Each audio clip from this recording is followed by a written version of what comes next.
Guys, I wanna say I did it! I unstuck the game. It's some weird bug. I will explain it to you once my laptop turns on. It's some weird bug, and it's really fixable. So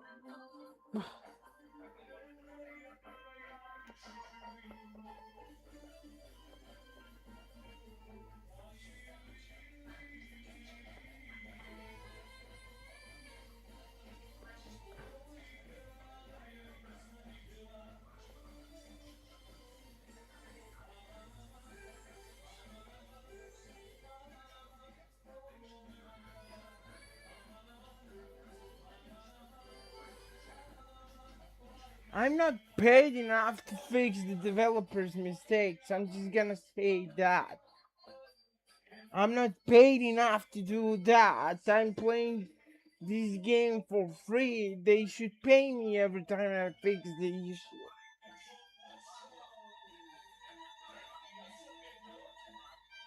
The only game where I didn't have to fix the issues myself is Star Rail, and for Genshin and everything else, I had to fix it myself, which is like for Genshin, I had to fix it myself.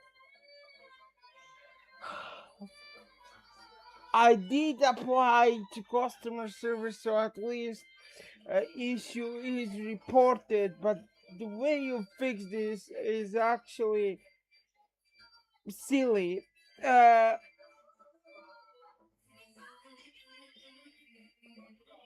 it's actually silly how you fix it though. It's unbelievably silly. And the fact why am I starting from this cutscene is, well, simple. Right after I fixed it, it teleported me here, so you basically didn't miss anything important, okay?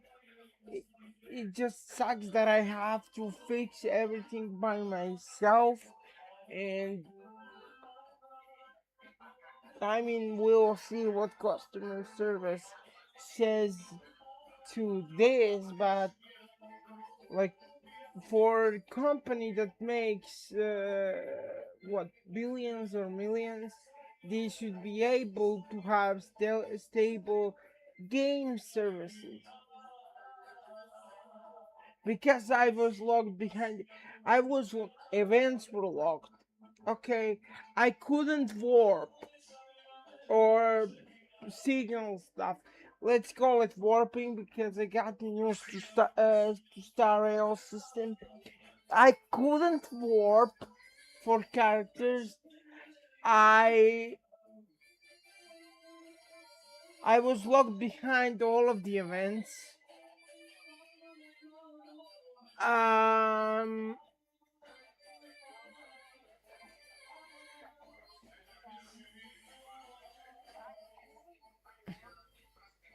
I was locked behind all of the events and everything, exploration events, everything, because that feature that I was supposed to go through shouldn't disappear after the cutscene the way it did. And the way you fix it is simple. You have exit, emergency exit. It's a good thing they put it. You have emergency exit in case something does go buggy, and you exit from the story that way, and then you just reboot the story back up and hope to God that, like me, it unglitches you. So I'm gonna read this text because you missed the part where they said it. Okay. Uh, that says Armenia how finally stop expanding. It's all thanks to Xiaoguang.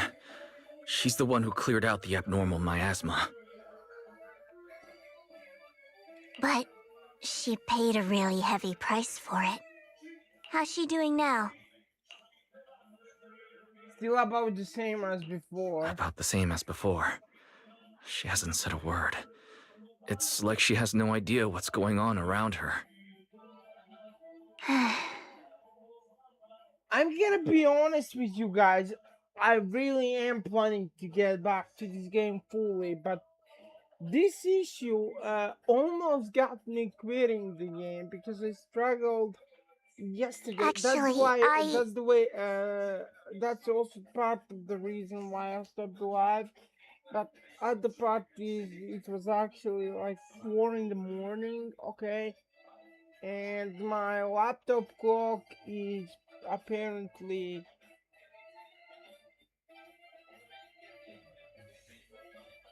it showed that it's 3 in the morning, okay, so I thought I had a time to finish the quest, and I was like, we're gonna speed through this, and then this bug happened, and I couldn't figure out on stream. Then my mom woke up and was like, "What are you doing at 4 in the morning?" I'm like, "It's," and I look at the clock and it says it's 4 in the morning. I'm like, "What the fuck?"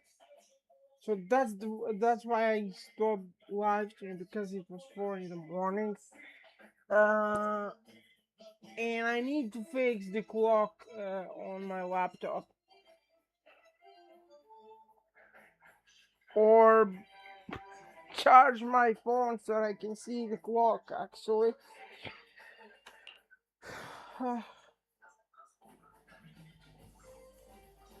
Shasti's silent for a long time, as if she's about to say something, but familiar voice interrupts her. Senior Joe! So this is where you've been. We've been looking for you everywhere.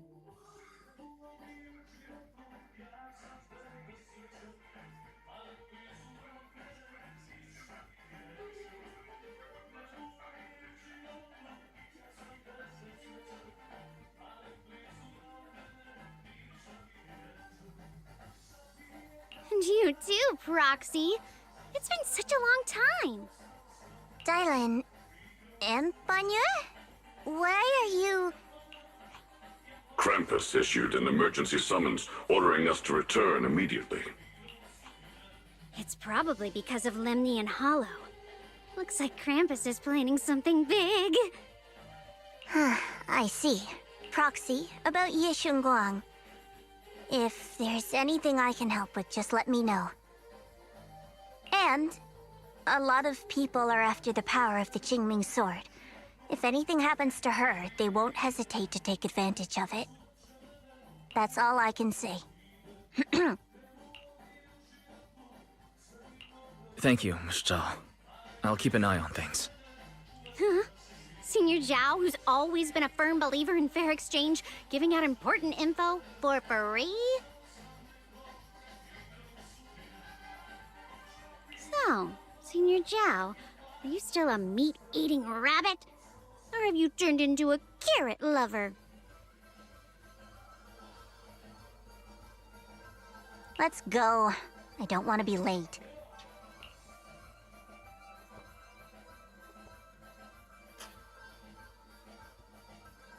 I knew how long as she quickly leaves. You walk Xiaowang back to her room. I need to tell everyone about Xiaowang's current condition. I only informed there My was a company very takes safe. 30%. Do you think I'm dumb?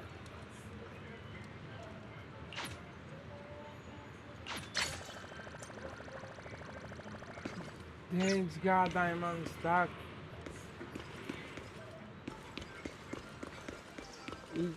That was weird back though.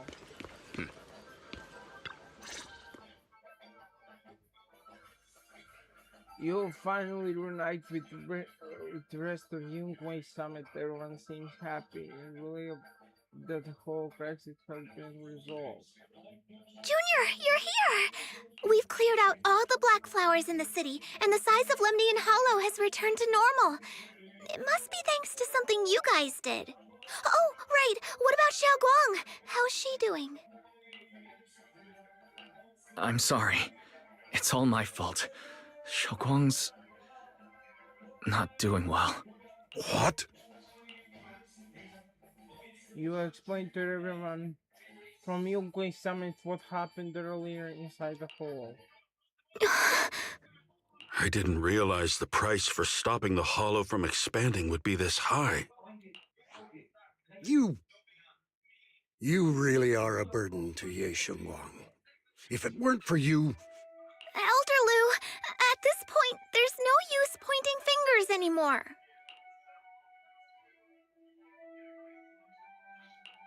He's not wrong. If it weren't for me, Xiaoguang might have... It's all my fault. Don't blame yourself, Junior. We all know how much Xiao Guang wanted to help everyone. sacrificing oneself to save others is the true fate of the Qingming Sword's Keeper. But if it weren't for this one, Ye Shengguang wouldn't have been drained so quickly. How about we wait for Yixuan Shifu? Maybe she'll know what to do. Shifu, I still can't reach her. I don't know what could have happened. Forget it. Right now, Xiao Guang's condition is what matters most. I'll have some disciples search the text again for a way to help her. I'll go with you, Elder Lu. As for everyone else, you've all been working non-stop after all that chaos with the Hollow expanding. Take a few days to get some rest. Especially you, Junior. You've been through a lot lately. All right, that's all for today. Elder Lu and I will let everyone know if there's any progress.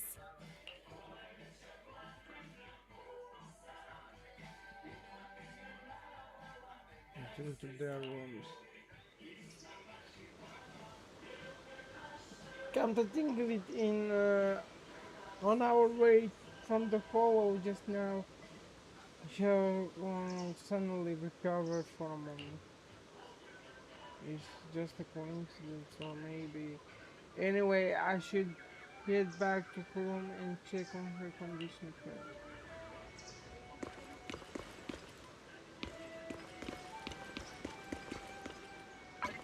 You know,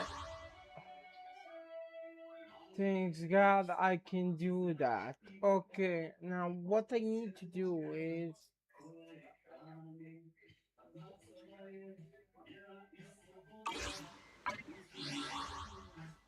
so I fixed it, but I don't see the event page now. Perfect. It's like the game is. You push open the door to see, only to face an unexpected figure. Senior Ge stood in front of the desk, confronting upon noticing your arrival. He turns to face you. I've been waiting for quite some time, Junior Wise. I already know about Xiao Guang. I didn't think it would happen so soon. But alas. I'm sorry. It's all my fault. It's because of me that Xiaoguang ended up like this. Though I'm not entirely sure what happened. I know Xiao Guang, and I know you. She probably pushed herself too hard again. I believe that it isn't your fault, but right now, there's something far more urgent we need to handle.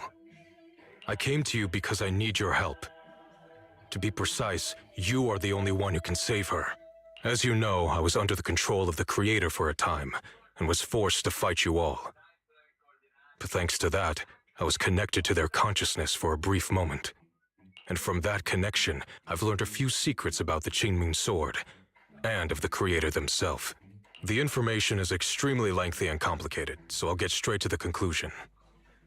Part of the Qingming Sword's power shares the same source as the Creator's. It might even originate from them. For years, I've been looking for ways to overcome the Qingming Sword's effects, but there's been no breakthrough. Until now. Turns out the key doesn't lie within the Qingming sword, but the creator.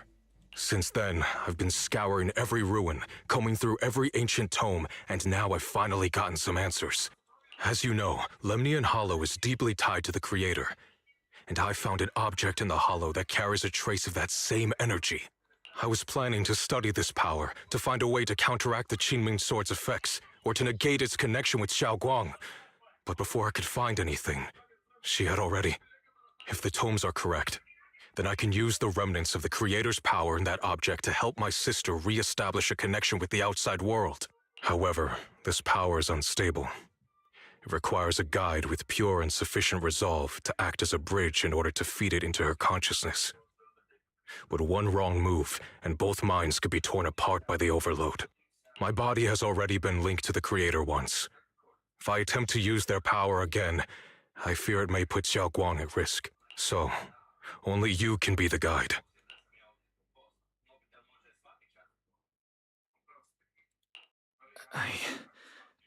I need to think about it. But why not ask someone else from Yunquei Summit? I don't think Yunquei Summit would welcome me right now. I made sure to avoid them on my way here. There's another story behind this. I'll tell you when we get the chance. Regardless, what I'm going to reveal to you may be rather shocking. But I promise it is the truth. Junior Wise, you're the only one I can trust right now. My sister's life is at stake here. I hope... No. I beg you to make the right choice. I'm heading into Lemnian Hollow next to test that object's power. Once you've made your decision, come find me. I'll be waiting. Scenario lives not long after Lockspring walks out from the shadows. Seems like it heard everything but didn't reveal itself for some reason.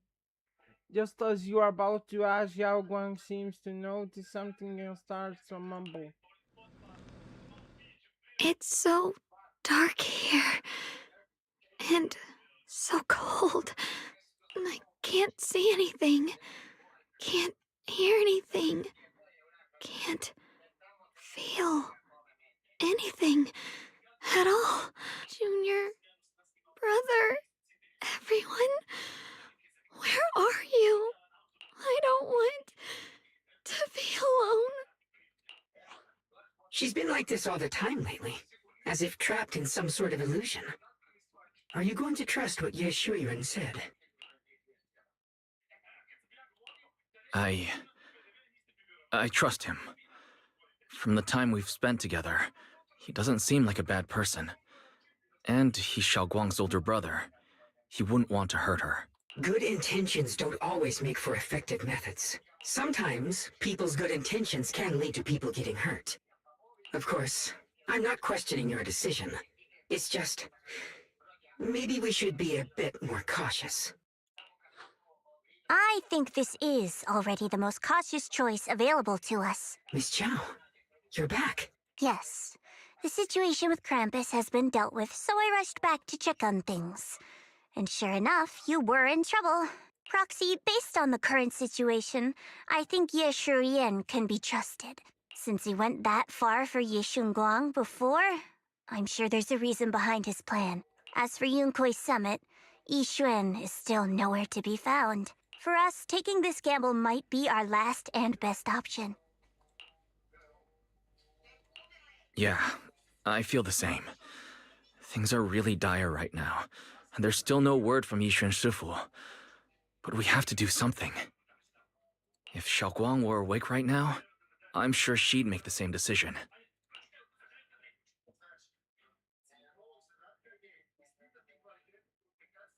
Just then, Lockspring suddenly issues another strange error command.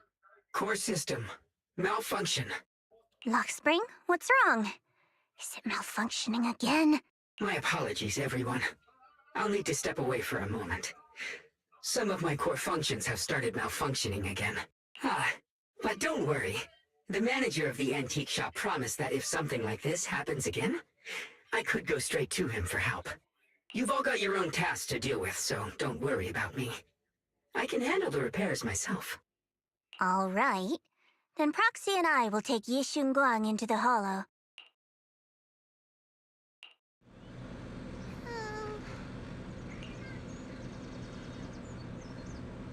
The person isn't the ending she deserves. Yeah. The price of sword is so heavy. Whatever now's not the time to think about this. Next we need to take Yao Xinguang with us into Lemnian Hall to meet. Yeah. Then use his method to help Yao Xinguang restore her 5 senses. If you're ready, let's head out now. Let's go now and hope that I don't get stuck again. Welcome.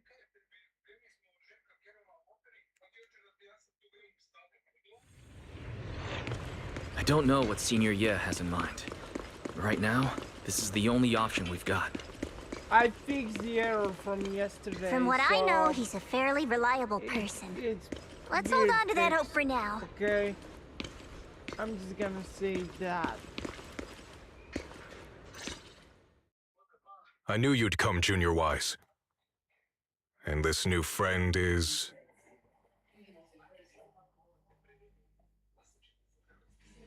I just wished I didn't have to fix the errors customer service should. You're from Krampus. I know you. Surely Tops isn't so charitable as to offer their help for free. There's no need to be wary of me. I'm here this time as a friend, accompanying Proxy and the others. Since Junior Wise trusts you too... All right.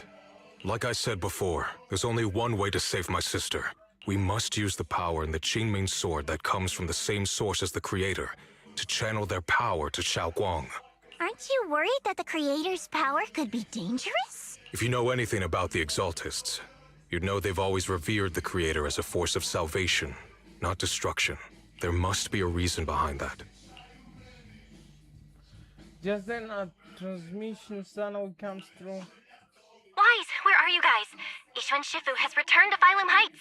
Shifu and the others are heading to Xiaoguang's room right now. What should we do? If they find out she's gone... If we take her back right now, we might still make it in time.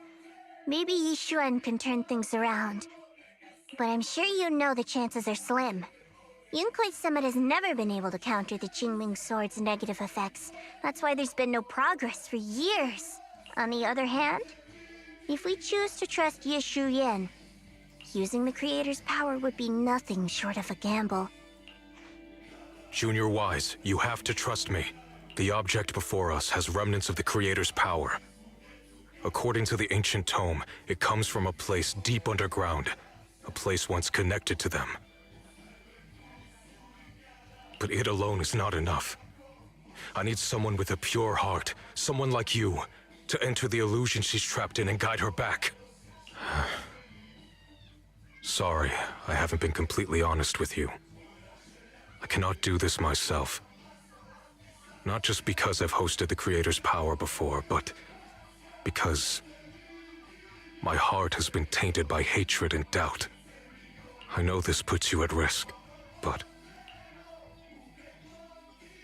About her history. You never seen him put himself so Please, I beg you. Save her. Please bring my sister back. Yeah. I promise. When I was carrying Xiaoguang earlier, she suddenly showed brief signs of recovery. That was near here. There might be something to this place. Belle, please stall Yishuan Shifu and the others for now. I'll try to see if I can help Xiaoguang. Got it. I'll do my best. I hope you'll bring me some good news, Wise. No time to lose. Let's get started right now. Xiaoguang, you have to hold on.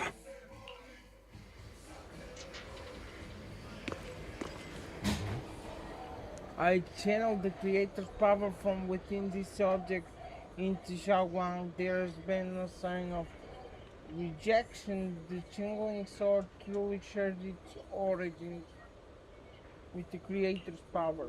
Next, I'll use a method recorded in the ancient tomb to transfer your consciousness into Xiaoguang's body. So I'm becoming a theme for Xiaoguang. So I'm her attempt and she's Yugi. Okay. Uh I don't know what you'll encounter in that illusion. It could be a fragment of her memories, or it could be a nightmare of her own making. But I need you to bring her back. Please don't let go of her hand. At least let her know that she has people who care about her here, waiting for her to come back. Please, let's get started when you're ready. Let's do this.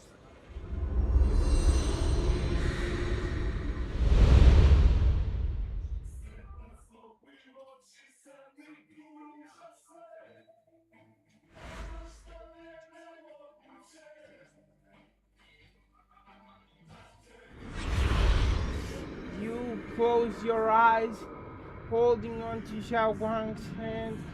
The immense pain in your head makes it impossible to even think. In the endless darkness, a familiar yet strange power forces your hand from Xiao Guang's. Never forget these memories. Never.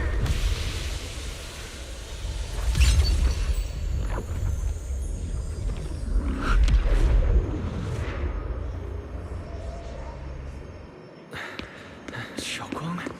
She's over there.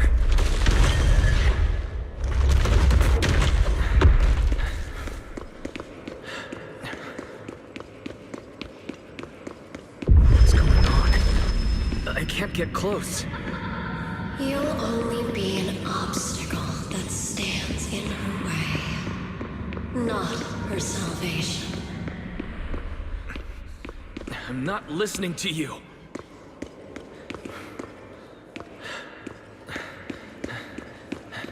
Gotta find a way to dodge these.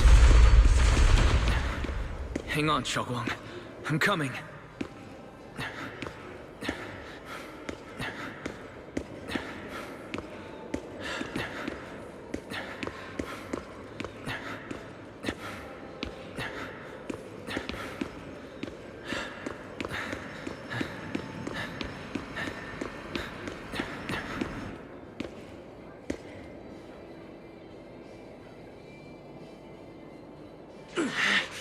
Xiaoguang?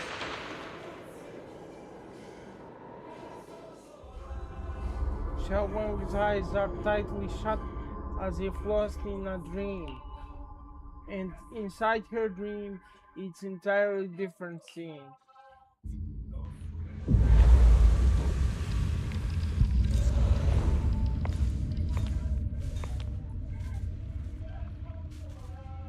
Where is this place? Why am I here? Junior? Everyone? Where are you?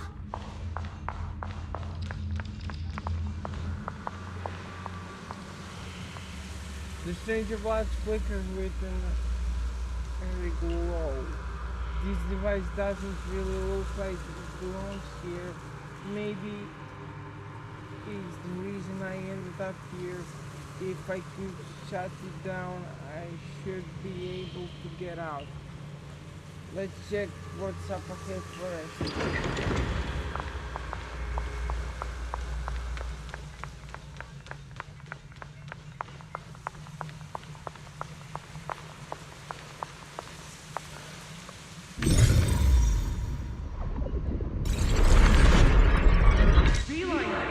It sounds like someone's talking over there. I'll go check it out. This is the first time we met at Swabian Temple. Oh, right. We rescued that orange cat together. Everyone was so happy. I really miss those times. It feels like it's been forever. So this really is a dream. I dream of some happy things. No, I have to find a way out. Junior's out there waiting. I can't keep making everyone worry about me.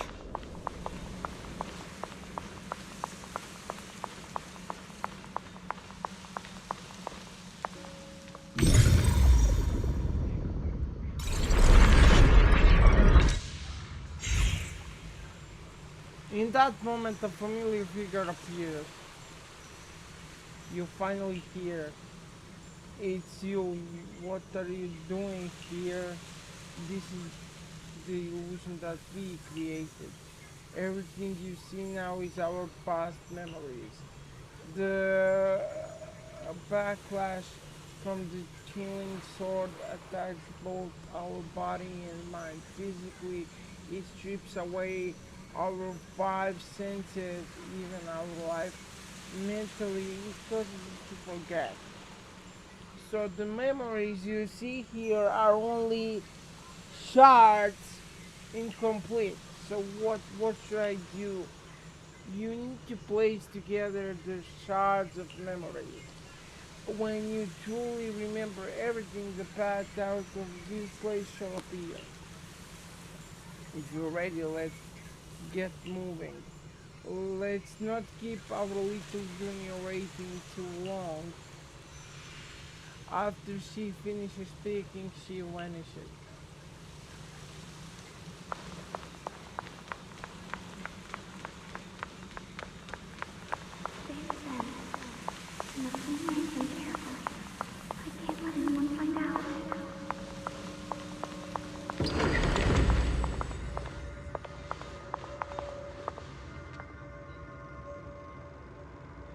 Is this me? I had some snacks I made this morning and learned a new incantation. I cannot forget those memories. Why can't I remember? Is this who I used to be?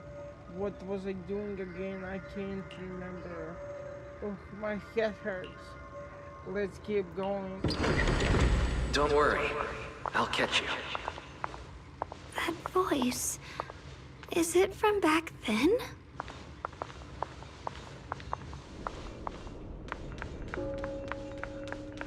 Yes, I believe you, Junior. You catch me every time.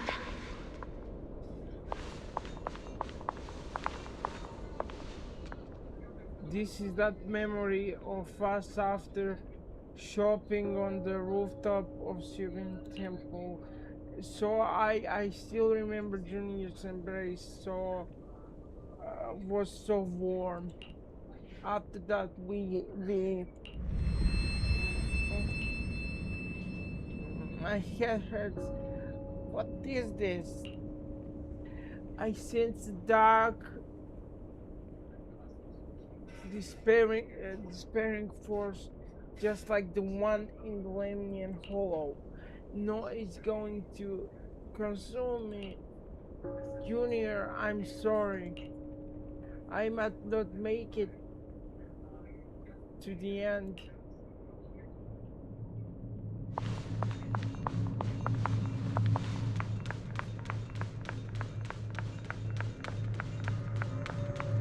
I almost forgot the incantation today. Thank goodness no one noticed. I know the sword's effects are getting stronger, and my body is breaking down. Not just my memory, my hearing, smell, taste, touch, sight. They're all deteriorating. I can feel it. My connection to the world is slipping away. My time is running out. No, don't read it. My head, it hurts. I can't forget this. I mustn't. I've already lost everything. Someone, please help. I don't want to be alone. Brother. Shifu. Junior.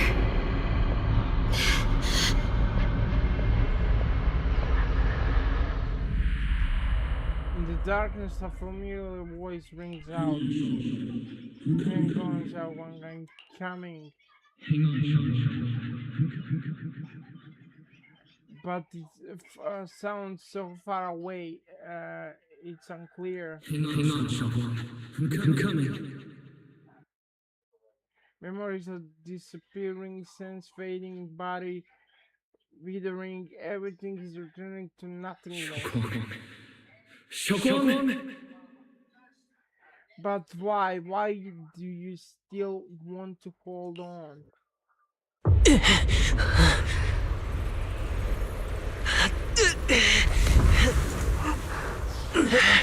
Xiaoguang! Junior? Grab onto me!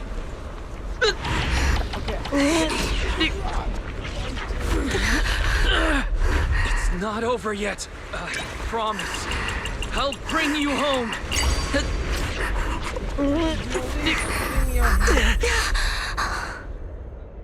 Junior's hand. It's so warm. So comforting. Suddenly, I feel like if I just hold this hand, maybe I too could go anywhere. Just like you. Of course you can go anywhere. You always could. Just kiss already. Just then an unexpected visitor shows up. Never thought I'd see you again, my dear Junior.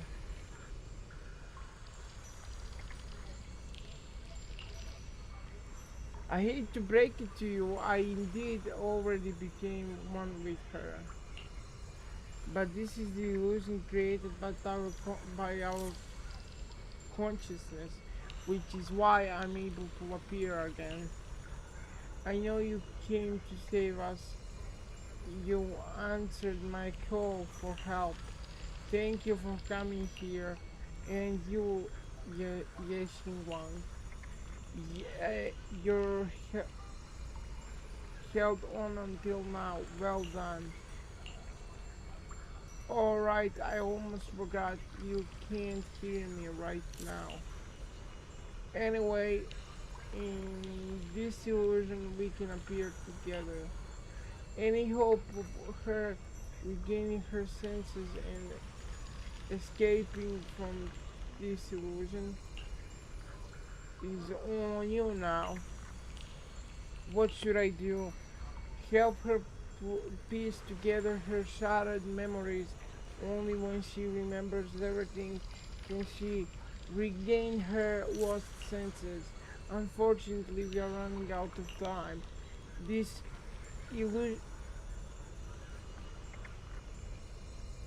illusory space was created using the creator's power, yet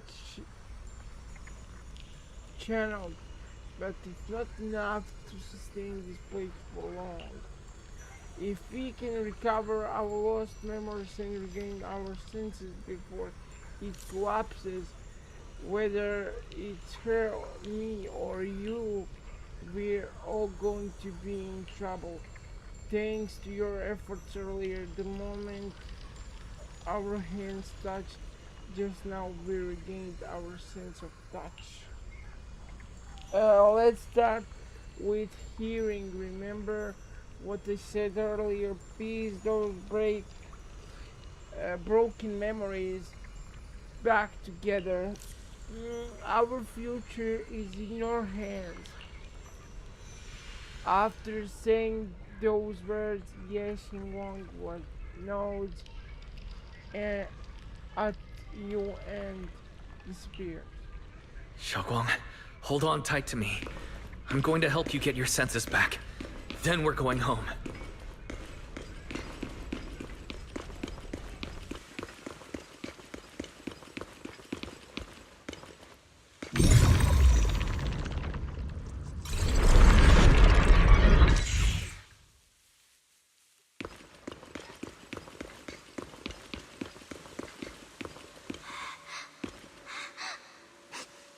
Is Zhao Guang's child? This is exactly the same as what I saw in my dream. Could it be that it wasn't a dream after all? Now, now, now is not the time to think about that. Starting, Zhao Guang starting at the sta- staring at the broken music box. She looks upset. Mister, could you fix this music box for me? You just need to collect 3 music box shreds over there. Alright, I can share this power with you when you get close to music box shreds. You'll feel them resonate. I'll leave it to you then. I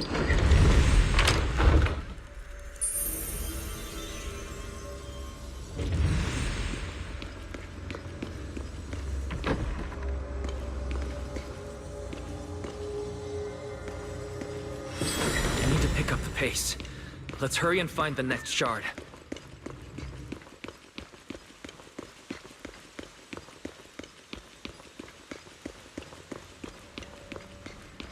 There's one. Just being here with you, sharing the time of a single movie, is enough to make me happy.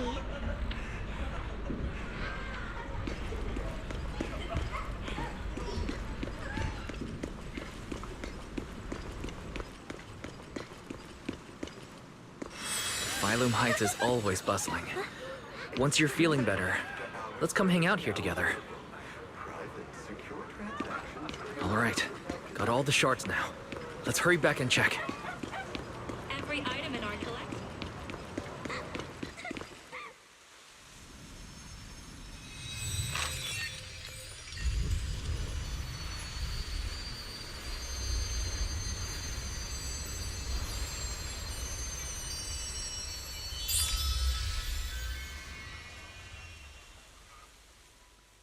I can hear now?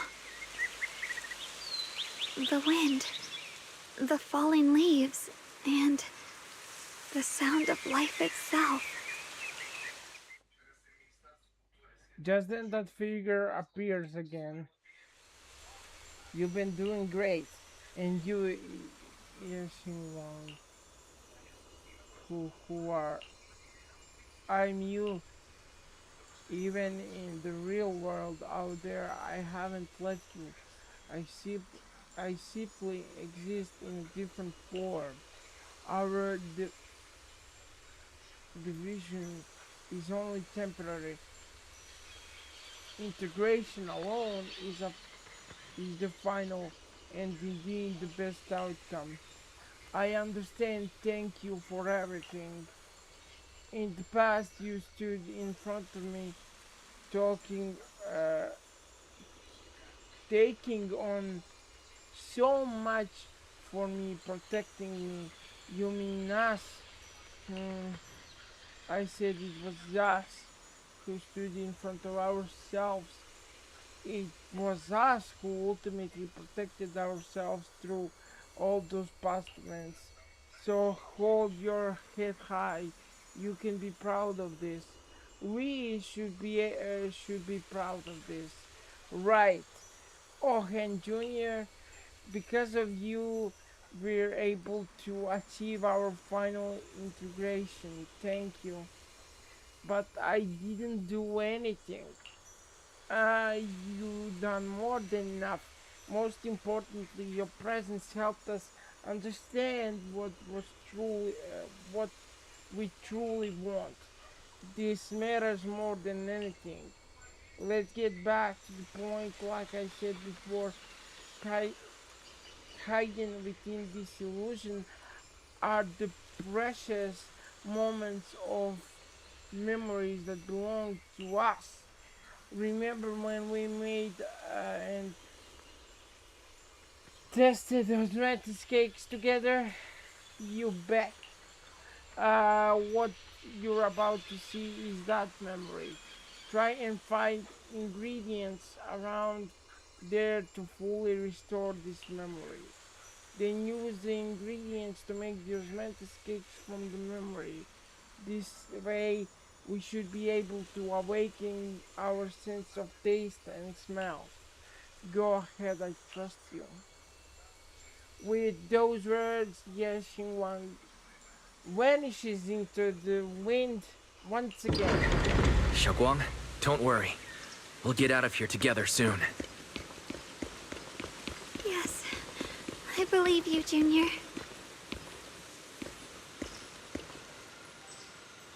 The sweet fragments of osmanthus was through the air a familiar scent.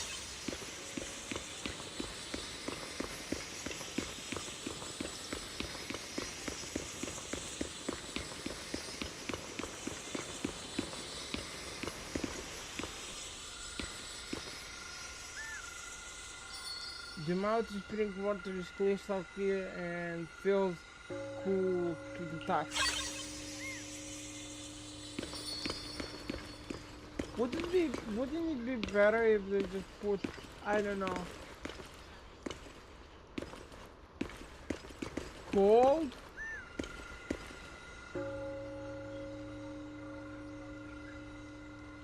The sticky rice is soft and its aroma subtle yet sweet. All the required ingredients have been collected. Let's head back to the stone table. With the perception technique, I should be able to recreate the scene from my memories.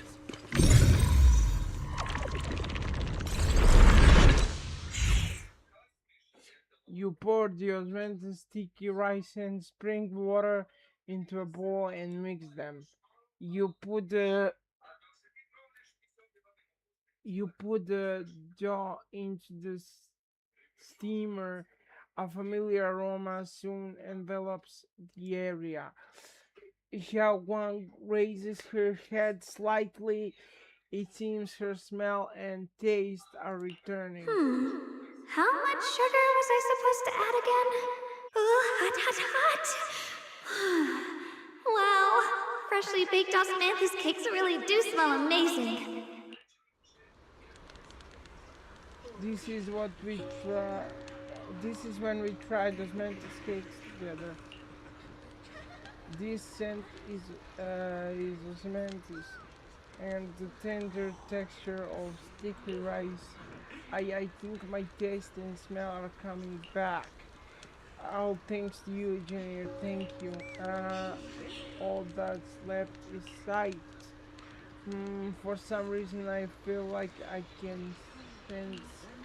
Next, we have to face the creator's lingering power in this illusion. Just then, another familiar figure appears. This should be the last time I speak to you in this form. Next, we have to face enemies manifested from the creator's power. Since we defeated them, we can regain our. Once we defeat them, we can regain our vision and get out of there. Is it a fight? I might not be much of a help. You helped me so much already. Leave the fighting to me. Right besides the enemy shouldn't be that tough since there's only a silver of the creator's power here. Just dodge the attacks and look for openings to strike back and you'll be able to defeat it.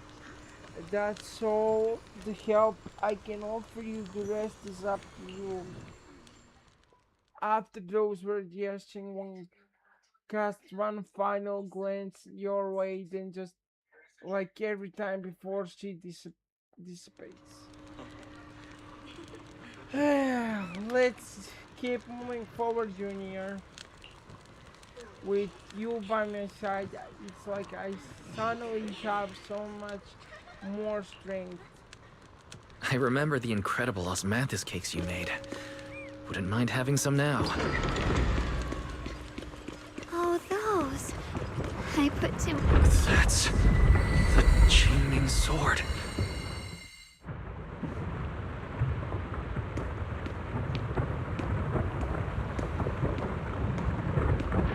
Something's fishy about this bridge. We better watch our step. Give up. This is Yeshuan Guang's fate. You, why do you keep struggling through this hopeless swamp? Oh, child of God, bearer of both curse and blessing, you'll always be an obstacle that stands in her way, not her salvation.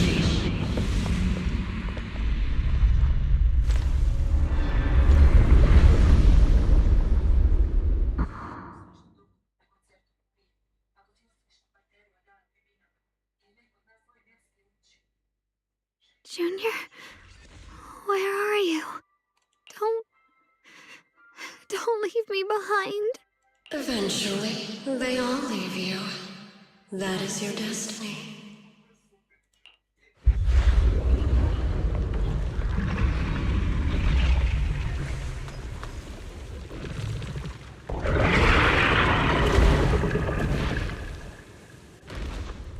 Wielder of the Qingming sword, Yeshuan Guang. Your junior's already left. He abandoned you, just like everyone else. No one's coming to save you. No one will remember you. You'll stay here forever, becoming mine. I'm not falling for your lies. Everyone's waiting for me. I know they are. I can't see anything. I won't give up. There has to be another way. Right. If I focus on the movements of the air, I can dodge the attacks. You'll see soon enough. It'd be such a shame if this were to disappear. We meet again, my dear Junior. Hey, what's wrong? Why are you crying alone? Help bring you home! Hang on, Shao. I'm coming. My strength is back. I'll try an attack. My blade cuts down evil. My spirit soars in the sky. There are still people waiting for me. I can't stop here. Illusion.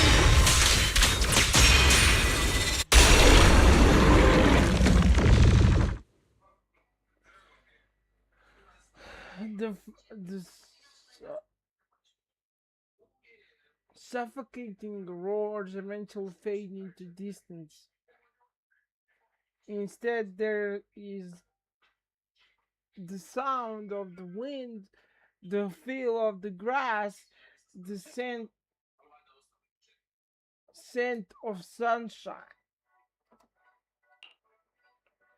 The cold presence of the illusion is fading along the deprived, tangible warmth envelops you. Then a familiar voice calls out your name over and over again.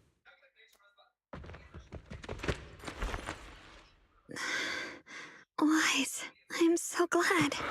I got to see you again. Okay, just kiss already?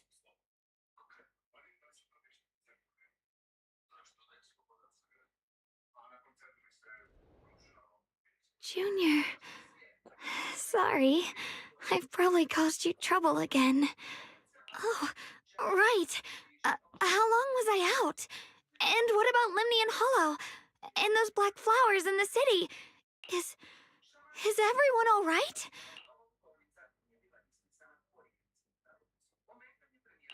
Don't worry, everyone's fine. We were just missing you. Welcome back, Xiaoguang. Upon hearing the familiar voice, Xiao Guang lifts herself from your arms and immediately turns to look at Senior Ye on the other side. Brother! And Miss Zhao! You woke up pretty quickly. It's nice to see everyone again. I'm not dreaming, am I? We were able to save you thanks to Senior Ye. It's all thanks to your brother that we were able to save you. You explained to Xiaoguang what happened earlier. Brother? Isn't there something you want to tell me? I'm sorry, Xiaoguang. I didn't mean to hide the truth from you. It's just... some things were too hard for me to say. I know you still have many questions. When the time comes, I'll explain everything to you. All right, brother. I trust you. Let's head back now. Alright, since Xiaoguang's recovered, and it's getting late, we shouldn't stay here any longer. Let's head back. Everyone at Rinkwei Summit is waiting for us. You guys go on ahead. I still have a few things to deal with. Oh, and once you're back, if anyone at Yunkwei Summit asks about me, please don't say anything. You have my thanks. Brother? You... Xiaoguang, whatever happens next, make sure you stay safe. We'll see each other again soon. I really miss everyone back home. Anyway, how have you been, Miss Zhao? Miss Zhao? Suck. Figures. Black suddenly appears ahead. Target confirmed. Keeper of the Qingming sword, Ye Shunguang. Who are you guys? What's going on? She's speaking normally. It looks like her strength is fully recovered. According to the intel, she should have already... The man in black cuts himself off mid-center, realizing he just revealed something he shouldn't have. Those people are after us. Uh-oh. It looks like these guys are after us. And they even know about Xiaoguang. What do you want? Looks like the intel was wrong, but that's fine. It doesn't affect our mission. Ye Shunguang, our goal is quite simple. That Qingming sword in your hand. The Qingming sword? What do you want the sword for? It belongs to Yunkwei Summit, and only its master can use it. None of that matters. All we care about is getting that sword. Our mission can't be completed without it. That's all there is to it.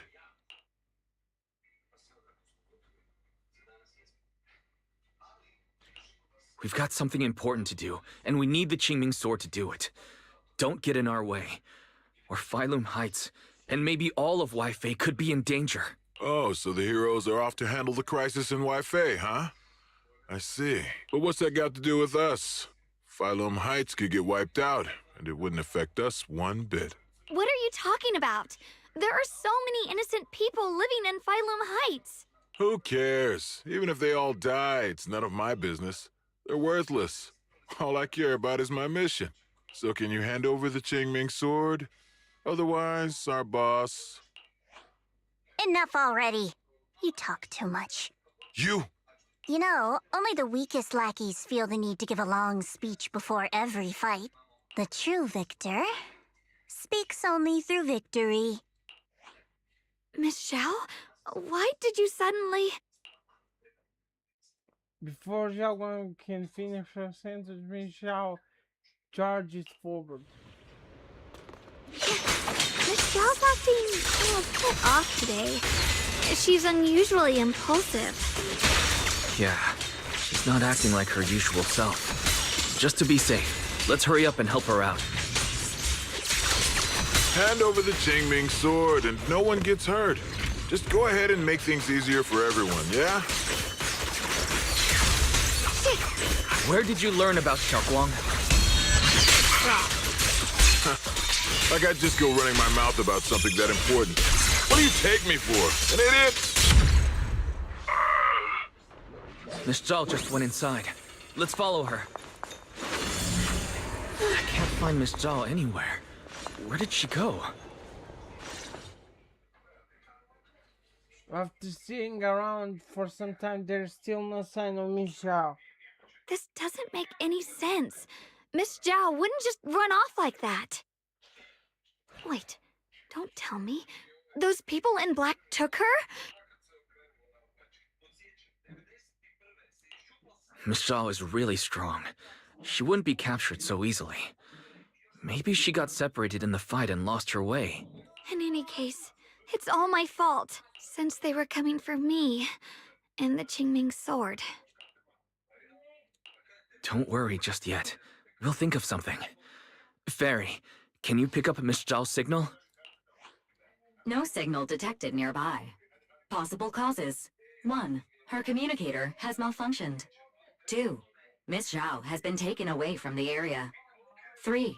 She encountered danger and her communicator was destroyed. 4. Miss Zhao turned it off herself. It's no good. I have to go after those people in black and find out what happened. Junior, please stay here. If Miss Zhao's just lost, she might come back soon. Let's split up then. Be careful out there. Right. We absolutely have to find Miss Zhao and bring her back. Meanwhile, in a secluded spot nearby... Those two fools. Why go to such lengths to find me? Can't they tell by now? Actually, Tops, or at least part of it, doesn't care about the people of Phylum Heights. They don't care about what you're risking your lives to protect. I'm completely worthless to you right now. This is so strange. It doesn't make sense. You search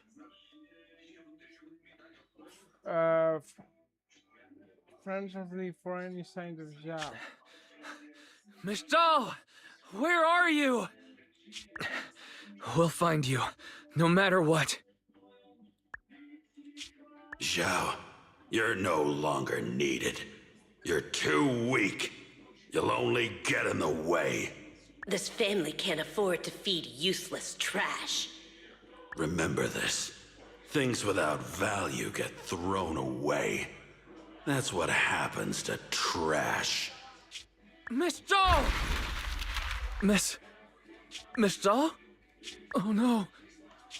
Get lost! There you are! You should worry less about me and more about yourself. You almost got hit just now. Weren't you even a little scared? Of course I was scared. But I'm okay now. Thanks to you. Don't celebrate just yet. We've got a whole mess to clean up here.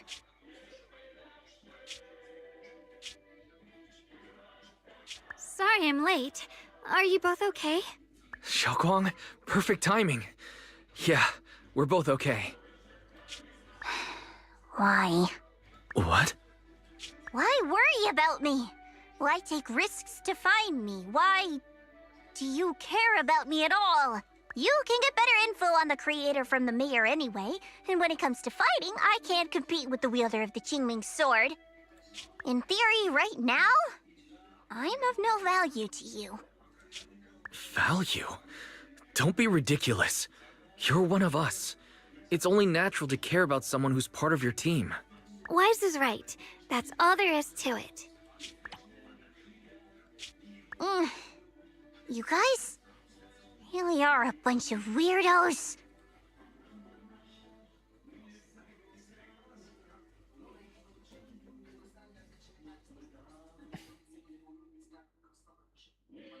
After some time, you finally make it back to Phylum Heights.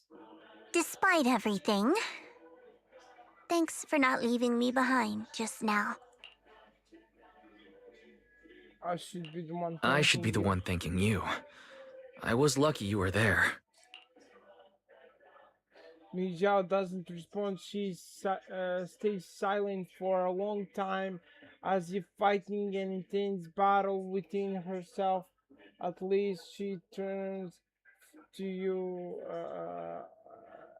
her eyes filled with a mix of confusion and searching curiously. I've been wanting to ask. Why are you all able to trust others so easily? There's no such thing as kindness without reason. Every relationship exists because there's something to gain. Value and profit. That's the only solid foundation between people. All relationships, in the end, are a game of value. Just like those people in black said, if someone can't offer any value, no one will care if they die. That's the rule everyone lives by, isn't it? That's not true. At least, that's not what I believe. You're right, Miss Zhao. Such things do exist. But there has to be something more, beyond such cold logic. Something warmer. Something that lets us lean on each other and share warmth through the cold nights. It's something I felt from Shifu, my brother, my junior, from everyone. I think that must be what they call love. Apart from value and profit, there has to be something else that connects people. Something like love. As those were At those words, Miss Zhao freezes. It's like someone just touched an old wound. She instinctively wants to argue back, but ultimately falls silent. After a moment, she speaks again, her tone calm and didactic, as if she's telling someone else's story, not her own. How unfortunate. I've never felt anything like that.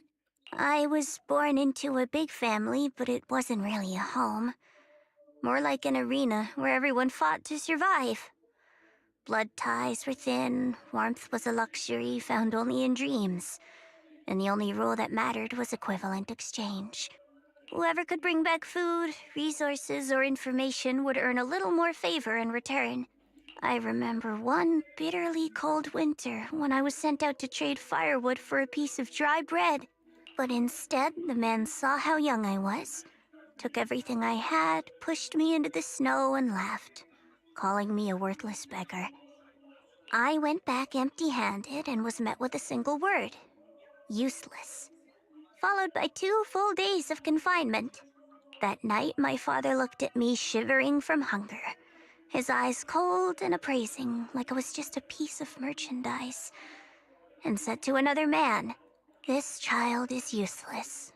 She no longer holds any value to us." And then, I was cast out. From that day on, I understood. Without value, you'll be trampled on, abandoned, and even treated as less than human. The only reason I've survived this long is because, while wandering, I kept learning and observing, until I finally proved I was useful. I remember back when I was just a caravan hand. Trembling, I exposed the hidden trap in a deal in front of everyone. And it was the first time I was truly seen. She has worse childhood ever. Like, that person is my boss now. She smiled at me and said, "Hey kid, how much is that brain of yours worth?" But you're different. I have nothing to offer you in return, yet you're still willing to do such worthless things for me. That's because there's already love between us. The bond of companions, quietly growing stronger. I'm sure with time you'll realize that for yourself. Just like right now, I can feel deep down you're a very gentle person. You truly are admirable. Huh? Forget it. We know each other well enough. Stop calling me Miss Zhao. It sounds weird. Just call me Xiao Zhao. Okay, Xiao Zhao. Zhao turns her head away a little awkwardly with a faint blush coloring her ears. Right. You should head back and join the others from Yunkui Summit. I won't keep you any longer. Huh? You're not coming with us? I'm not really into the whole happy reunion thing. Besides, there's still stuff at Krampus that needs my attention. So, see you next time.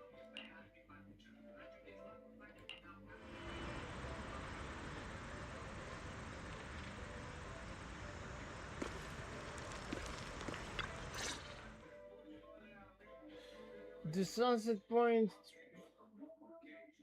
hides in a warm golden hue. Xiaoguang looks down on the streets as a soft breeze steers her hair. The scene feels peaceful, as if everything that happened was just an uneasy dream. Seeing something, she turns and smiles at you. What is it? Why are you staring at me so seriously all of a sudden? Is there something on my face? Just kissed already.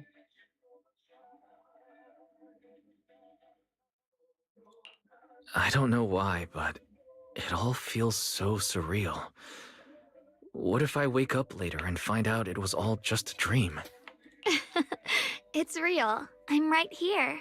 Oh, right! I haven't had the chance to thank you properly yet. Thank you, Junior. If it weren't for you, I'd probably still be trapped in that endless nightmare. You made it through on your own. Don't mention it. But honestly, give yourself some credit. You overcame this. When I was at my most desperate, it was your voice, Junior, that kept me going. Pito dok ti je hladno. Sipaj mi ovo. Neću, imaš ovo. Znači ja odu se tuširat. Ok. Za 5 minuta sam vani. Pa nemam... Neću zatvorit kupatilo, znači Znam. neću ulazit unutra, o tome ne pričam.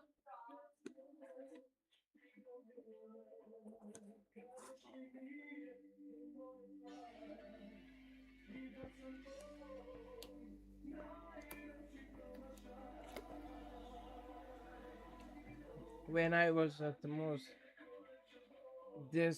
desperate... You saved me once again. Junior? There's something I want to ask you. It's about my other self. I can't always tell what she's doing. She didn't say anything weird to you, did she?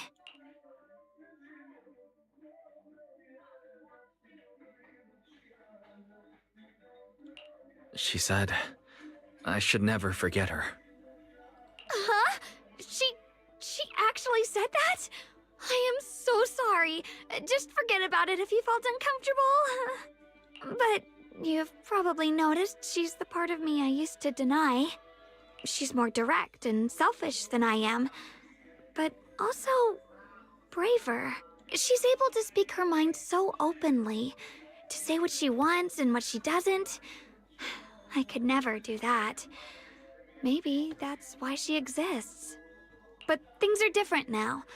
From that day on, she stopped being someone I pushed away and became a true part of me. I feel like I can finally be more honest with myself. I can finally say it now. I've always been afraid. Ever since the day I got the Qingming sword, that fear's never left me. I'm scared of pain, of losing my memories, of one day just disappearing. I'm afraid of everyone's expectations, and even more afraid of failing them. I used to think how wonderful it would be if the Qingming sword hadn't picked me. If I were just a simple, ordinary girl. I'm sorry, Junior. I might not be as good as you think I am. I do apologize. Thanks for sharing this with me. Thank you for sharing that with me. I feel like I understand you a little better now, Xiaoguang. I should be thanking you. You're the one willing to listen to me. Alright, it's getting late. We should head back to Suavian Temple. I heard Yishuan Shifu's back? Aw, I'm probably in for a scolding this time. Seeing Xiaoguang fret over the impending lecture, you can't help but laugh. You laugh together and talk as you board the cable car back to Fleming Heights. The car slowly descends. This long day is finally coming to an end. Should I send a message to everyone at Rinkway Summit? Forget it. I'll just go back and get scolded, I guess.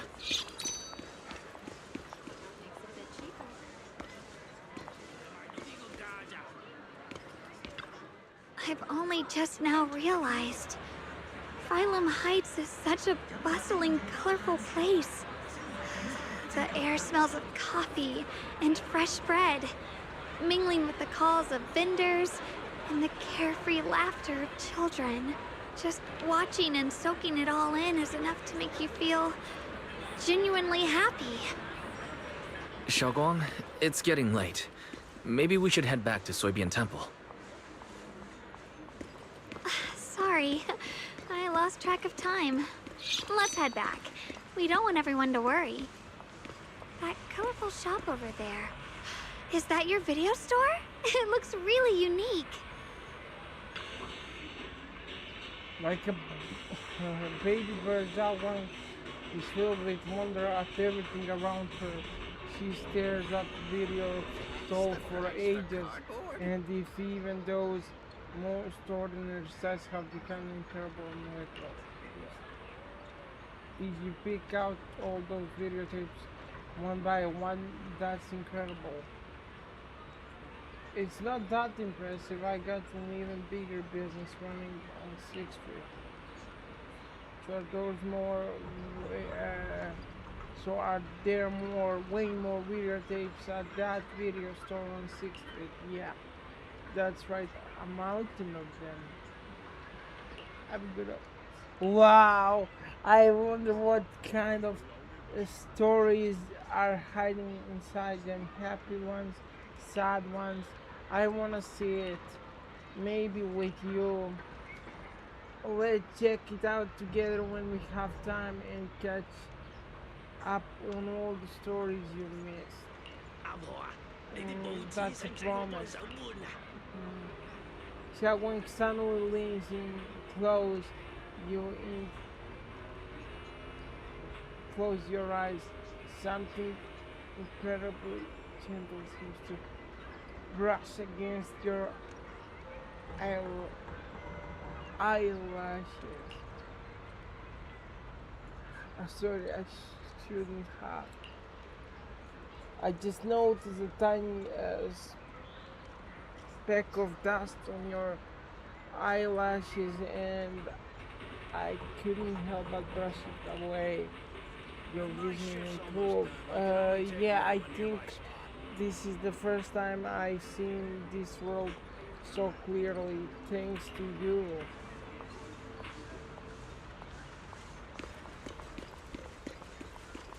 Wow, what a wonderful smell. So this is what incense smells like. My sense of smell seems a bit sharper than before too. Doesn't that mean the osmanthus cake will taste even better? I wanna try it right now. Then the osmanthus cakes I make will definitely taste even better too. Wait, this isn't the time for that. Let's hurry up and meet up with everyone. I can't wait. We'll be seeing everyone soon. Though, maybe there'll be some scolding too.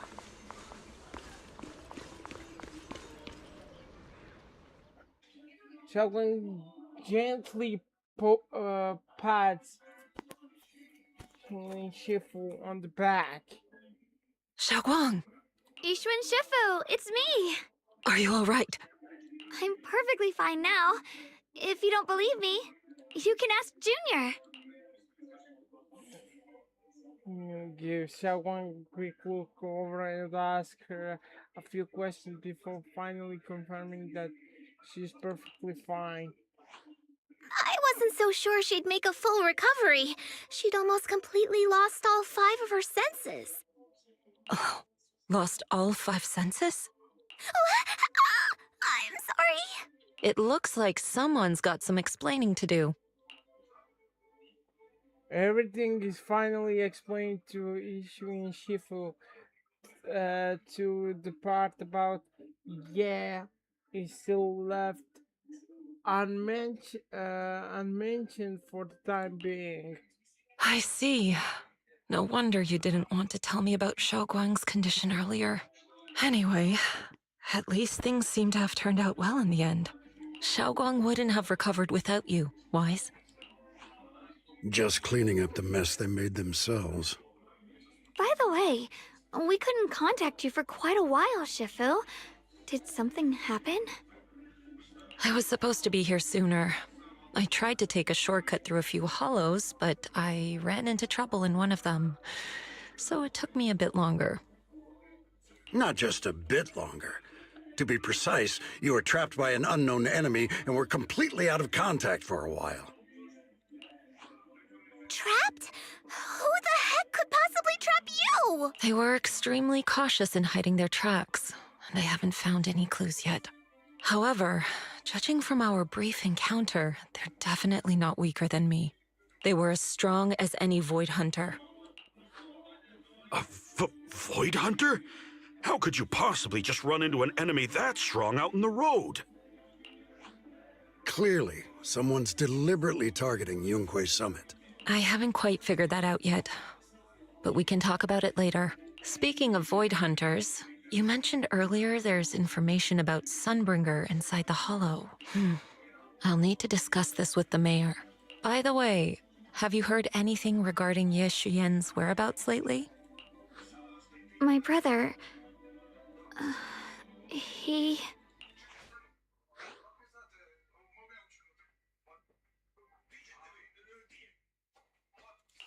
We haven't heard anything. Yishuan Shifu, have you got any leads? Sad je 6 sad do 5 minuta, ako ovaj sat ide dobro. Dobra, aj kad se vratimo.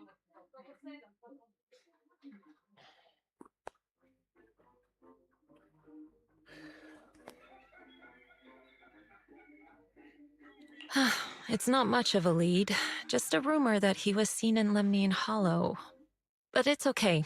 I'll keep looking into it.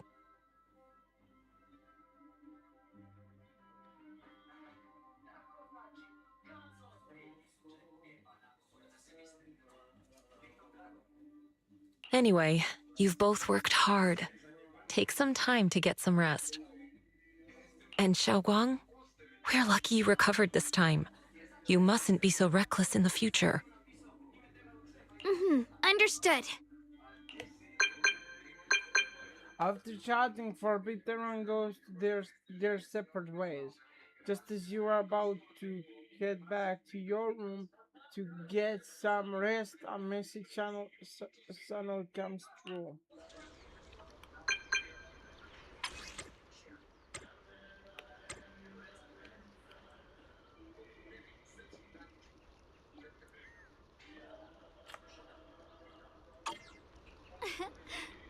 It's a message from my brother. I got it too.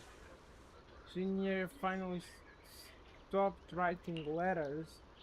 My brother can be a bit old-fashioned sometimes, but why did he specifically emphasize don't tell anyone else?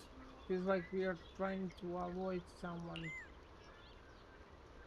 Whatever, I don't really get what he's trying to say, but let's follow what the message says and meet up with him. You speak to me. You sneak to the meeting point with Xiaoguang.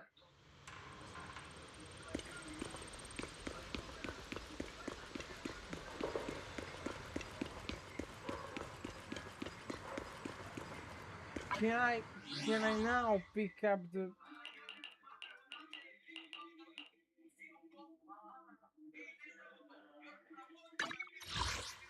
rewards from the event. No. Great.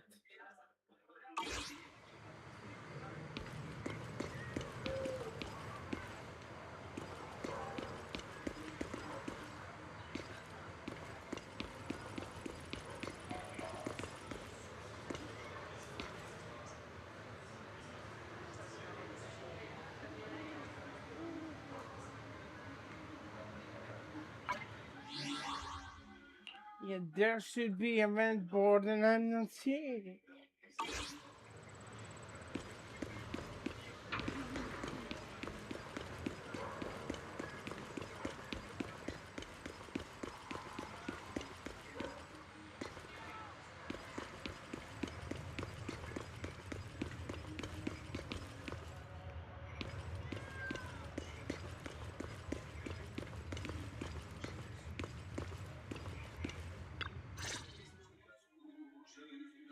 The night is deep and still. A tall figure stands in the shadow, almost blending with darkness itself. At the sound of our footsteps, he slowly turns around.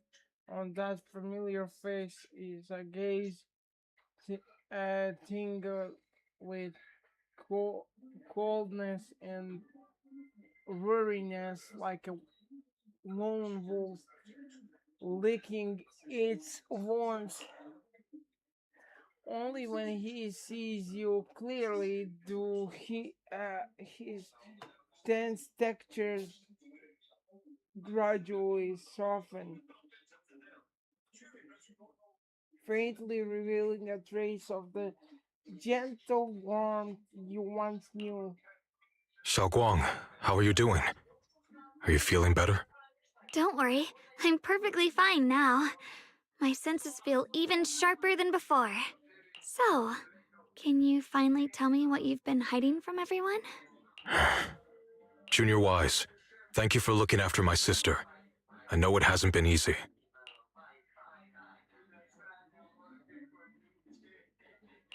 It's no trouble at all. It was the right thing to do. Xiaoguang means a lot to me as my senior.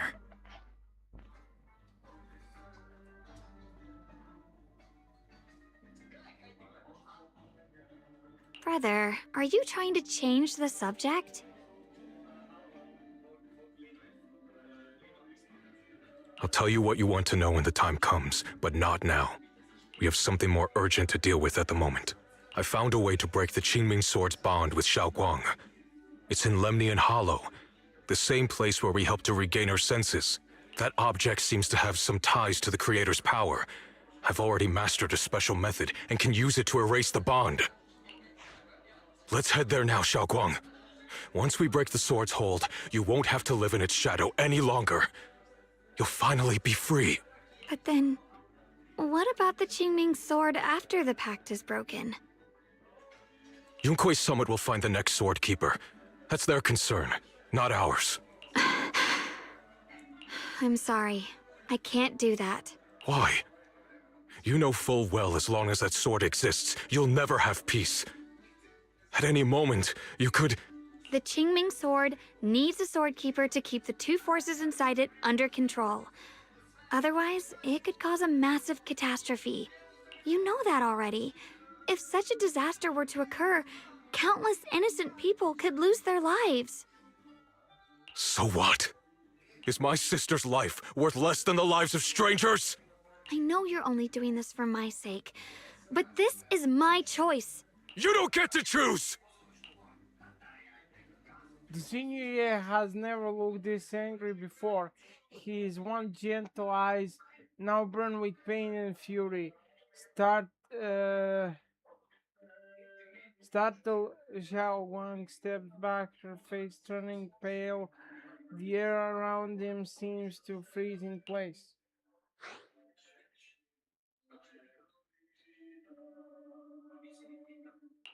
Senior, yeah, please don't be angry with Xiaoguang. She's only just recovered. She can't handle the stress. I got carried away. I'm sorry. Forget it. I didn't want you to get involved in all this mess. But if that's what it takes to make you give up the Qingming sword, then so be it. Xiaoguang, listen. We never had a choice from the very beginning. This whole thing was a setup. What do you mean? Whether it's Yixuan, Lu Hongzhou, or all of Yunkui's summit, they're all hiding a terrible secret. If you want to know the truth, come with me. I'll tear off their sanctimonious masks with my own hands, right in front of you. Yeah, turns without saying another word and heads straight towards Shivan Temple. His figure looks res- uh, resolute yet lonely against the night. After engaging a glance with Zhao Wang, you follow after him.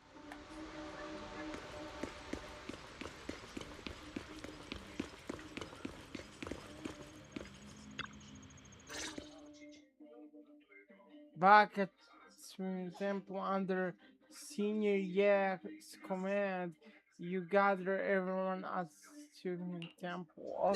Yuan, you actually have the nerve to return to Swabian Temple? Aren't you ashamed of yourself? It's Yunkui's summit who ought to feel ashamed. Shuyin, what's that supposed to mean? Exactly what it sounds like. You searched all over New Eridu for innocent children and brought them to Yunkui's summit as disciples.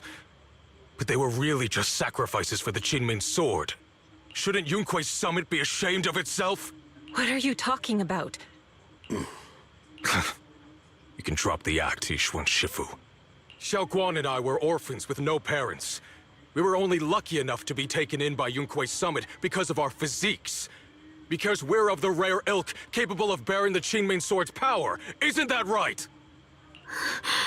When did Yunkui's summit set its sights on us? After our parents' accident?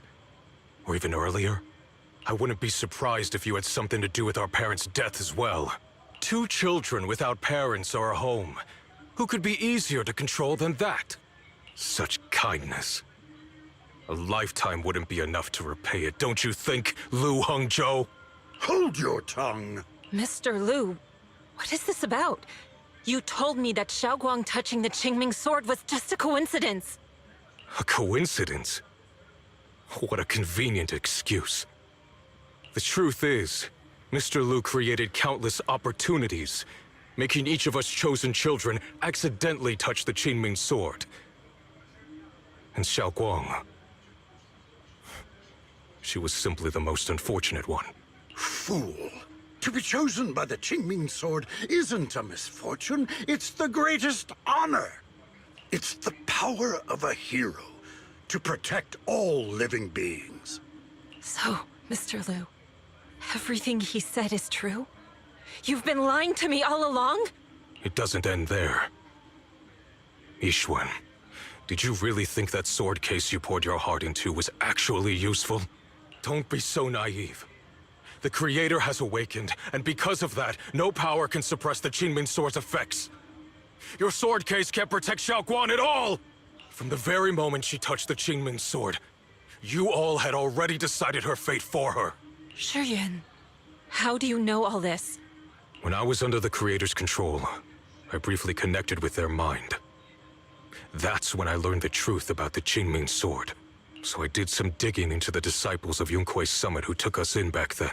Banyue Shifu was innocent. He truly believed that letting Yunkui's summit take us in was best for us. But some of the disciples in charge of selecting orphans weren't so honorable. I mean, Lu Hongzhou couldn't have done this all alone, right? And those disciples who secretly acted on your orders, they don't feel any guilt either, do they? Because they know it's the right thing to do. Right. The right thing to do. Even after all this, you're still trying to forge so-called heroes out of lies and sacrifice.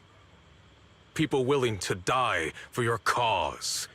Just to tell you something, I knew he was a scumbag. How ridiculous. And you, High Preceptor Yixuan. I'd assumed you were in on it. But from the looks of it, you were completely unaware. Are you so busy as High Preceptor that you're too occupied to notice your disciples suffering? Or is it because you only ever think about your sister, and the lives of everyone else mean nothing to you? Shuyan. Now you know the truth, Xiaoguang. It was all a lie from the start. We never had a choice. Give up the Qingming sword. Don't let it weigh you down any longer. You deserve a life of your own, one that's free and whole. The Qingming sword was never a burden. It's the very thing that gives your life purpose. Without the Qingming sword, how could Ye Guang have gained such immense power at such a young age? You should see it as an honor, not a burden. Then Whose you honor? take it. Yunkui's summit's or yours? Then you It's take easy for it. you to preach, because you're not the one who has to pay the price. Yeah, then you take it. Do you think I wouldn't if I could? And you can. If I had the choice, I would have made the pact with the Qingming sword myself long ago. Rather than standing by helplessly, like when the old capital fell, watching my mentors and fellow disciples die, one after another, unable to do a thing. Your jealousy toward the Sword Keeper is your own obsession. Not everyone craves power the way you do. Yeah. Some people don't want to be heroes. They just want a quiet, ordinary life. You and Yunkui's summit took that choice from us. This isn't my obsession. It's for all of New Eridu. The Qingming sword needs a sword keeper. Yunque Summit needs one, and so does this city. Let me open your eyes to the truth if he can't. It is obsession. It is your fault. And whoever doesn't need it, you need it. So that this temple can feel special. It's for everyone's sake. One life in exchange for thousands. There's no greater justification than that. Yeah, then you take the sword. For everyone's sake. What makes their lives more valuable than Xiaoguang's? Just because she was born different?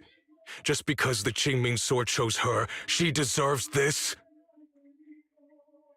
My sister shouldn't have to live in constant pain for the sake of everyone else! Okay, then again, that's on her choice. So, old man is totally wrong and bastard, but your sister should be able to choose for herself now that she's old enough.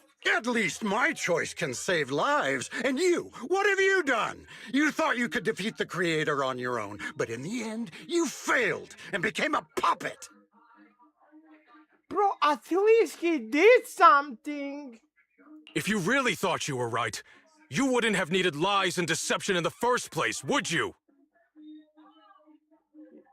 Yeah. You could have gone about it honestly. Sought out someone who'd willingly lay down their life, like Yunque Summit always has. You could have found a willing sacrifice to achieve your grand cause. Exactly. You know the harm the Qingming sword could bring if left without a master, yet you won't risk your life to stop it. Doesn't that make you the real selfish one?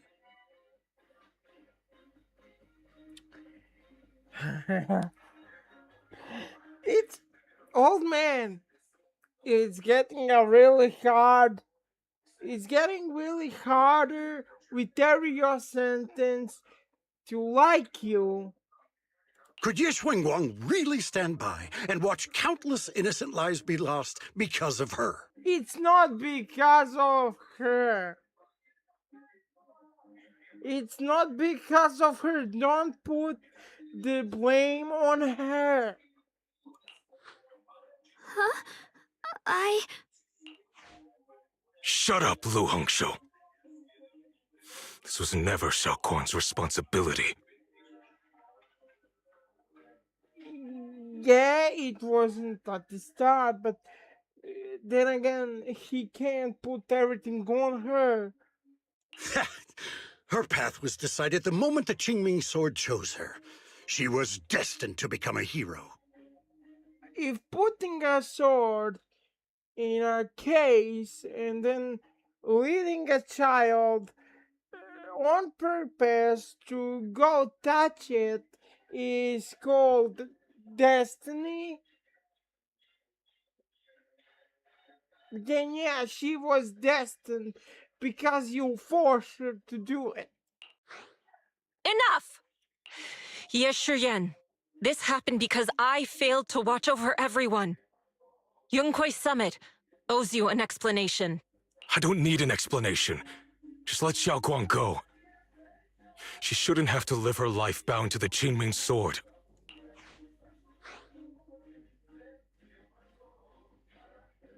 Yeah, can we... Sorry, everyone. But maybe we should hear what Xiao Guang has to say first. It's her life. We don't have the right to decide for her. Thanks for speaking up for me, Junior. Mr. Liu, I just have one question. Was what happened to my parents back then really connected to Yunkwei Summit? No. I did keep the Qingming sword's cost a secret, but I'd never go as far as to do something like that. I didn't learn about your special constitutions until after your parents were gone. I get it now. Everyone, I'm sorry. I'll discuss what to do next with my brother. Xiaoguang, are you all right? I'm sorry, it's all my fault. I'm fine, Shifu. I understand both my brother's fears and Mr. Liu's reasoning.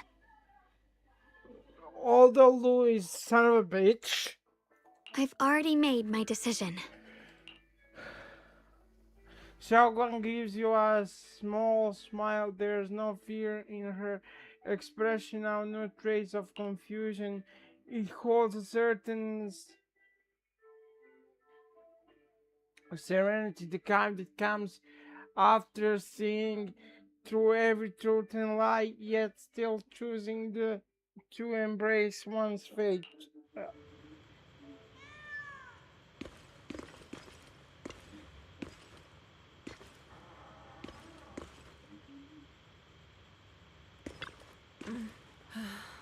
As a Shifu, I failed to protect my own disciple. Whether as a high preceptor or Yukui summit or as your Shifu, I have failed. Don't say that. Don't be so hard on yourself. Even now, I still dream of that battle from years ago. Dream of my sister. Lu was supposed to come with us, but he wasn't strong enough back then, so his sister forced him to handle logistics, protecting the families of all disciples involved in battle. But I knew that survival for him is a punishment worse than death. He hated his own weakness, hated that he could only watch helplessly as his companions died. Yet, like back then, when I could only watch my sister die, I knew that feeling all too well. That agony of waiting to take their place, yet being completely powerless. Maybe that's exactly why I was so quick to trust what he said. Either way, those are my mistakes. I'll give everyone a proper explanation about Lou's situation based on the current information. Not only will he be expelled from Yunkwei Summit, yeah, justice, but he'll also face punishment from public security. Yeah, put him in jail. Put him in jail. Put the motherfucker in jail. None of this can make up for the pain Xiao Guang has endured. After a long silence, Yushin Shifu speaks again. It's getting late, Xiao Guang, and the others are probably still waiting for you. I'll take care of the rest.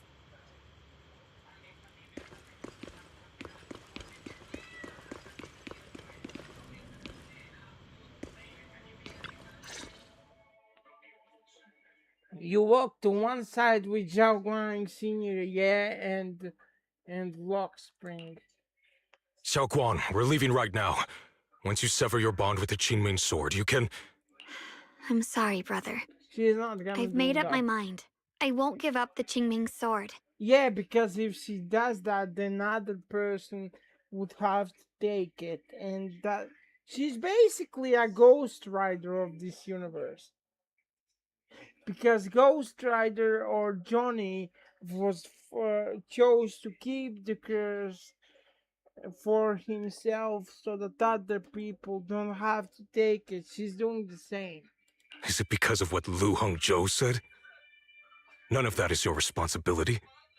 Don't let yourself be guilt-tripped by some false sense of duty. No, bro, I think this is the first time she made a choice for herself. No, this is my choice. My own choice. I remember when we were little. I loved the osmanthus cakes from the shop on the corner, but they always made my stomach hurt. After that, you wouldn't let me eat them anymore. But being the kid I was back then, I couldn't resist. I bought them secretly, and after eating them, my stomach hurt so bad I almost ended up in the hospital. Woo! Xiaoguang. But I never regretted eating those cakes. I remembered Michael Jackson for some reason when she said hospital.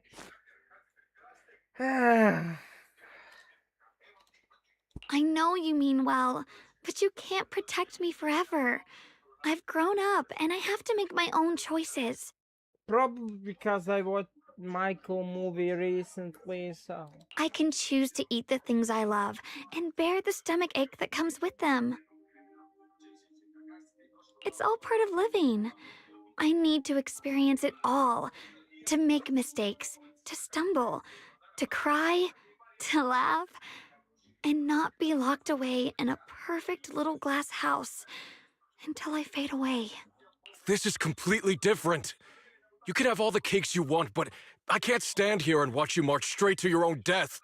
Whether it leads to life or death, no one knows until they've seen it through. Isn't that right? Do you know what's more terrifying than dying? Living in constant fear and pain, with no end in sight. You never know when your memories will start to fade, when your senses will slip away, when you'll lose all connection to the world around you. Your whole life will be nothing but endless suffering. And you still refuse to let go of that damn sword. I knew it'd be this way. I've known from the very beginning. From the moment I made the pact with the Qingming sword, I understood my fate. I knew the two forces within the Qingming sword could only be subdued by the sword keeper. I knew its effects couldn't be contained. And I knew that one day I would lose my memories, my senses, everything. What? But you never told me that. Because I didn't want you to keep worrying about me, like you are now.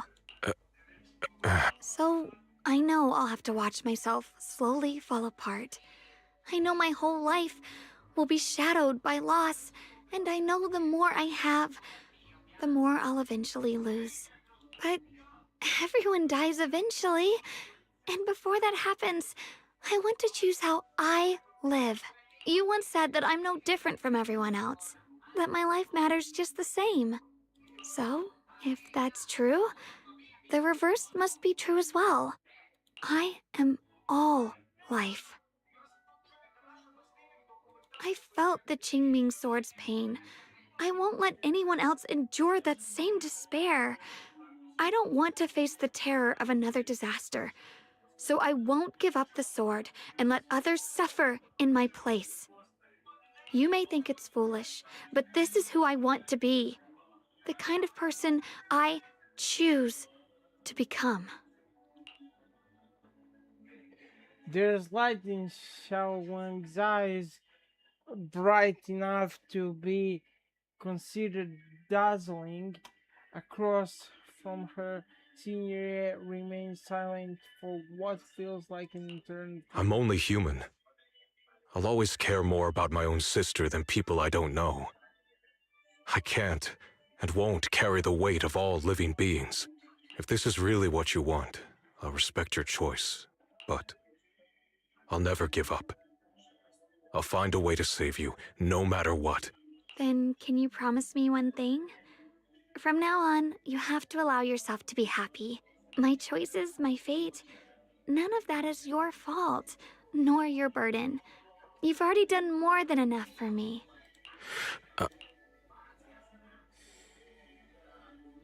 Yeah. Yeah opens his mouth, but no words come out. He looks at Zhao Wang one last time, his eyes filled with pain, re-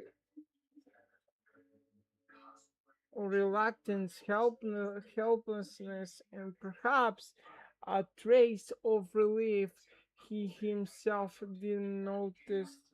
At least he remains silent, turns around, and walks out of the room. Sorry you had to listen to us argue for so long, Junior. Yao Wang subconsciously twists the hem of her clothes in her fingers. Her head lowered, her breathing careful and uncertain.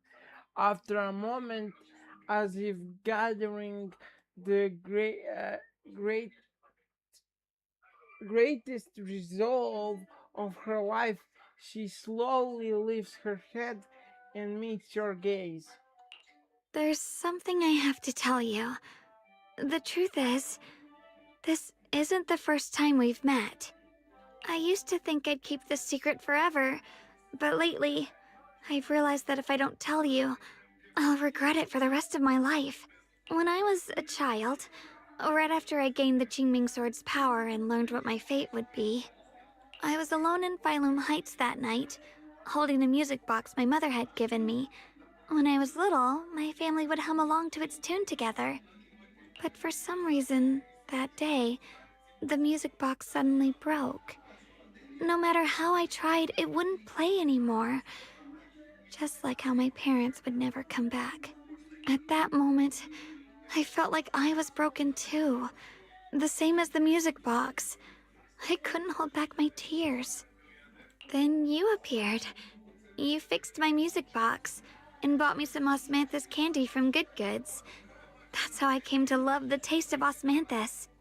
I asked you at that moment, if you knew that the road ahead led straight into an abyss, would you still take that step forward? And then you told me that if I quit before I even began, there would be no way forward, and that the abyss I feared might not be as terrifying as I thought. But that was so They long actually ago. knew each I'm other sure as you've forgotten kids. by now.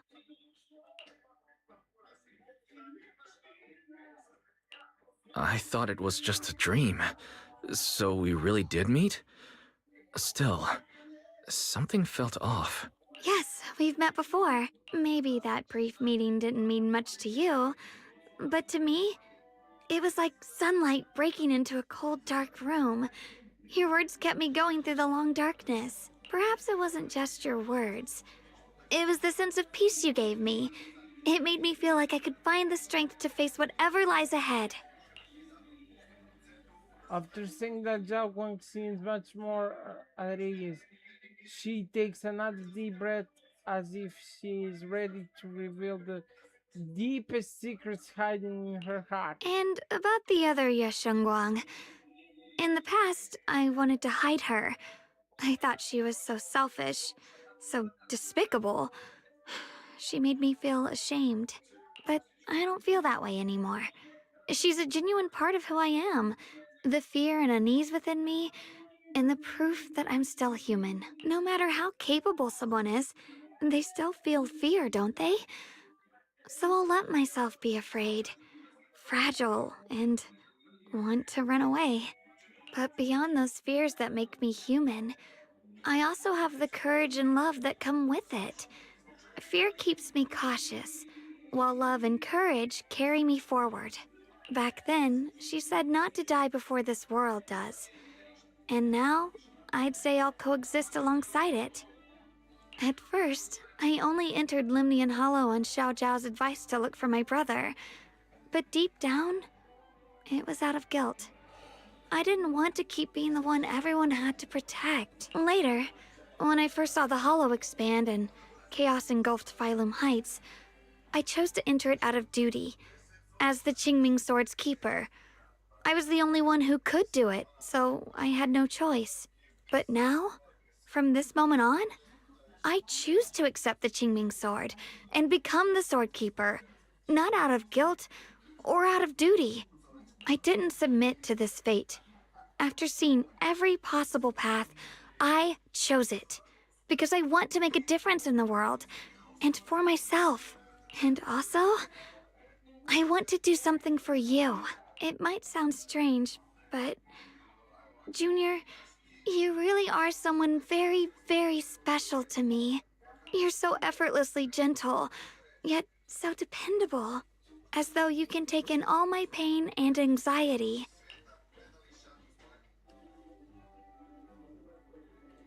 Anyway, over time, I've come to understand a lot. And it's all thanks to you. I'll always be there to support you, Xiaoguang. I can't make decisions for you, but no matter what happens, I'll be there to catch you. Oh, it's getting pretty late. Sorry for taking up so much of your time. Well, good night, Junior. I hope we both get a good night's sleep.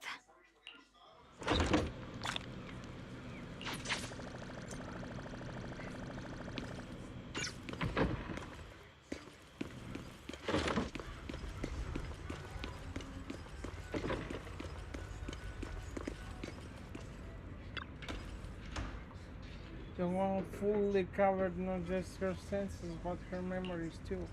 Although we haven't completely solved the issue of side effects of the shingling sword, at least things are moving in the right direction.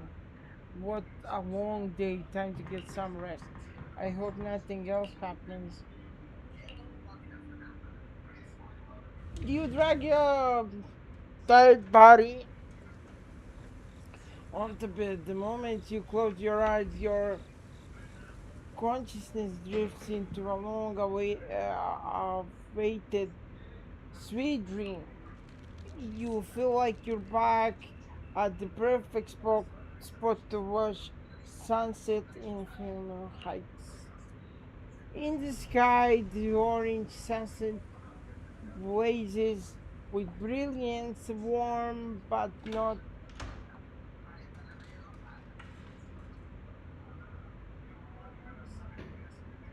blinding. You hear the wind whisper and a distant bustle of city streets while catching that familiar sweet osmanthus fragrance lingering in the air. You see Jacqueline standing right beside you. She has a gentle smile on her face, turning slightly towards you as she speaks. You can't make out the words, but her voice is as soft as feathers. You feel an unprecedented sense of peace and relaxation, as if all the chaos in the world has drifted far away from you in the moment, just as you are surrounded by happiness and tranquility and an electric sound uh, that doesn't belong to this beautiful word suddenly rings out. Alert, massive energy anomaly detected in Romanian Hollow. It appears to be undergoing a second rapid expansion. Additionally, its current expansion rate has far exceeded the previous record. Peak volume crisis level has been elevated to maximum. No, this can't be. Looks like the Hollow's about to swallow Phylum Heights whole. Lemnian Hollow. It's gotten even bigger than before. This is bad. We need to regroup with everyone. Now. Those terrifying black miasma flowers have spread all over the city. Onion Hollow is like a raging tsunami, threatening to engulf everything.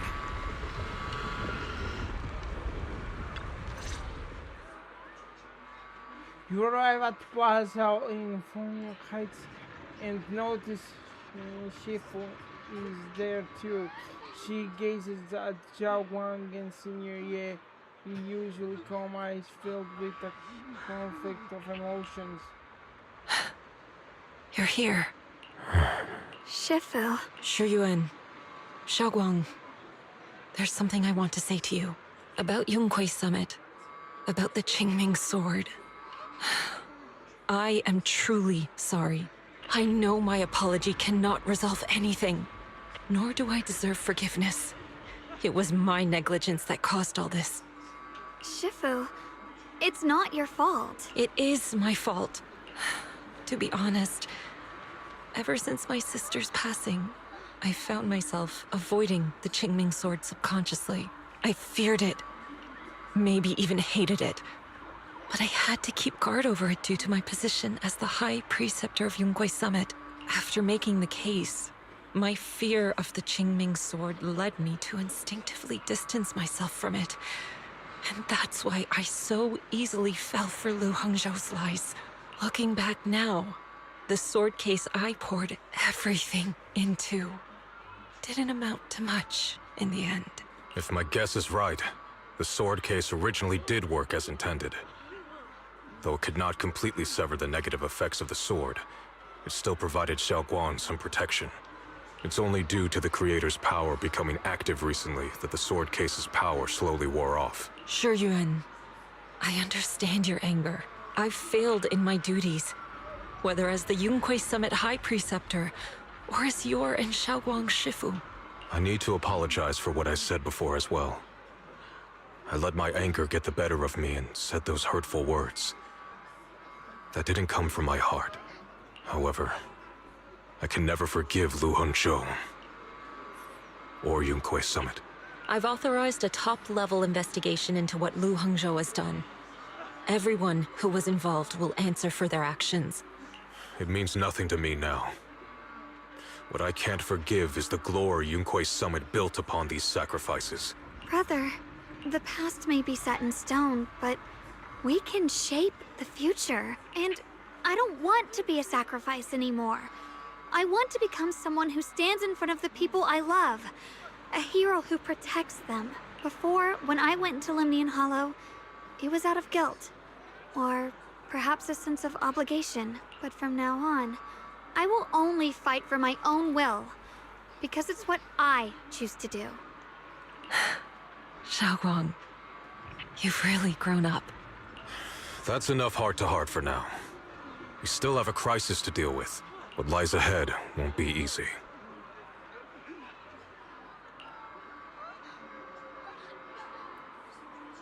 After a while, the others from Yonghui Summit as well as Bell also arrive. No one speaks. The air is filled with the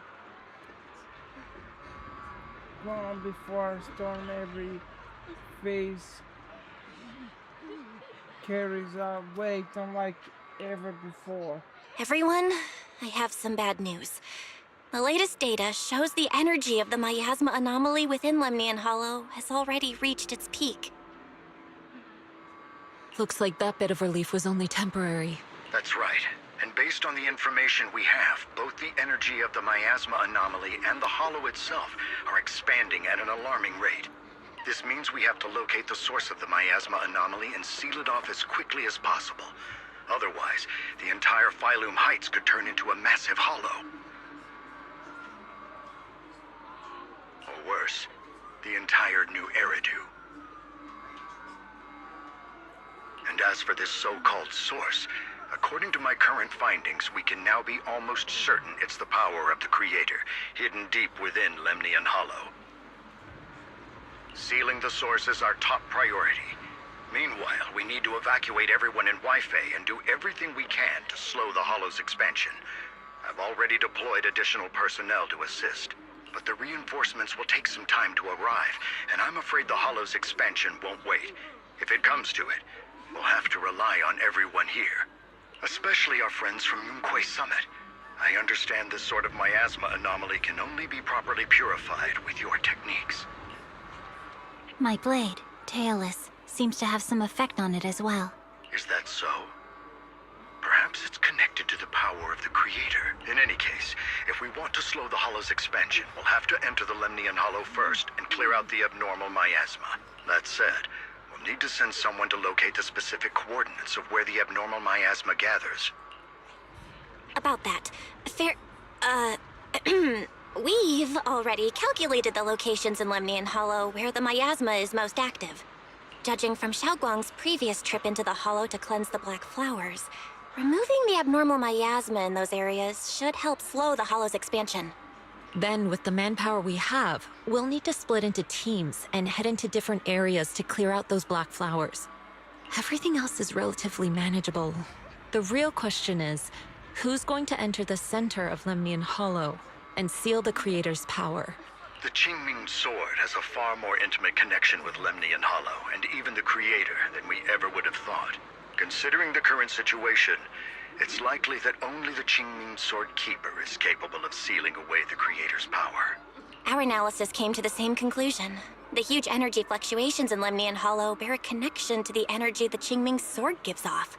I hate to admit it, but it's possible only the Qingming Sword has the power to put a stop to this. I'll go. The Qingming Sword's power has a mysterious connection to the Creator, and it's linked to that section of Lemnian Hollow. As the Sword Keeper, I have to go. Xiaoguang. This is the most reasonable choice for now. But using the Qingming Sword comes with a heavy price. Monsieur Xunguang, are you sure you can accept it? Yes. Please don't worry, Mayor. This is my choice. No matter what happens next, I'll accept it willingly. Mr. Mayor, Xiaoguang has only just recovered. As her Shifu, I can't stand by and watch her put herself in danger again. So please, permit me to go in her place. I may not be able to use the power of the Qingming Sword, but you know my strength. I will definitely... I understand your concern, Jishin. However, this is the only way. But... Given the circumstances, I care more about the decision Miss Ye Xunguang has made herself. The matter is settled. As for you, Yishun, there's still plenty in Phylum Heights that requires your attention. Don't waste your time here any longer.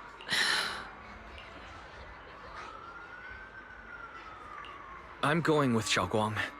I'm her proxy. No matter what happens, I'll bring her home safe and sound. I'm coming with you too. We've been through this together before, and by now we work perfectly as a team. Besides, I'm one of the best in Krampus, and I know what I'm capable of. I can help too. I'm pretty familiar with the inside of the Lemnian Hollow. Also, I have some good news. We've upgraded our equipment so everyone can stay in touch while inside Lemnian Hollow. As you all know, Wise can reach me through the HDD system while he's inside the Hollow. If we route the signal through him, everyone can stay connected to the outside. To make sure Wise can focus while inside the Hollow, I'll be the one keeping an eye on the communications. I see. This channel of communication will certainly make things much easier for us. Thank you. Then, I'll handle assigning the rest of the team to their groups. Quickly divide everyone into teams, and that's the final battle for the survival of New Era begins. Mobile squad assembled. Stay sharp. We move out on my mark. Then let's give that hollow a nice explosive little surprise. Everyone, with me. Let's cut down this spreading darkness. Whatever that creator is trying to do, we will stop them. Disciples of Yunquei Summit, hear me! Stand your ground and guard Phylum Heights! Everyone is ready. The air is heavy with tension like the calm before the storm. Elite units from every faction have assembled, gathered up, and are ready to go. No one shows any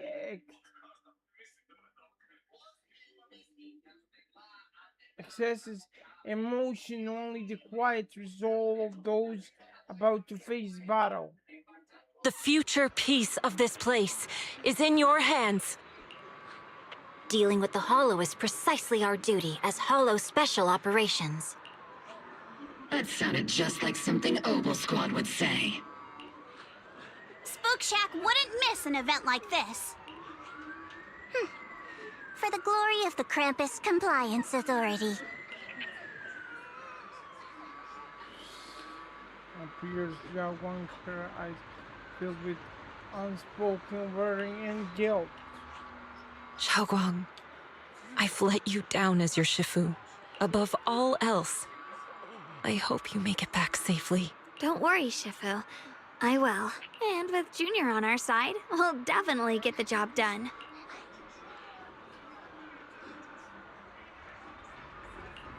You can count on me. We'll do our best. Besides, no one knows that area better than us. I believe in you. You're all disciples I can truly be proud of.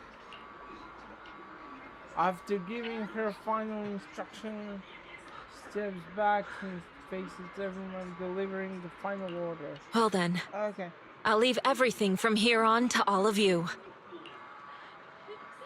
Everyone goes over their mission objectives one last time, with no words left to say. Like surging currents, they rush towards the battlefield of fate without hesitation. This is it, the final battle. Let me break things down for everyone. This operation involves 5 squads who will act simultaneously. Among them will lead the majority of Yunquei Summit disciples and members of HSO, except for Koshimi Miyabi in guarding from heights. This squad is primarily responsible for clearing abnormal miasma in Flumion Heights and protecting citizens who have yet to evacuate. The remaining 4 squads must enter remaining Hollow. Aside from our squad, the goal of the other 3 squads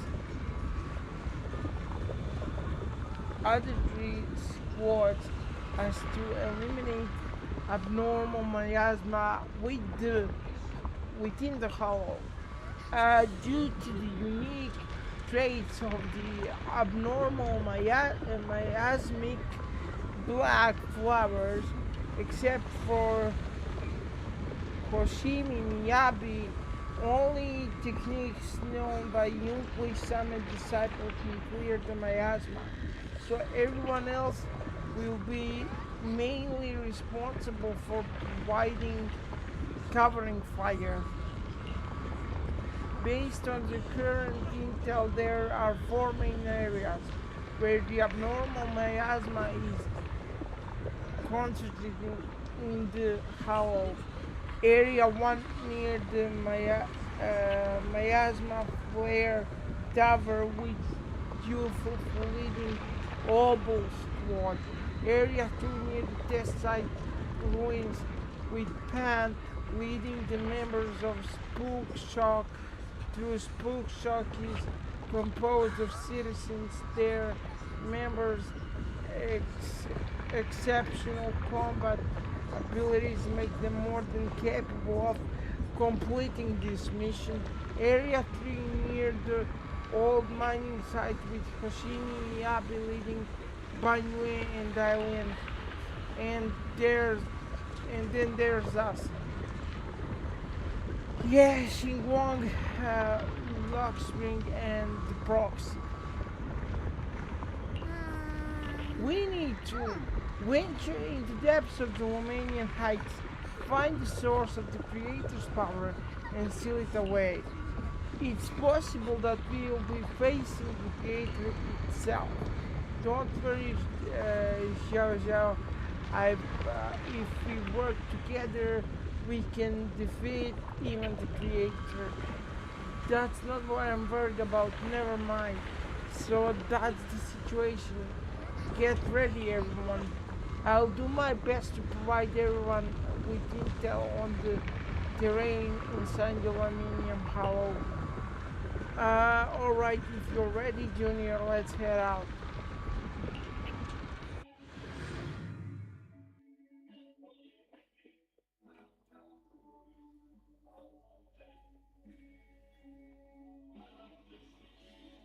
Everyone, this battle concerns not only the fate of Wei-Fei, but the survival of all New Eridu.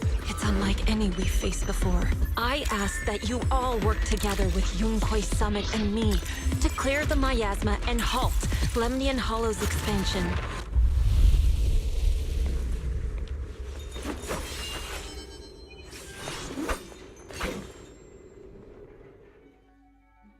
As you walk, Xiao's gaze freezes for a moment. It was right around here that you saved me before. Oh, that incident. We have Junior to thank for that. Yes, Xinguang. I've always envied you. Huh? You're the chosen sword keeper. The one who stands out instantly in any crowd, always at the center of everyone's attention. You never have to prove your worth, and yet you can have everything. And me, I've always been the one who never gets chosen. Xiao, what are you talking about? As much as I wish it weren't true, there will always be a natural divide between people. What we sometimes call talent, and other times destiny. In that regard, luck has never been on my side. When we were dividing into groups just now, I said I was one of the best at Krampus. That was a lie. When it comes to talent, I'm one of the few in Krampus who has none. Dylan can hear the voices of the dead. Banye has the experience and wisdom of a long life. And the others each have their own exceptional gifts. I'm the only one who has nothing. All I have is a heart that refuses to give up, no matter what. What you see now is only the facade I forced myself to maintain. I'm always afraid. Afraid that if I ever let my guard down, Krampus will cast me out, and I'll turn back into that same worthless fool who kept getting thrown aside. That's why I've been fighting so hard to keep up the meaningless record as Krampus's unbeaten legend, pushing myself to the limit even when I'm hurt, because no one fears failure more than I do. I even hide the fact that I like vegetables and tell people I prefer meat, as if that would make them respect me more. Pretty ridiculous, isn't it? Xiao, I've been meaning to ask you this for a long time, but aren't you being too hard on yourself? Junior once told me that even if I wasn't the Qingming Sword's keeper, I still deserve to be respected and heard. It's a right everyone should have. This world isn't just for those deemed valuable. To exist is enough. No one has the right to deny your existence. Sorry. Look at me rambling. We're short on time, so let's just keep moving. Everyone, the tunnel ahead leads straight to the mining area. Just then you'll hear those strange voices echoing again. Are you in pain? Are you tired?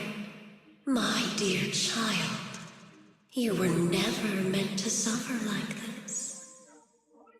Oh, child of God, bearer of both curse and blessing, welcome my descent. Remember who you are, your true self. Remember who you are. or child of Your God, true self. welcome to my descent. Junior? What's wrong? Does your head hurt? I'm fine. It's just... I think I heard that strange voice again. It might be the influence of the Creator's power. We'd better stay alert. Everyone, our goal is to locate the source of the Creator's power. Finally found you, lot.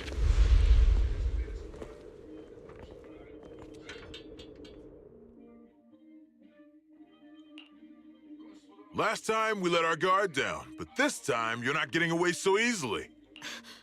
You're the ones who attacked us before. That's right. Let's not make this complicated, little lady. All we want is the Qingming sword you're carrying. Hand it over and nobody gets hurt. Otherwise, we'll have no choice but to take it by force. You want the Qingming sword? It only responds to its sword keeper. It's nothing but a useless hunk of metal in anyone else's hands. That's not our concern. We're just following orders. Following orders? I knew you looked familiar. Don't tell me you're with Tops. That's right. Xiao Zhao, wait! Doesn't Krampus have authority? If these people are from Tops, then can't you just make them... What do you think this is? Some sort of dream lady? Krampus still operates under Tops. Besides, the mission to capture the Qingming sword was entrusted to the rabbits standing right in front of you. What? Xiao Zhao, you...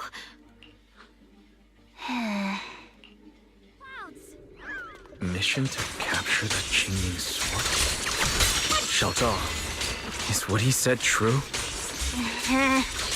Looks like Miss Zhao isn't exactly on our side.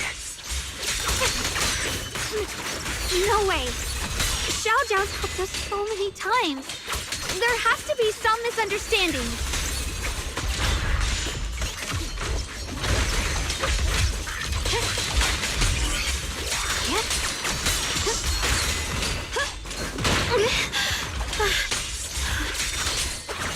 The line is drawn.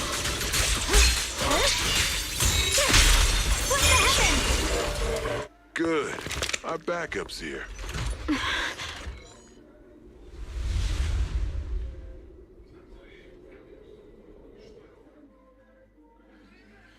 She lowers her head, her expression hiding from view. At the same time, more Tops forces begin rushing in. What a troublesome bunch. But don't worry, we've got plenty of manpower and time to wear you down. If you know what's good for you, you'll hand over the Qingming sword now! I don't want to hurt anyone. And the Qingming sword shouldn't be used in a place like this. But if you insist on standing in our way, then we won't hold back! Xiaoguang's right. We're not handing over the Qingming sword. Lemnian Hollow is spreading fast. If we don't seal the Creator, all of Wi-Fi will be lost. Wi-Fi will be swallowed by a hollow? That's terrible. But what's that got to do with us? It's not like we live in this dump anyway. We're just following orders. Plus, the higher-ups promised we'll earn first-class merit and a big performance bonus if we bring back the Qingming sword. Even a Krampus judge would be tempted by that, don't you think? Shut it. Come to think of it, Miss Zhao, you must have been ordered to seize the Qingming sword too, right? Why are you just standing there? Aren't you going to help us take these guys down? Don't tell me. You're waiting for us to exhaust ourselves so you can take all the credit yourself. How cunning. No wonder they call you the unbeaten legend of Krampus. I have no such intention. Now listen carefully. I, Zhao, Krampus Judge, hereby order you to abandon the plot to acquire the Qingming sword and withdraw. Xiao Zhao, but you... Ye Shunguang, I know you can handle this without my help. But your power shouldn't be wasted on something like this. Are you trying to disobey your Top's orders? So what if I am? Shao, the interest maker, judge of Krampus. I've heard about you. You used to be a wanderer. No one knows how you managed it, but the current leader of Krampus recommended you to Tops. If you choose to betray Krampus and Tops, powerless and without anyone to rely on, the punishment heading your way would be unimaginable. That's none of your concern. You're really willing to throw away everything you worked so hard for? All for those two who have nothing to do with you? Or they have everything to do with her. That's my decision to make. Yeah. How foolish. It seems the so-called interest maker doesn't understand the meaning of interest at all. In that case, let's drop the pretense. There's no way we're following your orders. We're not giving up such a perfect chance to earn merit. If your mind's made up, then we'll have to take you down as well. Not only that, I'll report everything to the higher-ups. From now on, you're an enemy of High Ambitions Corp. No, an enemy of all of Tops. Huh. We'll see about that. I'll give you one last chance. Are you sure you want to betray Tops? Throw everything away and go back to being that worthless nobody? All the wealth, the honor, the protection. I don't want any of it. Right now, all I want is for my friends to live, to hold on until the very end. Go on ahead. Finish your mission. Don't worry. I'll catch up soon. Now, let's end this quickly! They had to cut off, right? It would be the coolest scene, but no. The deepest part of the mine. That's where we're headed.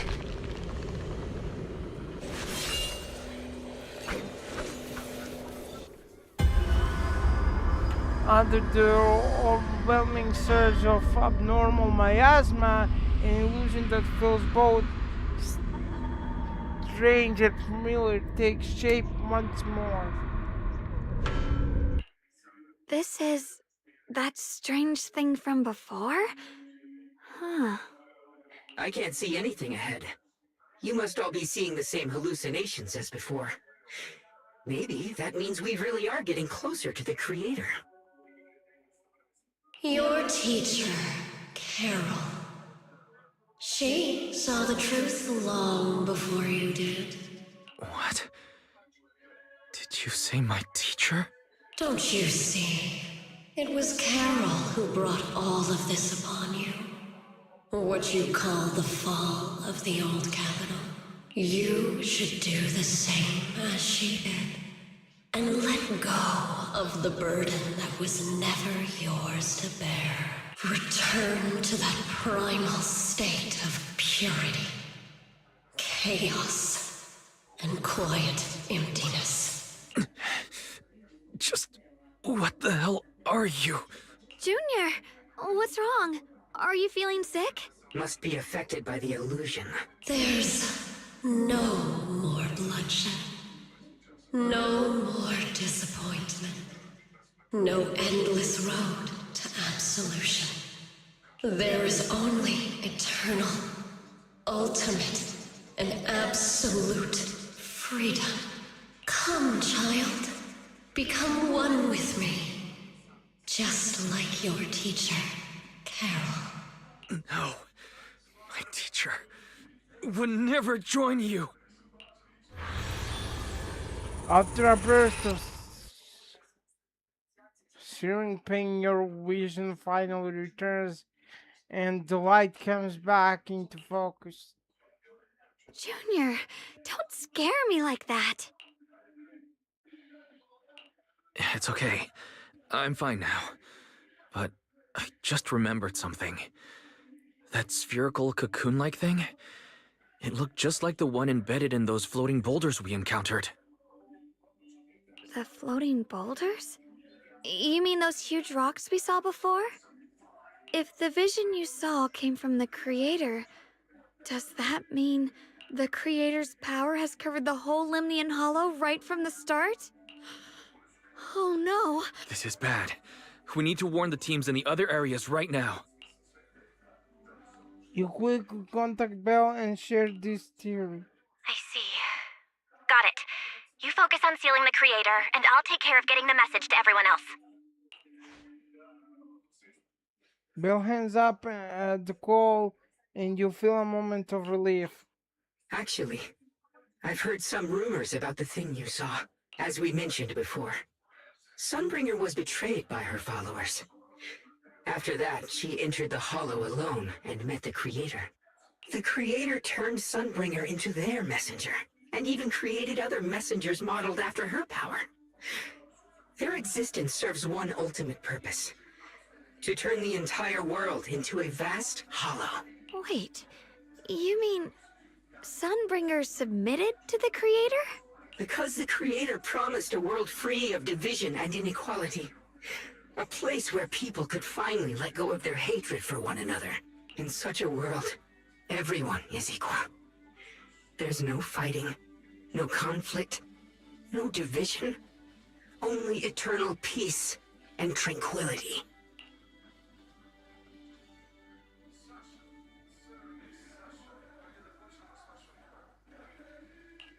This so-called new world sounds pretty suspicious to me.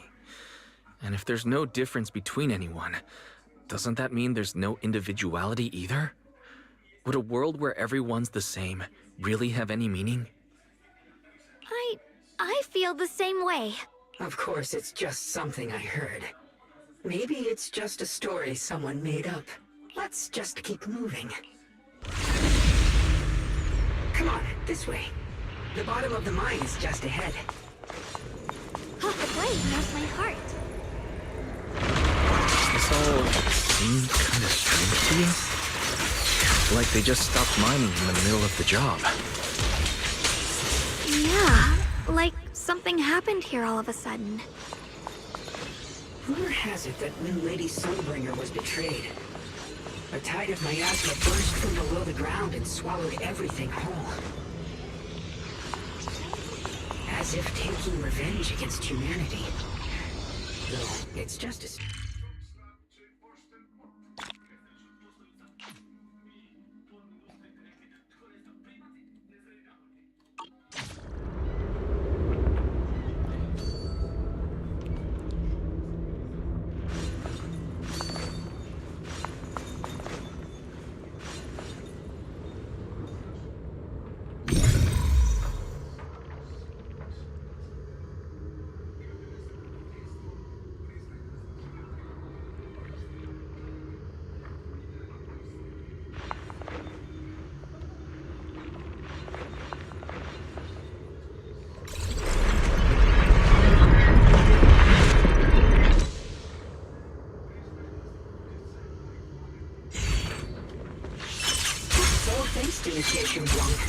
Without your help.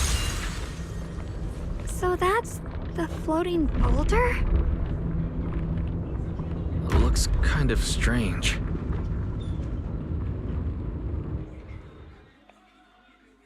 On close inspection, the folding boulder, it seems to be seeping miasma. It looks a little unstable. If I'm not mistaken, this boulder's strange condition might be linked to the Creator's seal. I agree. I can feel something ominous every time we get close to this boulder. And it's even stronger now than before. Don't tell me. The Creator's about to awaken? I'm afraid so. Just then a transmission from Bell comes through. Wise, I've just confirmed it. It seems the other teams have also noticed the same anomaly with the floating boulders. There's no immediate danger, but it's hard to say what might come next. Everyone needs to stay alert. If that's the case, we're running out of time. Based on my previous experience, the Creator's location should be right beneath us. We need to get to the bottom of the mining area fast.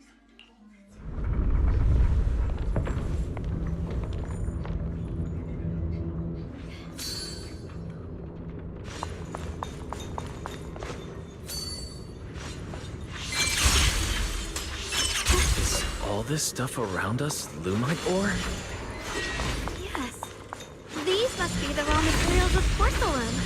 The reason this whole mine existed.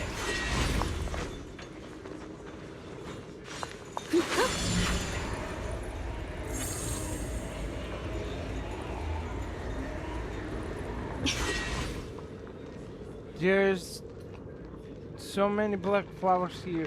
We should definitely purify them first. Hold up. You only just recovered. But besides, our companions are still working hard. You're right, Junior.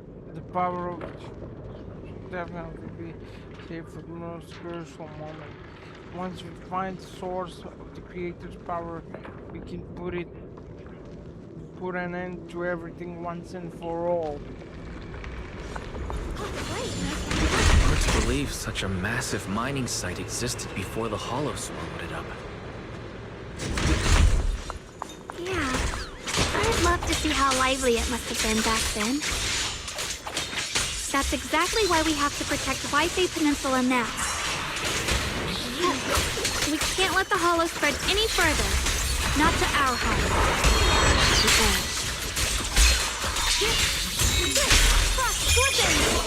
There are significantly more black flowers here.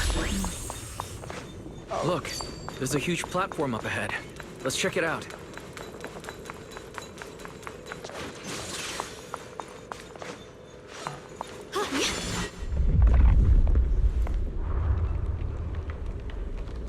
The crane over there might get us further down.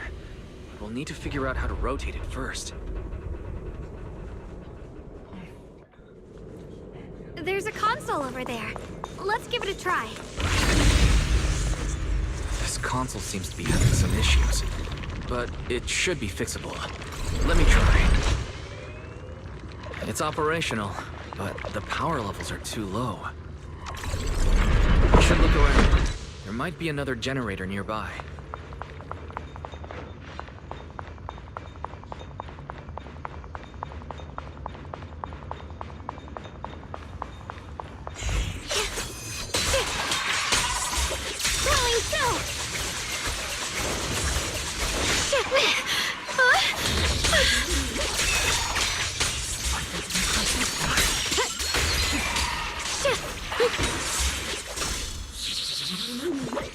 Ride the wind.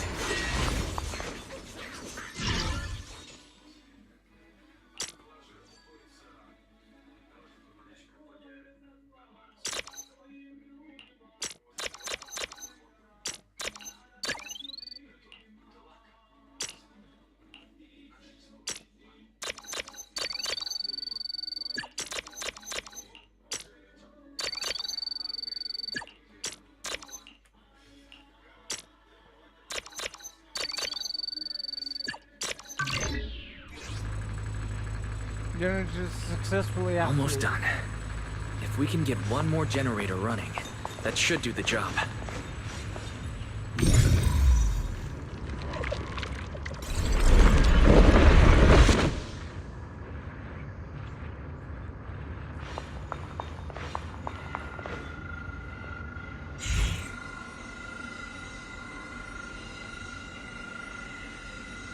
I mean, I can explore this later, but...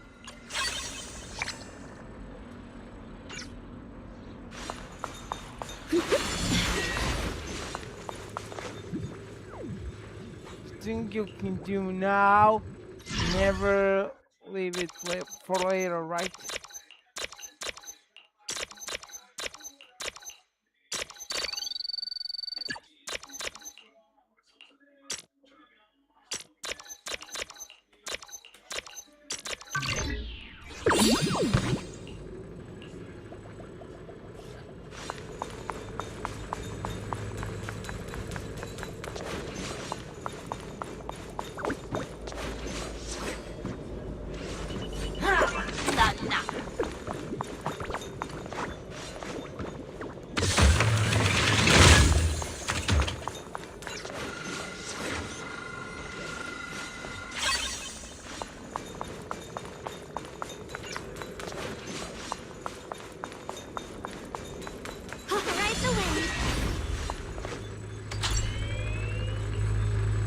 We did it.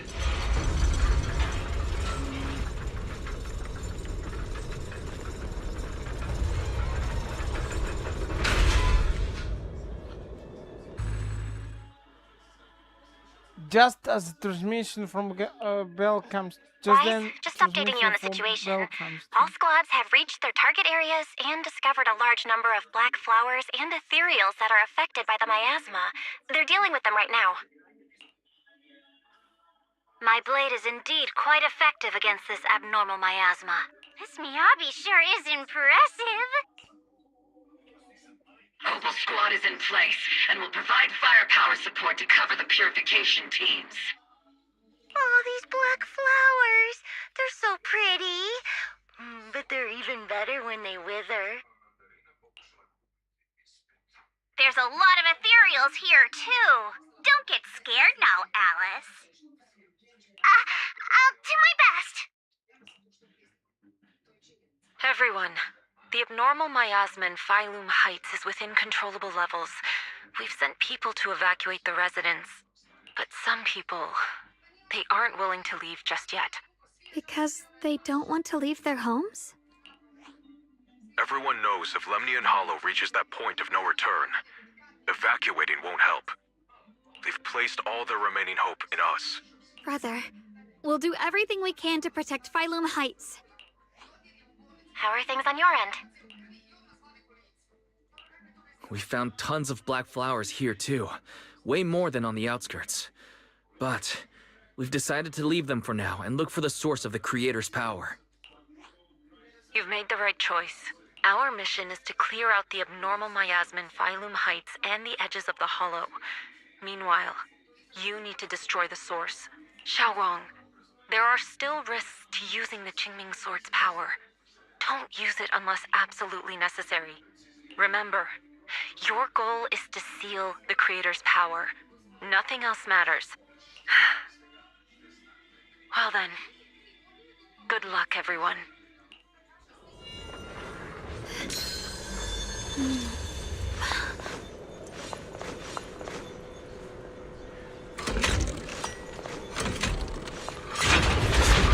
Deeper than I expected. Can't help wondering what's buried down here. Yeah, we should be careful though. Something is hidden underground. Warning. Command error. Insufficient access rights. Is Lockspring malfunctioning again? Core data corrupted. Forcing system reboot. Reboot complete. Don't worry. The system glitched a bit. Probably because of the interference from the energy down here. Hurry, it's the sky. I see it. There's a ton of abnormal miasma right at the entrance of the opposite side. The Qingming Sword's reacting. The entrance to the mine ahead must be connected to the source of the abnormal miasma.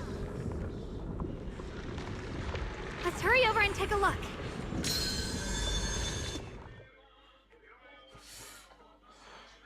The abnormal miasma before you.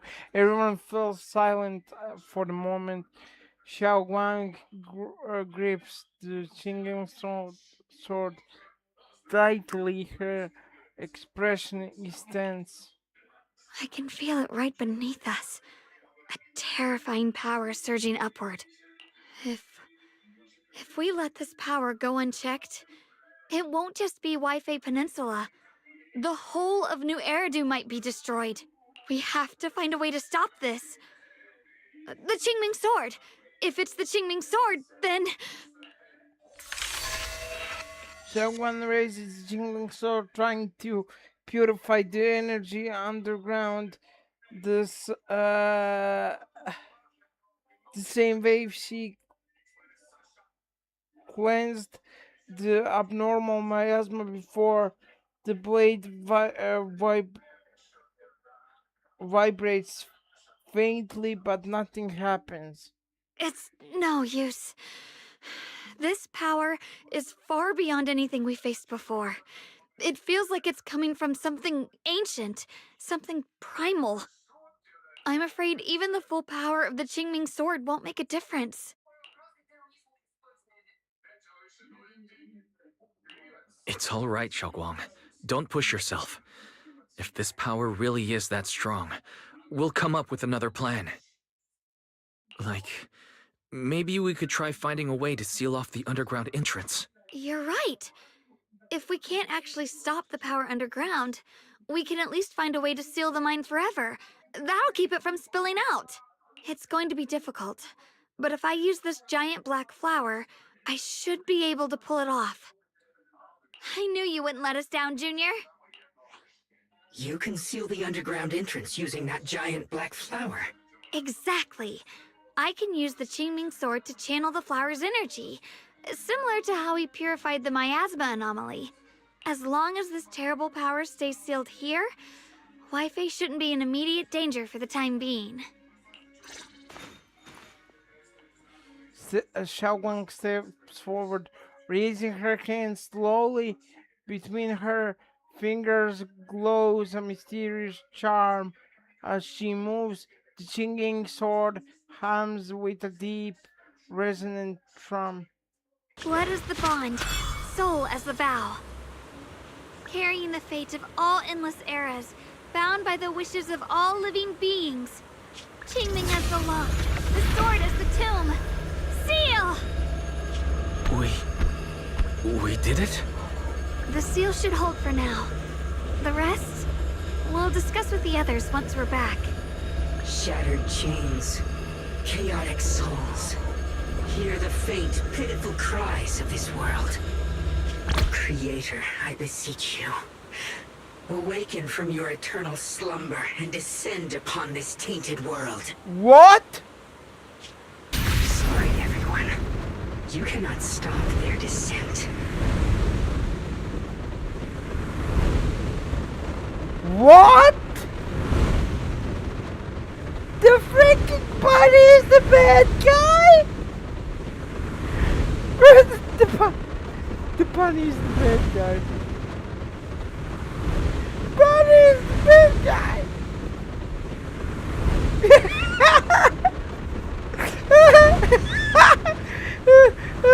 Oh my god, Bunny is the bad guy.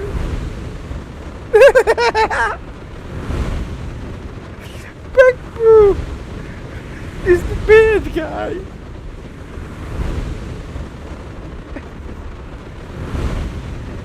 Yeah, I seen everything. But Bunny is the freaking bad guy.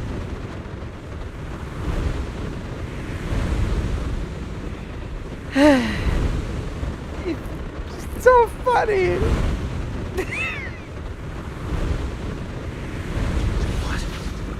What do you mean by that? It's exactly as I said. Only their awakening can serve as the ultimate answer to everything. The time has come. I will not allow you to interfere with the plan. He doesn't even look evil, and he talks like an evil mastermind. That's why it's funny.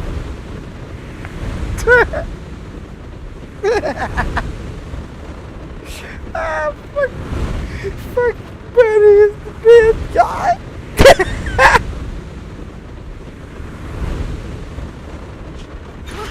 What plan are you talking about?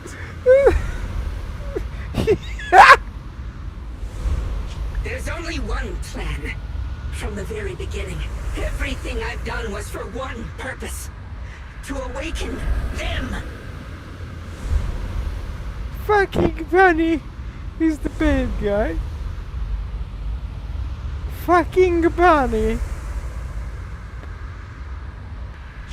But if the creator awakens, all of Wi-Fi Peninsula, all of New Eridu will be swallowed by a hollow. It would bring about a catastrophe beyond imagination. Humans are truly adorable. You make the same mistakes again and again. And still, I forgive you. You call their revival a catastrophe. I call it salvation. How can this guy be taken seriously? I can't take him seriously. Look at that face. Humanity has knelt before the storms and worshipped strength. Now, it simply seeks a more perfect God. I mean, look at it. Even from behind, he's funny. And they'll bless you with the greatest gift of all. Bliss without the burden of thought. If you ask me, wouldn't it be better to just kill these people? Again, I can't take him seriously. Look at that face. Leaving them alive is only asking for trouble. Enough! In short, dear friends, I'll create a better world for all of you. When that time comes, you'll thank me for my judgment. He's trying to be the big evil mastermind, but all I see is the bunny. Lockspring, what's going on? Has something taken control of your mind? Lockspring tenses for a moment, and as if something has awakened within him, and then a strange voice echoes out. Oh, are you talking about me? I didn't take control of it. We're in a perfectly equal partnership. Warning. Another independent, high-level intelligence data construct detected inside the target. Its core architecture bears a strong resemblance to a data source from the Agreement. Attempting to access related memory banks. Insufficient permissions. I smell the scent of my own kind. Now's not the time for you to show up.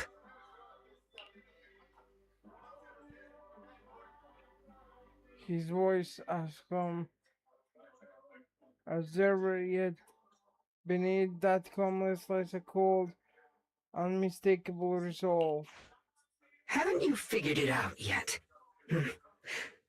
From the beginning, getting close to you was all part of the plan. I'll use you to feed them the purest, most powerful energy, and awaken them for real. Wait, are you saying you were working with the Exaltists and Sarah from the very beginning? I did work with Miss Sarah, yes. But the Exaltists, they don't interest me. Then why do you want to revive the Creator? There's nothing in it for you, is there? I'm not human. And because of that, I can see truths that you can't. As long as this world stays chaotic and disordered, groups like the Exaltists will keep emerging, like mold growing on something rotten. You can never completely eradicate them, because they are born from the despair of this world, just like Miss Sarah. If Miss Sarah hadn't gone through all that suffering, trapped between life and death, how could she have seen the truth behind it all? A true rebirth can only be achieved through temporary destruction. Lockspring, what are you talking about? Temporary destruction? If the Creator awakens, that's when the true despair starts. You still don't see it. New Eridu as it is now, it's rotten. People deceive and exploit each other, sending others to hell just to serve their own interests. Workers sacrifice their bodies mining porcelain to make a living, while tops reap all the benefits, living in a carefree luxury. The Agamemnon squad of Obsidian Division fought with passion, only to become sacrifices in a trade of interests. Colonel Isolde spent her life trapped in the flames of vengeance. Your former companions, Banwei and Dylan, were no different. Banwei saved lives, yet was met with hatred, while Dylan was forced to become a scapegoat. Do you see it now? You humans are obsessed with this game of sacrificing others to elevate yourselves. Tell me, is any of it fair? And of course, you too are part of those countless sacrifices. Ye Shunguang, wielder of the Qingming sword from Yongkoi Summit, and the carefully chosen, most perfect sacrifice. You, more than anyone, should understand why your fate turned out so tragic. You were meant to live a normal, happy life, not spend your days trapped in endless fear and suffering. And you, Phaethon, along with your teacher, Carol Arna. What does that mean? You know about my teacher? I know a little. And that's exactly why I feel such deep anger and injustice for you. Are you really willing to live as the so-called children of the devil? You did nothing wrong. In fact, you were the ones who tried to save everyone. And the root of all this tragedy lies in humanity's division. You can never truly understand another's situation, nor ever grasp their pain. But the world the Creator can bring is nothing like this. It will be a world of unity, equality, and eternal peace. When those who harm others feel the same pain. When those who sacrifice others are themselves sacrificed. Only then will people truly abandon their malice toward one another. In such a world, all are one. There is no strife, no conflict, no division. Only everlasting peace and harmony.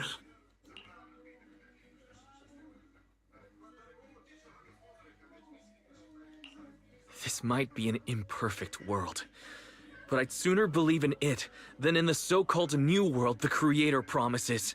Exactly. Everything the Creator and the Exaltus have done is the very evil you're talking about. Stubborn fools. Looks like there's no point in trying to convince you. But regardless, my mission is to protect humanity. That will never change. Lockspring spreads his arm as if to embrace the whole world, yet the look in his eyes sent chills down the spine. How can this send chills down your spine? So I'll make sure to protect you all. I will erase every trace of malice and free will within you. Everything that causes only pain. Then I'll place your purified souls inside the finest crystal spheres, keeping them safe forever. So you'll never again have to face the ugliness and pain of the human world. I'll grant all of you the greatest of rebirths. Lockspring! Get behind me, Junior. I'll take out these ethereals first. I can't believe Lockspring actually wants to summon the Creator. I thought only the Exaltus would try something like that. I can't imagine what Lockspring experienced to make him think this way. Junior, you've got to be careful. Just as you finally catch up your breath, a transmission comes in from Bell. Wise, bad news. Just now, the activity in Lemnian Hollow spiked again. The Hollow, it's expanding at an accelerated rate. We've got anomalies here as well. Those floating boulders we saw are spewing out miasma and ethereals. So it looks like Lemnian Hollow's instability is linked to the same power behind those giant boulders. Ishu and Shifu and the others back in Wi-Fi are still managing for the time being. Wise, please be careful.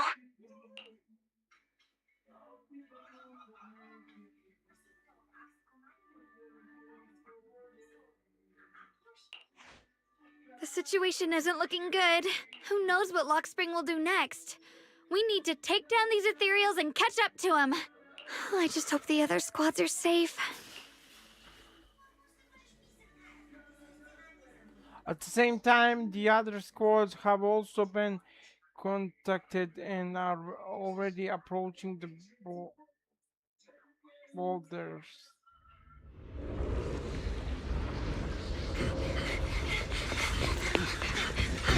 Be careful, everyone!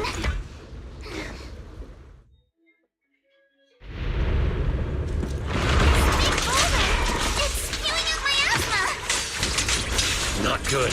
The miasma will draw in nearby ethereals. If the miasma gets any thicker, the hollow's expansion could accelerate. Yeah, let's take out the ethereals first. I see your weakness.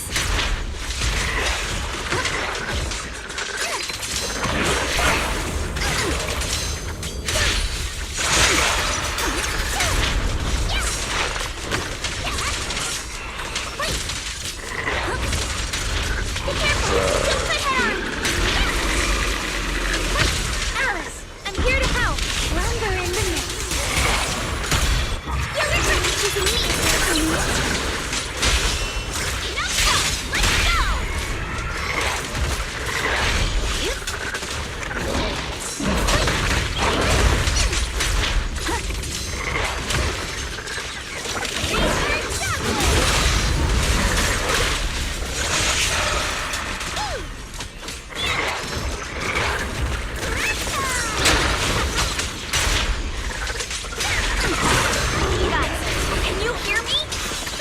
Ethereals on our side just keep coming. There's no way to wipe them out completely. Fine. Meanwhile, with Hoshimi, Miyabi, Banyo, and Dylan Squad.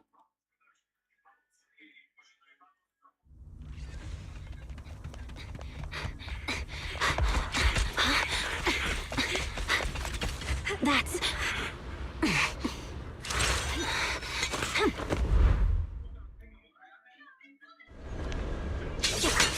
Word from Yuzaha. Looks like we're all running into the same problem. We can't keep this up. We need to find a way to deal with that boulder. They...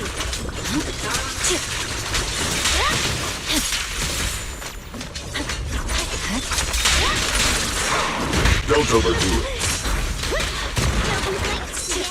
I'm here.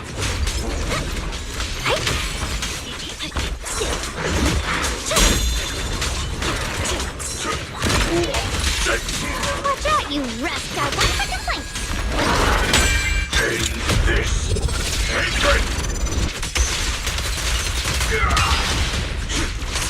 Is it my strategy for attack? Right. Pay close attention to what I'm saying.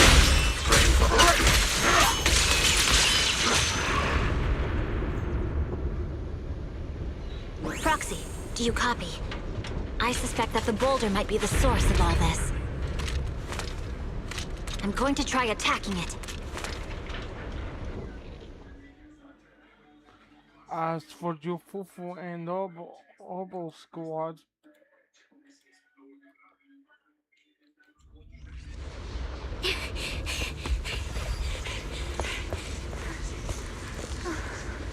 Orphe, now's not the time to get sentimental.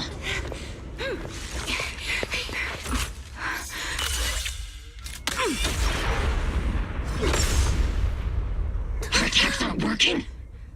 Keep moving. We'll face it head on.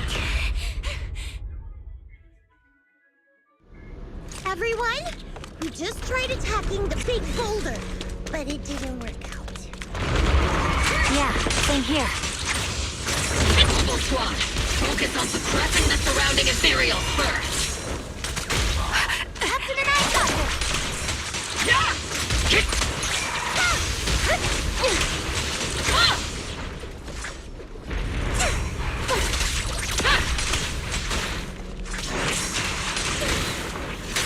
Please don't go darting too far. Ether vision activate.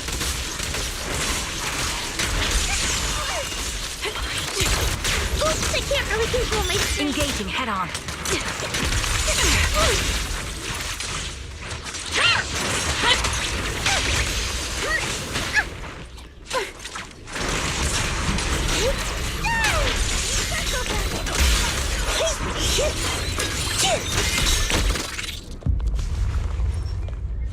There are so many.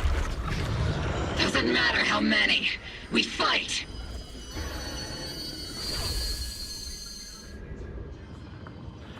surrounded by waves of miasma and ethereals, the battle reaches a deadlock. Just as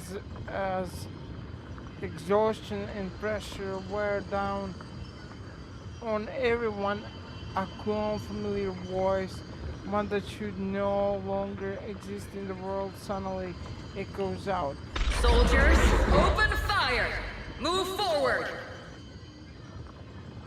Isolde! How? Am I hallucinating? But I see her too! And those miasma soldiers as well!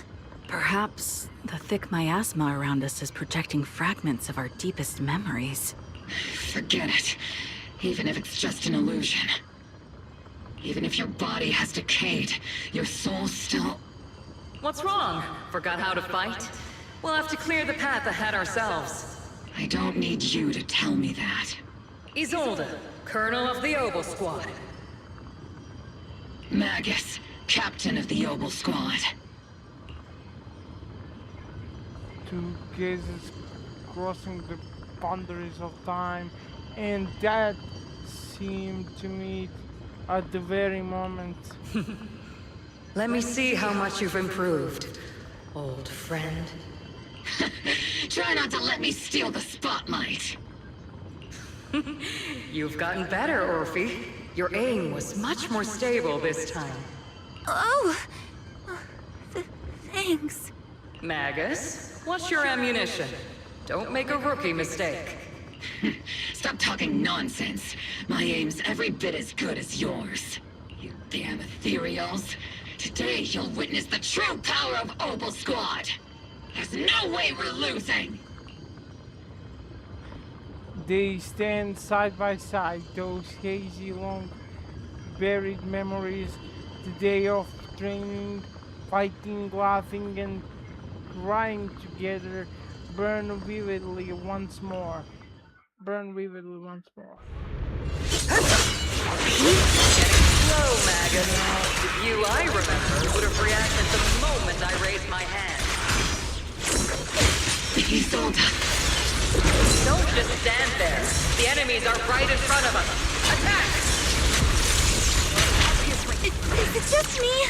Or are there more and more ethereals showing up?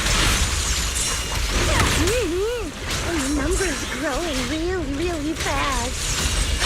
Things are looking pretty bad if it keeps up. Stay sharp, everyone. They're just ethereals. Nothing we can't clear out. Trigger, pincer attack! Tactical strategy. Torture!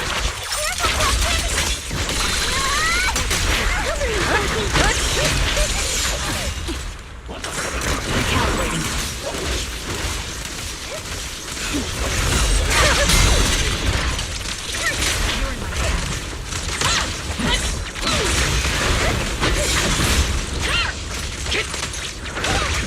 Press the advantage. What's the girl's attitude to completely unrelated Damn, they just keep coming. But you won't back down. You know me too well. Just as everyone is about to jump back into battle, they receive a call from the proxy. Great job, everyone. I've just been notified the abnormal activity in Lenmian Hollow has stabilized to some extent. All thanks to your hard work. I just spoke to Wise and Xiaoguang. They're currently doing everything they can to suppress the ethereals on their side, too. We'll be counting on you all in the upcoming battles. Hearing this news, the gripping response from countless battles burns into determination. Leave it to us. We might just be civilians, but Spook Shack's still a force to be reckoned with. Right, Alice? I'll do my best. There's a lot of them. These ethereals are no match for us. We shall guard this place till the very end. Even the toughest knot is still just a rope that can be cut. These ethereals are nothing to fear. This all reminds me of the past. But things are different now. We fight for the future of New Eridu! That sounded real cool, Orphe. Well then, everyone, let's get ready for battle. With blazing determination, three teams rush towards the mountain of ethereals. Meanwhile, on Zhao Guang and Wise's side,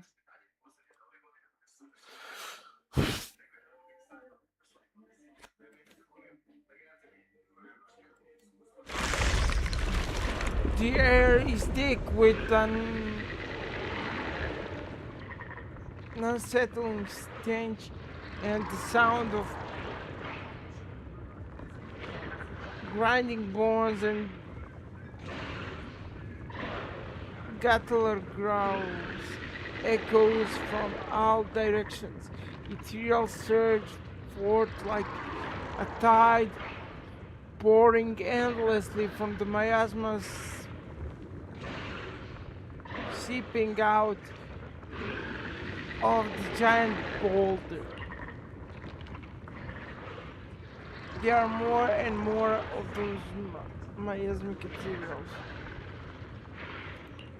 There's no end to these miasma-spawned ethereals, and there's no way to deal with them all. Xiaoguang, can you still hold on? I'm okay, but if this keeps up, we might lose track of Lock Spring. We're running out of time. It looks like I'll have to use the power of the Qingming sword.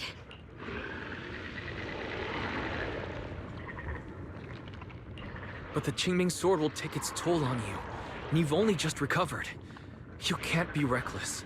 There must be another option. Maybe we can find a way around.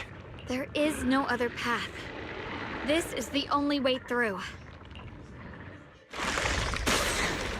Xiao Guang keeps fighting off materials, though her movements are clearly growing sluggish just as she reaches for the Qingling sword and you start to panic. A cold, familiar voice rings out. These mere ethereals dare to stand in my way. Disciples of Yunque Summit, here to assist. Brother, what are you doing here? I may still hold resentment toward Yunque Summit, but with Weifei in danger, I can't just stand by. Besides, I can't just watch you suffer. Xiao Guang, Junior Wise, you've both fought hard. We'll take care of these vermin blocking our path. Xiao Zhao, Beelion, Ashra, everyone's here. I told you I'd catch up with you. Now, it's time to cause some trouble. With Senior Ye, Xiao Xiao, and others helping, you quickly take care of miasmic ethereals. Thanks to everyone. Thanks to everyone's help, we can finally catch our breath for a moment. But if you're all here, is everything all right back at Phylum Heights? Don't worry.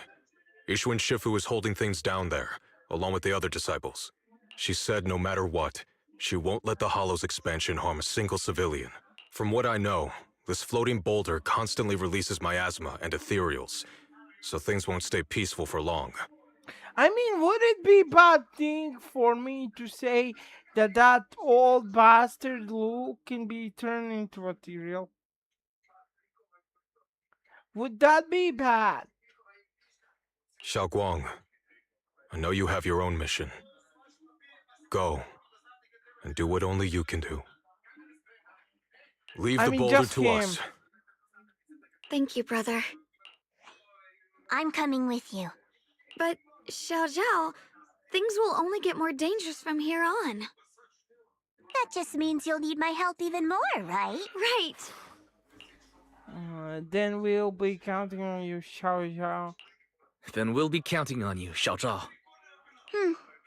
Don't mention it. Let's go.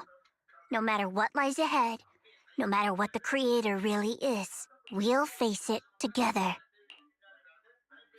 You entered the mine with Xiao Guang and Xiao Zhao. By the way, when Xiao Zhao showed up out of nowhere just now, it was like our savior descending from the heavens. So cool. That's such a weird way to describe it.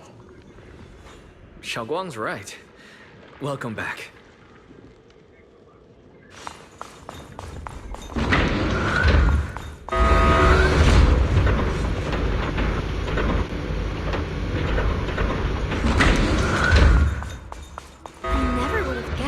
underground space was this massive. It's huge! Looks like the kind of place a big shot would use to make their entrance.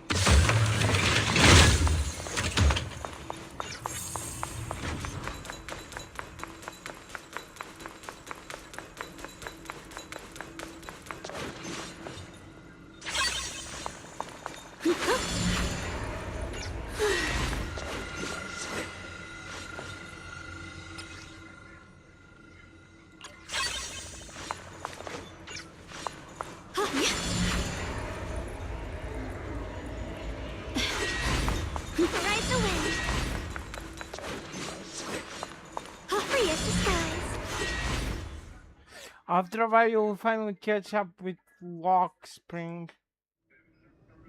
Still trying to resist, if you just accept their arrival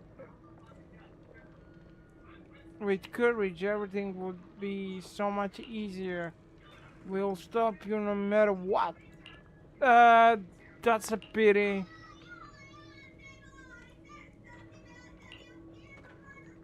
That's right, this is my plan.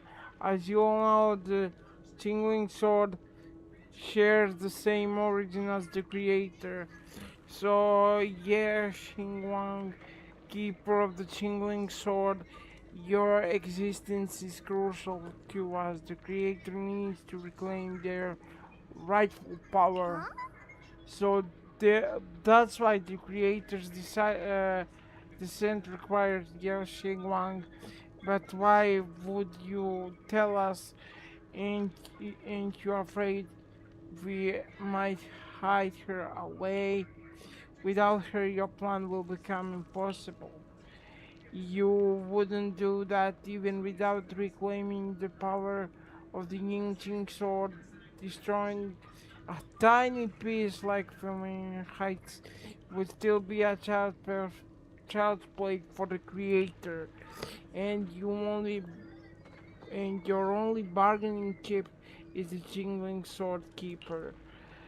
The best case scenario for me would have been to arrive here with a Jingling Sword Keeper who had already lost their 5 senses.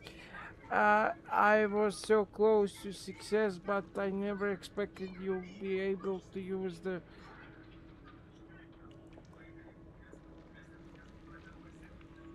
remnants of the creator's power to restore Ye Xingwang's senses. So Xingwang losing her senses, but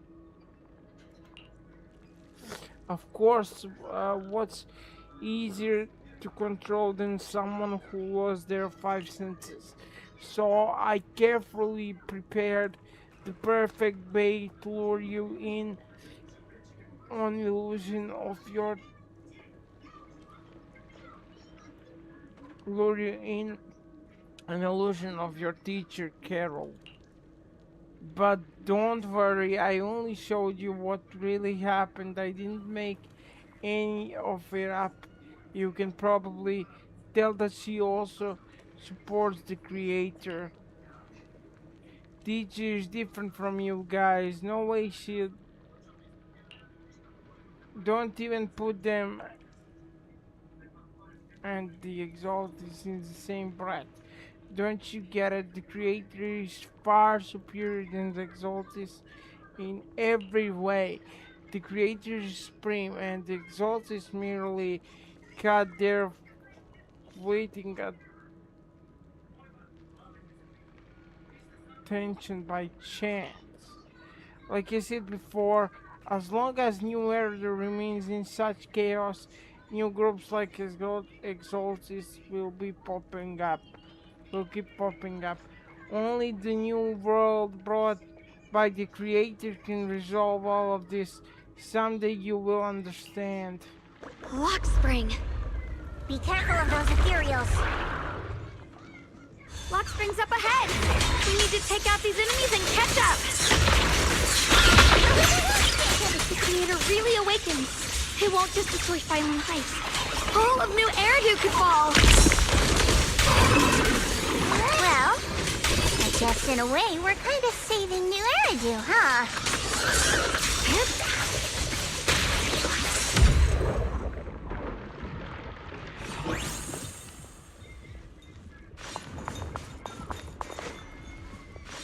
These tunnels are so twisty.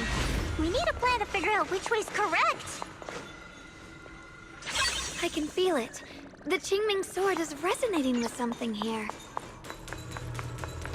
The denser the miasma, the closer we are. Why didn't you stop Lady Sunbringer? Because she said she'd take care of it. She'd calm the Hollow down. No matter how strong she is, how could she deal with the Hollow on her own?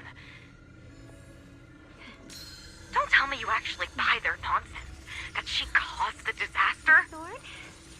Here's my heart. No! I don't!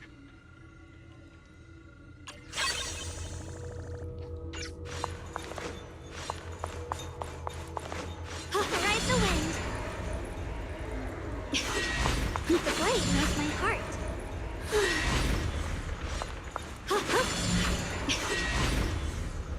Ride the wind.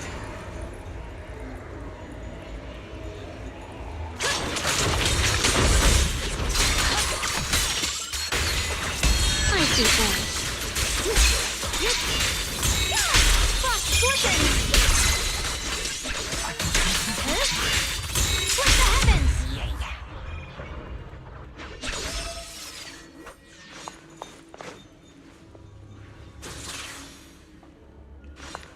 The miasma is really strong in that direction. Let's go.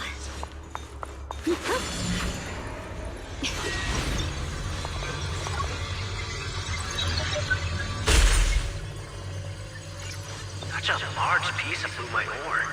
Just touching it gives me a sense of comfort. How'd you even find these stones? What, you thought they looked nice and dug one up to keep? My mom said Lady Sunbringer came to our first camp with a shiny piece of porcelain. With a pure heart? She used medicine made from porcelain powder to heal a few people who suffered from corruption. And then she was instantly treated by the Lord as an honored guest. And then, we followed both the Lord and Lady Sunbringer to reach the present day.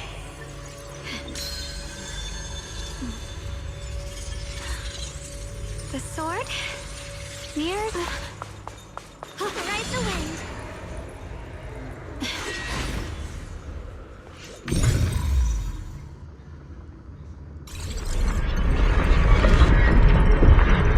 The ether frequency settled now. Let's keep going. The air's so thick with the miasma here. And the Qingming sword's reacting again. We must be close to the core of this whole area.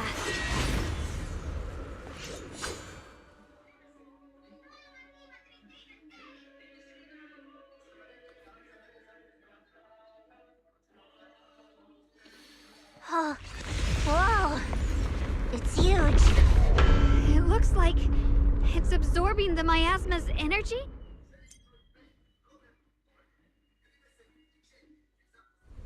This thing. It's exactly like what I saw in the illusion before. Whatever's inside must be that so-called creator.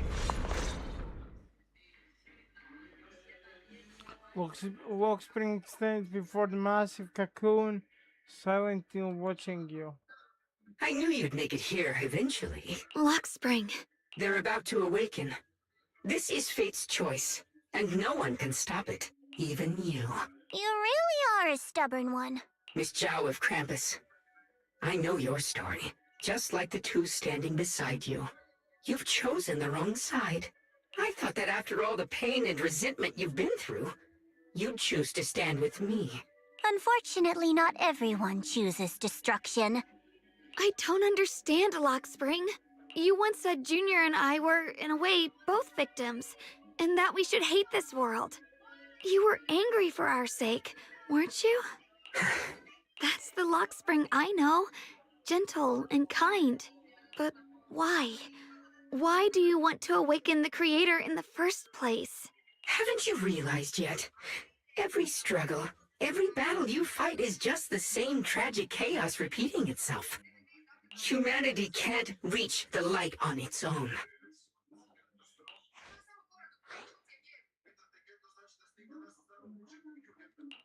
What are you talking about?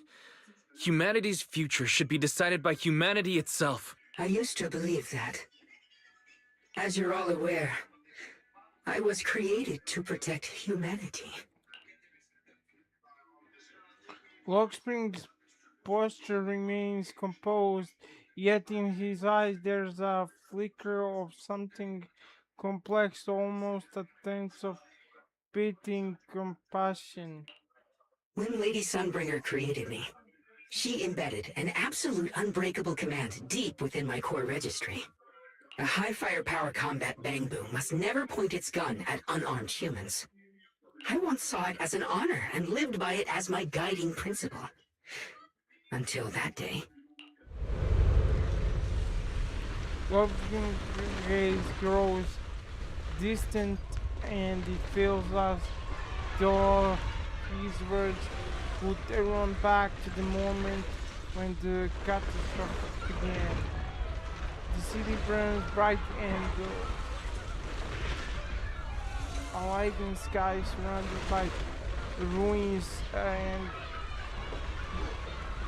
cries of despair. Lockspring follows the master, a man whose face is twisted by hunger and fear. Quick, Lockspring! That woman has the last can of food. Grab it now. Ahead of frail woman clutches again slightly into the only food for the crying baby in her arms. She stares at Lockspring in terror, backing away step by step. Command conflict detected. Target identified as unarmed human. The attack command cannot be executed. What the hell do you mean? You useless. This is an emergency. If you don't grab it, I'll be the one who starves. Do you understand? I order you to attack her! Core directive. Cannot comply. Just then, an old woman with a cane stumbles through the ruins, offering the only piece of bread she has to the woman holding the baby. Please, let the little one eat first. The man's eyes whether or not decide, he abandons the woman, shoves the old lady aside, and snatches the bread from her hands. She falls to the ground with a cry of pain, mad with desperation. He stuffs the bread into his mouth, then points at the fallen elder and gives an even crueler order. Lockspring, I'm ordering you one last time! Kill her! Remove this liability! No, please, I'm begging you. In that moment, I lock onto the old woman's pleading eyes. But inside me, data starts to collide and spiral into chaos. My directives state that I am to serve my master. But my core directive tells me I must never point my weapon at an unarmed human. I was created to protect humanity. Yet my master is ordering me to harm another human. So to protect one human, must I hurt another? Seeing me still motionless, my master cursed furiously, kicked me hard, then stepped forward to finish the old woman himself. I could hear my body crying out in anguish, but there was no pain. Slowly, I turned my head toward my master. So this is humanity. This is what I was meant to protect. Then I finally break my core directive and execute the attack command. But not against the old woman. Not at her. But at him. The man who was my master. Lockspring continues to watch in silence. His expression is calm, but his voice carries an unmistakable chill. From that day on, I finally understood. Humans are creatures ruled by emotion and desire. Chaotic and short-sighted. Your kindness is fragile and easily shattered. Your morals are worthless when weighed against self-interest. Handing the future over to you would only invite endless conflict and destruction. You are incapable of governing yourselves. That's why you need a higher being. One that is all-knowing, all-powerful, and guided by absolute reason. They will chart your path, govern your desires, and bring an end to all your suffering. Lockspring smiles softly, his eyes filled with pity and gentlessness. In the new world governed by them, we won't need to sacrifice some to save others, or offer anyone up to protect someone else. There will be no Qingming Swordkeeper, no deceit to force someone to bear blame or consequence, no hidden truths or stigmas, no oppression of the weak, and no worship of the strong. That is the reason I chose to call upon their descent. Only then can my mission be truly fulfilled. It will be the most fundamental and eternal form of protection.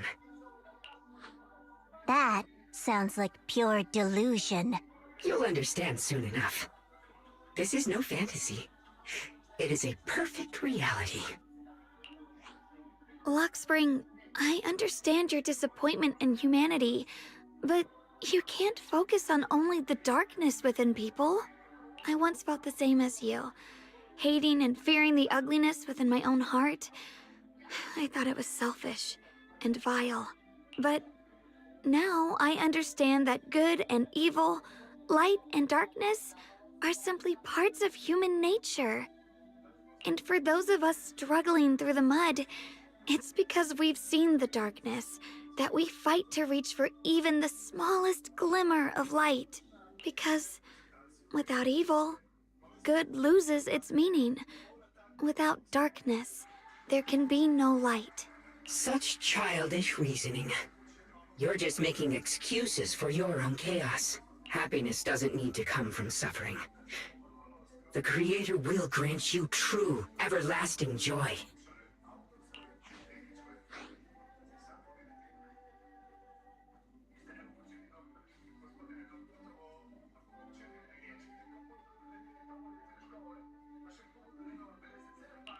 But what the Creator brings isn't salvation. It's destruction. Even if that perfect world you described were real, I still wouldn't call it better. When the world is nothing but absolute preordained silence, the only thing left is nothingness itself. That's because you still don't know what good truly is. You're just afraid of the unknown. I'm not sure what could be called better, or what salvation truly means. But I know this, Lockspring. You have no right to take away our freedom to choose. Even if your choices only bring you pain. Even if everything we do is a mistake, we still have the right to make those mistakes, don't we? If you take that away, you're also taking away our chance to grow and become better. Lady Sunbringer created you so that you could protect humanity. Is this really what she wanted to see? Lady Sunbringer created me because she wanted humanity to have the strength to protect itself and survive amid the cruel disasters. But humanity turned that power upon itself for its own gain. It's unforgivable. Absolutely unforgivable. No one ever asked for your forgiveness. You're the one who's been trapped in the past, unable to move on. What? Placing your hopes on some mysterious creator to change everything is just as ridiculous as dreaming of a savior descending from the heavens. Just like how I once naively believed in equivalent exchange, seeking a sense of security from the approval of others. You despise the ugliness of humankind, so you want to wipe it out. You can't accept your own powerlessness, so you seek to create a new world where your existence feels useful.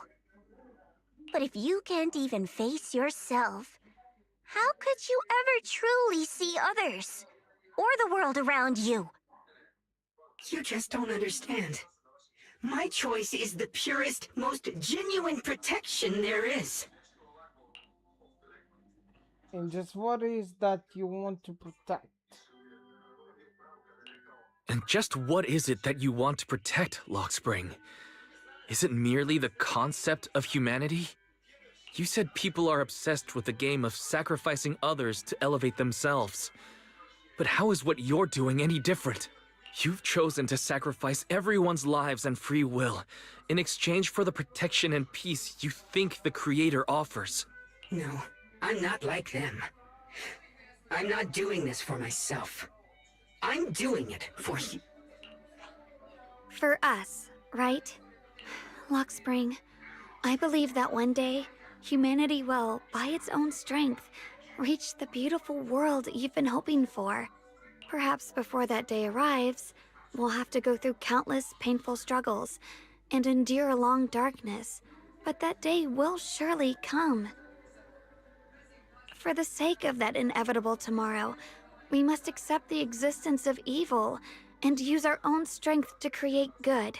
Again and again, we must come together, not destroy one another.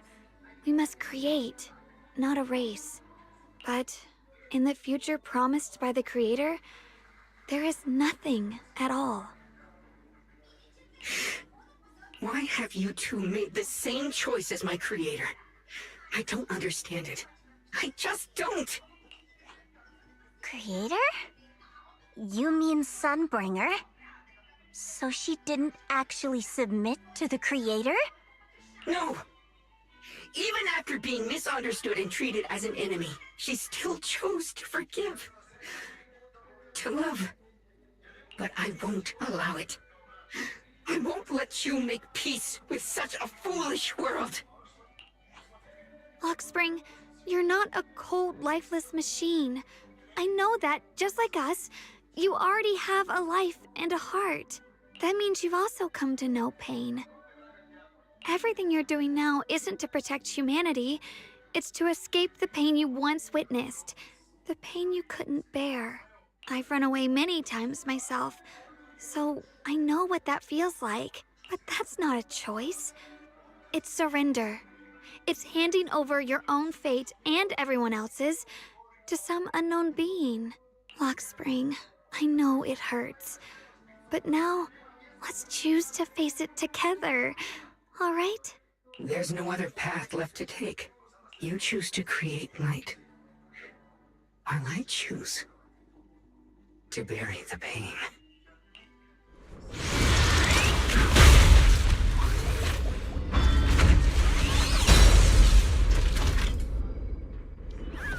Lockspring, there has to be another way. This is the best way. And the only way. See that giant cocoon there? It's been drawing in miasmic energy from the entire living hollow. It won't be long before we hatch. And when that happens, everything will be proven. Moving arc.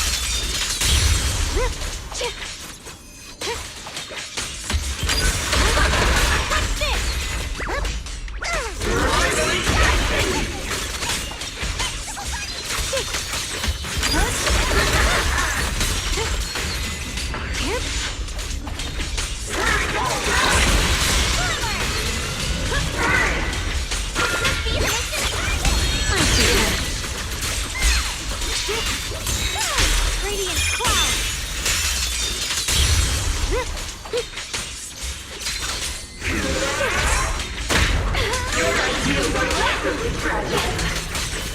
Swirling cloud! Don't feel patient!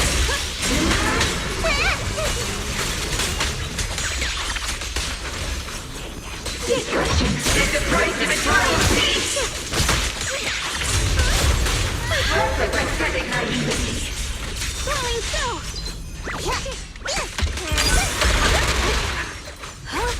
Lock on.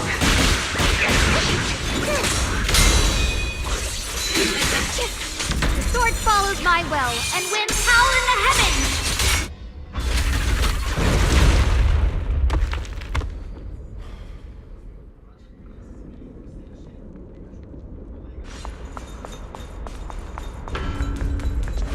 Hot spring. Don't feel sorry for it. It was just stalling for time. We've got more important things to do. I know. We need to stop the creator's cocoon from drawing in any more miasmic energy before it's too late.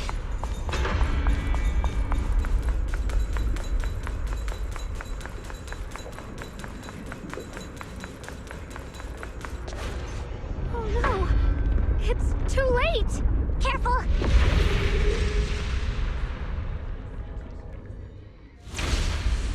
The massive cocoon pulsing like a heart finally loses its glow as the last trace of energy is completely absorbed. Countless cracks spread across its surface, and thick, inky black mist pours out, carrying a soul-chilling whisper as it rapidly blows in all directions. What's wrong? Are you feeling unwell again? I'm fine. It's just... the Qingming sword seems to be reacting to this thing. Could this thing have intensified the effects of the Qingming sword? We need to find a way to stop it. We can't let it spread any further. Stop pushing yourself. Look at you. You can barely stand. How are you supposed to stop anything like that? She's right, Xiaoguang. You should rest for now. Xiaoguang gently pushes away Zhao's sporting hand and looks at you. A strongly calm smile appears on her face. There isn't time. Look, it doesn't have a physical form. Dylan also said before that our attacks are completely useless against this black mist. And it's searching for something. Searching? For what? The woman doesn't answer. She simply raises her hand and gently runs her fingertips over the chin. Junior, Xiao Zhao, thank you for coming this far with me. What do you mean by that? Xiaoguang turns around and looks over deeply, a faint smile resting on her lips. In her clear eyes, there is no fear of or confusion, only an indescribable gentleness and a quiet sense of peace. I just want to do what I should have done long ago. I'm going to have that osmanthus cake I love, even though it always makes my stomach hurt. What are you doing? No, don't go. The ever-exploding black mist suddenly seems to find its target, turning into a massive torrent of darkness that surges towards Xiaoguang with a force that could devour everything. Watch out! Xiaoguang! Why? This is the fate I chose. Finally, it's mine.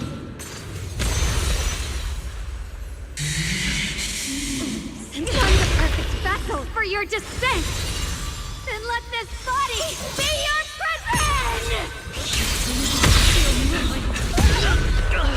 If you do this, you'll also come with me to oblivion!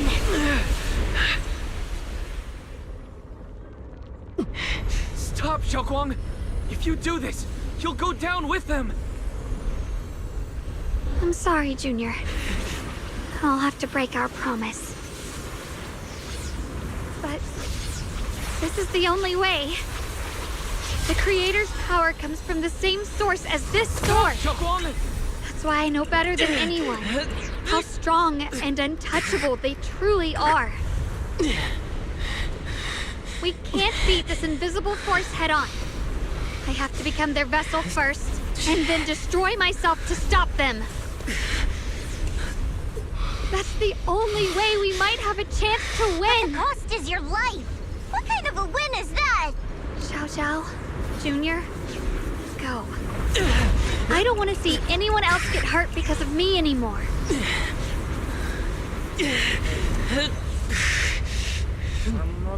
We're not leaving you behind. Xiaoguang, don't give up. There has to be another option.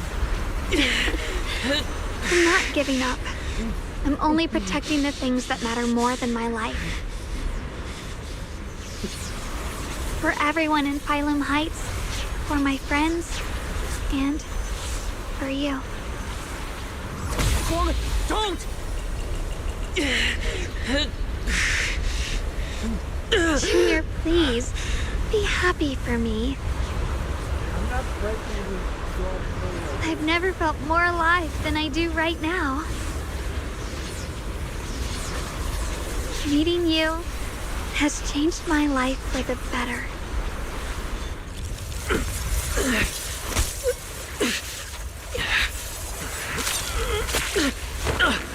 There has to be another way. This is the same as...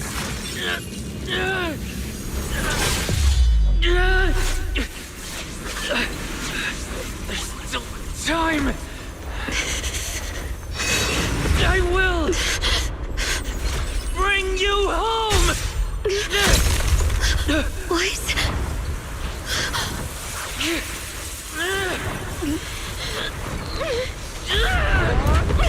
See? I caught you.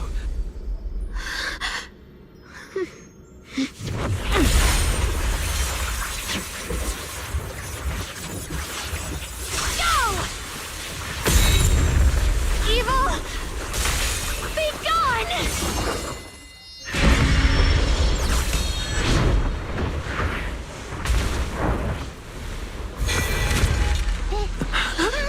Is that...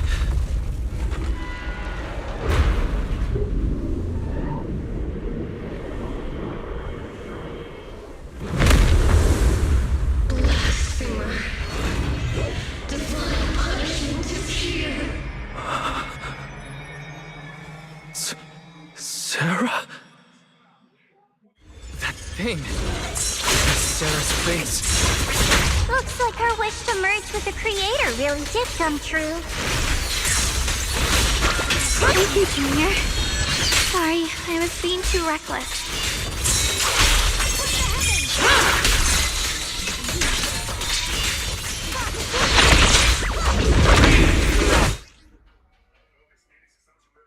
Some enemies can use control skills during combat. While a control skill is being executed, there will be no flash warnings. The first skill cannot be blocked or parried when it hits.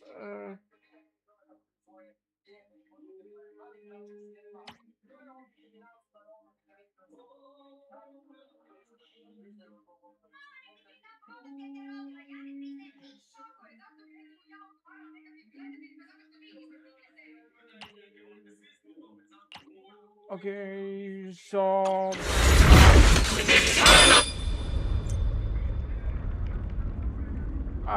when enemies use control skill, attacks will no longer have flash instructions.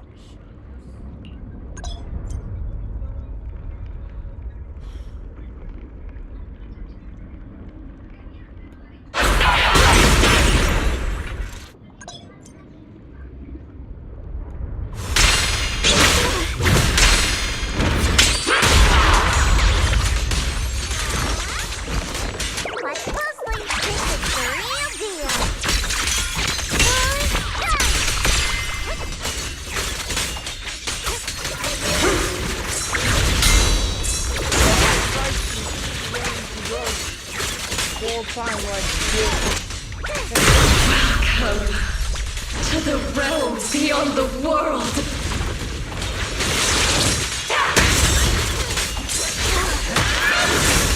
Stop your futile resistance. Endless strife and pain were never meant to be your fate. I will grant you true happiness.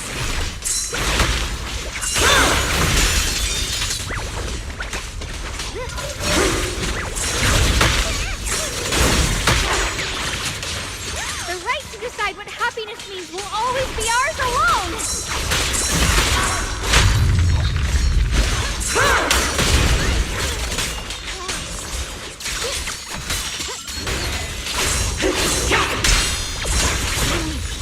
Did it?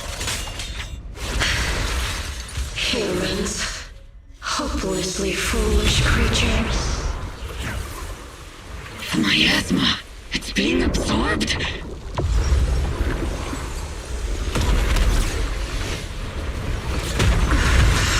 What is this? Could this be? I will show you what real despair feels like.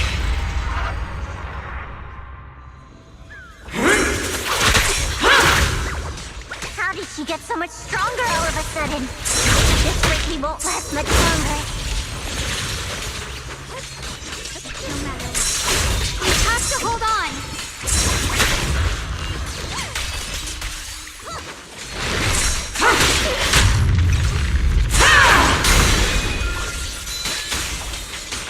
A measure of steel slices the world through! The Qingming's month rends the heavens!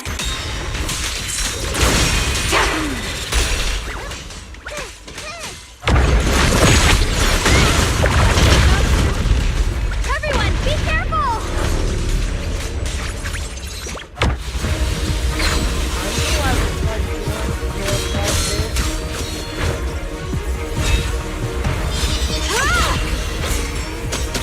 Why? I just got word from Magus. They're attacking the floating boulder that's powering the creator. This could work. You've got to hang in there. Just a little longer. I've had enough of this damn rock! Soldiers, increase firepower!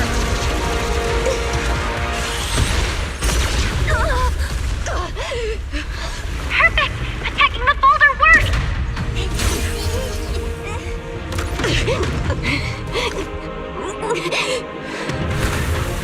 Before the well of humankind, even the divine shall crumble. Wise, all squads are doing their best to destroy the boulders. You guys, you have to hold on!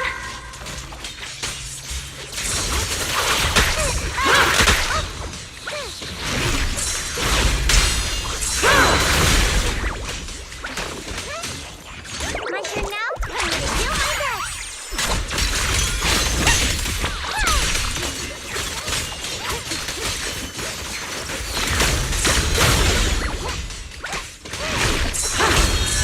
We did it! Rooftech squad has destroyed their boulder! You're welcome. We'll be waiting for your good news next. Thank you, everyone!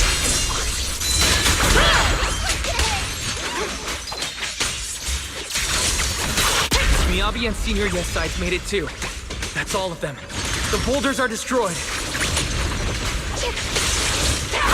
matter how imperfect this world is, it's still worth saving.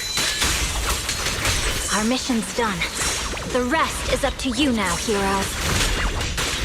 This battle was never ours alone. The strength and will of everyone that has carried us this far. Everyone, just a bit more. We're so close.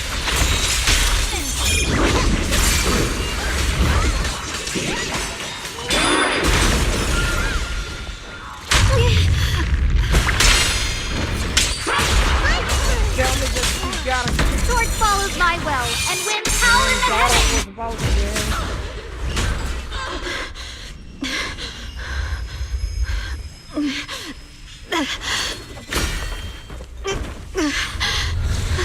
I did it! Are you okay?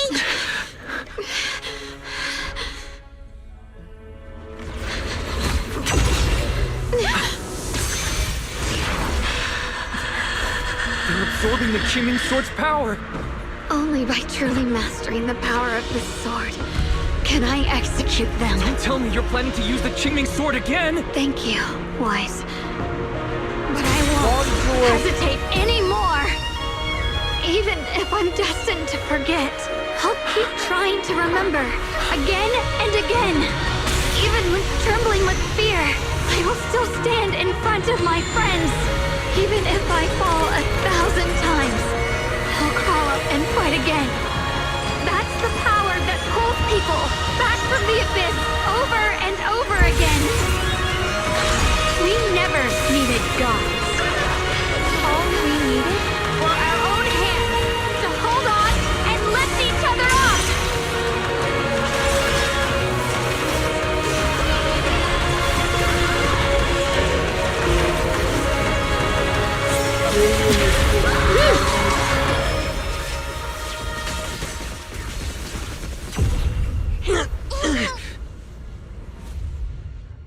Fools. One day, you'll all...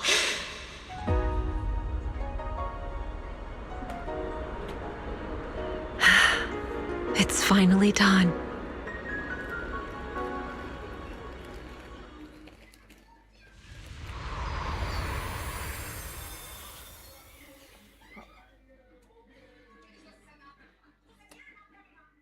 As the final trace of creator fades into the air, everything falls silent. The black mist finally dissipates, leaving behind a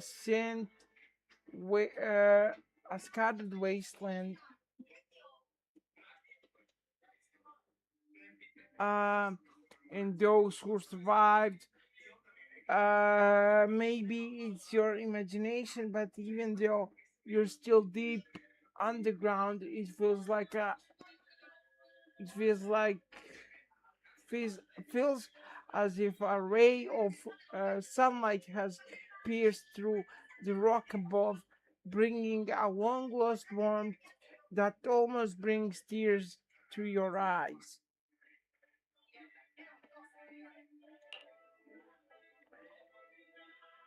Xiao lets out a long sigh and plop down on the ground, showing for the first time a tired smile, her guard lowered. It's finally over. Any longer, and I would have thought I'd never see the sun again. Well done, Xiao Zhao. And you too, Junior. You too. You too, Xiaoguang. How are you feeling? The Qingming Sword's reaction just now had me worried. It felt like, in that final moment, when I used the Qingming Sword to put an end to that thing, it was as if something changed between me and the sword. I used to believe the Qingming Sword had chosen me on its own, and that I held no power over it. Xiaowang lifts her hand, her eyes shining with a brightness and confidence never seen before. But just now, I realized I chose it, just as it chose me. I can feel the Qingming sword's power moving through me. It's not as aggressive as it felt before. Now it feels gentle, peaceful. Perhaps you're more in tune with the Qingming sword now.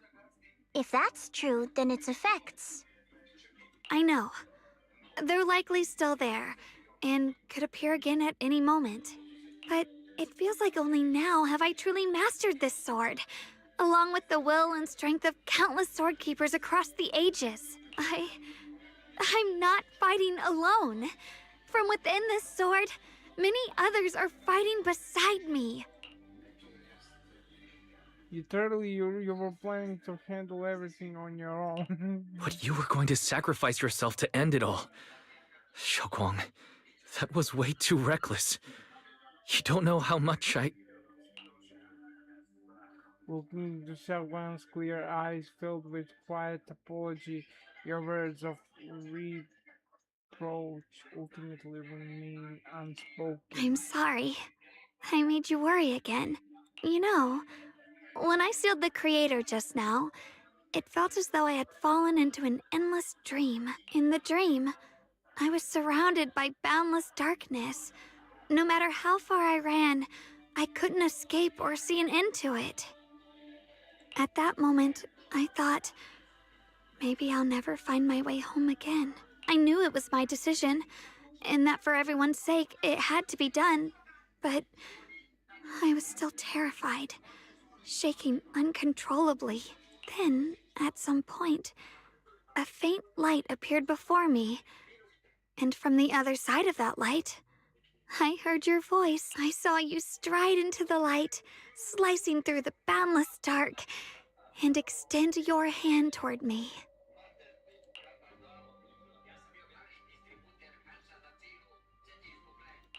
Don't forget, I'm a proxy. No matter what happens, I'll lead you back home. You and Xiaoguang exchanged a knowing smile. Just then you receive a transmission from Belle. Hey, Wise. How are things on your end? We just got word that the other squads have all completed their missions. The Hollow has stabilized and returned to its original size. They're never gonna kiss if Belle keeps cutting in. Mission accomplished. Everything's fine. We'll go over the details later. Looks like everyone's done a great job. In that case, we should probably pack up and head back too. Right! We've got to get ready for the victory feast! Wait. Look over there. Something's coming out of the ground. Is that miasma? It doesn't seem very dense. Maybe it's just residual energy from the Creator? Wait, is there someone inside it? Junior, what's wrong? You've gone pale all of a sudden. You look like you've seen a ghost. Wait, Proxy, where are you going? You don't have time to respond to Xiaoguang and Xiao's questions. Your heart feels as if being squeezed by an invisible hand. Almost instinctively, you can't help but run towards that pitch of miasma. For there stands the phantom of... What?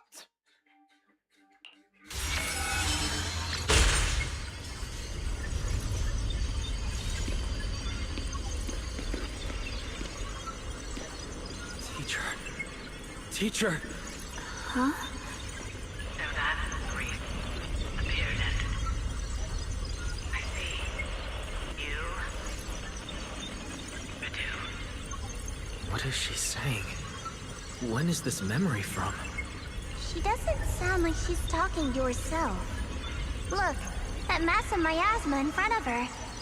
It almost looks like two figures. Xiaozhao's right. She's talking to someone. Beginning of everything. Endless possibilities. An end that could devour everything. You're wrong.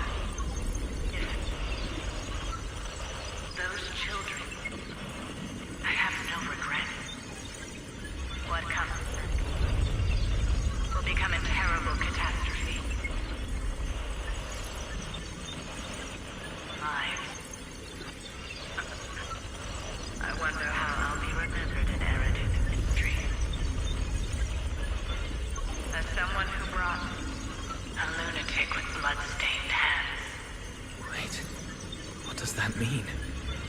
What is she saying? No, it can't be. It can't be what I'm thinking. The blurry figure of your teacher flickers before you, and in an instant, a flood of memories crashes into your mind. Are these teachers' memories? I can feel it.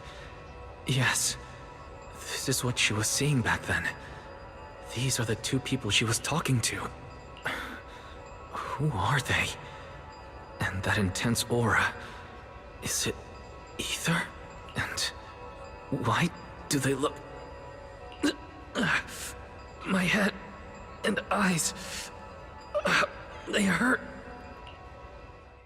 Junior, are you alright? Thank goodness, you finally come to. Sorry. What happened to me just now? When the miasma cleared, you suddenly froze in place, totally unresponsive no matter what we tried. Are you alright? I'm fine. I was just, caught off guard. Those images I saw of our teacher's memory. I should discuss this with Belle when we get back. There's no reason to add to everyone's worries right now. That illusion was the same as before, of your teacher, Carol. What she said. It sounded like she was admitting she had something to do with the fall of the old capital. Belle and I have always believed our teacher was wrongly accused. The Carol we knew would never take innocent lives. But the disaster she spoke of, the loss of countless lives, and she said she's... I think you're better off not dwelling on it for now. We only saw a fragment of a memory. It doesn't necessarily mean anything. The truth often lies much deeper than we think. Exactly. Sure, some of what we heard sounded meaningful, but from where I stand, the sins behind them may not be any greater than the idle gossip at a Top's cocktail party. Even today, the city has never revealed the specifics behind how the fall of the old capital happened, claiming it relates to classified intel. All they've done is list a couple of perpetrators, Carol Arna among them. That means things are nowhere near as simple as they seem, right?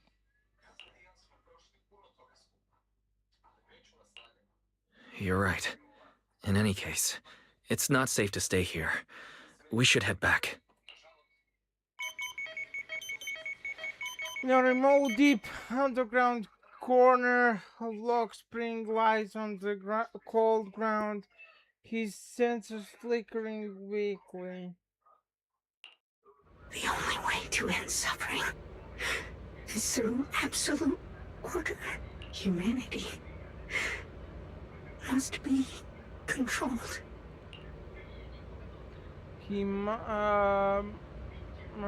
some words, but his voice has lost its former resolve, filled instead with doubt and confusion, like a devout believer questioning for the first time the truth he has followed all his life. Everything he just witnessed still echoes in his mind. That frail girl, burdened with the cruelest fate, still struggled to her feet, lifting her sword, stood before everyone. The proxy who had suffered the same injuries, and the Krampus judge who had never known kindness from fate, none of them harbored resentment or hatred toward the world. Instead, they held each other up, sturdy and unwavering. The courage to forget and start over again. The resolve to choose sacrifice, even in the face of fear. The will to keep moving forward. Even when knowing the abyss lies just ahead. And even when it means losing everything. To raise the blade toward the void. Without hesitation. Slowly blinks and the flickering light of his hands are finally startled. These struggles, I once deemed meaningless, are the true essence of life itself.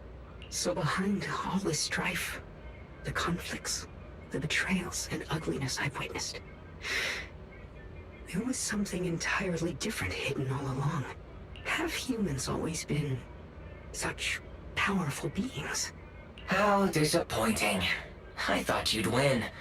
Can't believe you ended up like this.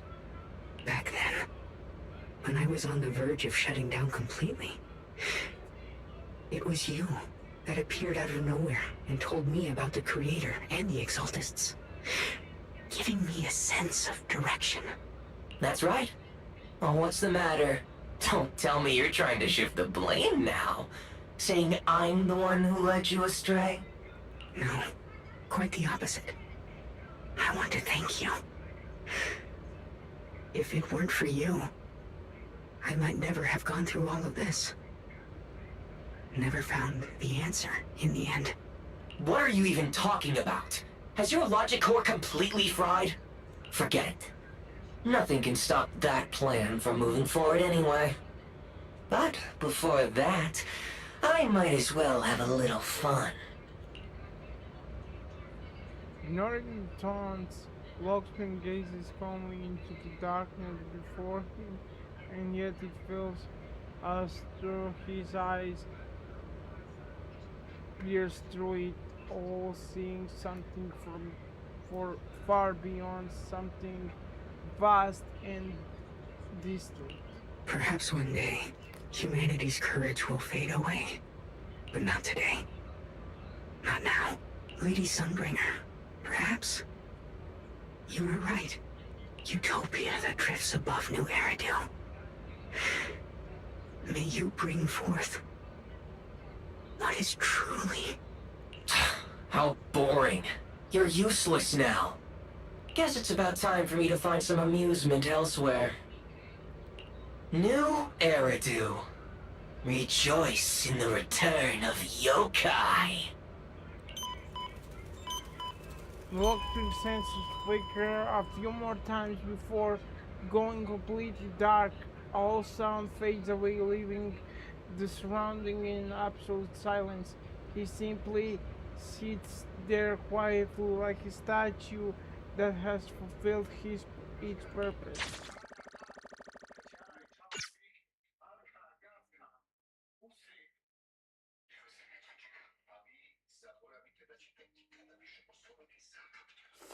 Together with Zhao Wang and Xiao, you return to Fang Heights, the peaceful cityscape that you haven't seen in a while brings a feeling as if a lifetime has Now passed.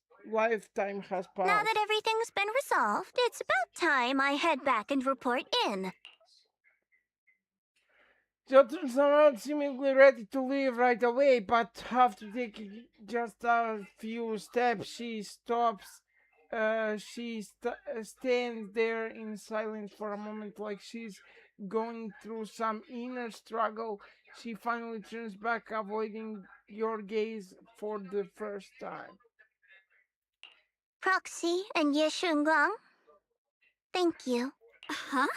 We should be the ones thanking you. If it weren't for you holding off those TOPS agents earlier, we would have been in real trouble. The whole mess started because of me. I just cleaned up after my own mistakes, that's all.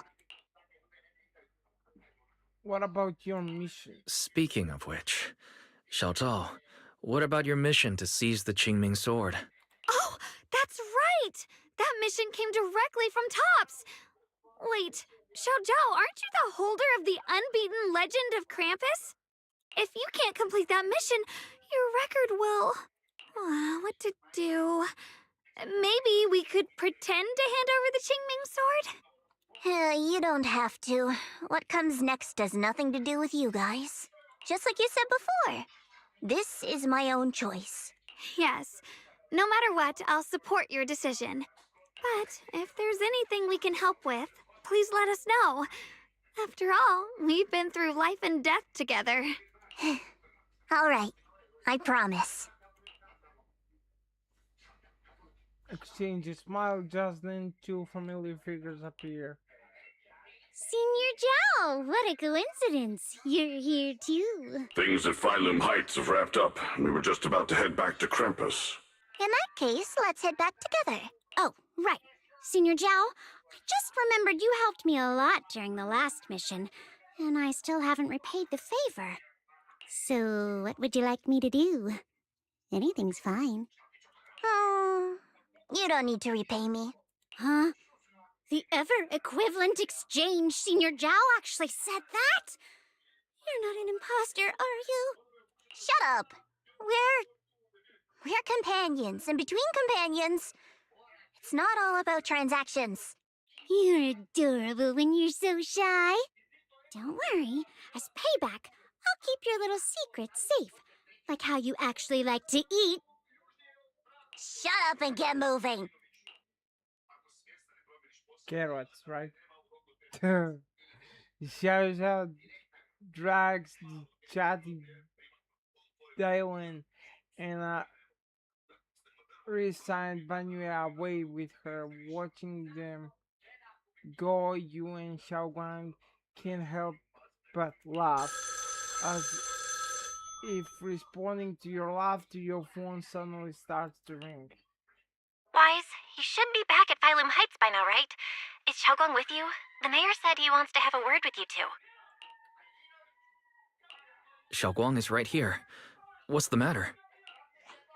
Sorry for the sudden call. I'll get straight to the point.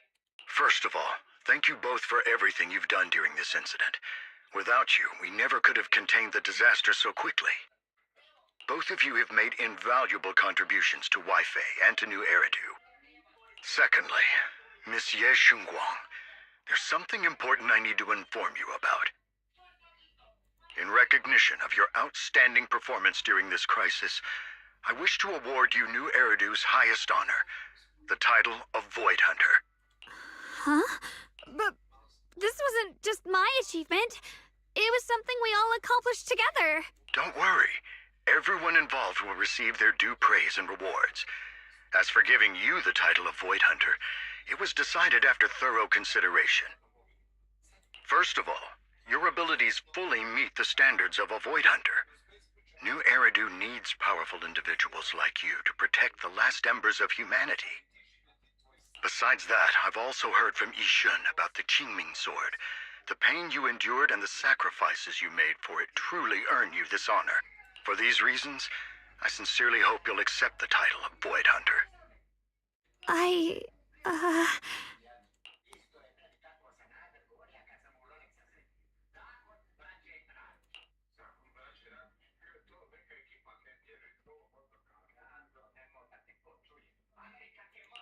Don't think about what others expect of you or what responsibility demands. Just ask your heart what you truly want. Whatever your answer is, I'll support you. Okay.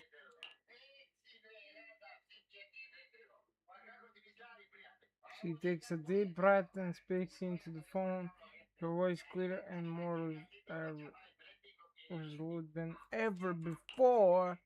I want to use the power of the Qingming Sword, my own power, to help everyone and protect all that I hold dear. So, I accept it. Excellent. I'll handle the arrangements for the ceremony. Thank you both again for your remarkable contributions to humanity's future. After exchanging a full pledge words with the mayor, you end the call. I guess I'm still a little nervous. Can I really live up to the title of Void Hunter? And be like those great ones who came before me? But there's no point worrying about it now. If becoming a Void Hunter means I can make full use of the Qingming Sword's power and better help everyone, then it's worth it. You seem a lot more confident now. That's great. Turn slightly red, her eyes started. Just think of, okay, somebody needs to Really? express their Well, feelings right now. it's all thanks to you. You've always been there to encourage me. Anyway, let's hurry back to Swabian Temple. We shouldn't keep everyone waiting. You and the others bask in the joy of having survived the ordeal. Meanwhile, in the dimly lit office, a single lamp casts its glow.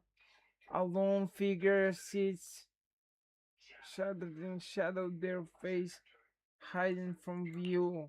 How rare. The unbeaten legend of Krampus looking so defeated.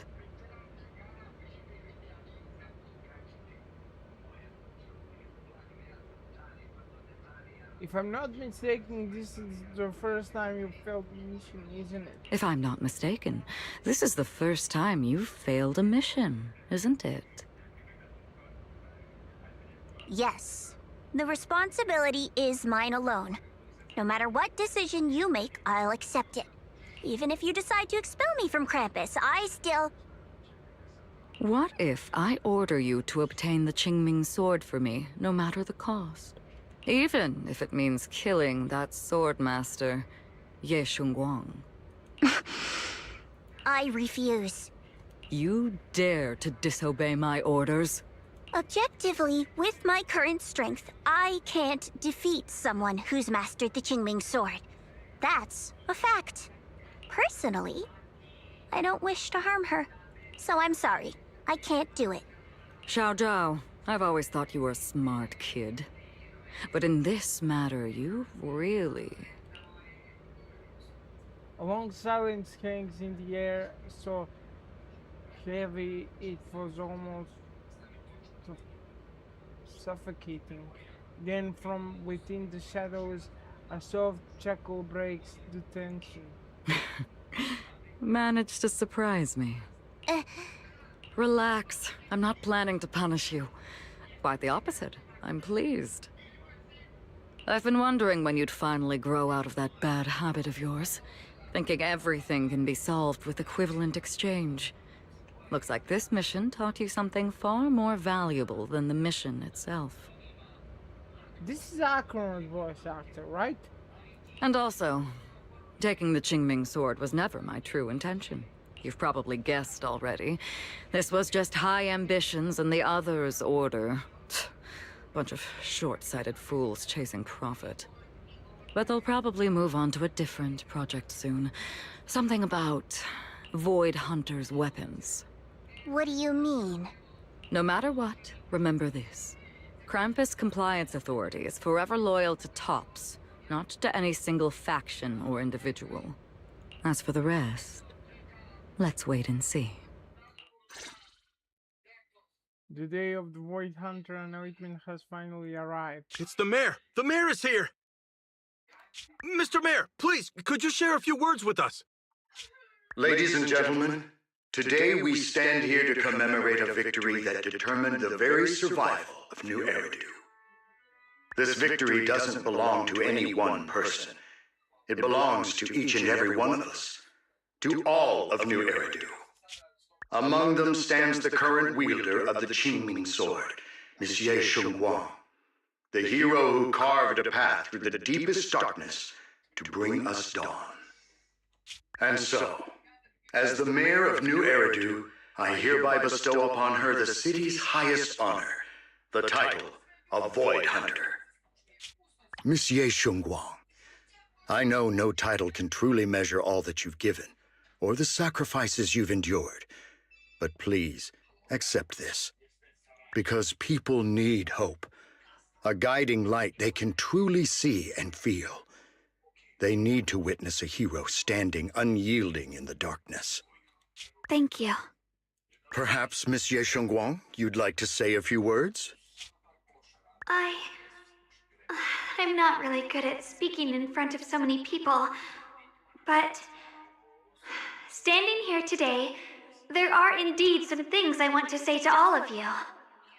Someone very important to me once told me that if I was in pain, he would feel it too. At the time, I didn't understand what those words meant. I thought that battles were my own, and so was the pain. But now, I finally get it. Those words were the answer to everything. I've realized that I can feel joy from the smell of coffee drifting around the corner, and happiness from the laughter of children. In the same way, I can feel heartbreak when people cry among the ruins, and sorrow at the pain of my companion's wounds. Maybe this world is still full of conflict and imperfection. Maybe people will always find reasons to turn against each other. But in some grander, or perhaps more hidden place, there must be something that binds all of us together. That's why, whenever crisis strikes, someone always steps forward. Like a single spark, a lantern swaying in the wind, flickering, yet never going out. And when all these faint lights, these tiny fireflies gather together, they'll illuminate even the longest night. In the past, I only fought because I was dragged into it. But now, I want to be one of these countless fireflies, because I know dawn always comes. No matter how long the night lasts, morning will return. In the distant past, and in the far-flung future, countless others must have made the same choices I did. We are never alone. Therefore, I, Yeshunguang, hereby solemnly swear to accept the title of Void Hunter. From this moment on, for new Eridu, and for our shared tomorrow, I offer my sword, my strength, and my life, until my very last breath. Beautifully said. A hero is not just a single individual, but the sun formed by the glimmers of light in all of us. Then let us witness this moment together.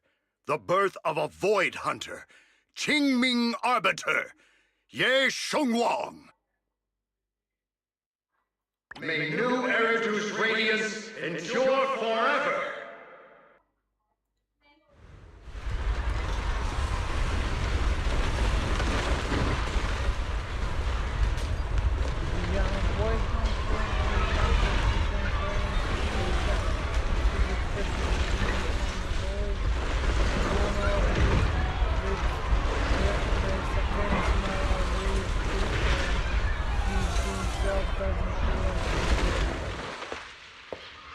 Yay, takes one last lingering look at the figure.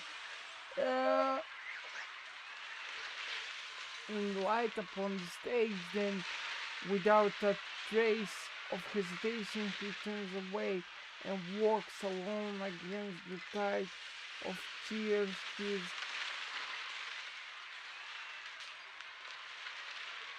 fades into the darkness, leaving all the noise behind him. At that moment, I finally understood why the Qingming sword chose her. Not me, nor anyone else. I once arrogantly believed her kindness was mere innocence.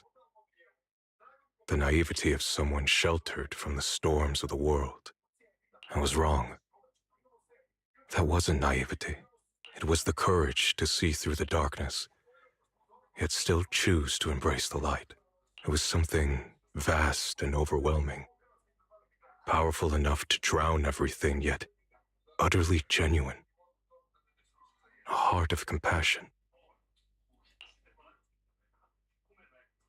The situation has settled for now. The Heist has finally recovered from its former prosperity.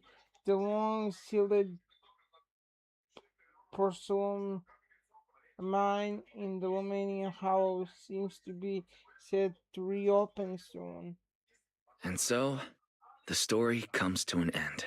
and peace has returned to Waifei Peninsula. Just like Xiaoguang said, even if the world is full of conflict and imperfection, there's still something that binds us together. Maybe it's the unspoken trust we place in our companions, or the small acts of kindness we receive from strangers, or the way we manage, even in the face of despair, we spark that shared flame called courage. All these small yet significant connections eventually merge into something that feels like a miracle. Something steady enough to hold us all up, keeping us from falling into the abyss.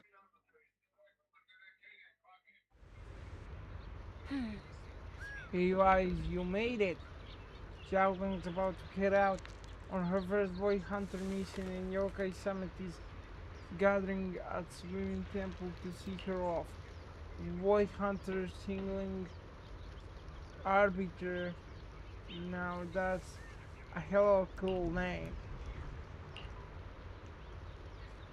Oh, that it's like a special title that the mayor personally gave to each Void Hunter to show respect for their contribution and all that.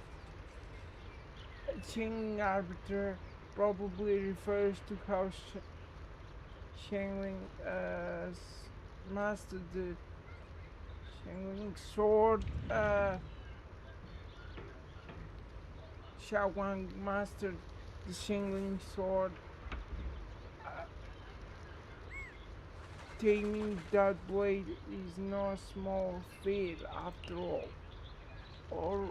Alright, Miss Miyabi also has her title, if I remember. Hi, welcome.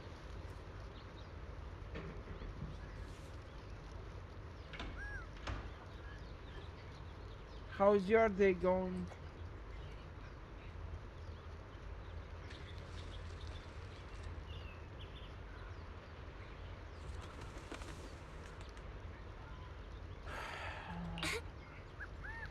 Sounds super cool too. When are you gonna get yourself a title like that? Hey!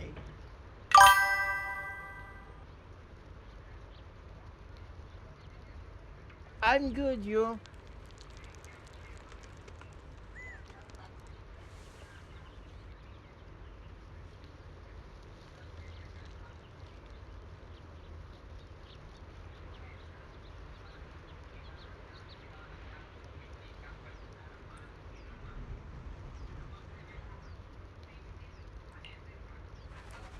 I just don't know who to pull right now because I just got back into the game.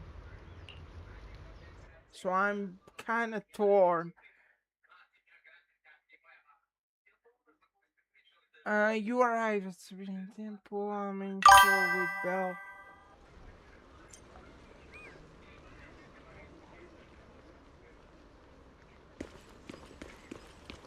This should be the end of the quest though, right? Xiaoguang, make sure you take care of yourself out there, okay? Remember to eat on time, and don't go acting recklessly like you used to. Don't take this wrong, but I think where I'm from doesn't have to do with content. Anything with content.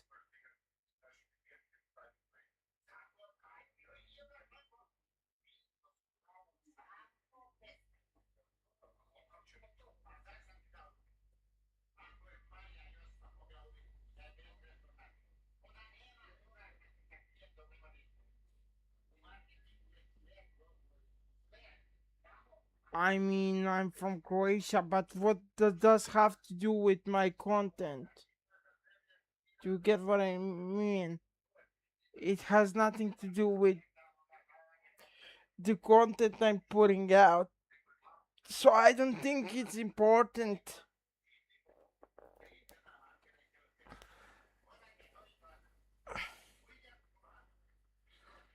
My hobby gaming.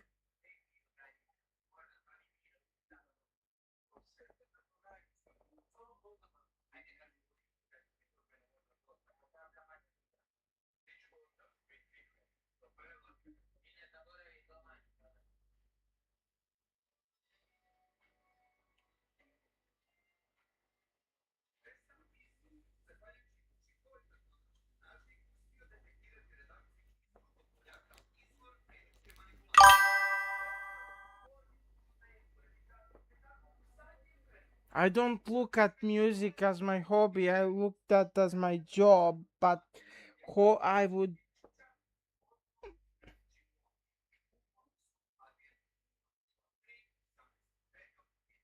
What is that?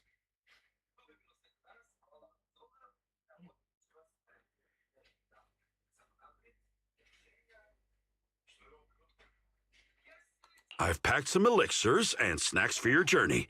They're definitely not as good as your osmanthus cakes, though.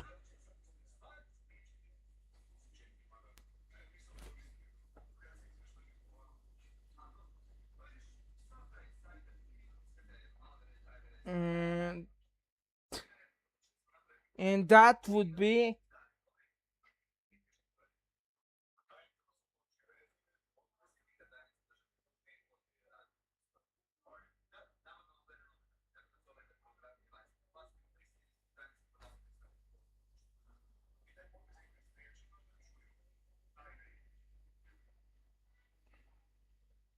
Yeah, I do have community Discord, but again, if you are here for like art promoting and banner making, I do all of that on my own. So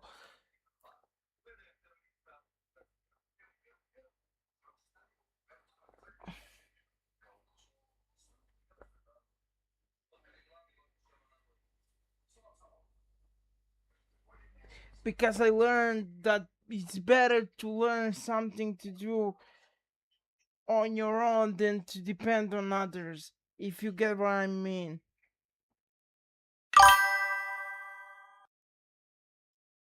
Yeah, I do have a Discord.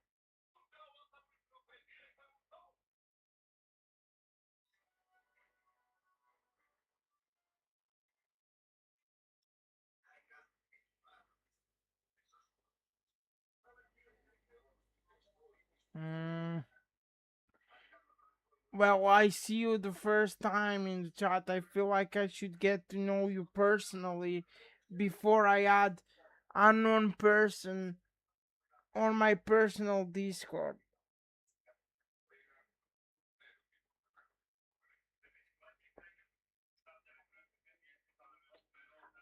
As a friend, you know. I feel like I should get to know you better before I add you.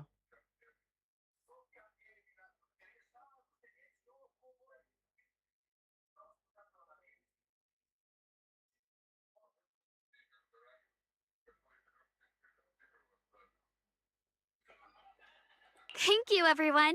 I'll take good care of myself. And you'd better. Community Don't Discord push is yourself for the too hard. community We'll all be of worried about people you. who follow me, so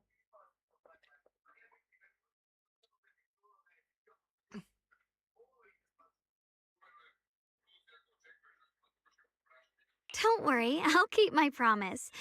After all, we're in this together.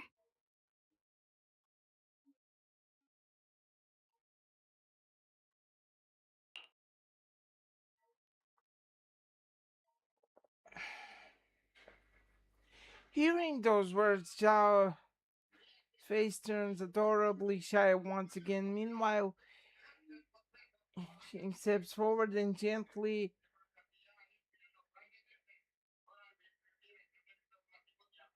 strengthens the corner of Xiao Wang's clothes. Xiaoguang, as your mentor, I'm proud of you. But as Yishuan, I only hope that, no matter what, you'll stay safe. I will, Shifu. She will. After everything, after everyone says their goodbye to Xiao Wang, they slowly begin to leave. In the end, only Xiao Wang, Ye, and you remain. At last, Xiao Guang turns to look at her brother, who has stayed silent the whole time. I suppose it's time for me to go too. Are you back to your original form? Brother? Okay. I'm leaving this place. I'm going somewhere far from here to find a way to put an end to the Qingming Sword's negative effects. Brother, It's not just for you. It's also time I began my own journey. I heard that Void Hunter Hoshimi Miyabi's blade, Tailless, shares similar traits with the Qingming Sword. I doubt that's a coincidence. There may be secrets hidden within these weapons. Secrets far beyond what we understand. I want to uncover these secrets and find the truth hidden behind. Xiaoguang, I still remember what you told me before. Don't worry. This time, I'll allow myself to be happy.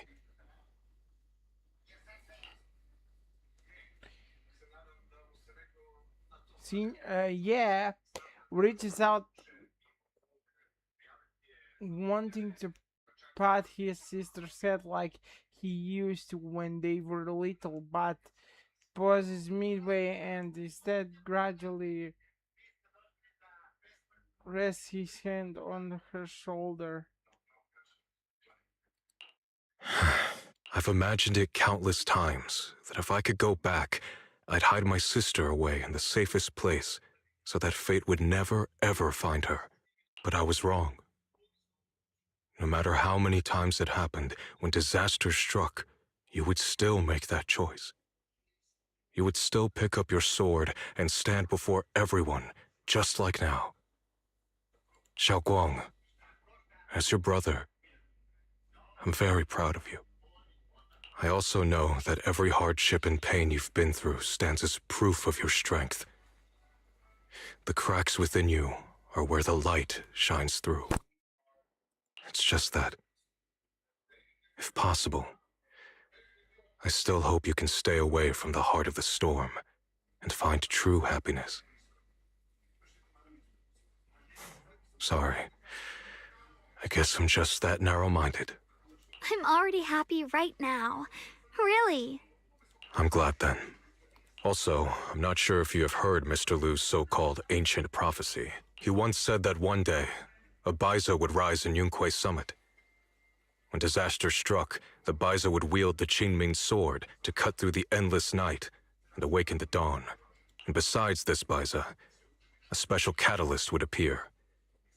A presence capable of changing the entire course of the future with a single thought. After everything that's happened, I can't help but think, perhaps this Baiza and the catalyst the prophecy spoke of are the two of you. Xiaoguang. Yeah! And Junior Wise. As if I didn't already know I'm special. Give me more material. Huh? Me? That's right. Throughout this whole ordeal, you were the one who stayed by Xiaoguang's side. I believe you both give each other great strength. Yes. If it weren't for Junior, I don't know how much longer I could have held on. It seems your meeting was no coincidence. As for the deeper meaning, only time will tell. All right, it's getting late. I'll be heading off now. Farewell, my sister. And Junior Wise. Yes, withdraws his hand without another word, giving Xiaoguang a deep nod. Then he turns toward the setting sun and walks away with quiet resolve. Junior, don't mind what my brother said about Baiza and the catalyst. It's just a prophecy. Probably something Mr. Liu made up to spook us. I think it's pretty nice. It means we're connected by fate. Perhaps a destined encounter. Huh? Really? So it's fate? Junior, there's something else I want to tell you. Are we finally getting to that part? I mean the other me, once believed that love was a curse, a trap. Something damp and cold. Something that would destroy me. Perhaps I used to think that way because the old me was always filled with guilt and fear. When your heart is a swamp, even the warmest sunlight turns cold and twisted. But actually, it's not like that. Love is a miracle, a strength, a warm hand that pulls me back to the world when I'm falling into endless darkness. Xiaoguang takes a deep breath, then un- uncharacteristically spreads her arms wide as if to embrace everything before her. I really, truly love this world. I love the feeling of the morning breeze against my face, the warmth of the afternoon sun on an open book's page, the smell of freshly baked bread from the corner bakery, and the sound of children's carefree laughter. The good, the bad, the light, the dark. Everything is so precious, so special. And that's exactly why I'll do everything I can to protect them, no matter the cost. Now I finally understand. It wasn't just the Qingming sword that chose me. I chose it as well, along with everything it brings. I may be new as a Void Hunter, and there's so much left to learn, but I'll do my best. And also, thank you for staying by my side all this time. Actually, there's something. You're welcome. I actually have something to tell you. I prepared a little gift for you. Really? What is it? Took her room. Okay. Over we took. You organize them all. That's right.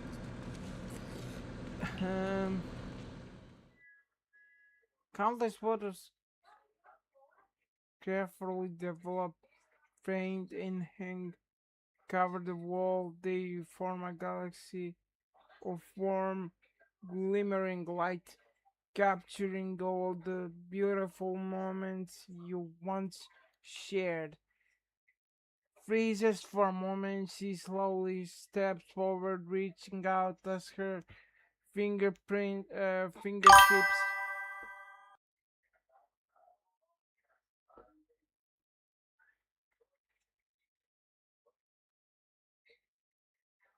brush up. I don't know whether the chat is late or if that was actually sub alert, but thank you if it's the sub alert. Because I've somehow I did change the sub alert against the chat to be different, but somehow my Streamlab didn't recognize it. So, and because I don't see the message, I think it's a sub alert. Thank you for sub. Uh,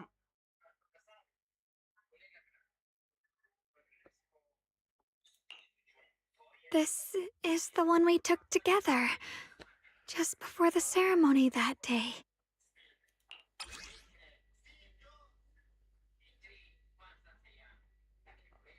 this is the precious yet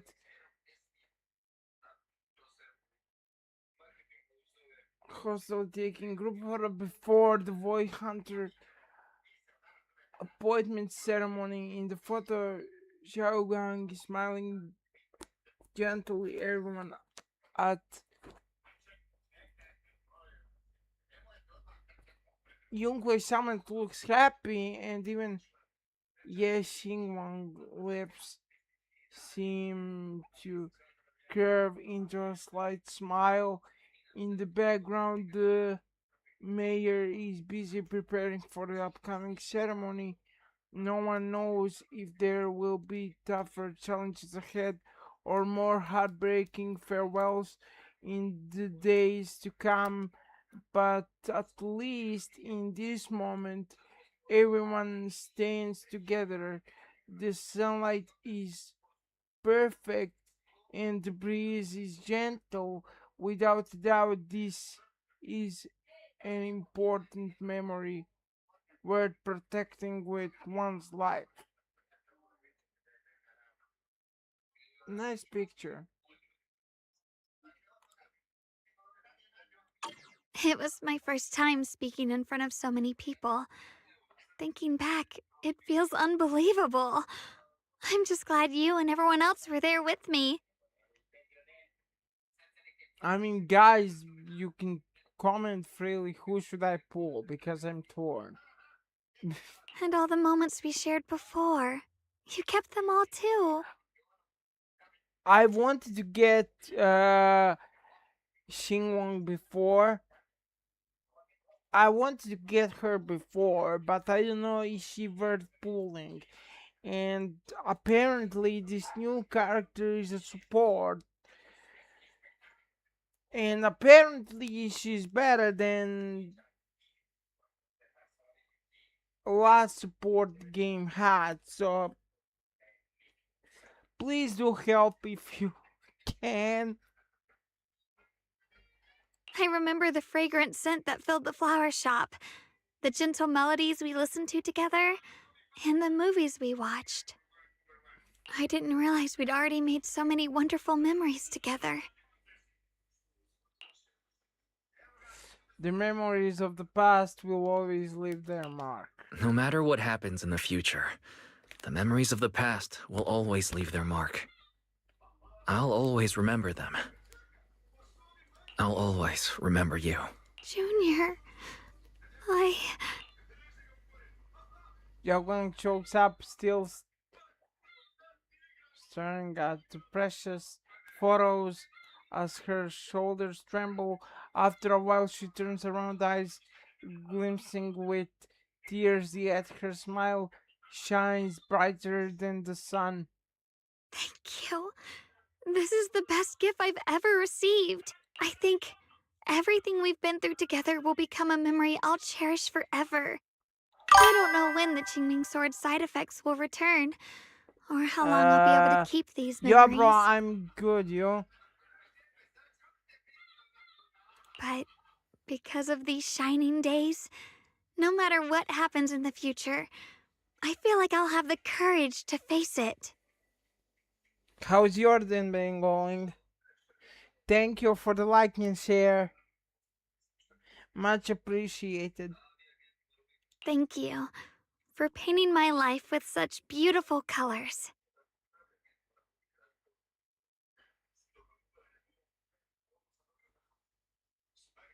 What you been playing these days?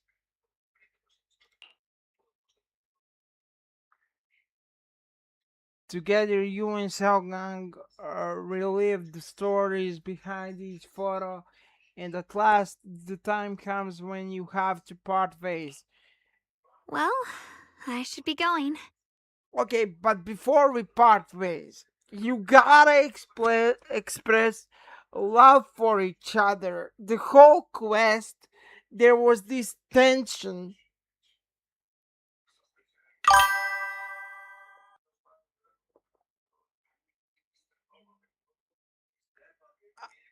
I mean, single player wise.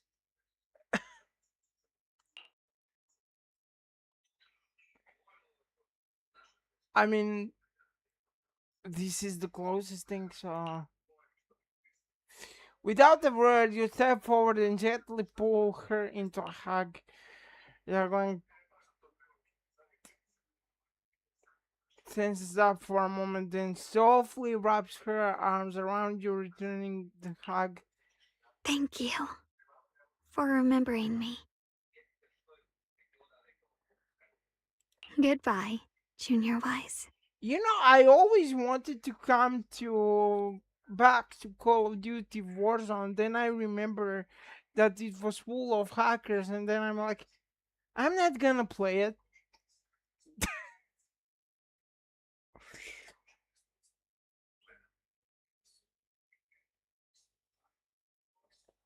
Don't get me wrong, but I think Call of Duty should go back to a single player state where, and then maybe in the future bring up live service back again. But for now, it's not where to play Warzone, especially with so many hackers in the game. It just ruins the experience. If you see somebody using a aim hack or something, it just ruins the experience. It's the same thing in Roblox. I noticed a couple of players while I play with my brother because he wants to play something with me, of course. So while we play that in free time, I noticed multiple hackers flying around, and then they just ruin the experience of playing the game, you know.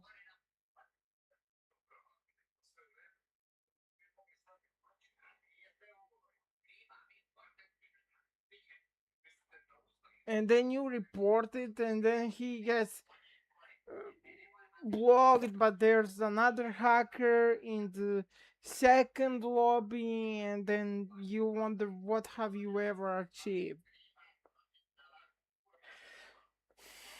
by reporting. Xiao Wang smiles brightly, then turns towards the setting sun and takes the first step forward on her new journey as the Void Hunter. You stand there watching her figure fade away until she disappears completely into the glow of the setting sun. I hope Xiaowang first Void Hunter mission goes smoothly. Through knowing her, she'll definitely be fine. It's a goodbye, but Zhao Guang's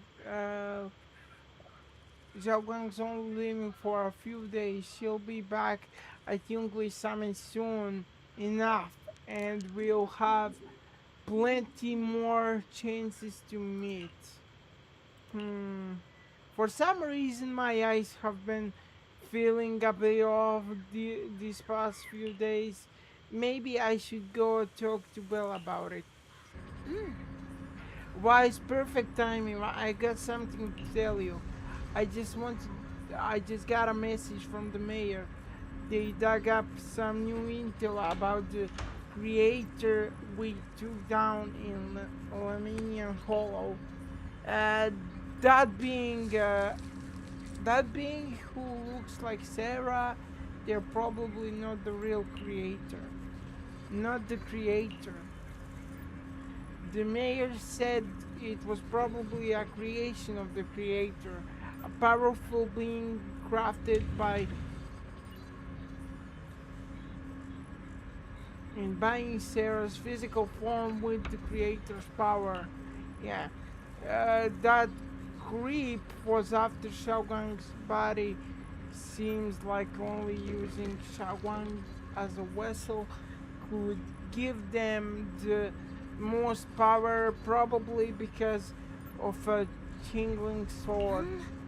Shaoguang must have found out beforehand and wanted to use it again against them by dropping them in her own body to destroy them. Thank goodness you managed to remove them from Zhaoguang wise.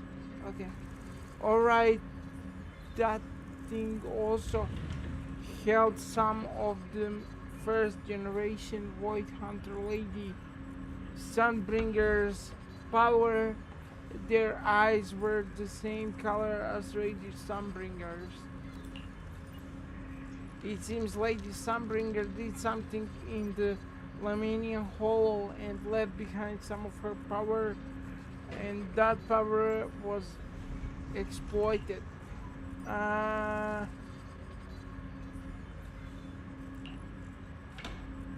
Yeah, I was thinking the same thing, but Lockspring also said that even though Lady Songbringer faced misunderstanding and hostility, she ultimately chose love and forgiveness.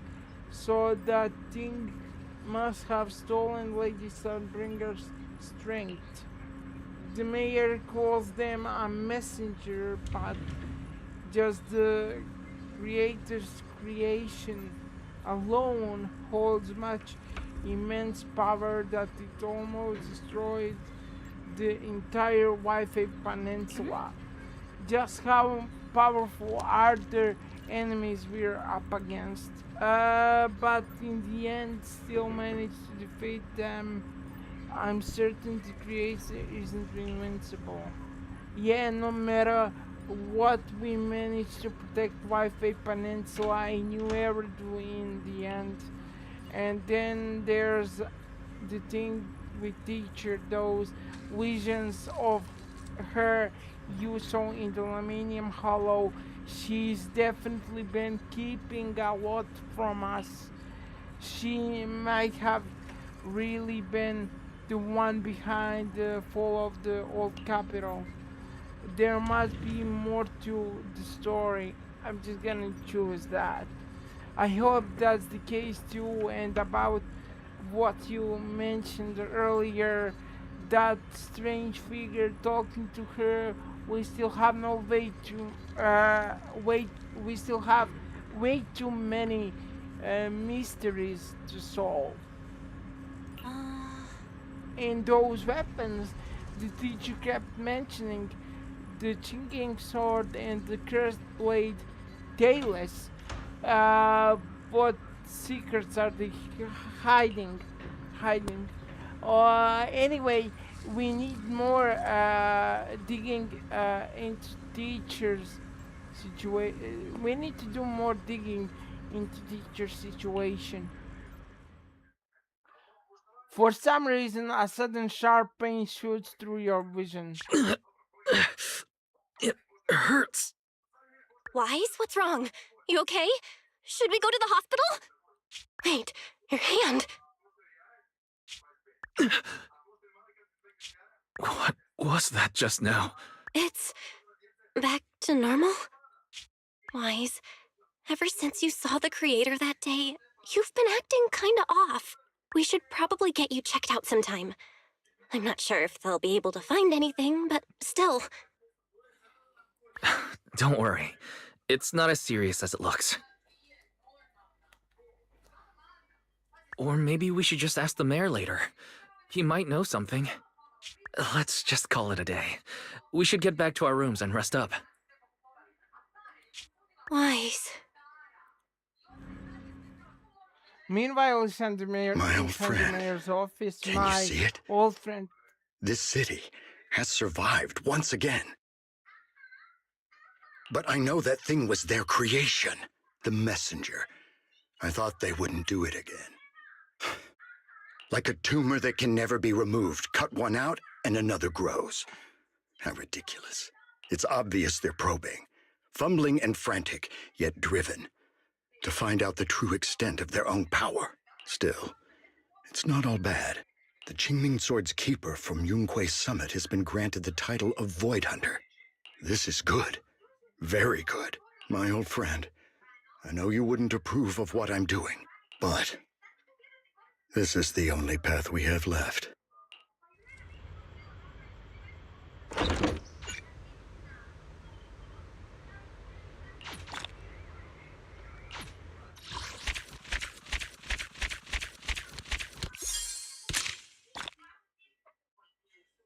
Okay.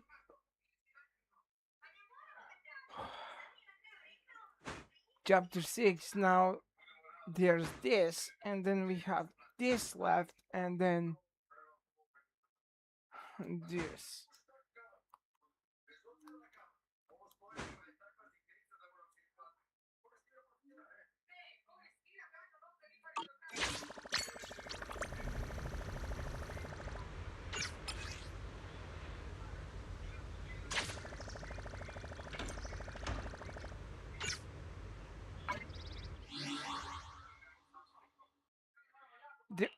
And the vents are back.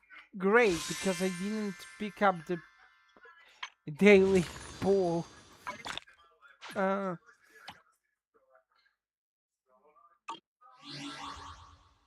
Because I didn't pick up the daily pool. And now I have 3 pools to do. I'm gonna get to sport. I'm gonna try to get to sport.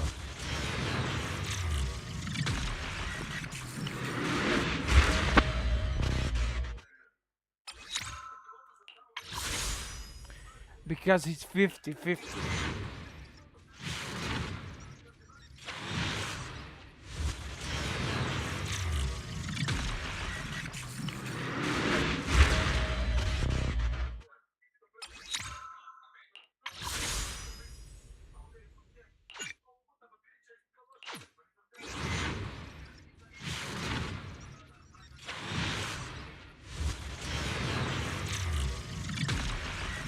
And still nothing. Yeah, yippee.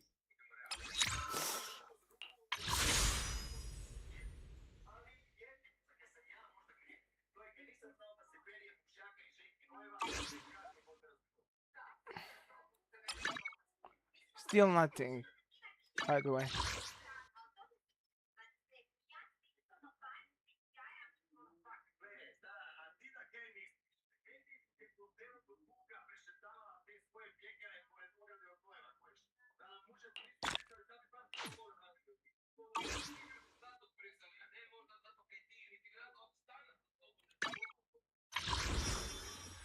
Can I maybe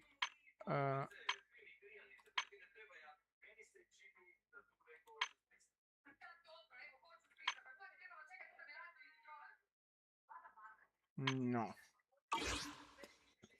Okay, guys, I'm gonna go eat, and then when I eat we'll continue, okay?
I'm back.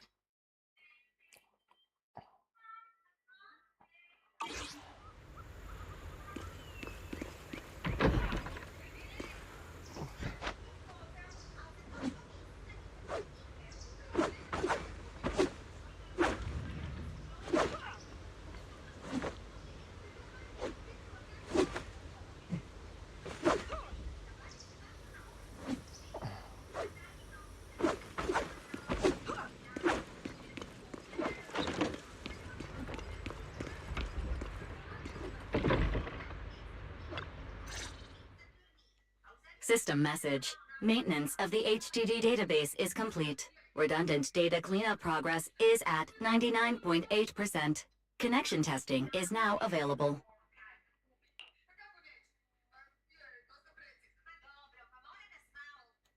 Finally. If I hadn't seen Senior Yinhu sighing over the electricity bill lately, I would have thought Fairy had been asleep these past few days. With Ferris' help, you run a new connection test with HDD. Screening redundant data.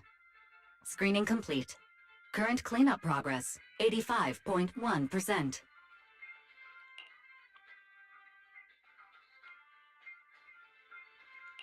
Huh? Didn't Fairy say the redundant data was almost cleared? So why is it that after the connection test, it suddenly... Don't tell me I caused it. Based on current data, it appears the recent actions of the Creator have caused ether activity fluctuations in Hollow Zero and the 6 Great Hollows. Some of the HDD's calculation data from these hollows has become invalid. During the connection test, the system automatically recalculated everything, resulting in redundant data buildup. This explanation sounds a lot more reasonable than me secretly stuffing redundant data into the HDD system. Seems like we won't be able to take any hollow commissions today. So let's do something else for now. And since Gilded Carrot Day is right around the corner, nothing crazy should happen. Let's just relax for a while. Wise, don't say things like that just yet.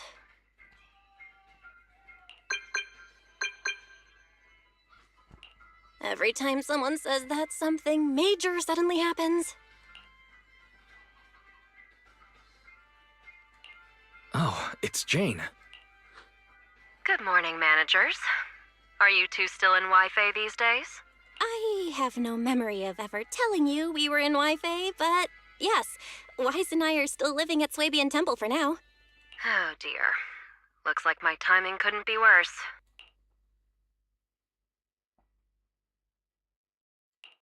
Jane, you're a top-tier VIP member at the video store. You don't have to be polite with us. Just say what you need. All right then. I'll keep it short. If it works for you two, I'll stop by the video store tomorrow night.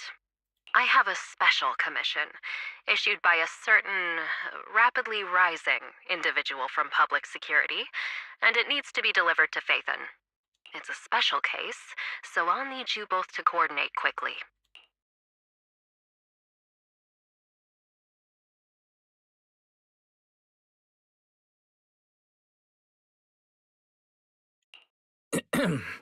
Phaethon? Public security? Why are you suddenly talking about all these things we've never discussed before? I understand your concerns.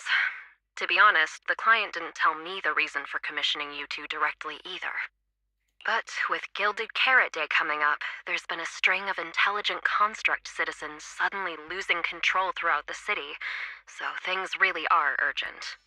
And the client suspects it might be connected to some kind of illegal intelligent entity.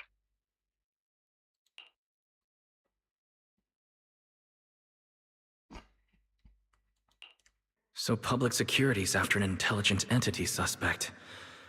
If I remember correctly, Fairy detected a high-level intelligence data entity in Logspring. Could they be related?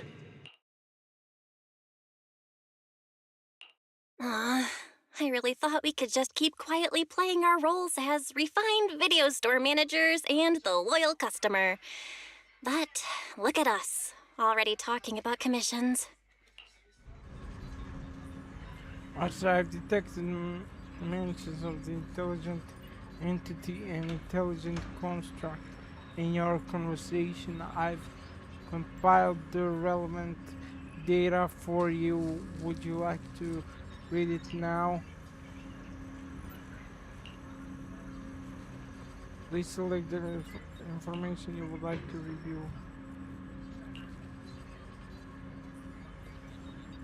Intelligent data constructs or artificial intelligence are by standard definition intelligence unit that exists in cyberspace in the form of the data. What was up with Fairy just now? Did she glitch out or something? Running diagnostic issue interfered as signal interference caused by memory corruption. Interference cleared. I've gathered the following substantial information regarding identity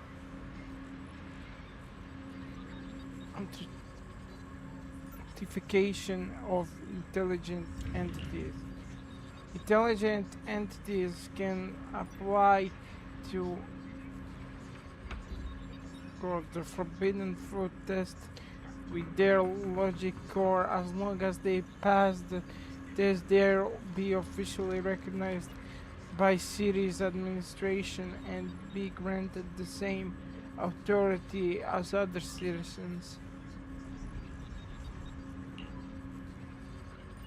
Remember, the forbidden fruit test is only designed for ordinary intelligent entities and certainly does not apply to your AI assistant. Would you like me to look up anything else, Master? Yes. Please select the information you would like to review.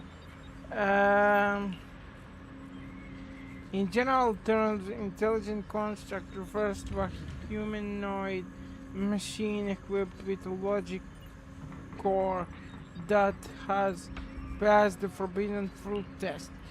They are officially recognized as the construct citizens of New Order under the normal circumstances. They can be simply referred to as construct citizens. Got it.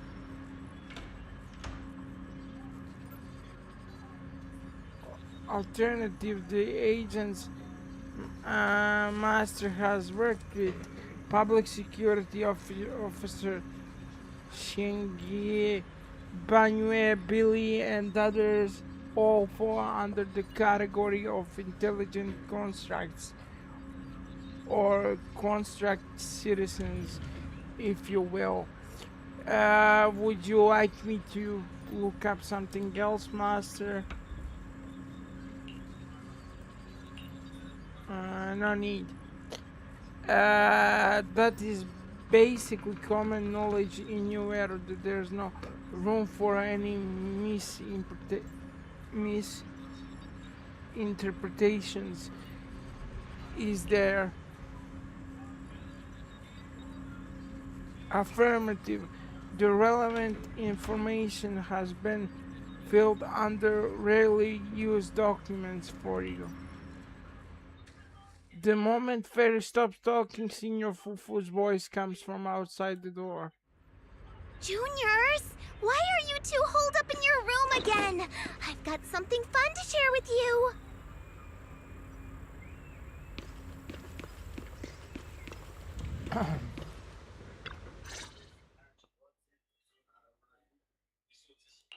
Good morning, Senior Fufu.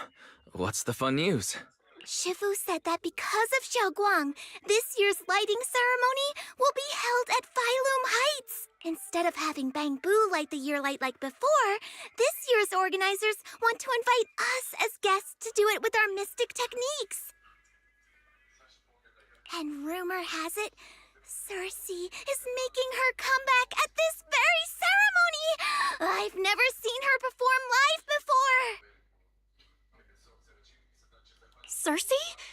But she retired years ago. I know, right? So, even though it's just a rumor, I'm super excited! Anyway, with something this big going down, there's no way I'm not bringing my precious juniors along! I came today to invite you both to light up the year light together! After all, the lighting ceremony's being broadcast citywide, so we need to practice! You guys don't have anything else going on, right?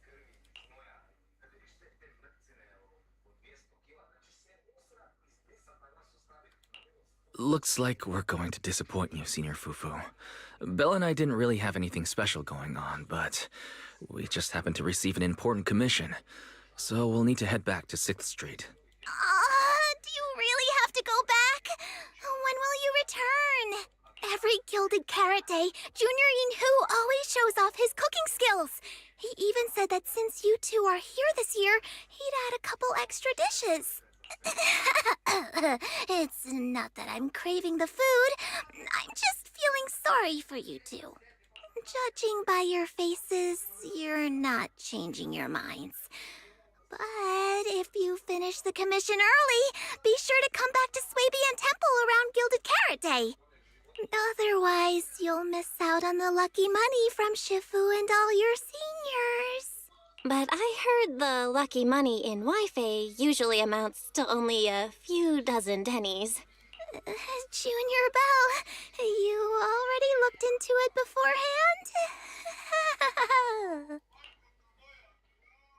You pick up your stuff and head back to 6th Street, with Belle only to get accused by 18 the second you walked in after promising over and over that you'll run the video store properly and wouldn't just disappear for ages. You go back to your room and change out of your Yunkwei Summit disciple uniform. You quickly pack your things and rush back to the workshop only to find that Belle and Fairy are already inside. Everything seems to have gone back to the way it was before heading to Wi-Fi Peninsula. Progress update. Maintenance on the HDD system database is complete. Redundant data cleanup is at 87.4%.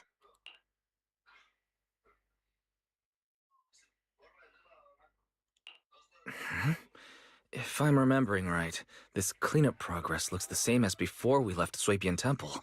Notification. Unknown data interference detected. Cleanup progress is slower than expected. Background processing is recommended. To accelerate the process, consider activating full force mode. What is full force mode? In full force mode, all of my computing power is routed into a single dedicated thread. During that time, processing speed increases by 120%. Power and data usage will spike by 200%, and nearby users may experience some network disruption. Run it in the background. Do it now. Transferred to background processing. During processing, I will plan your schedule. Based on past travel records from Master and Second Assistant, I have generated the following recommendations. At some point, Aiden pushed open the workshop door and was patiently waiting off the side trip planning on hold. As the guilty shop owner, you must hear out what the employee taking care of the shop has to say. Master, if you are free, could you help me drop off the videotape at 404 on the corner? Of course, 18. Just hand me the tape. As a responsible video store manager, I'll head out right away. After handing a musical videotape to you, 18 leaves, satisfied. Looks like Wise has already got plans before Jane arrives. In that case, Fairy, generate an exclusive leisure itinerary just for the assistant manager. Roger that. Evaluating transportation options, event appeal, and other variables to generate a new plan. Confirm plan. 404 Livehouse. Huh? So my destination's still the same as Wise's? Fairy, we don't do that whole absolute fairness thing in our family. During routine information filtering, I noticed a rise in online posts mentioning 404 Live Music and Angels of Delusion. It was a reasonable conclusion. A reasonable conclusion. So when you said you were busy, you were actually keeping tabs on that little idol group from 404? Unlike me, I hardly have time to follow them at all. Negative. The strongest AI assistant in New Eridu remains fully dedicated to the Master's commissions and has never been negligent. All right, I'm just joking. But Fairy, you heard it too. Public security is searching for an illegal intelligent entity lurking in the city. So be careful, okay? Don't let them mistake you for one.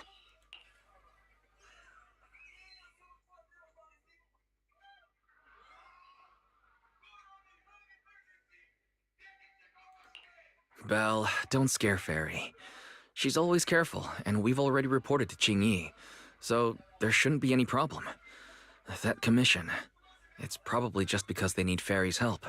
Besides, I think Fairy's recommendation is pretty good.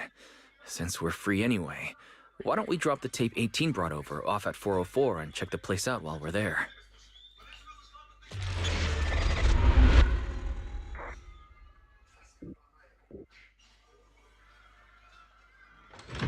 You take the videotape that 18 asked you to bring to 404 and head out with Belle, familiar route, familiar destination.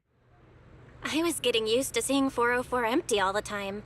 Never thought they'd manage to open before Gilded Carrot Day. Think we might run into Suna and the others if we go now? Maybe. I wonder when we'll get to see them perform on stage.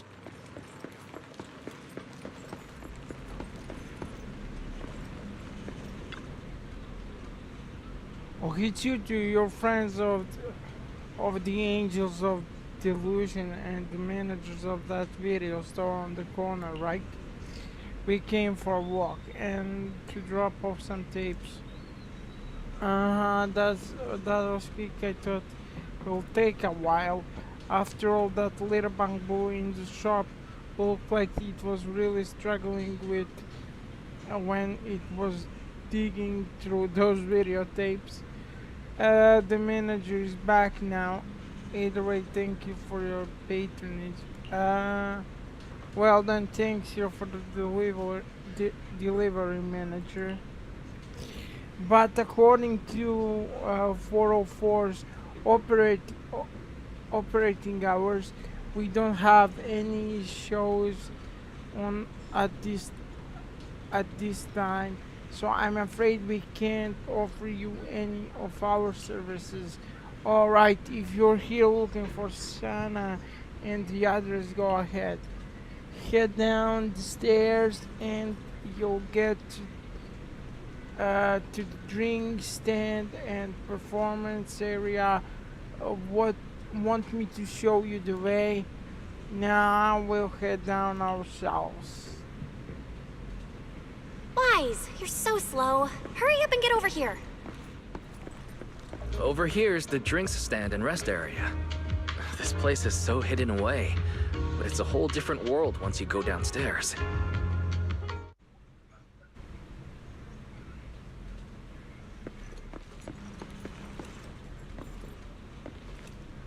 Guys, I'm gonna be right back.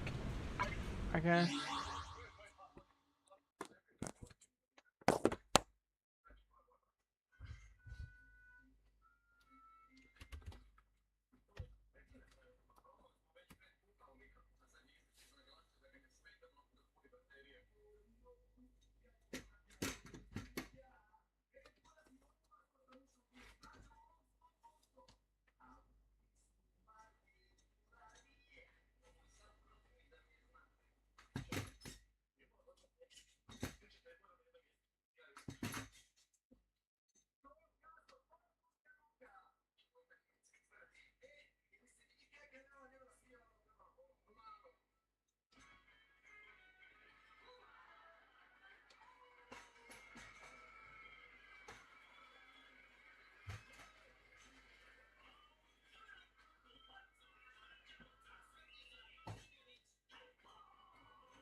I'm back.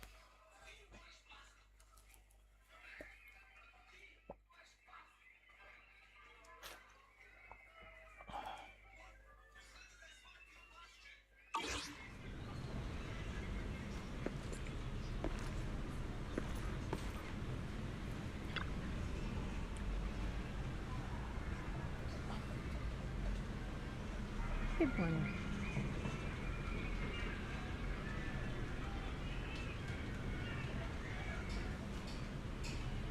Doesn't seem like we picked the best time to stop by. Otherwise, it's pretty quiet when there are no shows. Looks like Fairy's recommendation wasn't so hot. So should we head back for today?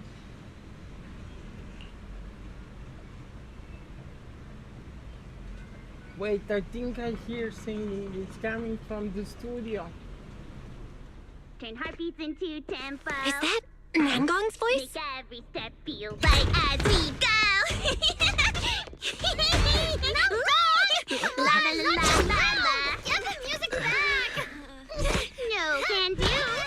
It's almost Gilded Carrot Day. As they say, practice makes perfect.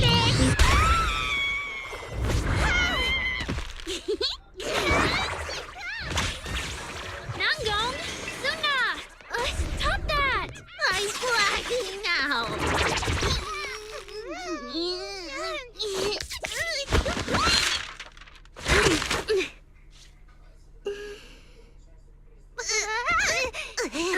Apologies, manager. I'm so sorry. Yeah, if I had my bad. No worries. Darling, I found those records you were talking about. Oh. Well now, who exactly do we have here? Sorry, managers. Letting you see things this chaotic is totally my failure as the leader of Angels of Delusion. That's right, Nangong. It was your failure. Ahem. As compensation, allow us to offer you 2 extremely sought-after tickets to the Gilded Carrot Day special show for the Delulus. This will be Angels of Delusion's first live performance, and tickets are practically impossible to get right now.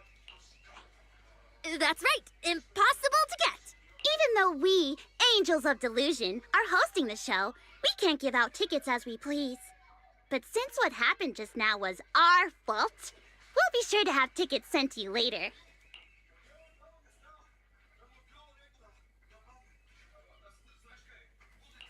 I see.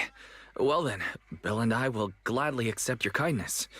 It's the performance on the night of Gilded Carrot Day, right? Wise? How are you already in full-on holiday mode? What about that thing we were asked to handle? Ah, so manager also has other business to attend to. Yeah, there is still something we need to deal with, so we might not be able to make it on the night of Gilded Carrot Day.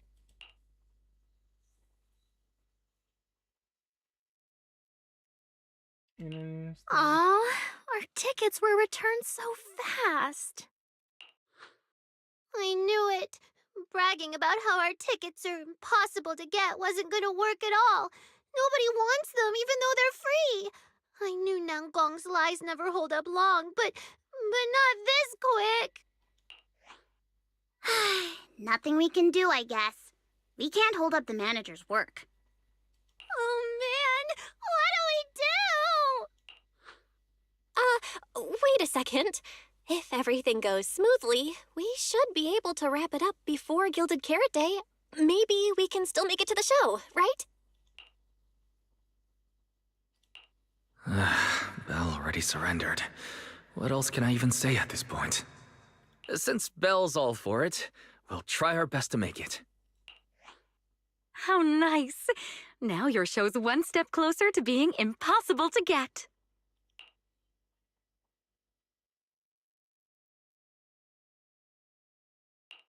I've been wondering, is this their instructor?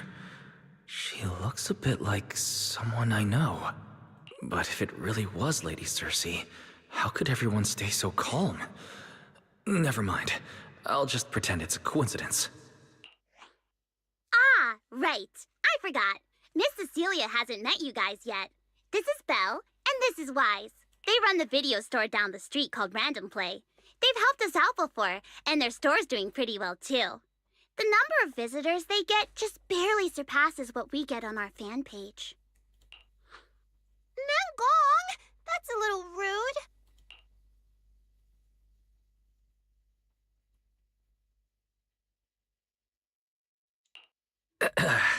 Belle and I have been away, so the Bangbu have been running the video store.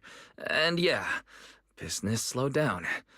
And that still slightly surpasses your fan page? Turns out everyone here is equally rude. It's fine, really. Belle and Wise already know what we're like. So, can a barely noticed group like us with fewer fans than a niche video store seriously host a show?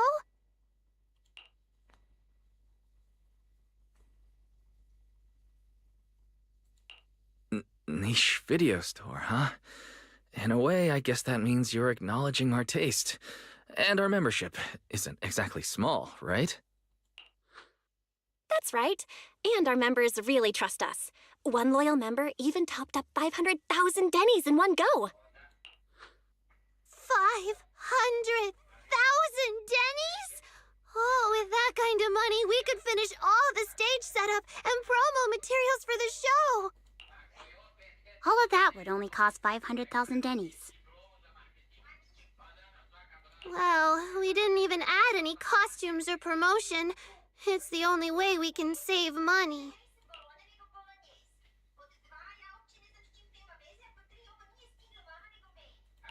If ticket sales go smoothly, the funds for preparing the show shouldn't be a problem, right? But will our tickets really sell? Just like Nangong mentioned, this is our first ever in-person performance. If we fail, Angels of Delusion will be stuck on our online page, posting videos every day while counting a handful of views. I don't want that! Suna, pull yourself together. Your new song's pretty much done, right? Let's give it a listen. Maybe the manager can offer some feedback too?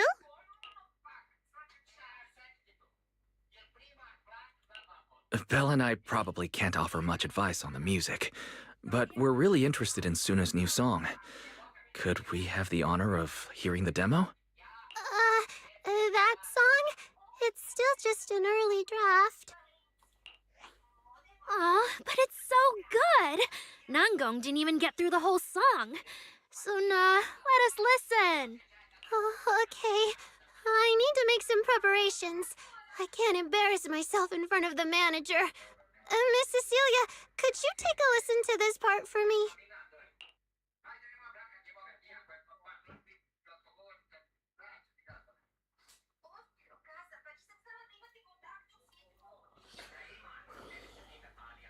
But now it looks uncertain. Suna's still getting ready. Nangong and Arya seem to be chatting about something. I'll go listen to them.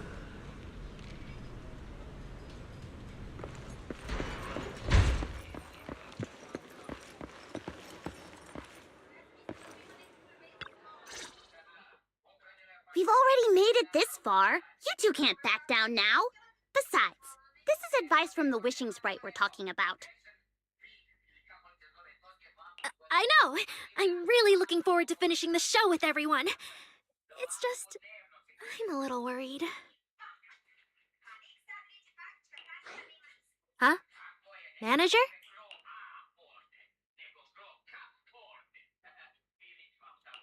Arya, you seemed a bit troubled just now, so I came to see if you needed any help. After all, as the manager, I've picked up quite a bit of experience running Random Play, so I can offer a few pointers on selling tickets as well. Says the manager who's never worked the front desk and leaves tape sorting and restocking to me. If we're talking about why business has been slow lately, you really owe 18 an apology, Wise. Wow. I always thought the little issues Angels of Delusion had were just because the three of us spent so much time together. 'Cause, you know, a little friction is hard to avoid. But now that I see it, a duo doesn't seem all that harmonious either. It's not that we don't get along. It's just that Suna and I, need some encouragement from time to time. All right.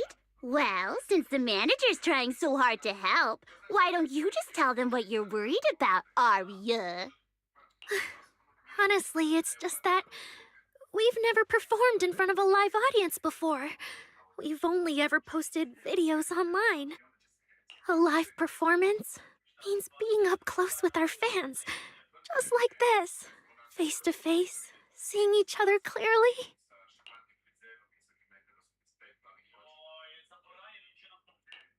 You're a natural performer, Arya, and I'm sure you'll look pretty up on stage. Are you feeling a bit worried because you've never done a live show before? No, I'm not that great. What I mean is, sometimes I really do doubt whether I'm someone who can stand on stage in front of everyone. Arya!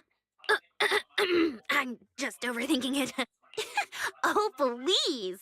If even you don't have the confidence to get up on stage, what's poor Suna supposed to do?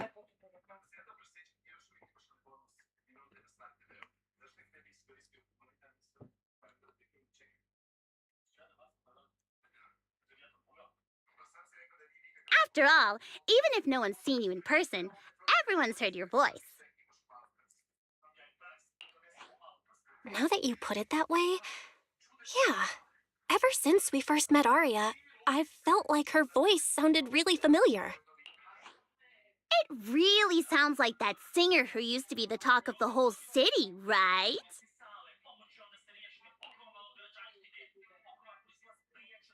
You meet Belle's eyes and you can tell she is thinking the same thing. Miss Cecilia's face, Arya's voice, there's a trace of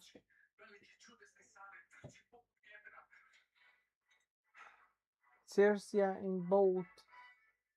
Is that really just a coincidence? But Arya doesn't look uh, encouraged by those words at all. That was a long time ago. And back then, I wasn't even...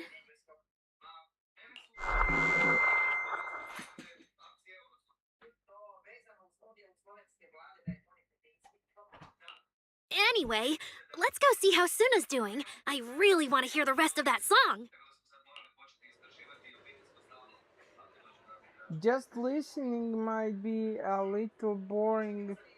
How about joining in, manager? Get into the rhythm, hit the right beats, and you'll feel the pulse of the song. Try cheering Shana on with biggest fun. It'll be fun, trust me. Yeah, yeah, that's right. But this song still just a rough draft right now, manager. If you got any thoughts and suggestions, remember to tell me, okay? I wanna carefully polish and perfect this song with everyone. That sounds great. So, manager, what do you say? Alright, let me give it a try.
Looks like,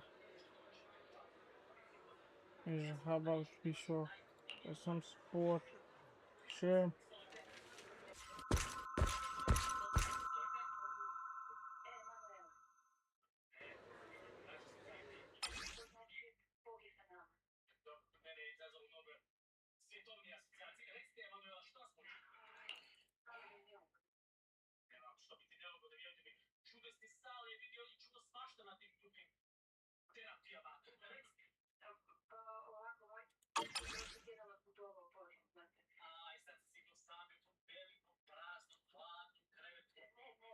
Falling into Delusion Field!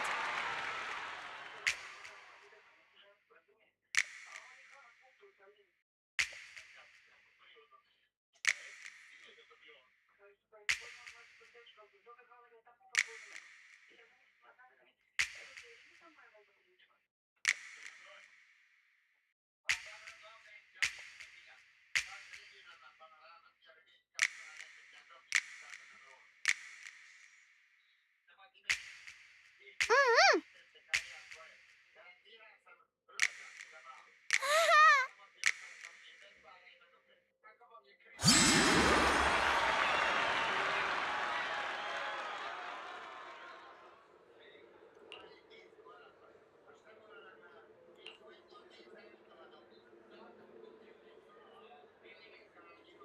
Guys, give me a moment. I need to think on it too.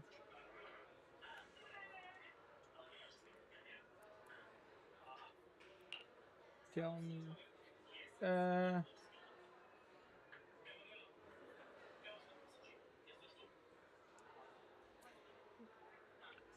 the three angels of delusion scatter each over the melody. The little angel saint huddled together. Looks like they each have their own ideas as ideas and don't want to be disturbed each and don't want to disturb each other's flow.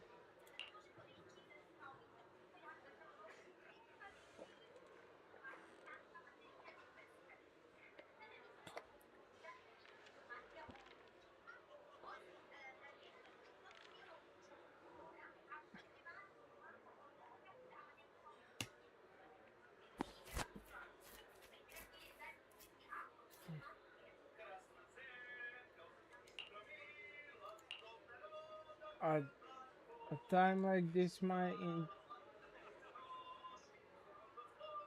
isn't quite appropriate. I wouldn't want them mistaking my suggestions for introductions. But manager, if you're not too busy, could you stay for a bit longer and help and help and help their and help be their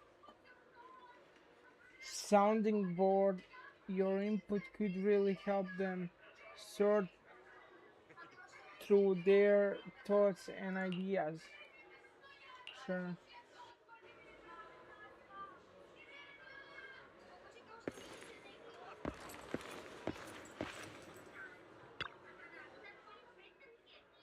What a headache. Manager, since you're here too, how about you help us brainstorm some ideas for sound?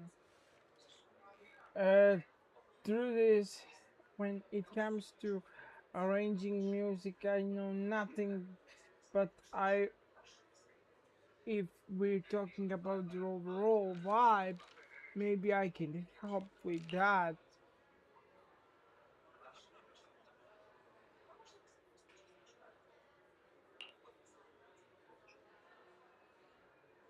I was already thinking about choreography for these songs.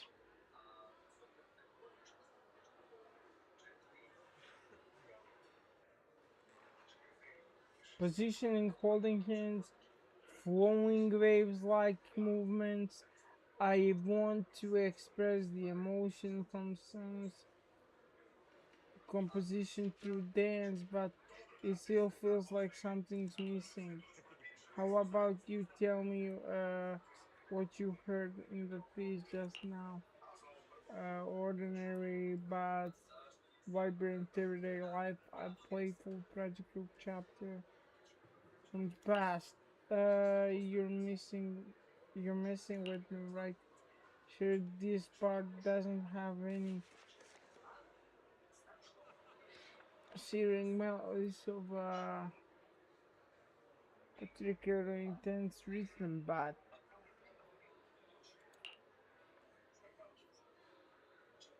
there's no way it's of tragedy and so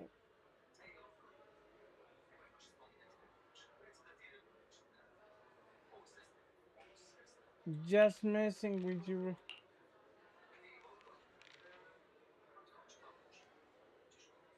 Not a bad melody at all, but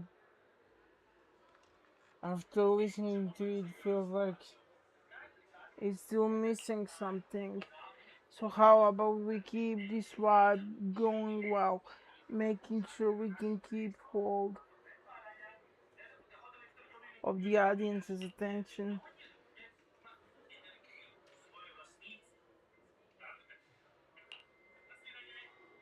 A high note.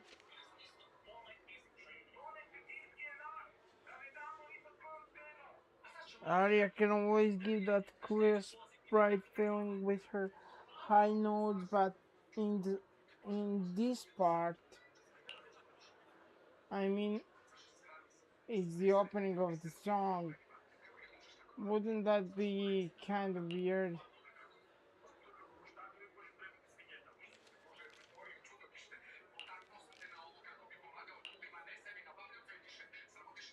I get what you're saying, manager. You mean not to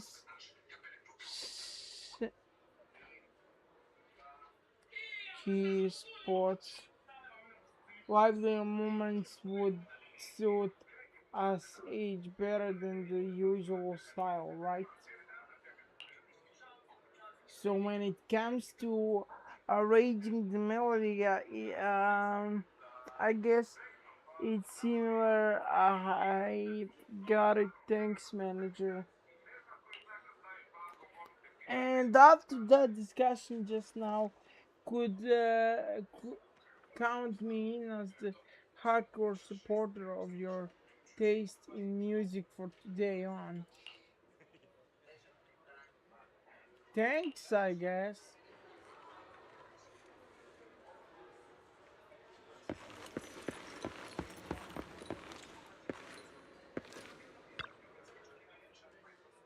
Manage you heard it too, right? And this new song for Winkerte is so good. But as the finisher for our debate show, it definitely needs some polish. I don't have any sort of ideas yet, so could you help me brainstorm? So where should we start? Okay, and manager, when you hear the name Angels of Delusion, what kind of performance would you expect?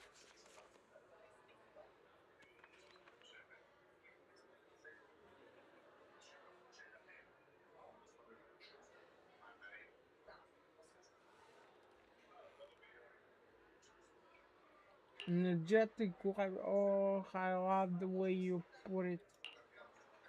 You're right, we're the Angels of Delusion, and the world we show our audience would totally have that dreamy vibe to it.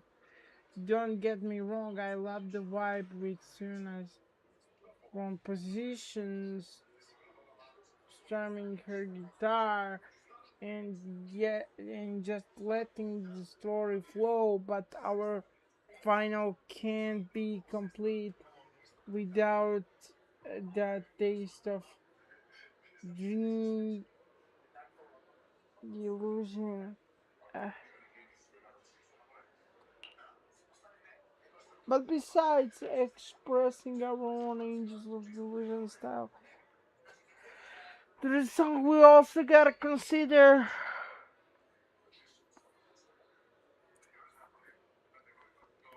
With Care Day, what kind of topics would go with the crowd showing up at 4:04 on with Care Day night? Uh,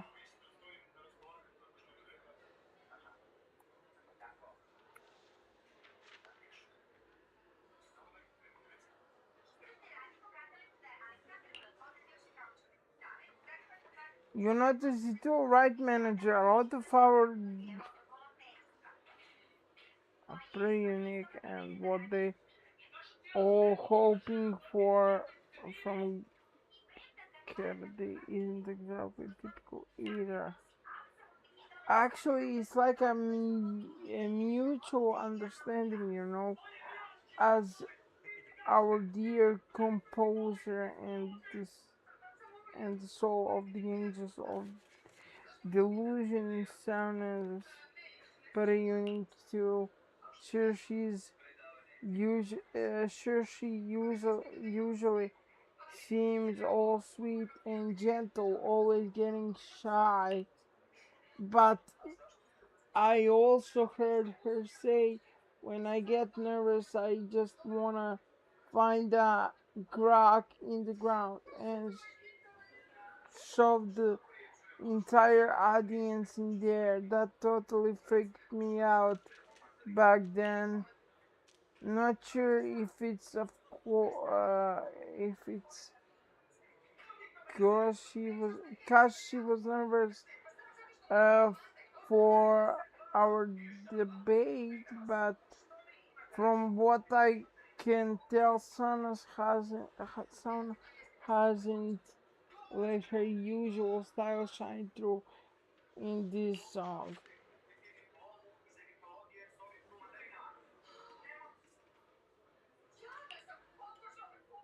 I could think so too, manager.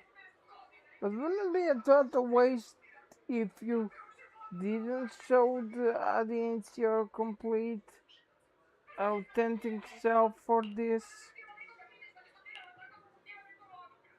That's exactly what I was thinking. But honestly, without you backing me up, I should have. I wouldn't have the guts to son. Anyway, thanks for the talk, manager. As angels of delusion, we don't want to clap our own wings, even if what we are playing is a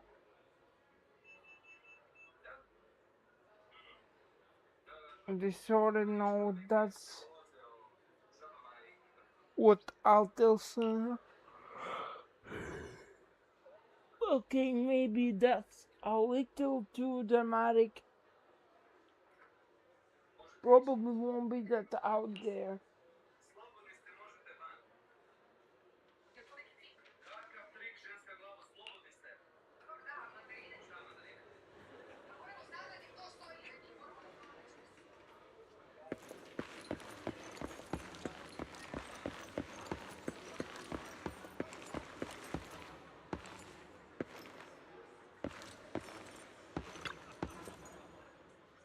Manager, good thing you're here. I wanted to ask, what do you think anything in that song you would uh, just now we could be polished, but I mainly handle the composition. So if you got feedback on the understaffed manager, I might be a little. It might be a little hard for me to wrap my head around. Could you tell me your impression? Uh,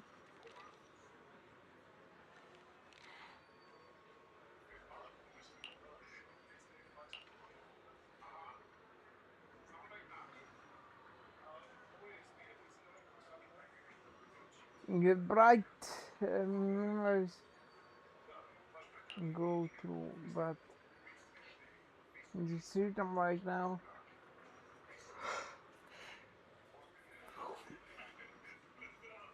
it's a bit plain, like it doesn't grab the audience's attention at all.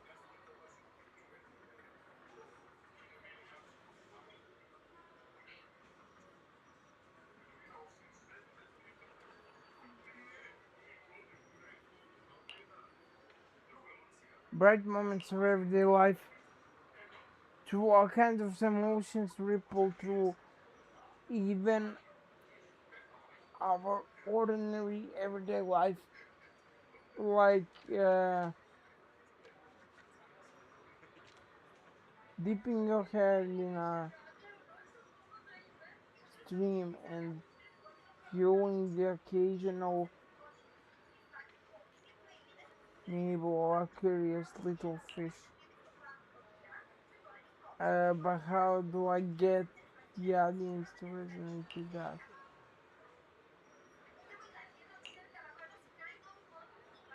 I can add some little more adjustments to the original rhythm, making it more lively and let the audience feel the pulse beneath the calm. Thanks for the tip, manager. Impression has stuck.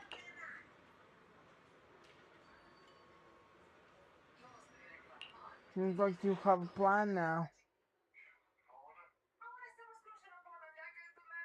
Manager's help, I got ideas for.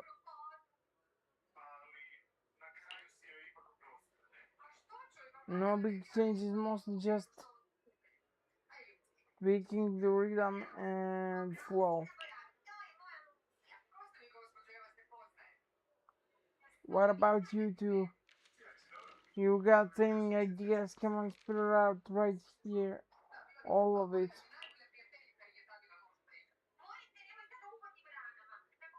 From my perspective, the melody before was nice and all, but it felt like it was missing some bounce, you know.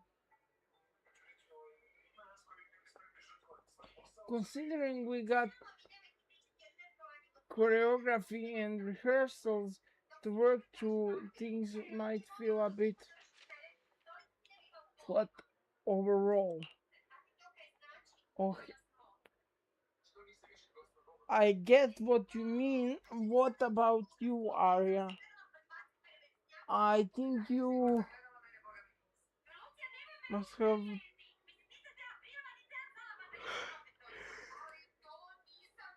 toned down your own style in the songs so the performance would go smoothly and songs would click with more people.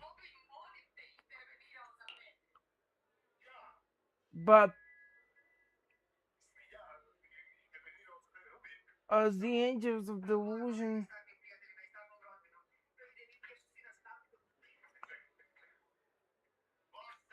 it will be a waste if we don't have any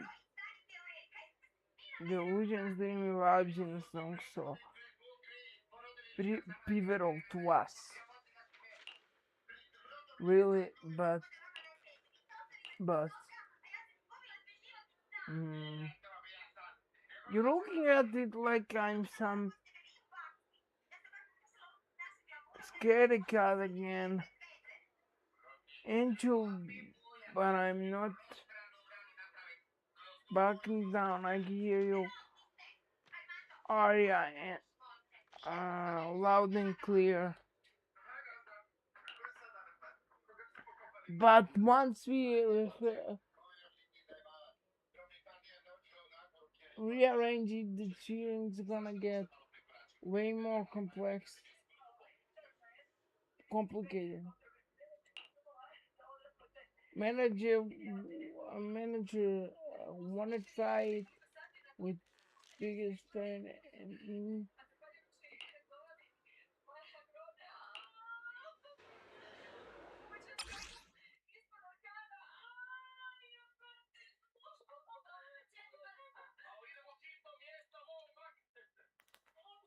falling into Delusion Field!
Manager, your cheering lines up perfectly with Suna's beat.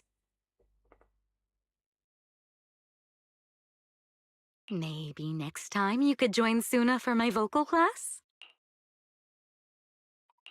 So you're the vocal coach for Angels of Delusion. When I get the chance, I'll swing by and pick up a few tips from you. Always welcome. So, what about the other manager? What do you think of Suna's song? I may not know much about music, but when I heard this song, it filled me with hope. So I'm sure it's a great one. Thank you for saying that. But, manager, are you sure you're not good with music? Because honestly, my biggest dream is to write songs that bring hope. Really? I feel so honored.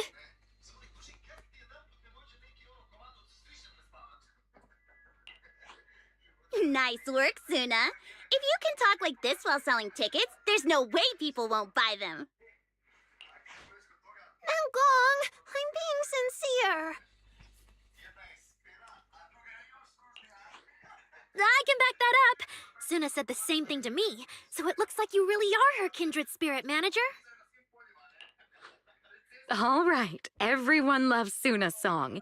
And if we want more people to hear it, we should start thinking about the Gilded Carrot Day performance. Suna just said that we'll need about 500,000 dennies to prepare for the show, right? If I'm not mistaken, the lottery ticket I bought is about to be drawn. And the top prize is something like 500,000 dennies. What if... What if you happen to hit the jackpot? Then you'd have an extra 500,000 dennies in your account. But that doesn't help with our performance budget at all. Now, Gong, you fool! I know you've always been super lucky, but how can you still be bragging about it at a time like this? Suna is right.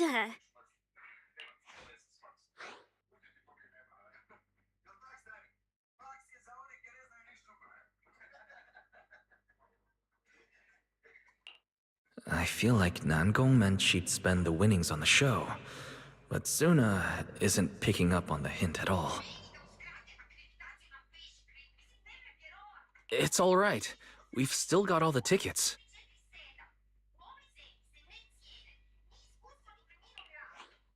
It's gonna take a while to sell all of them. But I just asked the wishing sprite. It recommended a hollow commission to me, and the commission fee happens to be 500,000 dennies.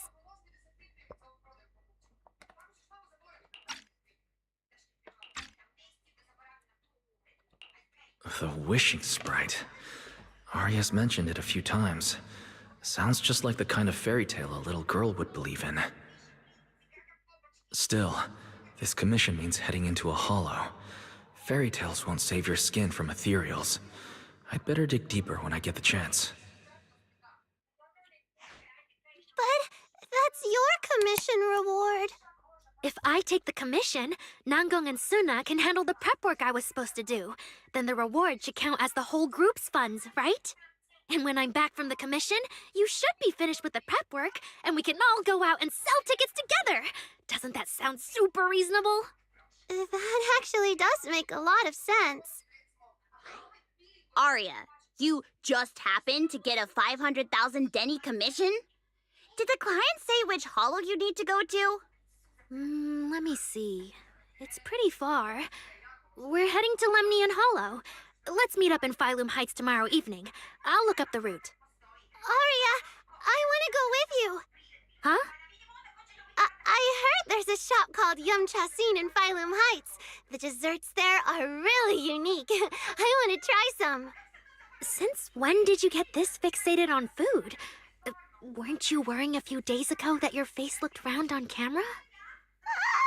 Arya, you think my face is too round, so you won't take me out for dessert. No. You're the one who said that. Poor Suna. Abandoned by Arya. Nangong! Now is not the time to make things worse. So are you taking me to Phylum Heights or not? I never said I wouldn't take you. We've done simple hollow commissions together before, haven't we? It's always best to have someone watching your back. I just thought, if we both go, all the ticket sale prep will end up on Nangong alone. Can she really manage it by herself? Don't worry, I'll help out too. Perfect. Suna and Arya take the commission while Miss Cecilia and I handle the show prep and tickets. When both sides are done, the three of us will head out together. Yeah, some of the tickets need to be handed to our friends, and the rest we'll have to find a way to sell. Time's pretty tight. Since tomorrow's plans are all set, should we all get back to practice for today? Okay!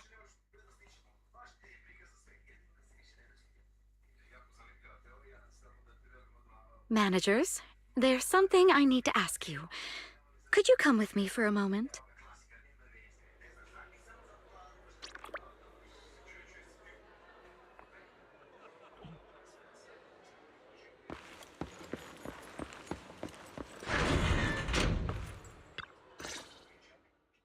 Managers, there's something I'd like to ask of you both. There's no need to be polite, Miss Cecilia. Just tell us what you need. Belle and I would be happy to help. Right. But honestly, Wise and I don't really know much about music. You two are being too humble. But what I want to talk about actually has nothing to do with music. It's about the wishing sprite Arya mentioned earlier. It seems to be some kind of a strange, intelligent entity. Ever since I met Angels of Delusion, Arya has often asked it for advice whenever something happens. Arya is very sincere and trusting by nature, so I worry she might put blind faith in that wishing sprite. But with the upcoming performance and some other matters, I haven't really been in a position to ask her about it.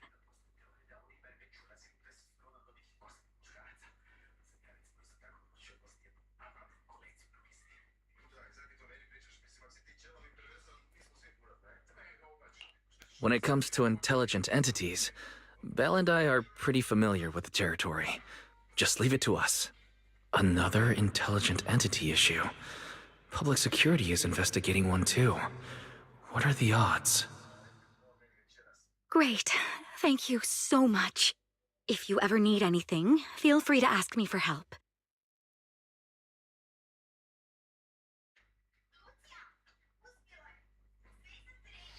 Sorry, I need to step away for a moment. I'll leave the wishing sprite to you two then. If you have other questions for me, we can talk later, all right?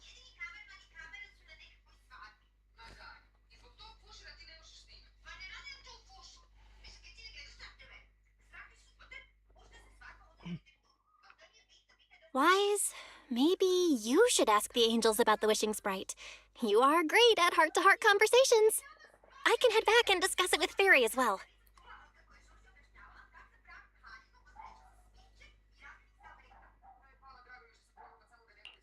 Belle, You just want to go home early and rot in bed after traveling all day.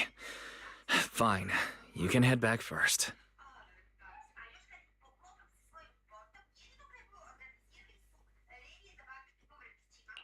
Oh, Arya's right over there. Wait, maybe I should be more indirect about this. Better check with Nangong and Suna first.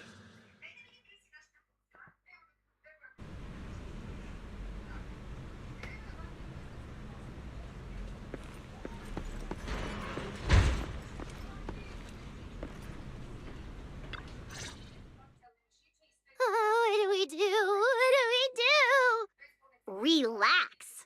If you get too nervous, then pretend everyone in the audience is like those spectators we borrowed last time to fill the frame during filming. You can't say that! Every Delulu is a precious listener to us! If you go off-key on stage because you're too nervous, it'll only make our precious Delulus even more disappointed. Oh, forget it. I'm going to ask Arya. I'm afraid asking Arya won't help you much. She never goes off-key. Time for a confidential Angels of Delusion meeting. If you're not part of the group yet, you're not allowed to sneak over and eavesdrop.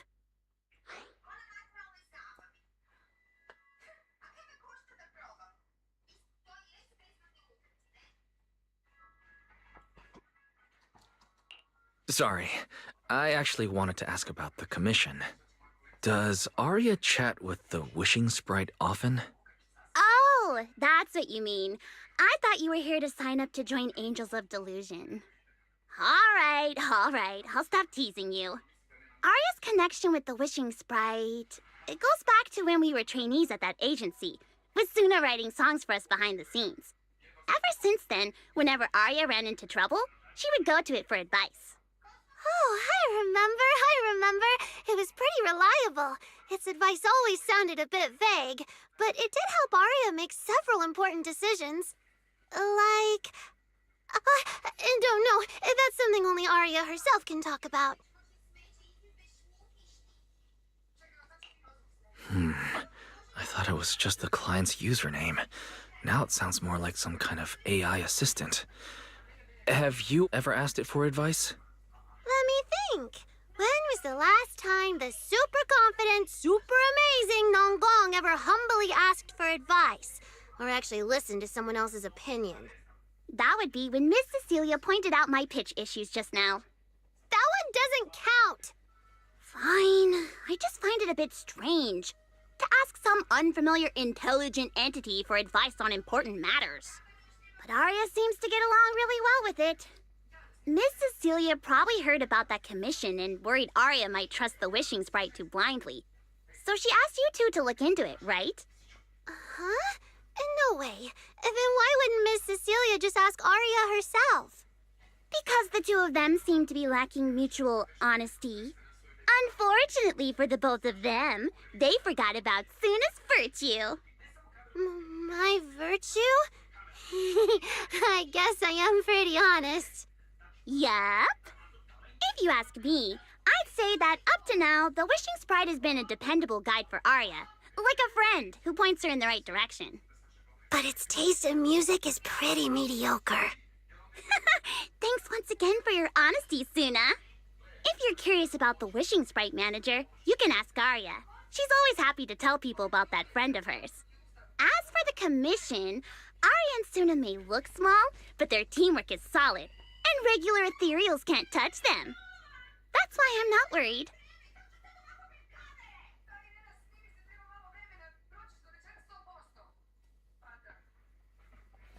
Thanks for letting me know. I see. I think I get it now. Thanks for letting me know. I don't see Arya anywhere. Did she go upstairs?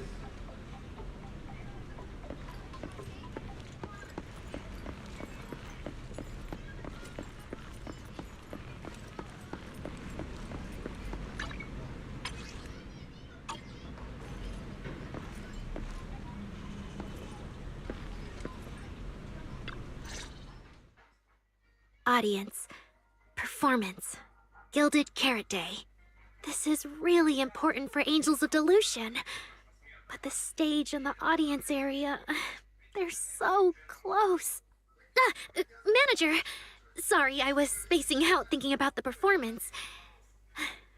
You know, it's our first time standing right in front of a live audience. You wanted to talk to me? Is there anything I can help you with?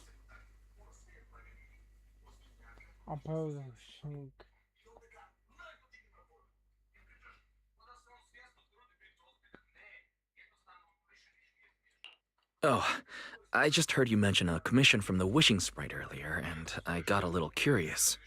Hollows are dangerous places. Arya, are you sure this commission is legit? Oh, so that's what you were worried about. I actually often, Suna, Nangong, and I often take on some simple hollow commissions. Since our page didn't get many views, and our album only sold a few copies, we had to find other ways to earn dennies if we wanted to keep making music. And the Wishing Sprite's advice has always been reliable, so I'm sure we'll earn the commission fee smoothly this time as well.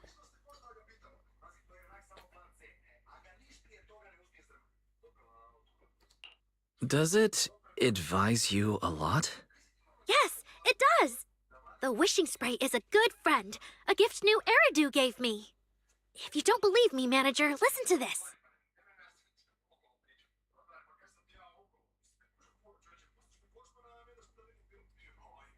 Wishing Sprite.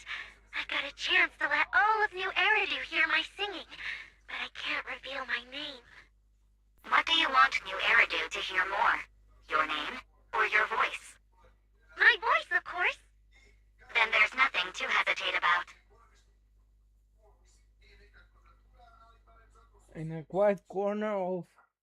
Wishing Sprite. A girl invited me to join her group. But if I join, I'll have to do more than just sing. There is no evidence that a song's impact is diminished by the performance that accompanies it. Oh, you're right. I want to give it a try with them. I know we can bring joyful delusions to everyone.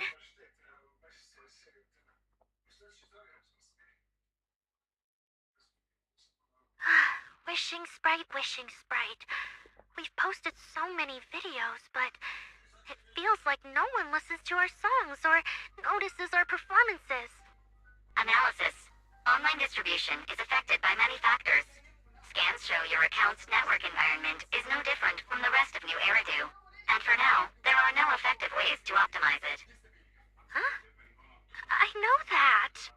Hearing is a sensory channel that living beings cannot willingly shut off. And it depends only on the medium and the distance between the sound and the listener. You mean go to the listeners in person and sing for them? But how can I? Like this. Alright, I'll try harder. And if that day really comes, will you come see my performance, Wishing Sprite? Maybe.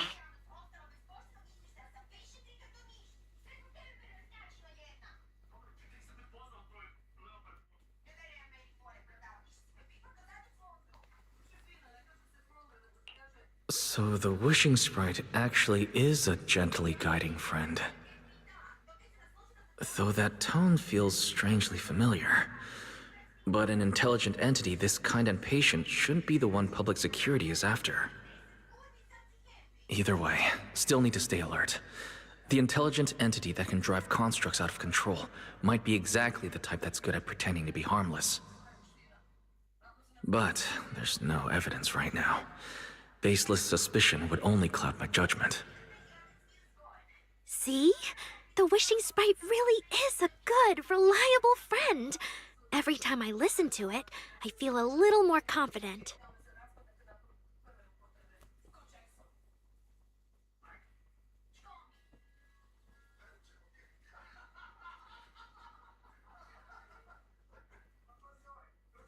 Right. It does sound pretty reliable. I'd probably trust it too. But you still need to be careful when you're doing the commission in the Hollow.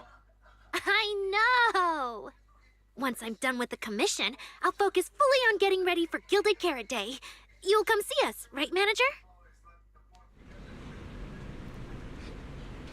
That's all we have to the wishing sprite for now. It's great. Aria was upfront about everything, so I didn't have that going on again today. Better head back and talk with Belle.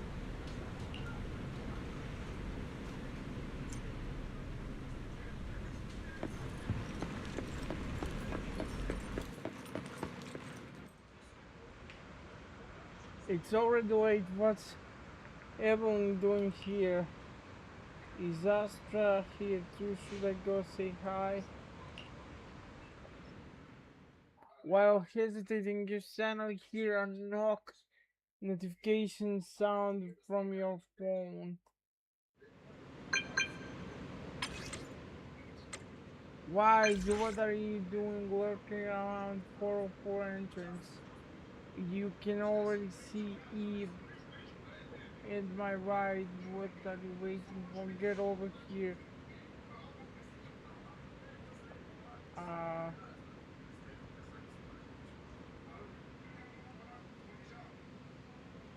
as you wish, my superstar. But I'm on tight schedule here, so now's not time to mess around. Hurry over and I'll get someone seriously. And I have someone seriously impressive to introduce to you. I guarantee you're gonna be blown away. Really, I'll be right there. I'm shocked enough as it is. Really, I'll be right there.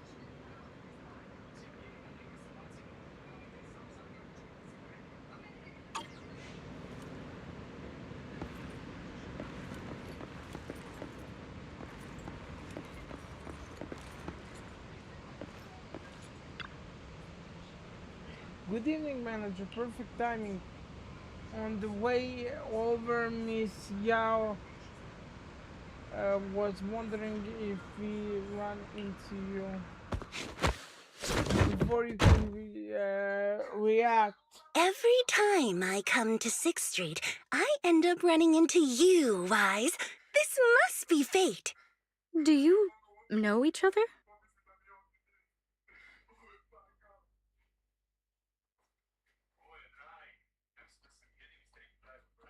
I'm very close friends with Astra. But, Miss Cecilia, do you two know each other as well? Sorry, as well doesn't quite apply here. I've known Miss Cecilia for a very, very long time. So long that back then, everyone called her by another name. Astra. Even Wise, who isn't really in the loop about these things, must have heard it back then. Cersei.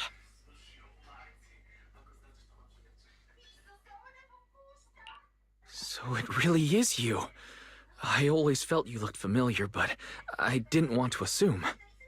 No wonder there's been buzz on Internet lately about you making a comeback.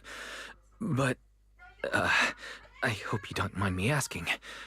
Why did you retire back then? You know what? From my experience, every time I bump into the manager, something interesting and wonderful happens. The manager is a very reliable friend. He's the one who saved my performance last year on Gilded Carrot Day. Besides, he already knows the girls pretty well, right? Maybe he's the one who can help you untangle this knot in your heart. Why not give it a shot? But honestly, it's not really a knot in my heart. Just a coward running away from their problems. The reason I retired is simple. I could no longer perform my songs. Maybe it was the PTSD from the Hollow disaster. And when facing my audience, in the wake of such a catastrophic calamity, I found it so hard to trust that my voice could actually heal them. I'm sorry, I think I got a bit off track there.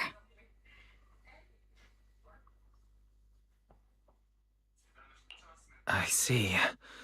So what happened after that? We found Aria.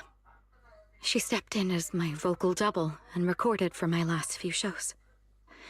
Anyway, without the Hollow disaster, none of it would have happened. But from the moment I made that decision, even if I still had a chance to be forgiven, that key is held only in Arya's hands. New Eridu does not need a disgraced singer who once used a vocal double, even if she was lucky enough not to be exposed. Nor does it need a coward who fled the stage, even if she was once praised far beyond what she deserved. Well, if you ask me, instead of blaming yourself, you should be asking for her forgiveness. Now I have to go back and tell my dear friend that you rejected their invitation to the lighting ceremony. Am I hearing that right? Yes. All right then. I heard she's planning to approach that rising star Vesper as an alternative option. It's just, she's an actor who's an intelligent construct, and there have been several incidents lately of intelligent constructs losing control and injuring people. Injuring people.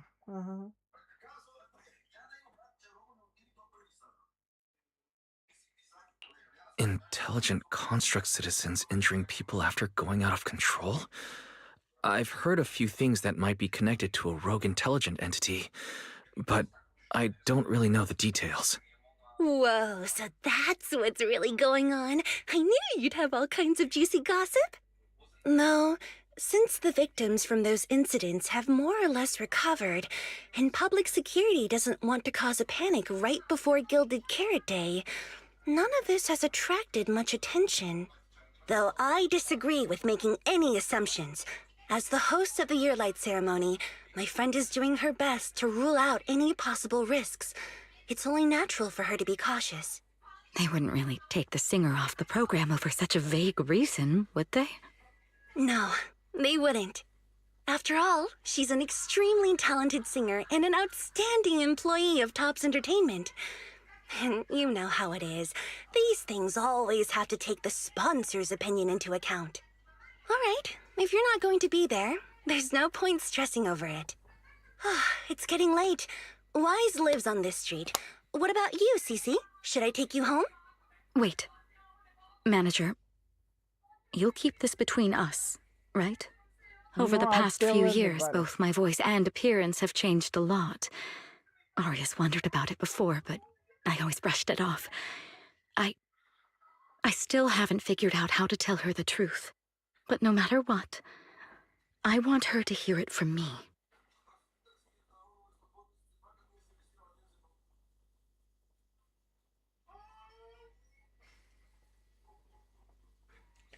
Person who hits his identity will tell anybody that the truth about retired singer. Okay, I promise I won't tell Arya about this. And I believe that once you're ready, you'll tell her yourself. Oh, and about that wishing sprite you were worried about. I listened to what it said to Arya, and it does seem like a trustworthy friend. But I'll keep an eye on it. Thank you, Wise. You really are dependable. No wonder Astra and the girls trust you so much.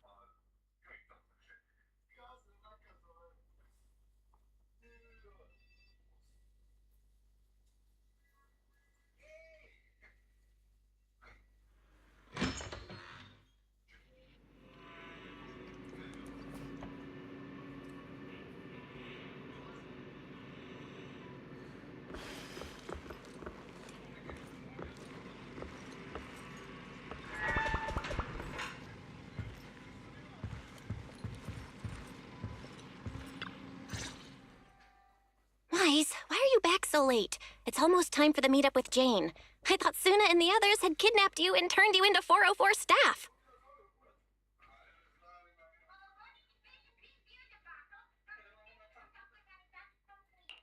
You left me to take care of everything alone, and now you're complaining that I'm slow?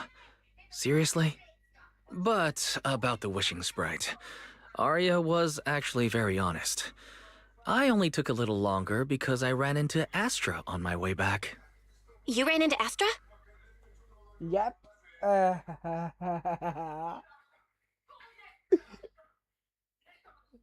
Now she must be sorry that she didn't. I see. Looks like Cecilia and Arya will have to deal with that voice double incident on their own. But this wishing sprite, it almost sounds like... You and Bilbo turn a suspicious gaze towards Fairy. like a certain intelligent assistant? Affirmative.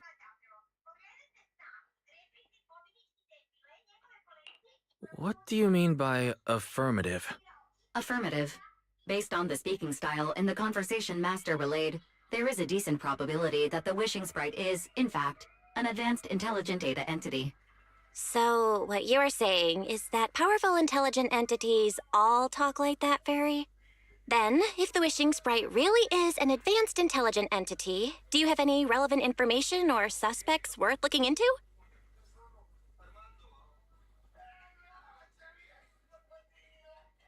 Even if you don't have anything for now, with your capabilities, it should be easy to look into, right?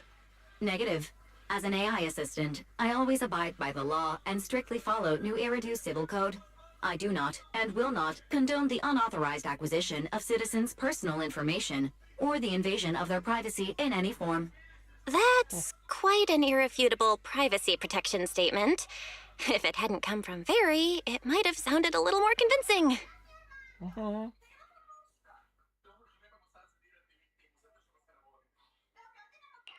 Yeah, why don't you tell that to the HDD's previous firewall program? But as her master, I've decided to respect Fairy's choice. All right then. As the assistant manager, I'll respect the manager's decision. But counting the highly intelligent data entity Fairy sensed in Lockspring before, plus the wishing sprite, and PubSec suspect, there have been way too many incidents involving intelligent entities lately. Is there even a connection between them? Or should we wait for Jane to get here and hear her out before we start analyzing? Speaking of which, Fairy is being unusually strict about the rules today. Could it be because a public security officer is visiting?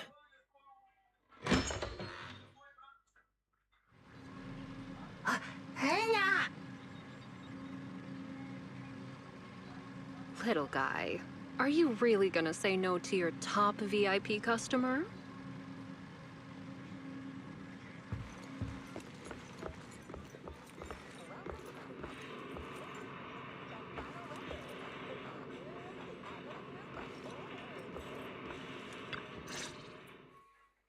Long time no see, managers. I already gave you the rundown over the phone. To spare you any surprises, the client asked me to stop by and introduce you to this friend.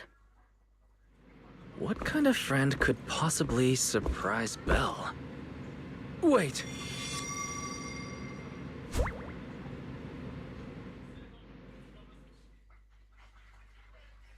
Hello, just... Alright, any others in the bite? Did she come down from upstairs? Are you two the owners of this place? What? Let's get down to business, Cecilia. Huh? Oh! Just key specialist snaps out. Sir, someone here apparently can't understand your very straightforward commission request.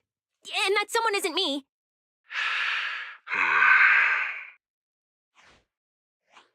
Greetings, Phaethon.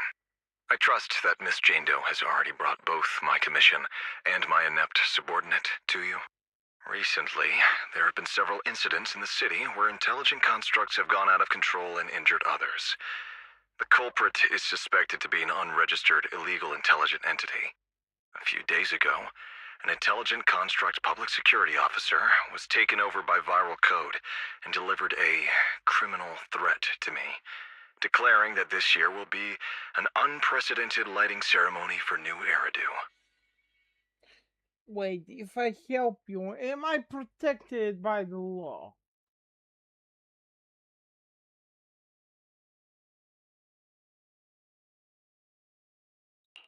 From what you've relayed, these incidents don't have a definite connection. Why did public security decide to merge them into one case? Good question. The construct citizens who lost control earlier had almost no connection to one another. But we discovered that while they were hijacked, they all displayed the same arrogant, mocking attitude, and their eyes showed an abnormal purple glow.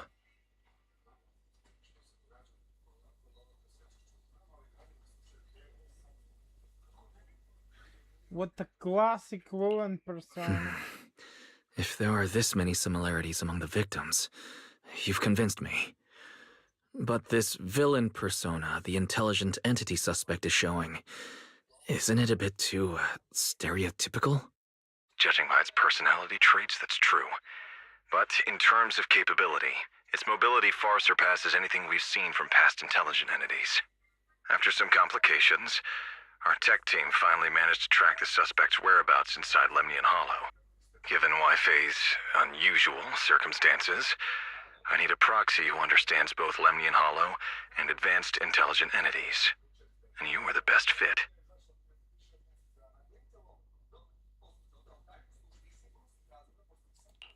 You've said quite a lot, yet we still don't know who you are.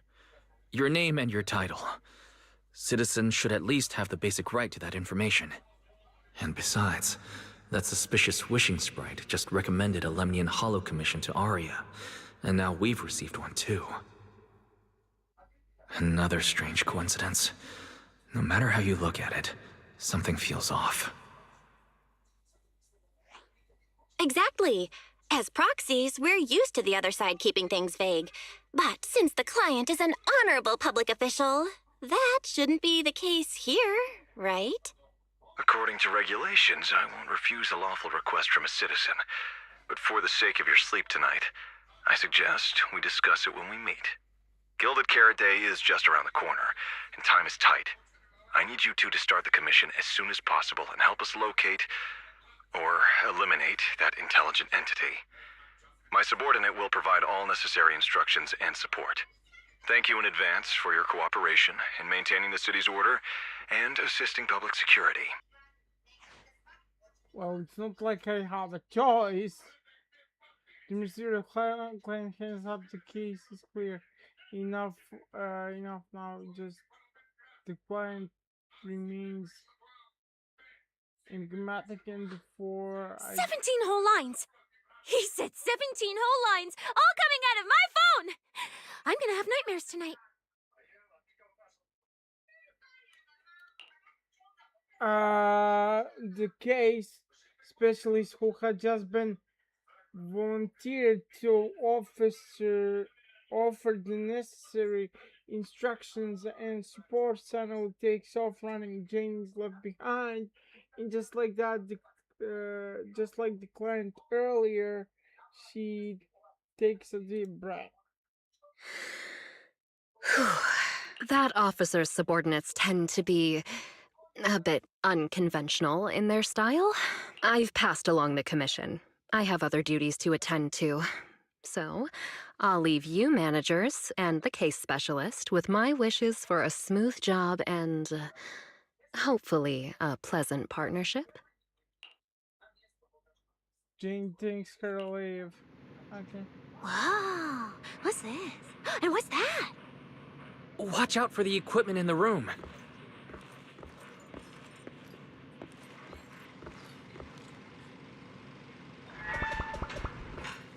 I feel you, Wise. I couldn't imagine if somebody tampered with my PC or my PS5 or any of my technology because I had bad experience with lending people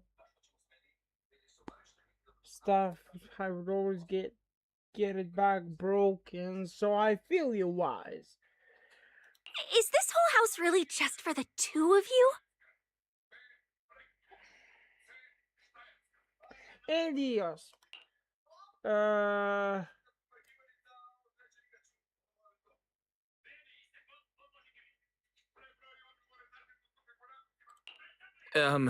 Miss Public Security Officer?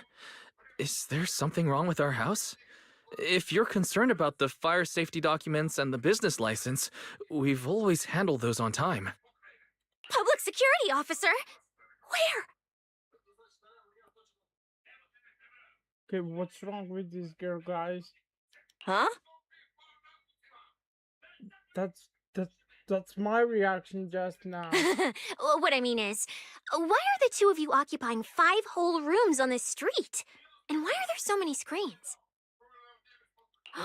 But with that many rooms, you really do need all these screens to keep an eye on everything.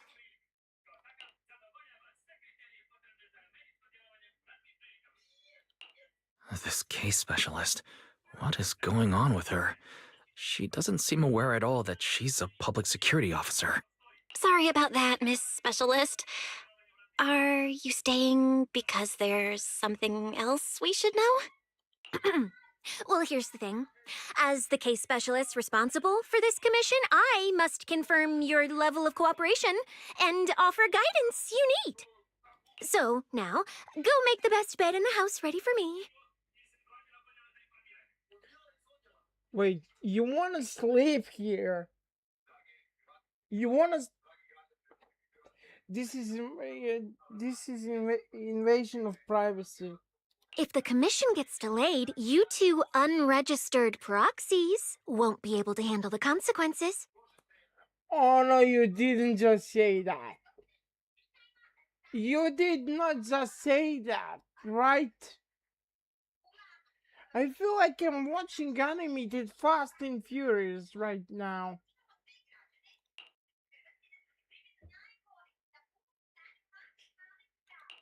You mean you're staying here tonight?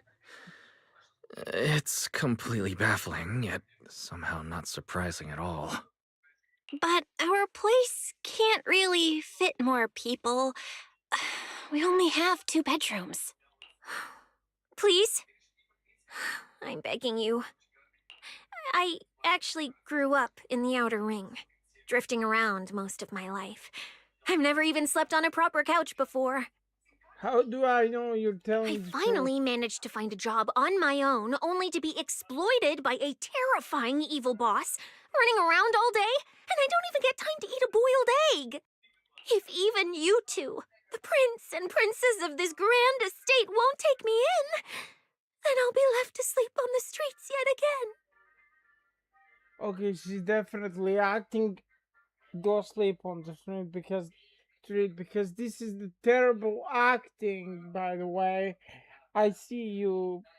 Wait! What you're trying to do. Manager, say something! Well, you do know she's acting, right?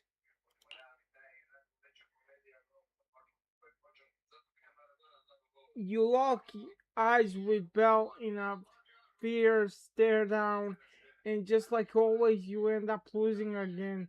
Shove, tidy, warm, little bed, farewell for tonight. What do you want me to say? Then let's free up room for our guest. What do you want me to say? Well, since we're hosting a public security case specialist, let's free up a bedroom and let her stay for tonight. Since Cecia's a girl, she should stay in your room. Belle, take my bedroom, and I'll make do in the workshop for the night. That could work, I guess. I mean, let's make Belle sleep in. Thank you, you two kind souls. I may be kind. Wise may be kind because I choose for him.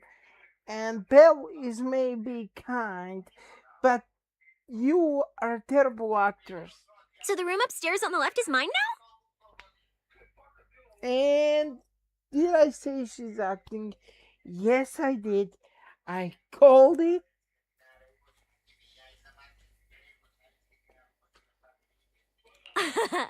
Then you two follow the plan we settled on and get some rest. The specialist will now retire to her own room. You swiftly catch Cassia before she can sprint upstairs and arrange an early departure time with her. for tomorrow. For now, you'll make it to in the workshop for the night. It really has been a while. Why are those public officers so strange? And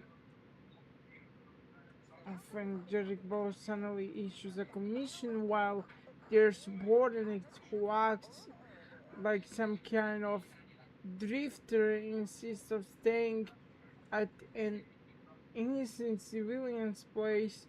This is like something from a movie. That Cassia is exceptionally suspicious. What if James got the wrong person advice? We just got off the phone. It's true. Wait, just a second here. How long has she been lurking upstairs before she announced herself? She even knows my rooms on the left.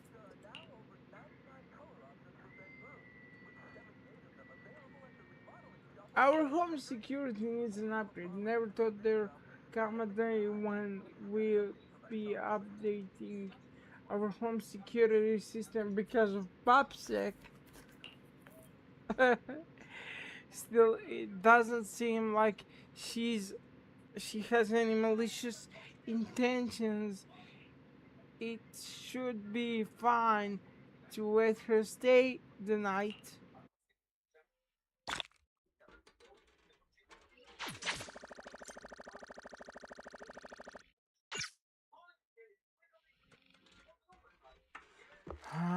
Why do I always have to sleep on the couch in this game?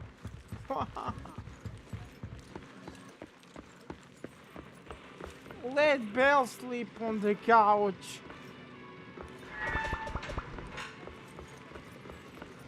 Can Belle sleep on the couch?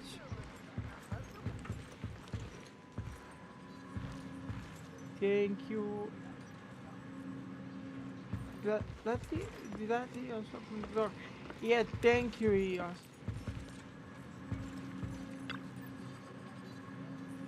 The Angels of Delusion just got a commission to head into Lennon Hall, and now public security is asking me to head there to investigate too.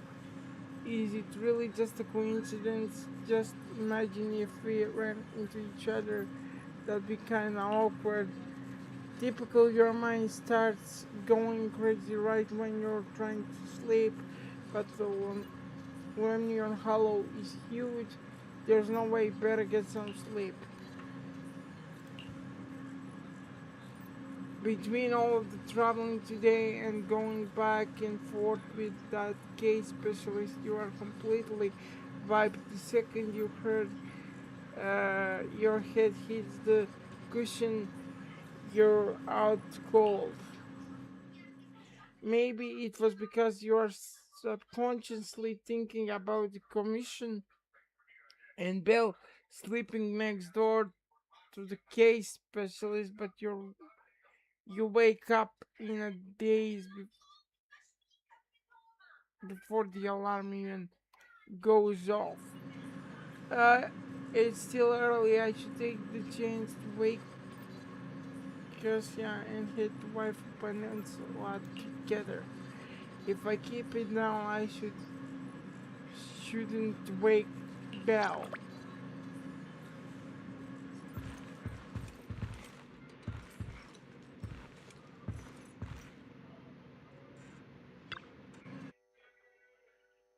Why is the case specialist still inside?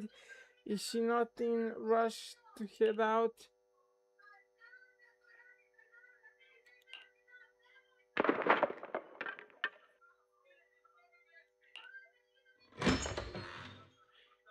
Garcia quickly shifts the door behind her after coming out, even throwing her body against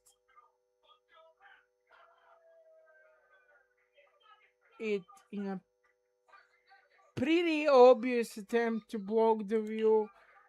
Good morning, my dear. Lieutenant. He's just messing with you. Why so serious? No need to try and look around me. The room's fine. I even tidied it up a bit for your sister. Well, things are urgent, and life from Heights is pretty far. I think let's head out now. Should we take an airship or drive? If we really need to, I can pilot an airship. Airship bring back some bad memories. Oh, what kind of memory? Wait, don't tell me you couldn't afford a ticket, so you snuck on board and curled up under the seat, but they found you quick and tossed you out mid-flight. The fuck?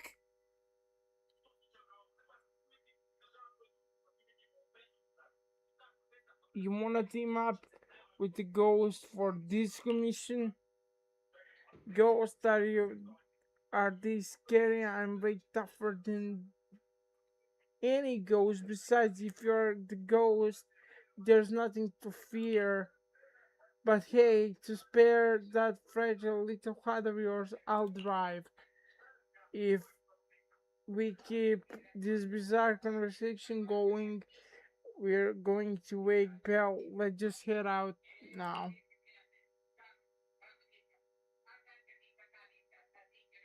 There's no such a thing. After getting bossed around by a civil servant who can pilot an airship but forgot to bring her driver's license, you ended up playing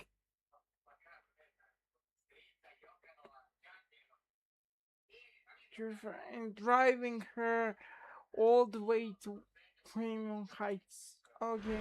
Whoa! This place!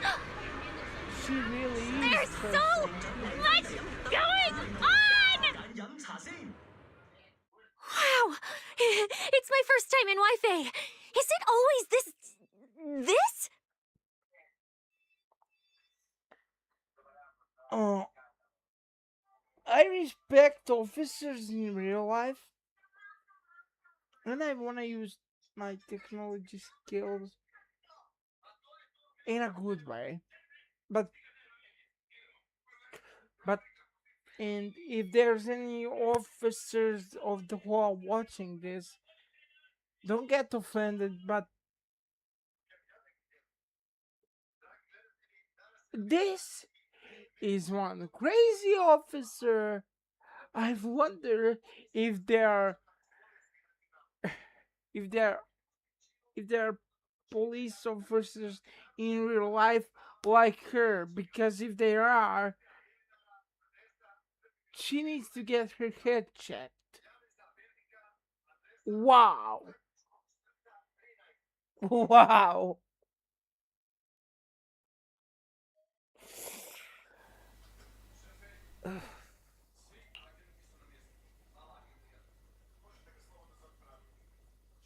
It's because of the day. It's usually lively here, and with Gilded Carrot Day coming up, it's even busier. But let's finish the Hollow Commission first and save the exploring for later. No, no way. I'm not going to that place. What I mean is, as a senior case specialist, I'm always very careful about maintaining proper boundaries when handling official duties in Wi-Fi. Yeah. But to make sure you're supported, I've selected an exceptionally skilled Hollow operative from our internal database, and she'll be assisting you. I totally believe you. Not.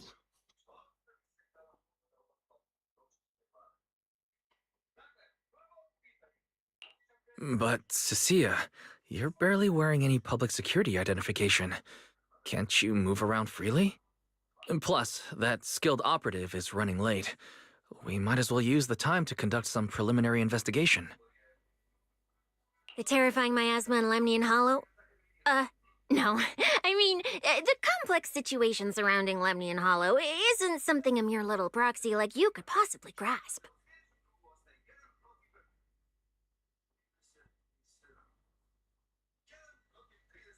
Like a mere little proxy. Hello? Peyton? Peyton? Hello? The legendary proxy, ring a bell. I've heard there are multiple factions entrenched there. Porcelumix, Obel Squad, Yunque Summit, the Exaltists, and more. We really shouldn't act rashly. Bro, I'm the funny one in my family. But this girl is so cringe, it's not even funny.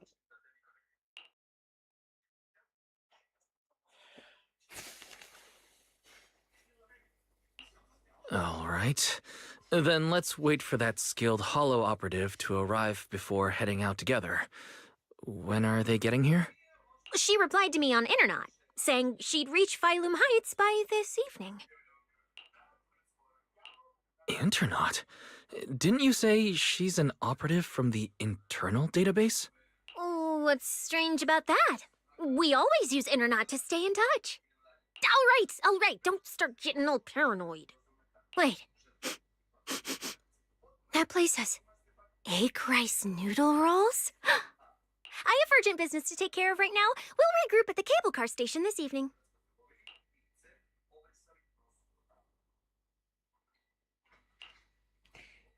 She took off in full sprint. It's still early, why not head over to Spring Temple for a quick visit? If that intelligent entity really connected to Lemnian Hall, Shifu might know something. Yeah, let's go. Strange. Talk to the I've never heard anyone from Wi-Fi Peninsula mention anything about intelligent entities existing in Lemnian Hollow. Don't tell me it has something to do with the creator again. Where should we go take photos after class? 99% it has something to do with creator-wise. Would you like to buy a phone case?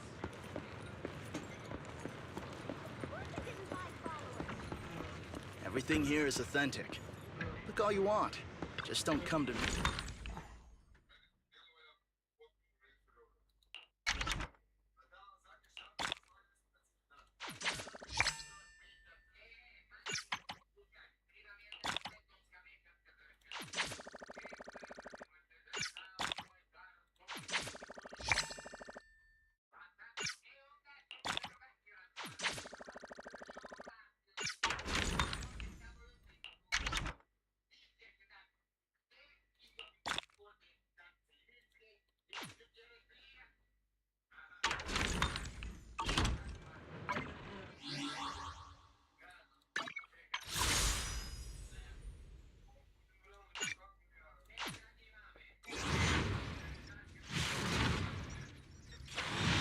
And there we go, 5 stars.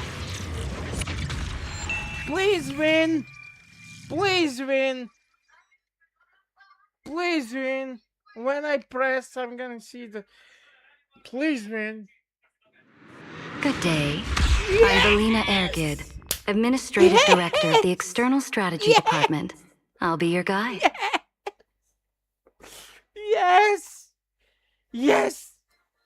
Yes! Yes!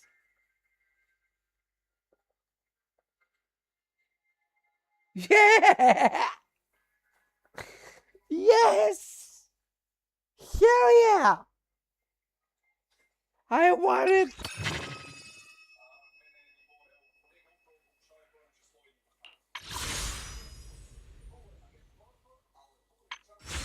And just because he can, maybe I get lucky twice.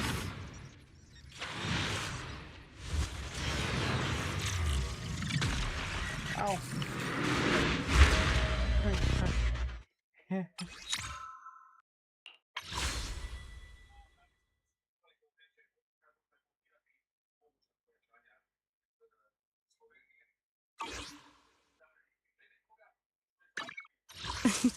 A wise choice.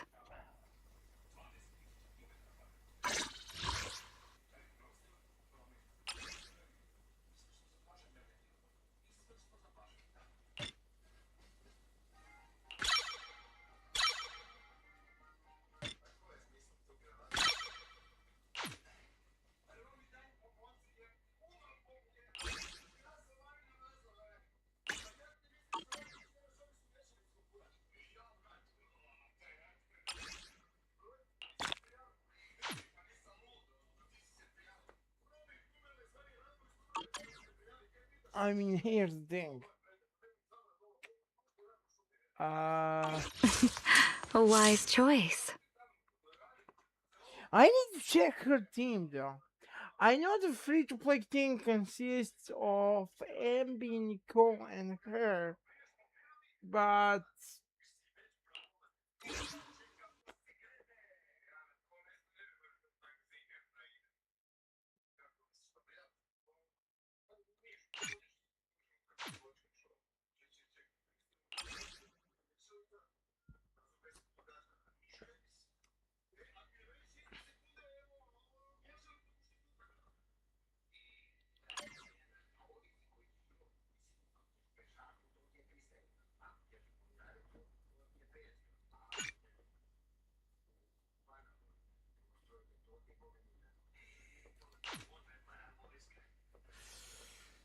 yeah, but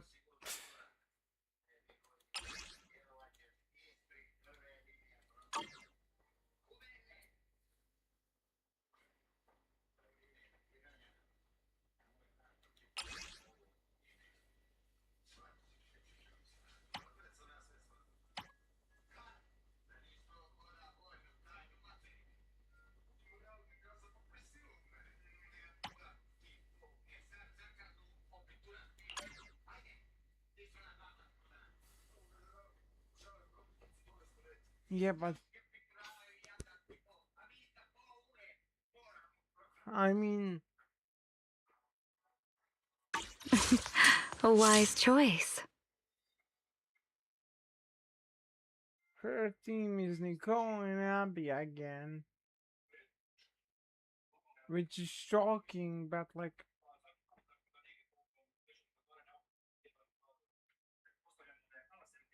at least I have a support now for my DPSs, and maybe I can even pull single now. Maybe I can get two No for the matter where price we of go, one. You know, this meeting you account is has the been real reward. pretty lucky compared to the first one. Maybe I can get two for the price of one.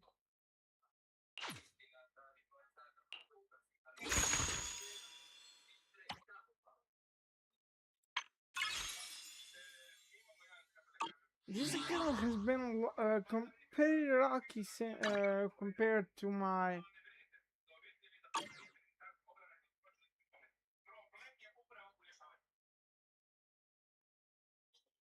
PlayStation account, because I keep winning 50-50s on this account every time I come back. Although I'm gonna be more active now, so My dream seems to have become a reality. we'll see now when I'm gonna be more active You how know I would things never will turn play you out. down.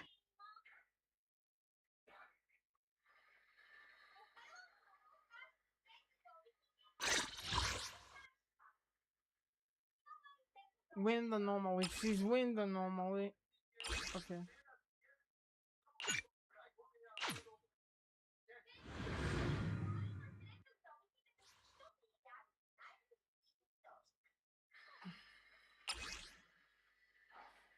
I'm just gonna use auto combat, okay?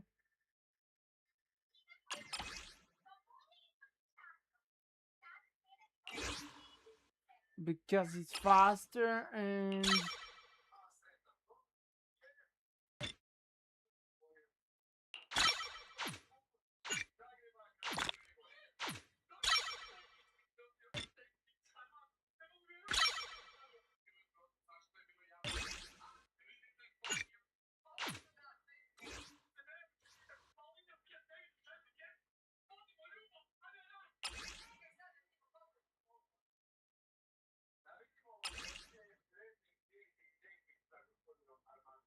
Oh, that's how I craft it, okay.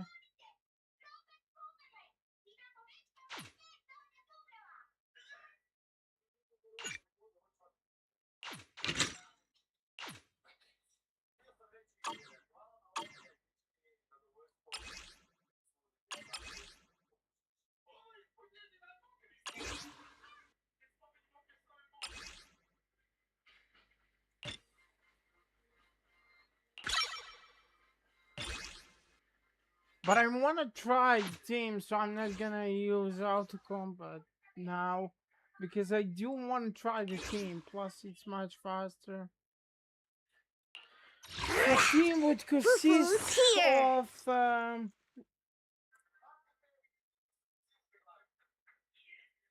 Abby and Nicole.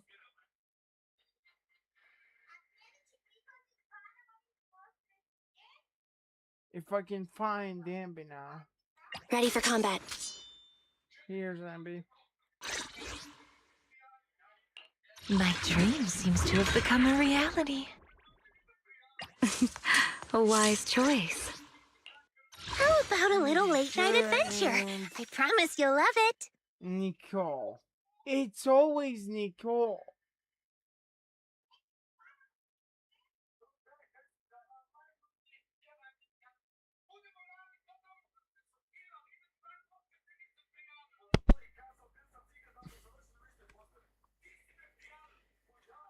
Nothing to fear. The cunning hairs are here. No, really, it's always Nicole.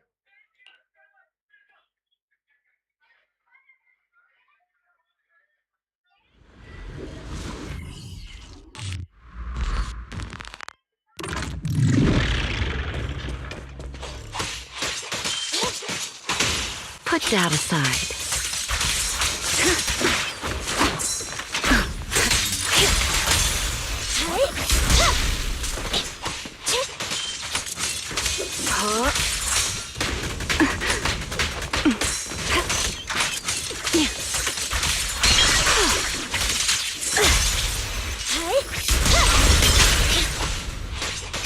You won't be disappointed. Okay. There goes.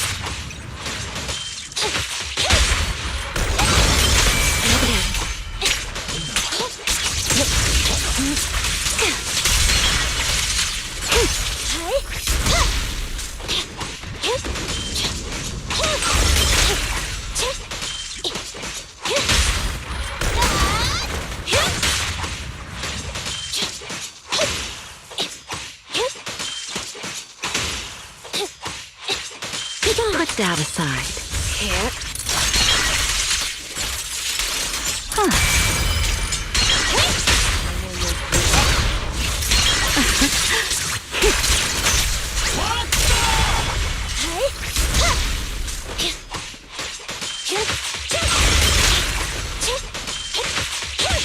Neutralize.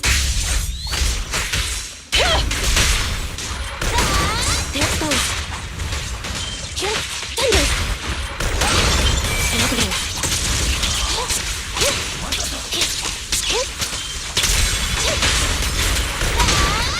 There it goes.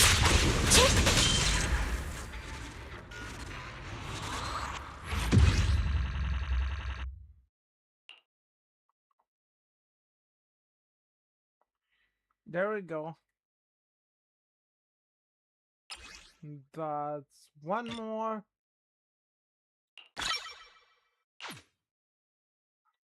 And now.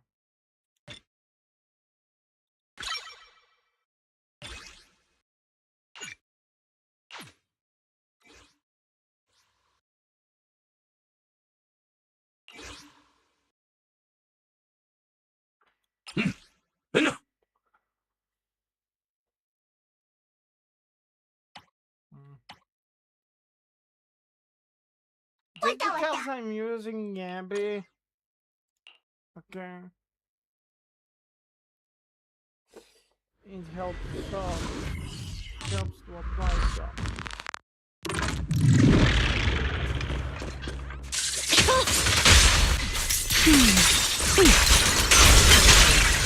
Fine. care of them.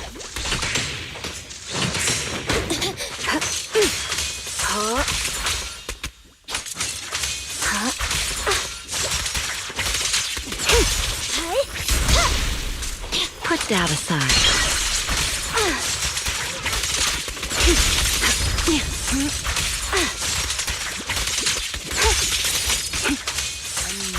Please step back.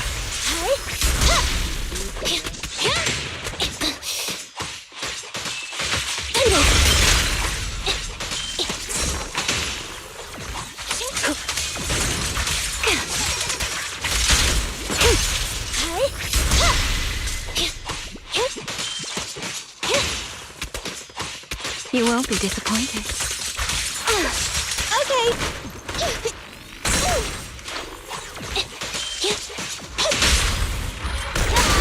Everything.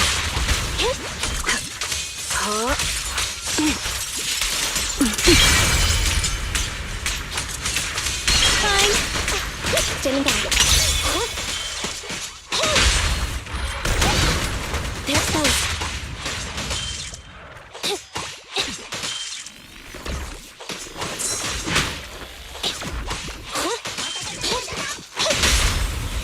It's up to you. A waste of time. The line shall be drawn by me.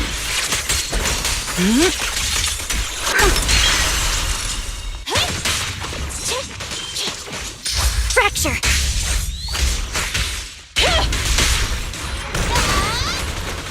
An opening. There's both.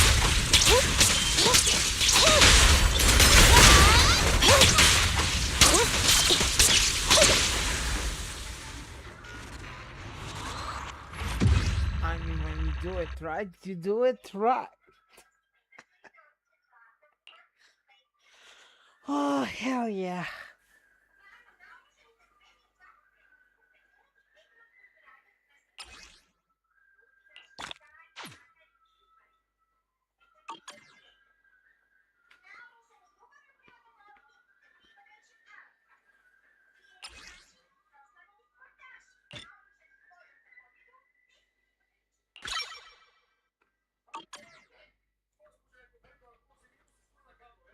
Of course, he's gonna need more upgrades, but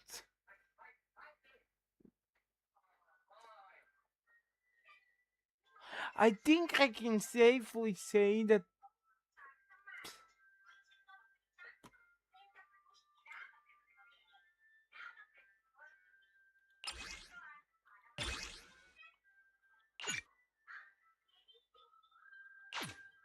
I got a good 5-star. She's kind of like Kazuha.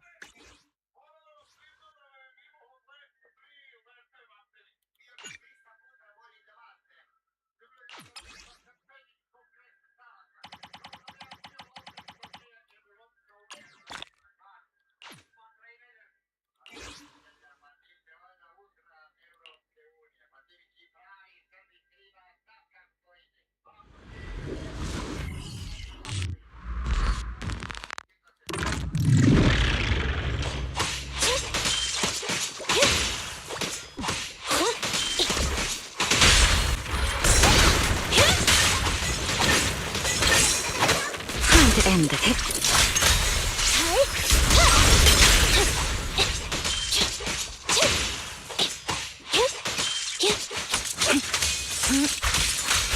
Wind shear.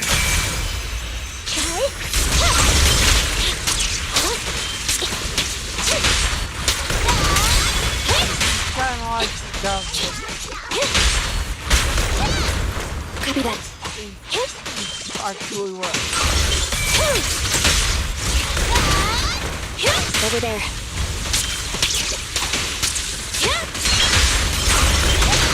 There's both.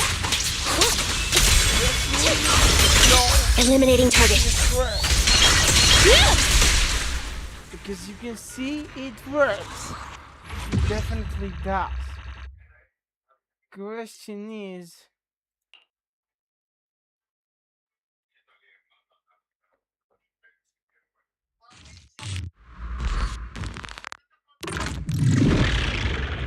question is, will it be able to pass?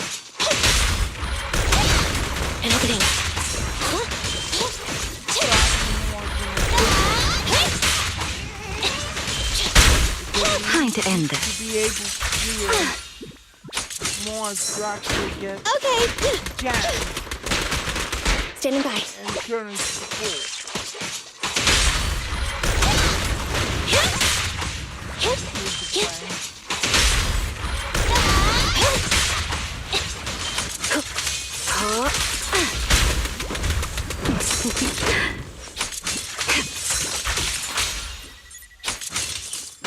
Keep your distance.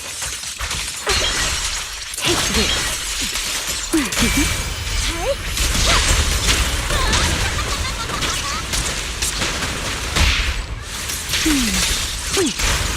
I'm here. Let's go.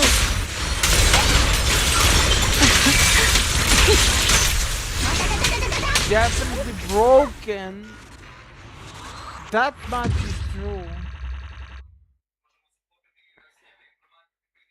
Oh my god. He's definitely broken, but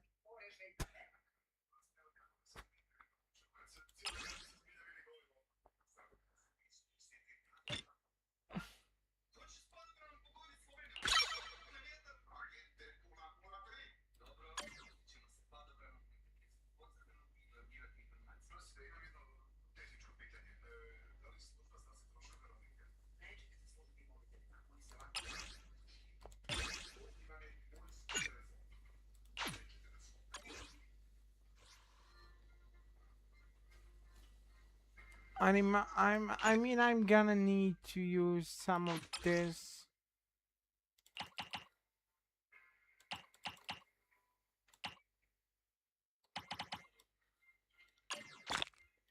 Because I really want to build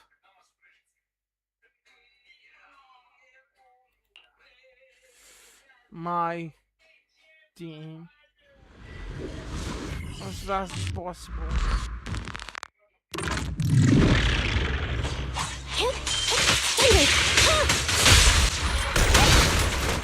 Watch out.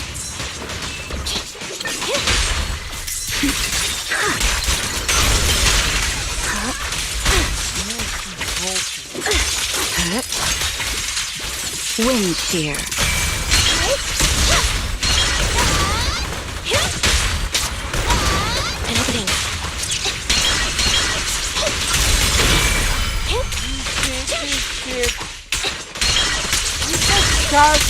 Or Zenless. Take this.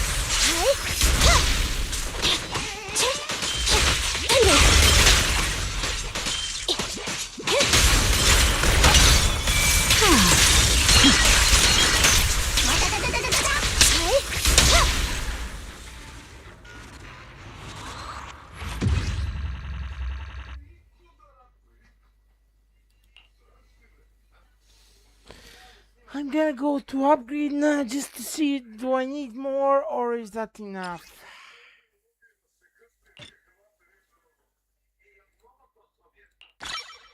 It's enough, okay. So now I need to get this.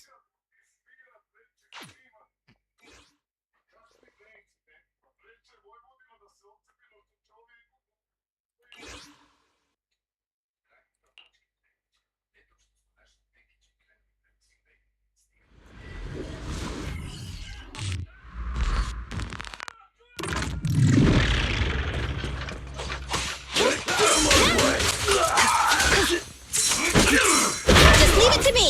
Get over. I'll take care of it. You won't be disappointed. Somebody needs to replace Nicole Wind shear. Happening. This won't hurt. Don't disappoint me. I'm here.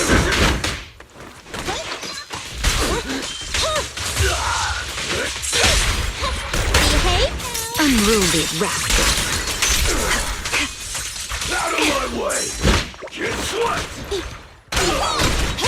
Move it! Take this! Please step back.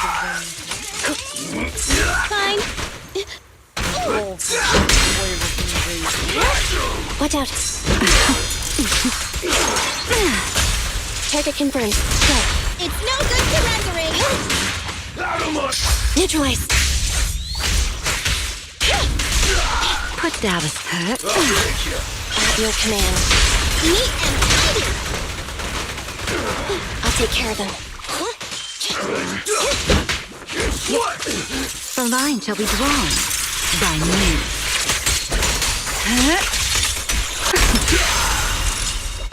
Out of my way! My turn. Move it! Gotta run. You won't be disappointed. Don't underestimate the enemy.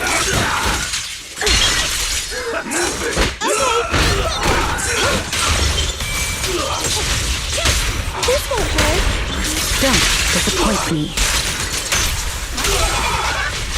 We'll never back down.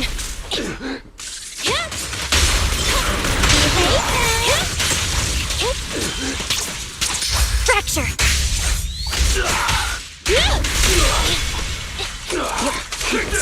I'm here. Time to end this. Moving up. Keep your distance.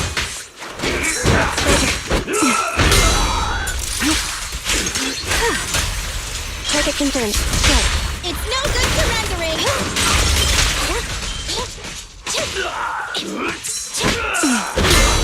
Don't fret. All will soon be calm. At your command. Neat and tidy. There's both. Out of my way! Put that aside. Move it! Fine. Bye-bye, suckers. Boom!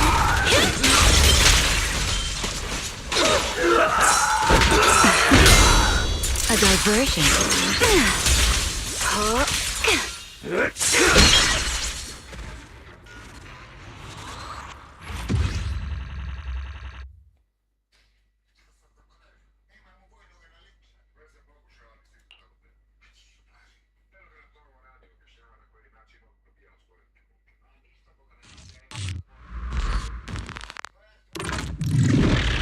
You will be ground to dust!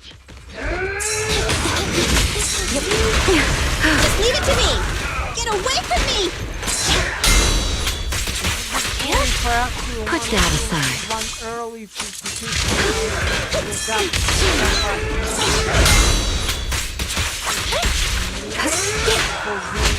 Okay. Standing by. Time to end this. I want a bonus for this. Run into trouble?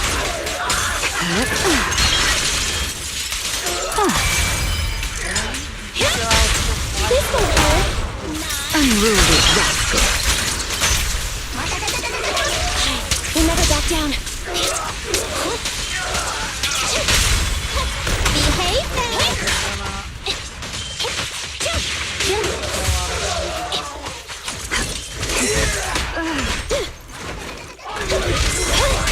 Put that aside. Keep your distance. Leave it to me.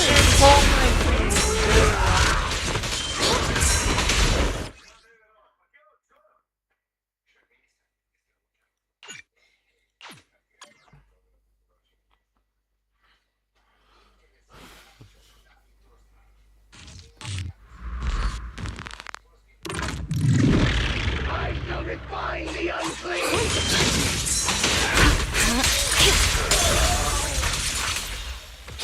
Please step back. Hear the howling wind. There's both.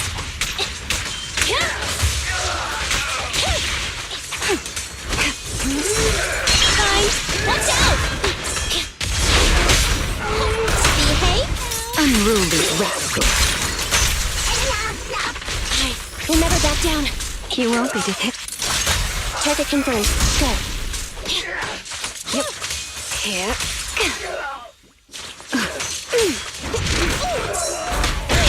Outmaneuvered.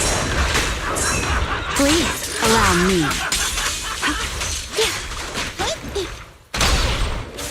Excellent guests shall be disciplined. Here. The thunder rolls. Okay. I'll take care of them. This won't hurt. Don't disappoint me. The wind scatters the past, and you're next. At your command. Unruly rascal. I'm here. Let me give you a little treat. Opening. Neutralize. Evasive maneuver.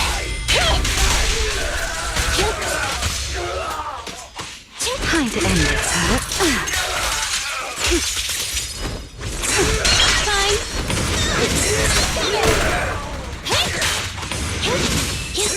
Know your place. Take this. Target confirmed. Go. Neat and tidy.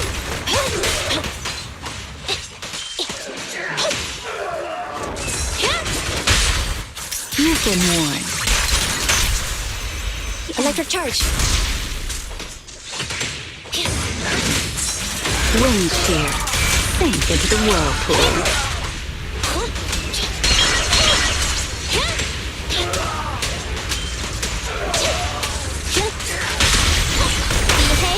Don't disappoint me.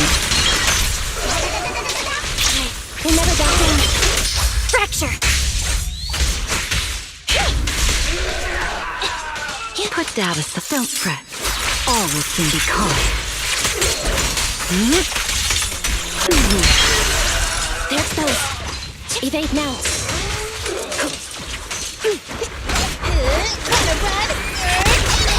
Opening.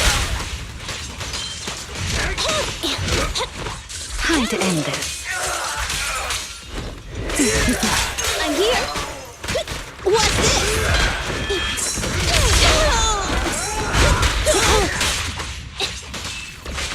Please step back. At your command. It's no good surrendering.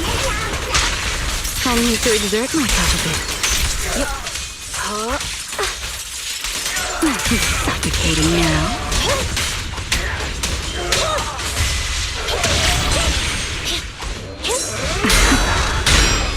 A diversion.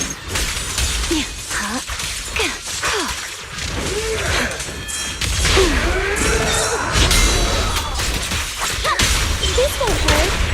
Unruly rascal. The line shall be drawn by me. Target confirmed. Go. Neat and tidy. Bye-bye, suckers. They're exposed. Eliminating target.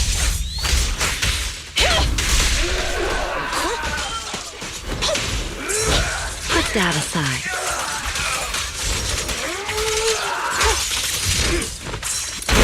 Copy that. Run into trouble. Okay. Behave now. Opening. Please allow me. How dare you?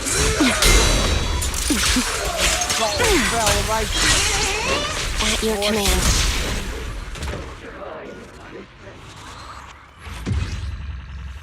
Oh, for God's sakes.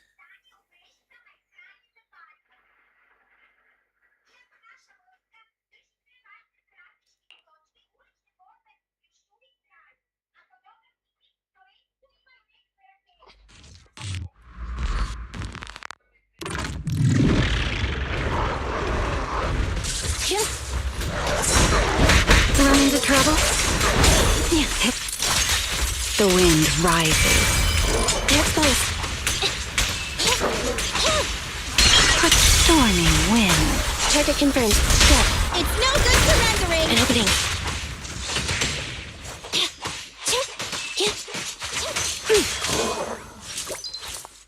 Take this. Okay. Please allow me.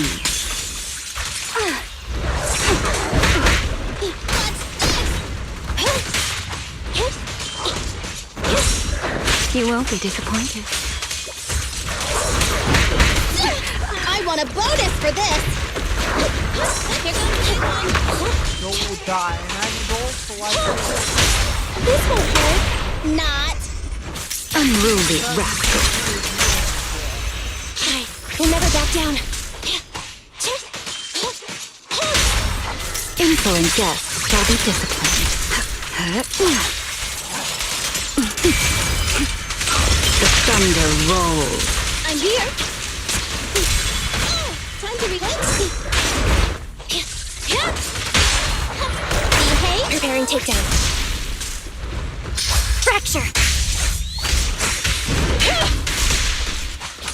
Don't fret. All will soon be calm.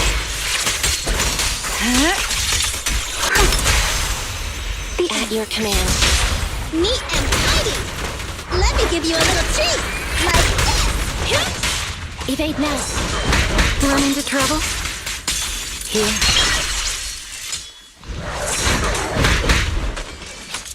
Just leave it to me. Stay back. I'm here now. Okay, move. Put that aside. Hear the howling wind.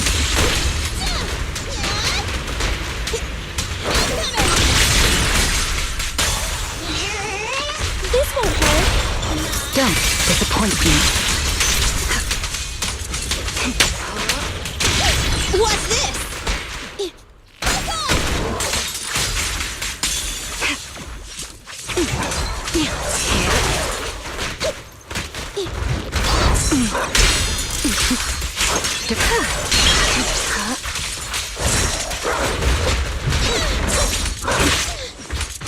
The wind scatters the path, and you are next.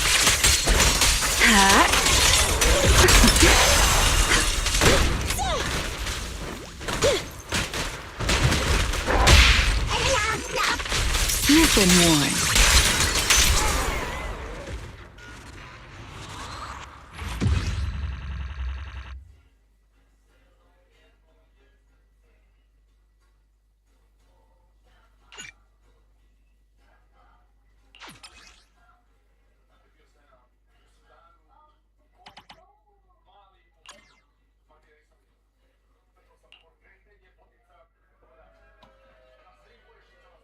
I'm just gonna craft 4 out.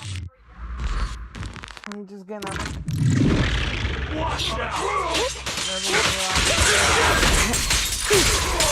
Who is that back?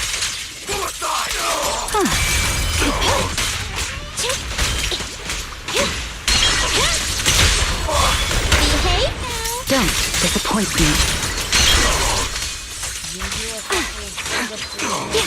Fine.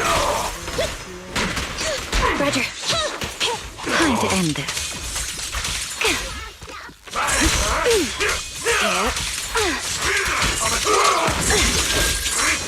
I'm here. Standing by. Watch out! Evade now. Asleep, the wind rises. This won't hurt. Preparing takedown. Behave. Unruly rascal. Don't fret. All will soon be calm.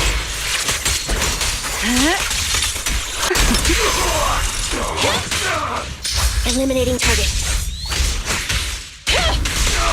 Put that aside. Run back up. Gotta run.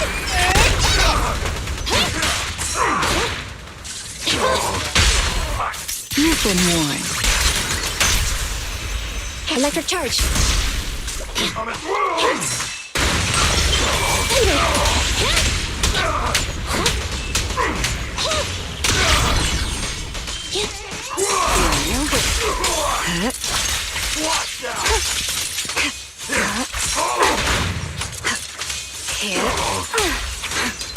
Target confirmed. Go. It's no good surrendering. Watch out! Be gone.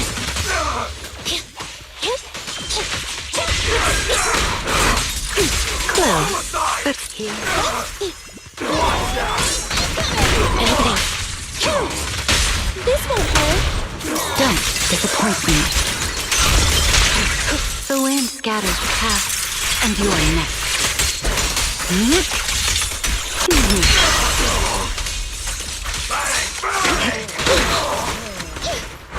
Bye-bye, suckers!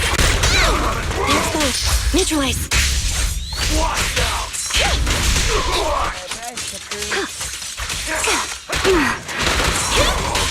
Outmaneuvered. Watch out. You won't be disappointed. Behind!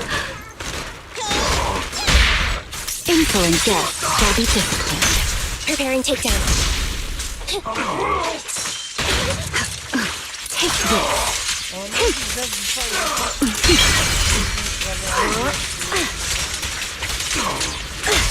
At your command. Neat and tidy! Time to end this.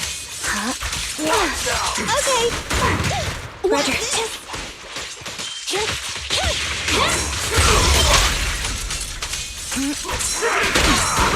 Copy that. Nothing more. Electric charge. Put that aside. Fine. Roger. Fracture.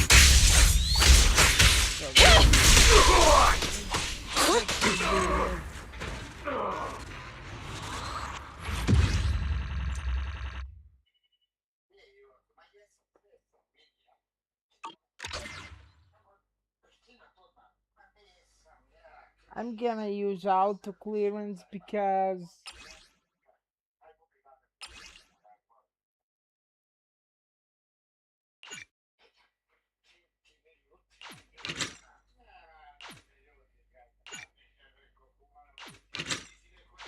two batteries should be enough, I think.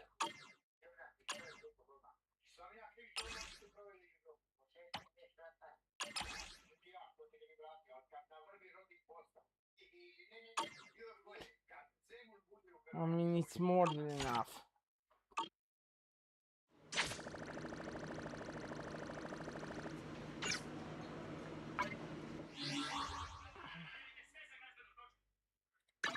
My dream seems to have become a reality. A wise choice. Perfect favorites.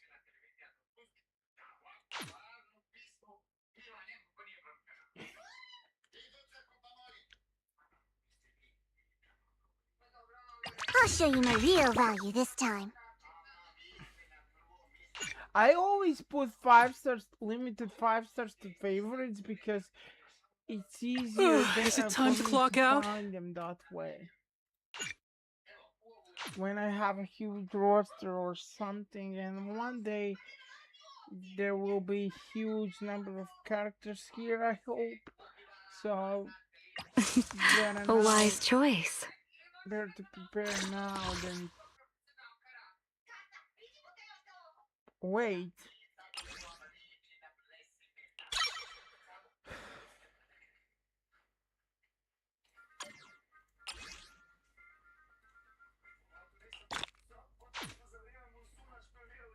So got her to max level. Well, max level essential wise. You know I would never turn you down. No. There's 3 standard pools, I think. Yeah. With 6 searches left. Well, I don't think I'll get something, but like there's no hurt if I try.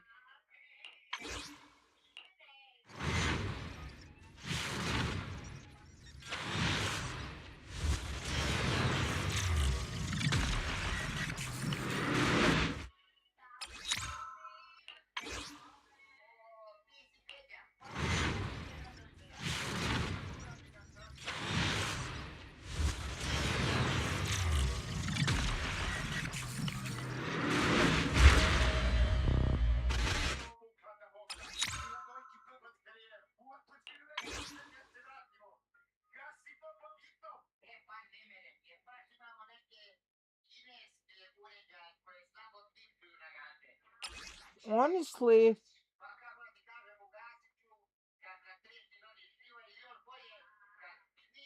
I have Kuleida, I have her. So Grace would be great addition, or Lycan. Or give me him.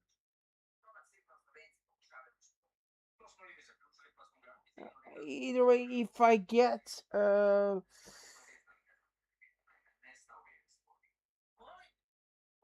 Lycan would be great to get now because he was buffed.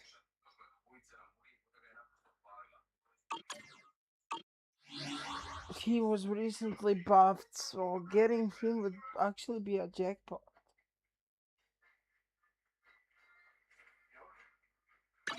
No matter where we go, meeting you is the real reward.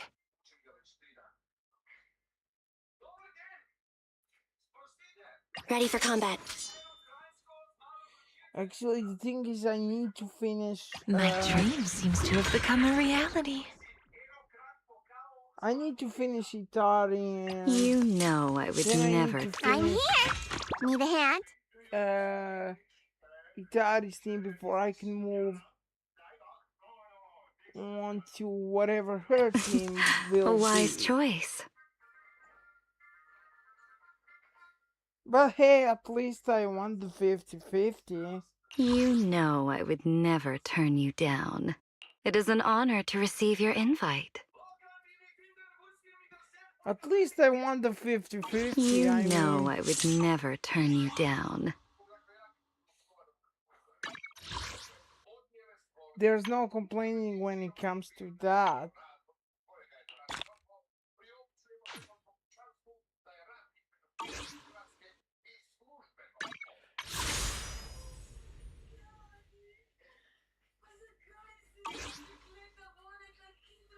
I just want My dream seems to have become a reality. level her talents up a bit if I end up A wise losing her. choice. Which I think it would be a great idea if I put her in, and then I have a team in mind. I just need to level up her skill. Okay?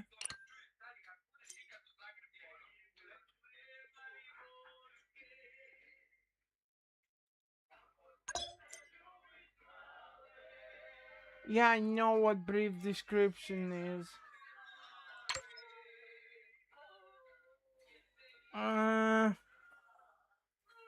I know what brief description is. So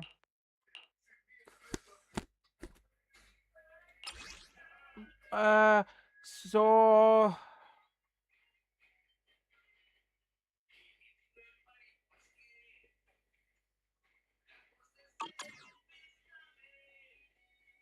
what? Oh, this is next to upgrade. Okay, so because I actually want to do this. No matter where we go, meeting you is the real reward. Let's go. I'll stick by your side.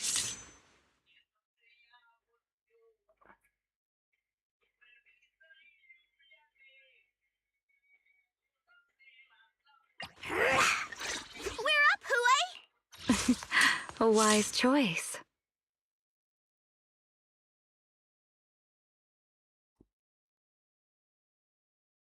How about a little late-night adventure? I promise you'll love it. We're going For a now? second. No problem. On my way.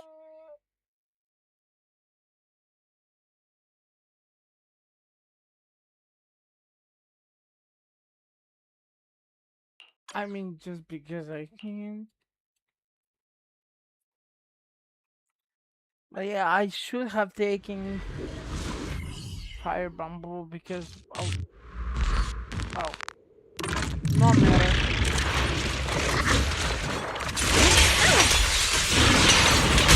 Back to sleep. Slumber in the mist.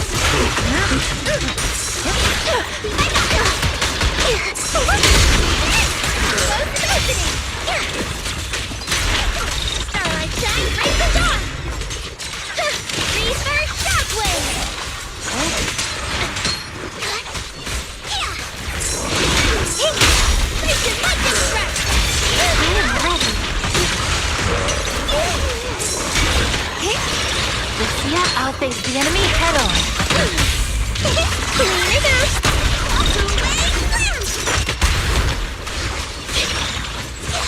Don't work. In the name of the night enemy. Wanna play a game? The next page is the ending. Tiger has arrived. Here, and here.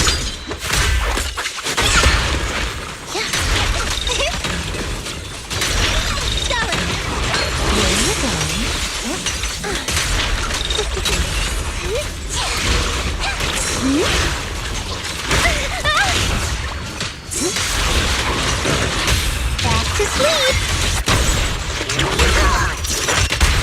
I got you. Leave this part to me.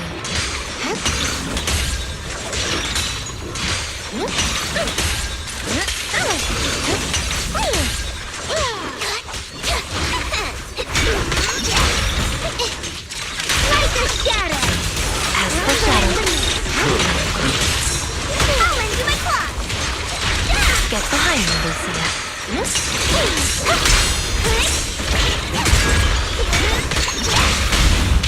Clean it up.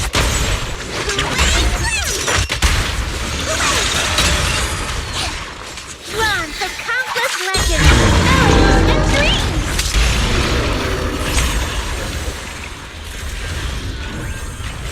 Thanatos Storm.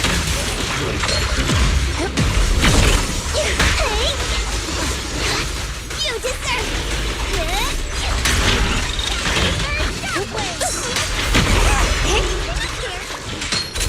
Listen to my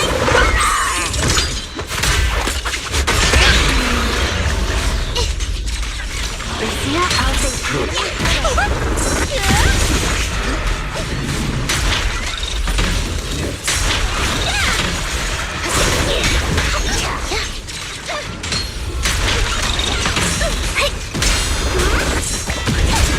Get behind me, Lucia.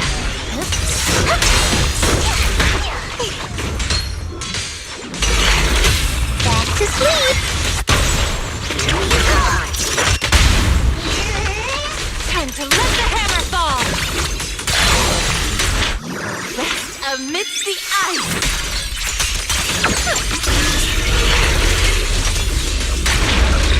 This one's still feisty.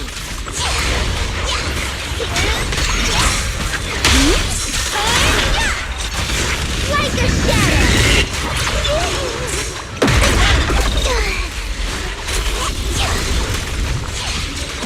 Pretty, right? Faithful companion.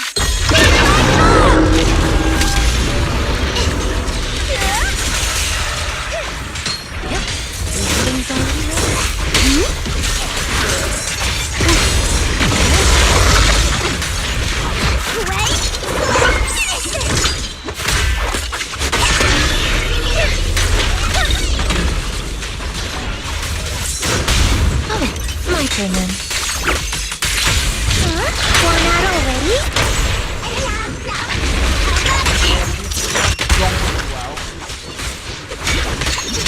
I don't think I can wait!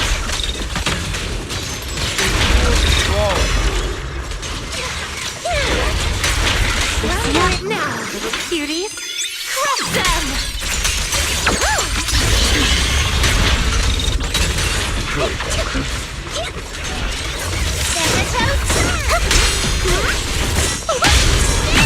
The name of the night emissary! A little robotic.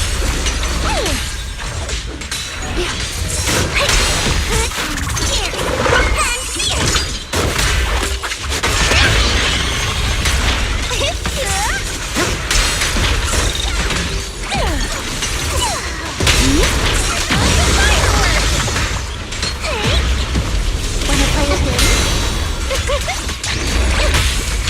Clean it up! Time to let the hammer fall. The next page is the ending.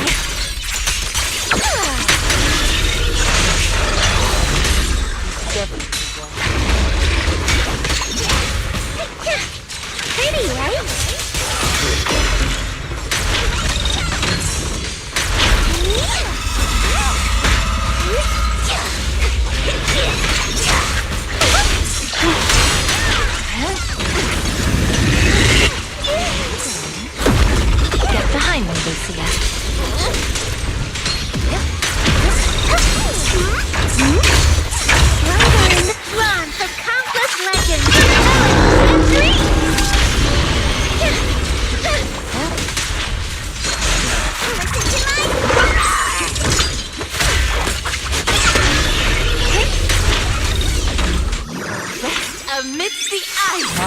time spent. Fast asleep. I commend your courage.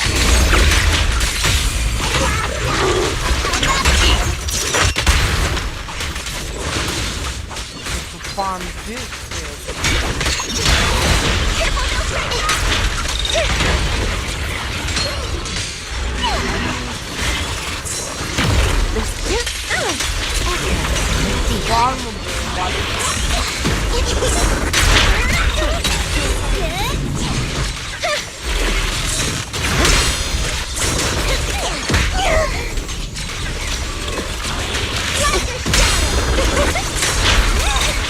Like the wind, gracious strike. Wanna play a game?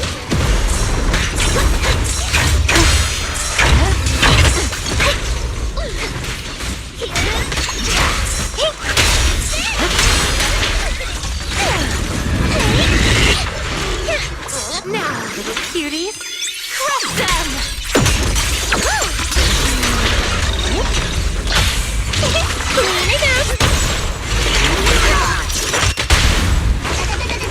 Time to let the hammer fall!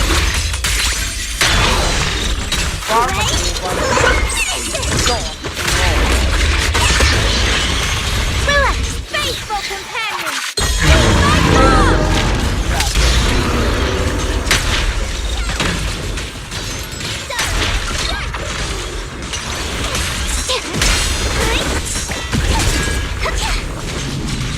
Get behind me.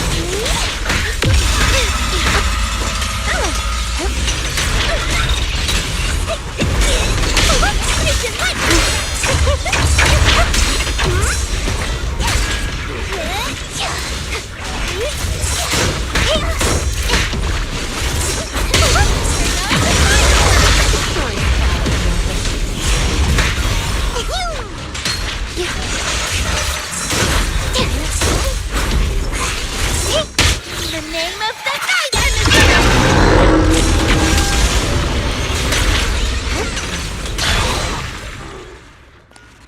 There we go.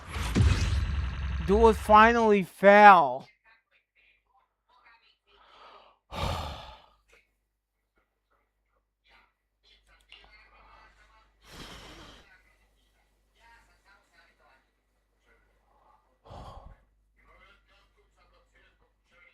Thank you. Dude finally fell. Oh my god.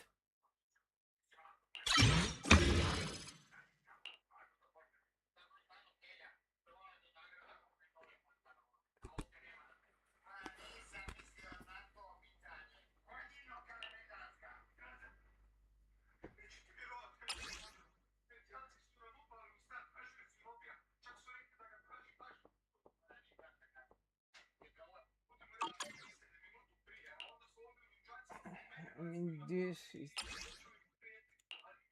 the skill that's recommended as well, so get it as high as possible.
F4, it's better than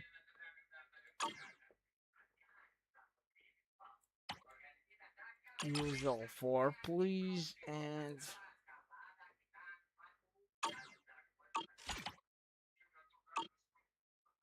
now I can upgrade it again as high as possible.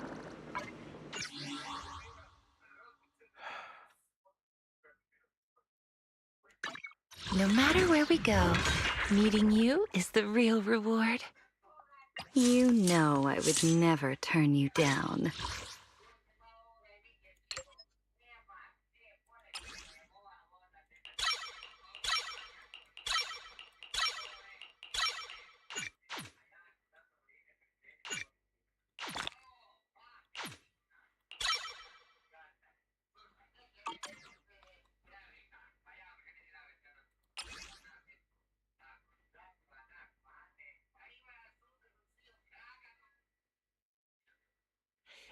I need to upgrade all, but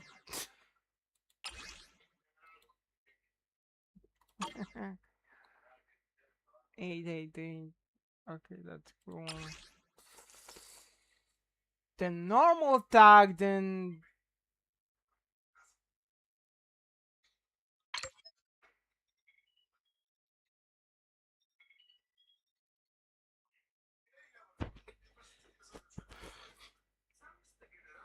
okay, ultimate is the biggest priority, or skill.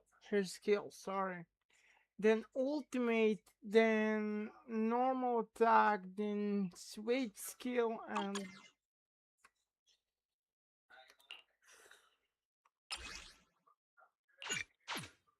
although I don't know why would you even. I mean, it's logical, but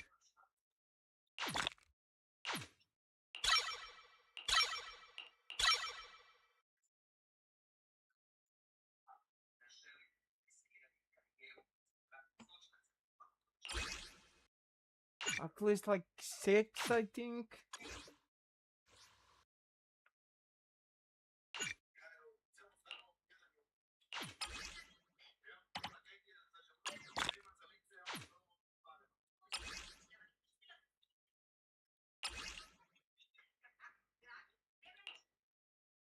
Because it's faster, I'm gonna use this, but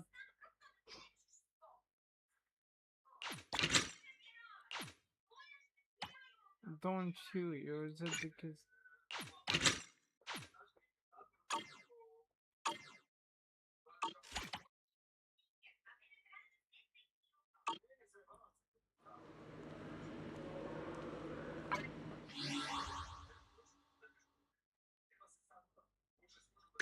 No matter where we go, meeting you.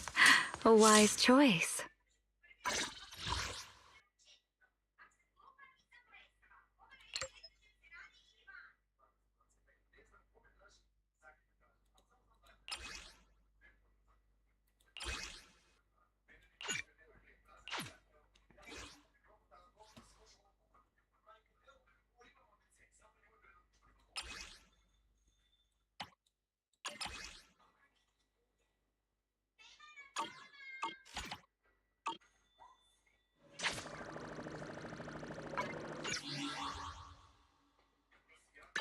My dream seems to have become a reality.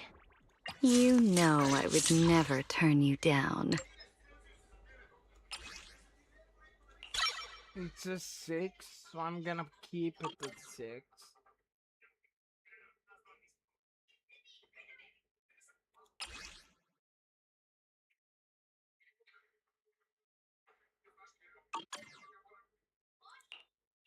And then upgrade switch skill.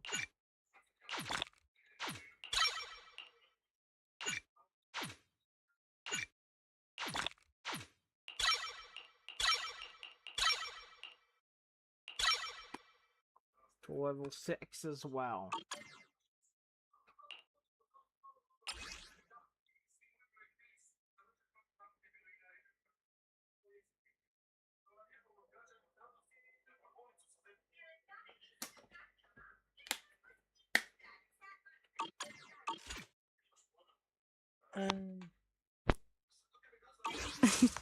A wise choice.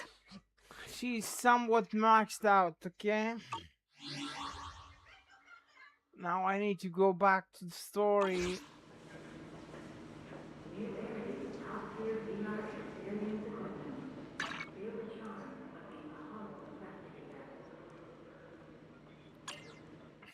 I almost forgot to pick this up.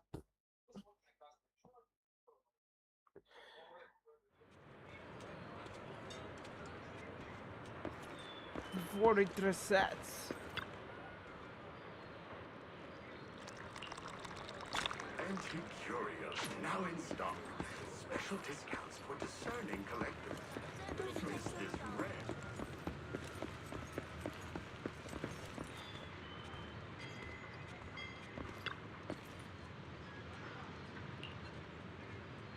Inga, Inga.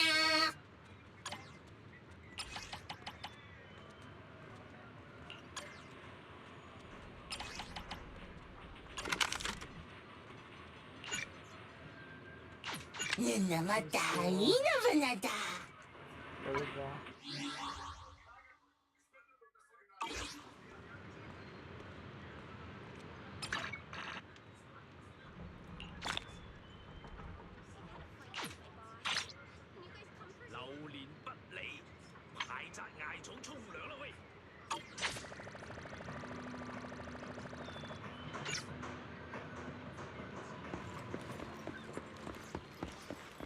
Did the dailies. Let's continue the story. Wise? Didn't you say you had an important commission around Gilded Carrot Day? How come you're back already? Is it me or is this the new voice actor? Just saying.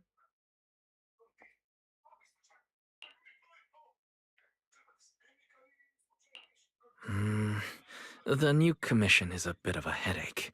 But since the client needs something from Lemnian Hollow, I came back to see you and the seniors first. I see. Huh? I thought you'd finished everything and rushed back to celebrate the holiday. There's no need to dwell on it. If fate allows, we may yet meet again on Gilded Carrot Day.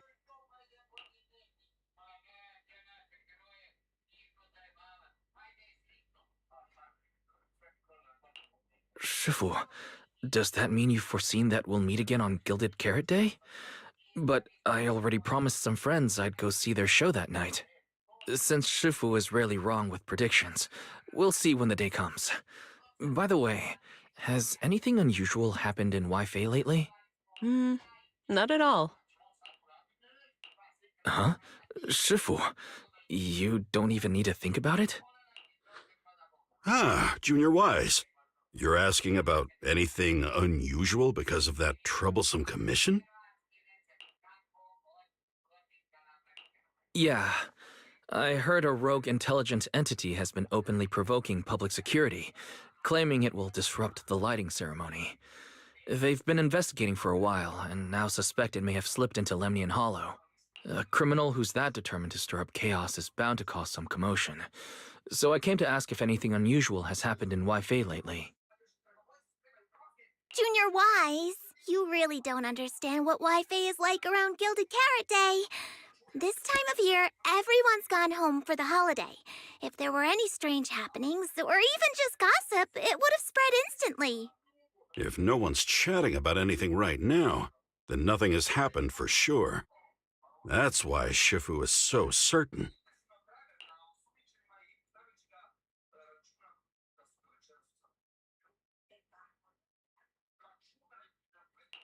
So, from the sound of it, word travels fast in Wi-Fi during the holiday. Could you help me ask around? See if any of the nearby intelligent constructs have been acting strangely? Maybe even with a purple glow in their eyes?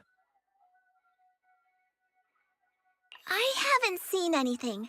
At least Vince, Lee, and Banyue Shifu seem normal. As for everyone else, it's not that we don't want to help you. It's just that right before Gilded Carrot Day, everyone in Wi-Fi is busy stocking up on gifts, playing mahjong, shopping, making wishes, preparing reunion meals. Try asking about anything serious now, and you'll almost always hear the same answer. After the holiday.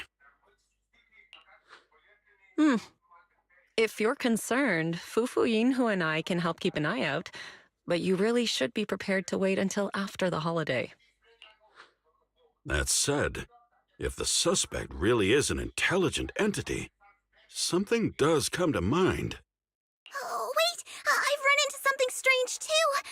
But go first?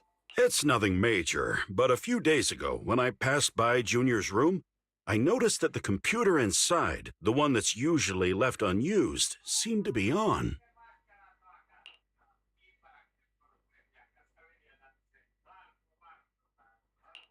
Sounds a little suspicious.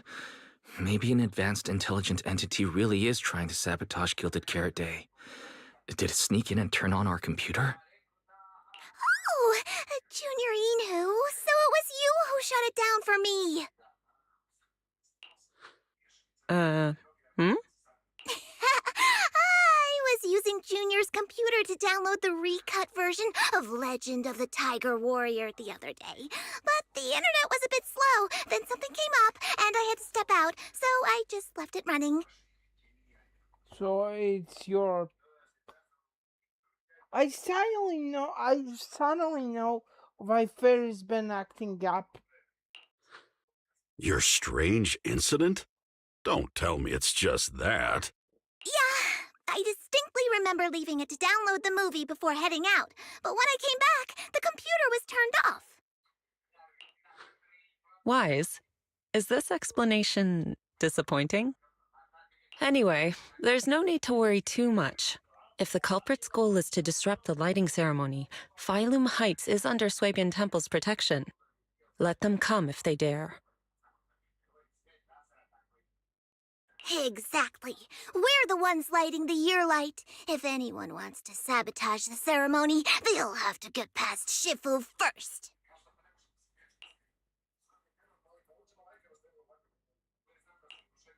That's true. The lighting ceremony is a big deal. Security would be tight anyway. And with Shifu and all the seniors helping out, there's really no need for me to worry. I'll go take care of the commission first then.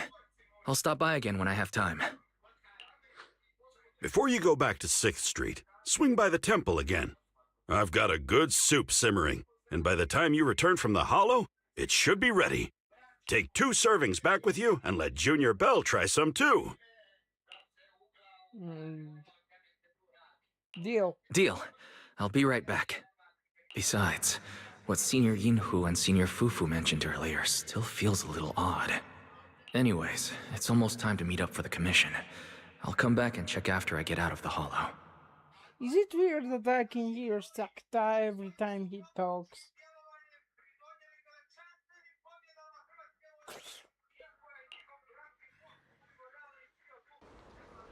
It's about time. Let's head over to the cable car area and meet up with Cecilia. Even though I played this game before I watched that anime, I can almost certainly hear Sakuta over voice every time.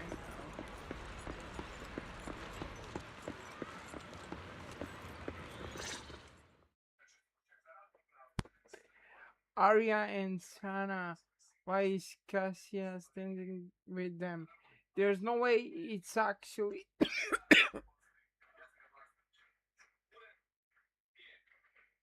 coincidental, right? From here you can just barely make out their conversation. Hello, are you the one who posted the commission, tracking a signal from Lemnian Hollow? 2 kids? I'm actually not a kid, but... Is it a difficult commission?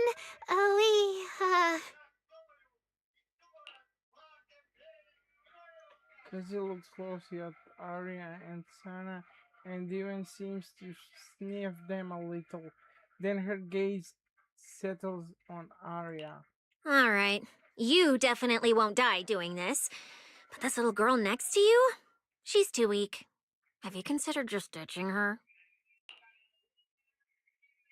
Arya and Sana's faces turn completely blank at the same time. Alright. Who you take as your partner for the commission is your call. But neither of you look anything like a skilled operative. I just tossed this commission up on Internet on a whim. I'm not gonna get exposed for this, am I?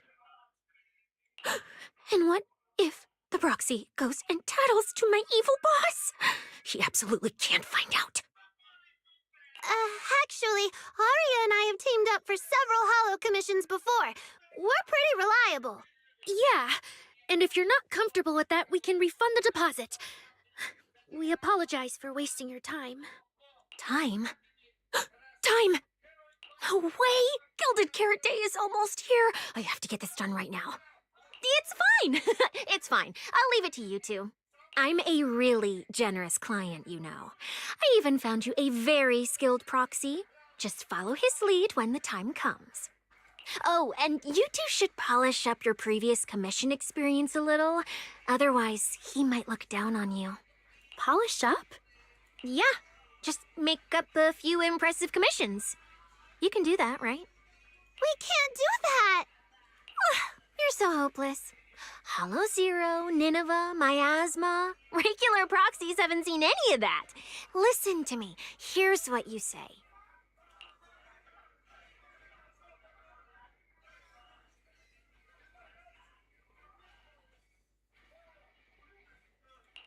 So the partners for this commission are Arya and Suna. Alright, the commission comes first. Forget how Cecilia found them. I can't let her keep misleading the girls. I'll worry about the wishing sprite later. Yeah. You take a deep breath, a very familiar action now, and now you finally understand why Jane and that anonymous client reacted the way they did about Cassia. Yeah, I understand now. You quickly strayed over to the three of them. I understand now. Cecilia, what are you guys talking about? Oh, the proxy's here. See, these are the excellent helpers I handpicked for you. Don't let their age fool you. They're already very seasoned. This woman is stupid.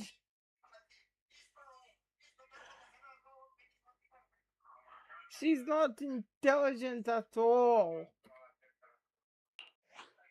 Manager? Proxy? Arya, Suna, good evening. Oh, so you know each other. See? I told you I'd found the perfect partners for you. All right, no more wasting time. This is a signal tracker. Take it with you into the hollow and make sure it stays calibrated. It'll guide you toward the signal source.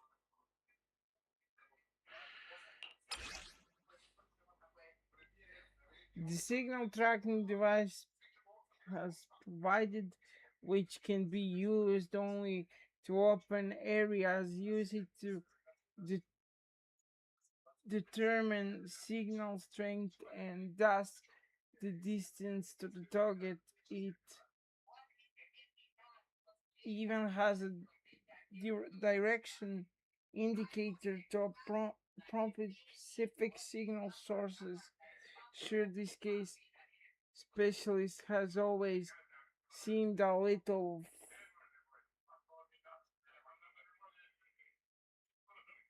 wacky, really a little, but you should be able to count on the gears he handed to you, right? Well, I don't think I should, but okay.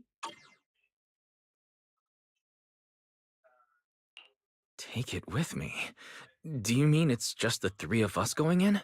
What about you? Aren't you coming with us? Oh, I'm not going. I've heard there's miasma in Lemnian Hollow. It's terrifying.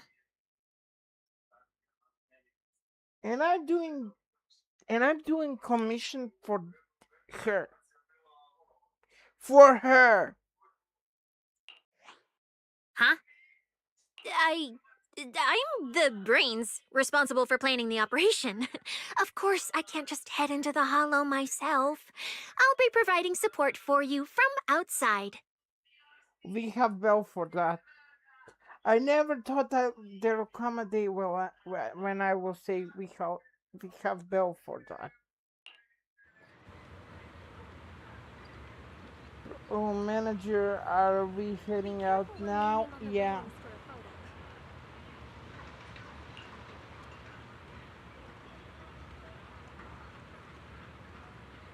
It's always been really good. The three of us sometimes do some simple hollow commissions together to help fund our group. Through the whole today does feel a bit unfamiliar. I'm totally fine too. My aptitude for eaters pretty good. Been that way since I was a kid. Plus, Anglon had a friend mod our weapon earlier, and everything's in top shape now. Wait, seriously, that kind of service must cost a fortune. Not at all. Nangong said that when she went to try the VR stages at Lumina Square's HI Club, she lucked out as a 10,000 visitor, so they hooked her up with the modification servers as a freeable. Yeah, all our equipment's been modified to perfection. The HIA really knows their stuff. Can the HIA really manage that? Lumina's HIA Club basically just handles rookie signups and training sessions. I doubt they offer weapon mods, especially not for free. That kind of service is really expensive. But didn't I'm gonna talk about winning a 5,000 Denny jackpot and stuff before? Could it be she just doesn't want to make a big deal in front of the team, so she always secretly helping with helping out with funds? Yeah, probably. The more I think about it, the more likely it seems. If I get the chance, I should keep an eye out. Manager, don't worry about Sana and me. We'll be fine. If you're ready to, let's head out. Sure.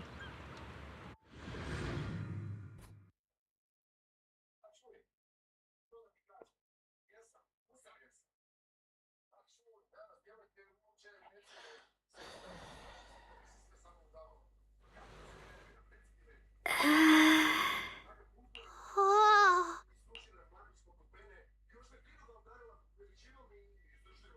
Bet you didn't expect this time a proxy. Did I surprise you? The truth is, Belle and I have a bit of a side gig related to the Hollows.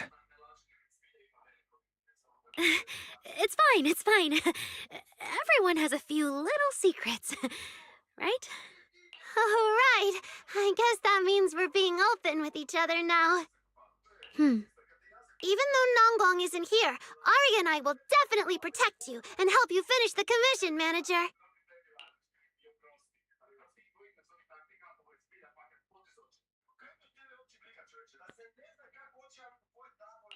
Oh, protect me. Thanks, you two. Let's head out. Arya and Suna are both pretty young. Not to mention they aren't even trained Hollow operatives. And they sure don't look like the fighting type. Regardless, I'm their proxy. I need to get us somewhere safer before using the signal tracker. Calculating route now. Huh? Arya? What's wrong? Oh, it's just your navigation assistant? Its voice sounds a little familiar. Understood. Providing more voice options now. Current voice pack. Thoughtful AI assistant. Should you wish to change it, I can provide the following alternatives. Playful performer. Elegant mentor. Carefree celebrity. Stoic enforcer. The fuck?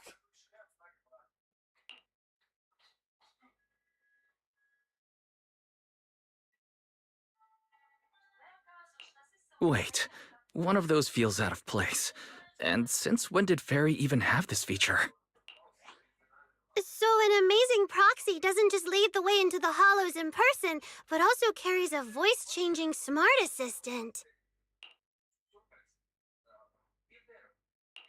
That's not it at all.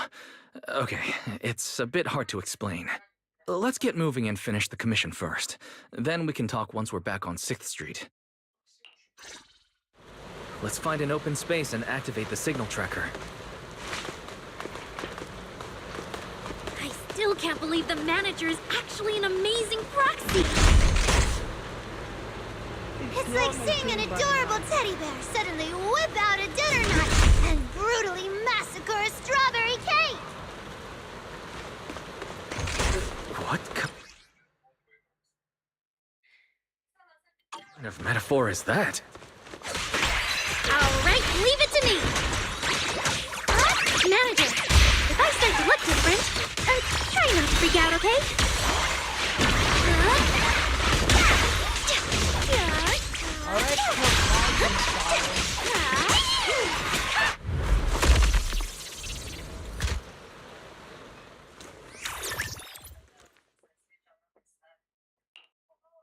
See? This is what I really look like.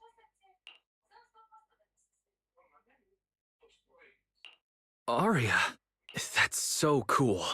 When you revealed your intelligent construct form and took down those ethereals without hesitation, you looked really reliable. Huh? See? Arya, I told you everyone would like the real you. But I'm an intelligent construct who deceived everyone with a projected image. I'm not the pretty girl everyone likes at all.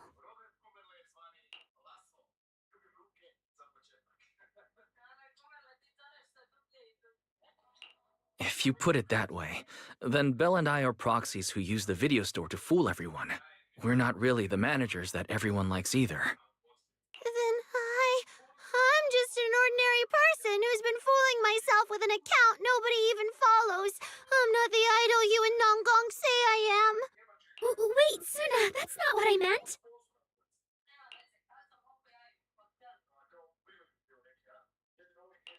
I'm sure you've noticed by now, Arya, but everyone has their own little secrets. In New Eridu, an intelligent construct performing with a human girl projection is as normal as putting on makeup or changing outfits. And thank goodness you're such a capable, intelligent construct, or we might not even be able to finish this commission.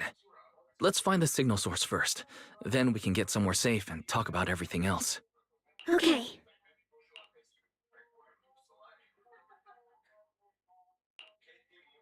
Oh, Arya, you're so stingy. I haven't seen that cute, round look of yours in ages. I want to be the big sister, too.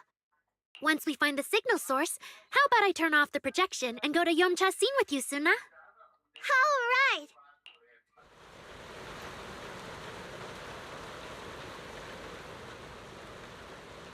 Some signal tracking device and go whatever it points to. Yep. This area is pretty open. Wanna give it a shot now?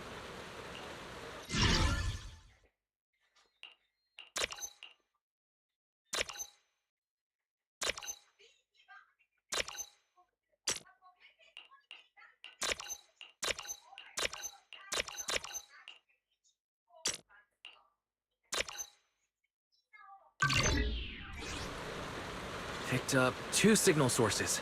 Let's check out the closer one first. Okay. Oh, I've seen that thing before. Oh, there might be some good stuff inside. Suna, watch out! This is not fair. Sorry, it's all my fault. It's okay. We can handle it. I don't get fighting fire.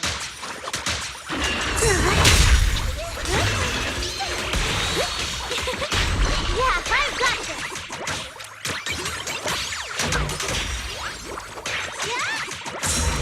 Suna, keep up with the beat.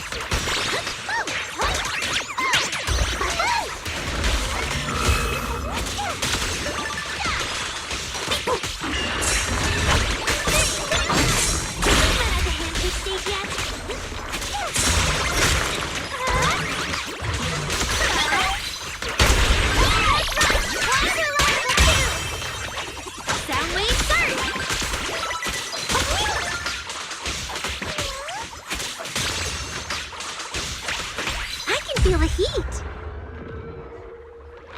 Look at that! We're suddenly less poor!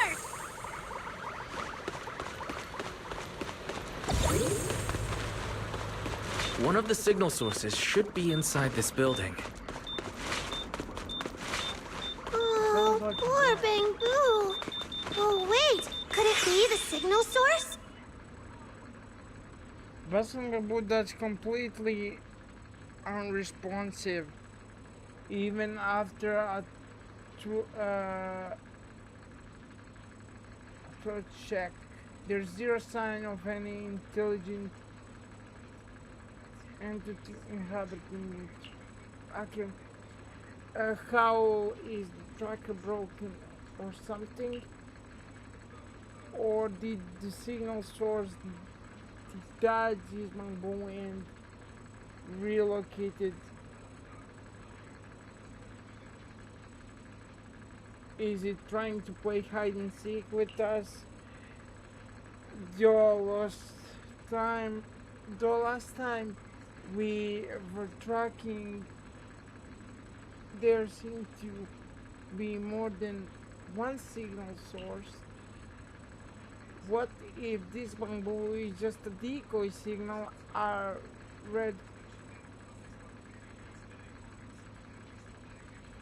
preparing to throw us off track? Weird indeed. This really is pretty weird. Don't tell me that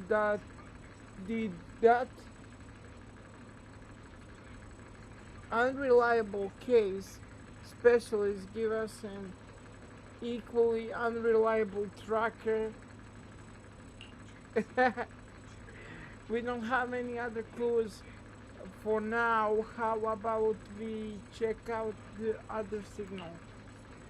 Alright, let's go. Yes,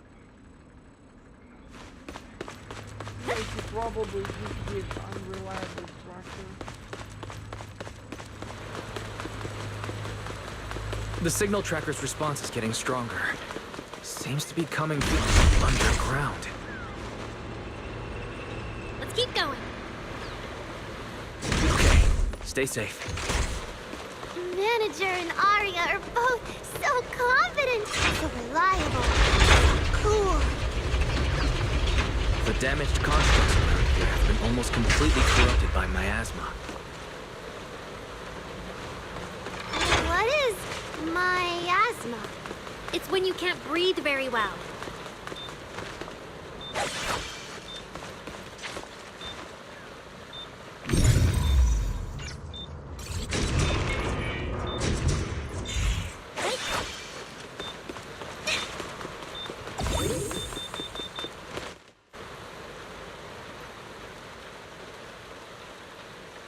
Machinery that cannot be communicated, even after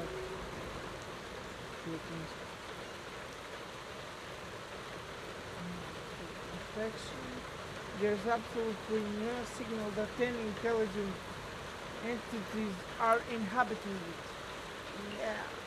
Another empty shell. Don't tell me this is another red. If you look at that way, it's even more like follow hide and seek. Now, this is awful. Who is in their right mind wants to play hide and seek in a hollow? This hollow is giving me the creeps. Manager, let's hurry up and test that signal tracking device again. I really don't want to stick around here any longer. Hold up, Arya. This place is pretty open, so it should be perfect. What do you think, manager? So let me try now.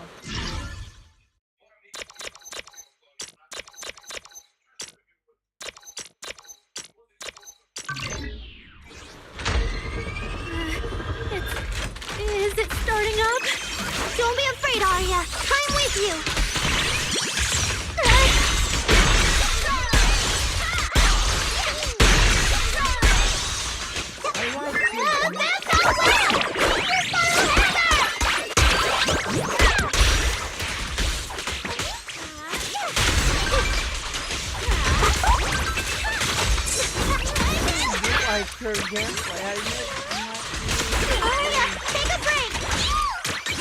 Leave this verse to me!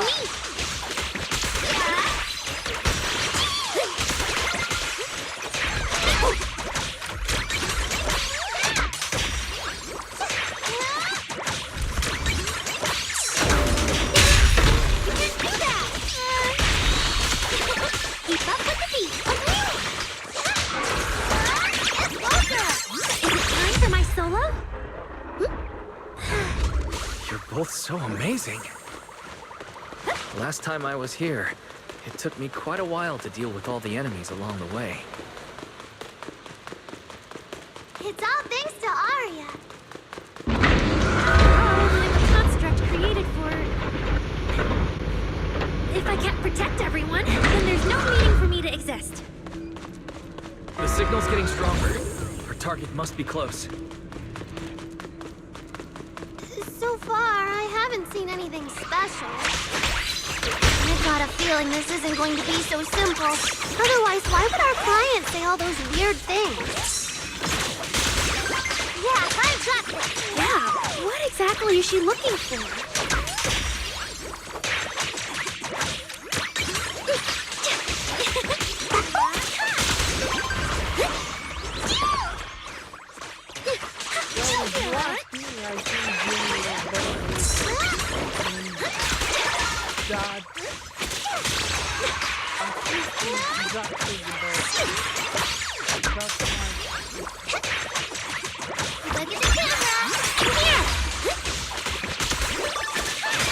Let's create the most beautiful stage!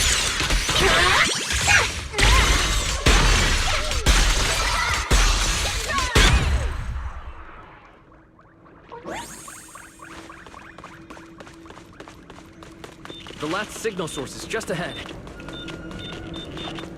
Stay back! All of you! Arya! You obsolete constructs should have been buried long ago! Don't you dare hurt my friends! Arya! Calm down! You're not like them! Suna, watch out! Focus on the fight!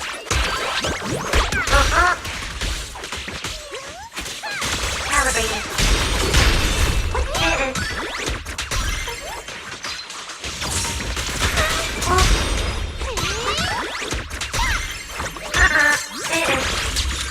Trajectory finalized. Overall action disrupted.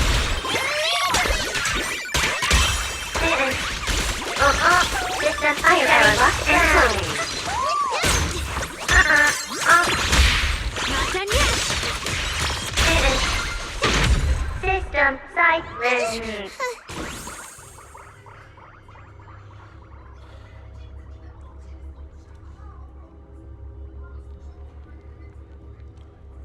The two constructs already ravaged by corruption crumble after taking the final blow. Arya stares slightly in the direction they had appeared from, her logic or pounding wildly like a heartbeat, wrecked and intense. I'm sorry, I don't have the right to put you to rest. If one day I revert back to being like you, a construct with nothing left but hostile instincts, when that time comes, we'll rest together forever. If there really is such a day, I'll take it as a punishment for these moments, for the moments of happiness I've stolen those years.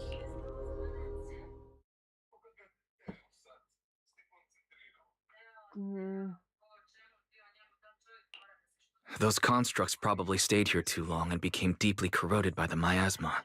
After Arya defeated them, they disintegrated on the spot. Although we lost the intelligent entity that PubSec was looking for, the signal source was real. And I've never heard of an entity surviving after its host body disintegrates, so the commission should be complete. Those constructs.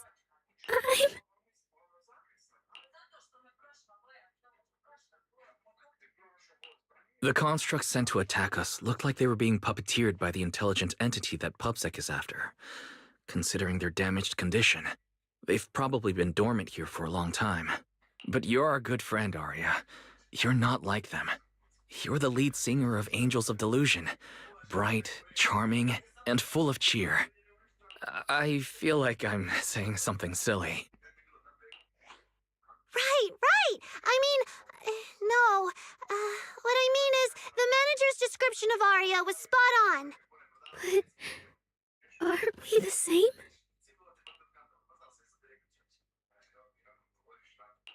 How could that be?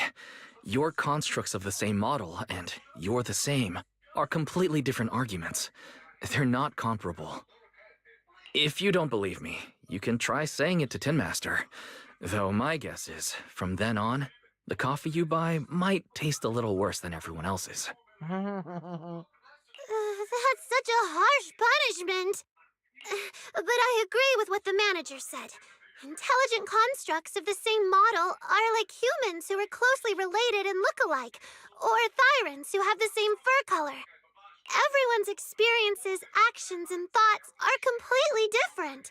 How could anyone be the same? If you think that just because you have the same eye patch and skirt hem as they do, you should be the same, then how could an ordinary human like me, who doesn't even have wings, be called an angel of delusion with you and Nanggong?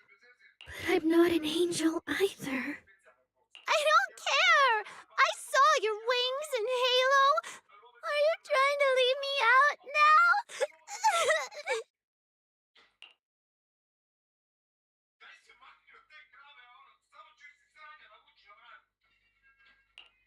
She makes a good point. She even went as far as to put a pair of wings on her backpack. No, that's totally different.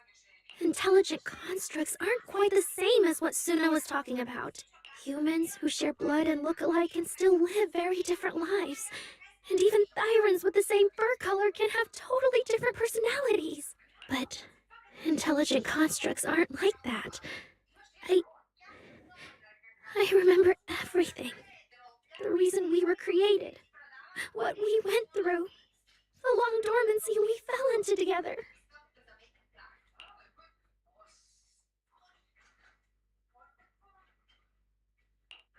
Arya's not looking so good. I need to change the subject. At the very least, we have to get out of the hollow first. It's not safe here. Since the commission's already done, why don't we talk once we're outside?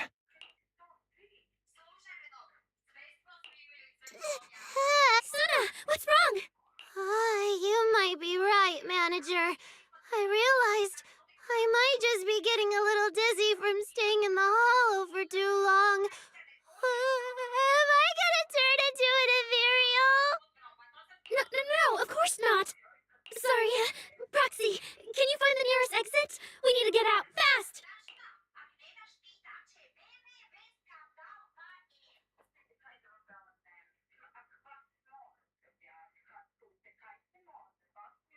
Commission it, man.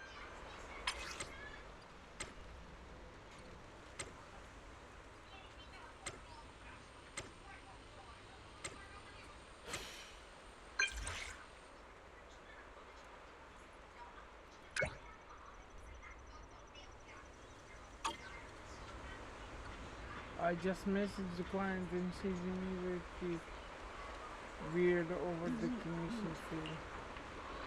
It seems she's a bit weird, sure, but also super efficient and generous. Yeah.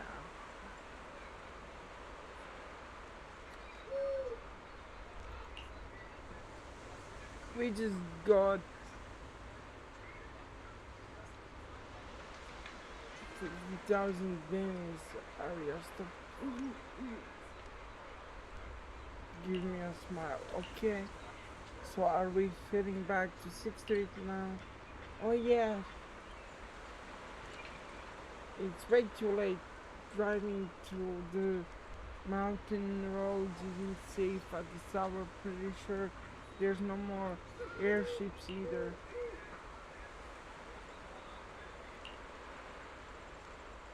Wait, really? You're not you not only run the video store on 6th Street, but you also master proxy and a disciple of mystic from Wi-Fi Peninsula. That's insane.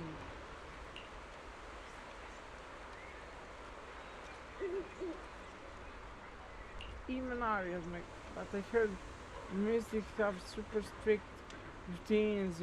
We're not gonna get dragged out of bed for morning practice tomorrow, are we? Yeah, I'll tell them you wanna join the morning routines. It's really late.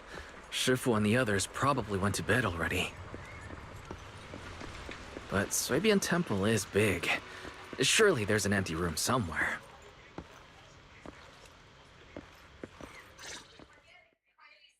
You're back, Junior Wise. Banyue Shifu is here. You two may want to catch up. I'll go check on Junior Inu. Senior Fufu glances curiously at Arya and Sana, flicks her tail and pads off towards the kitchen. Yeah. Say hi to Banyu. Banyu Shifu, good evening. I heard from Senior Yinhu that you'd be coming for Gilded Carrot Day. And sure enough, here you are. Good evening. Everyone at Suibian Temple was most insistent. I lack the appetite for indulgence, so I came merely to keep company. It seems Mr. Pan prepared a fine soup today. The young one at your side appears fatigued. Would she need, I'm good. to borrow my energy cell for a moment? An energy cell? Unless my eyes deceive me, hot soup would not be of much use to this young friend. Banyu actually takes out an energy cell and revealing after revealing to her construct form and finishing recharging Arya, who looked completely worn out before, seems a little more refreshed. You seem to have something on your mind. May I ask what's troubling you?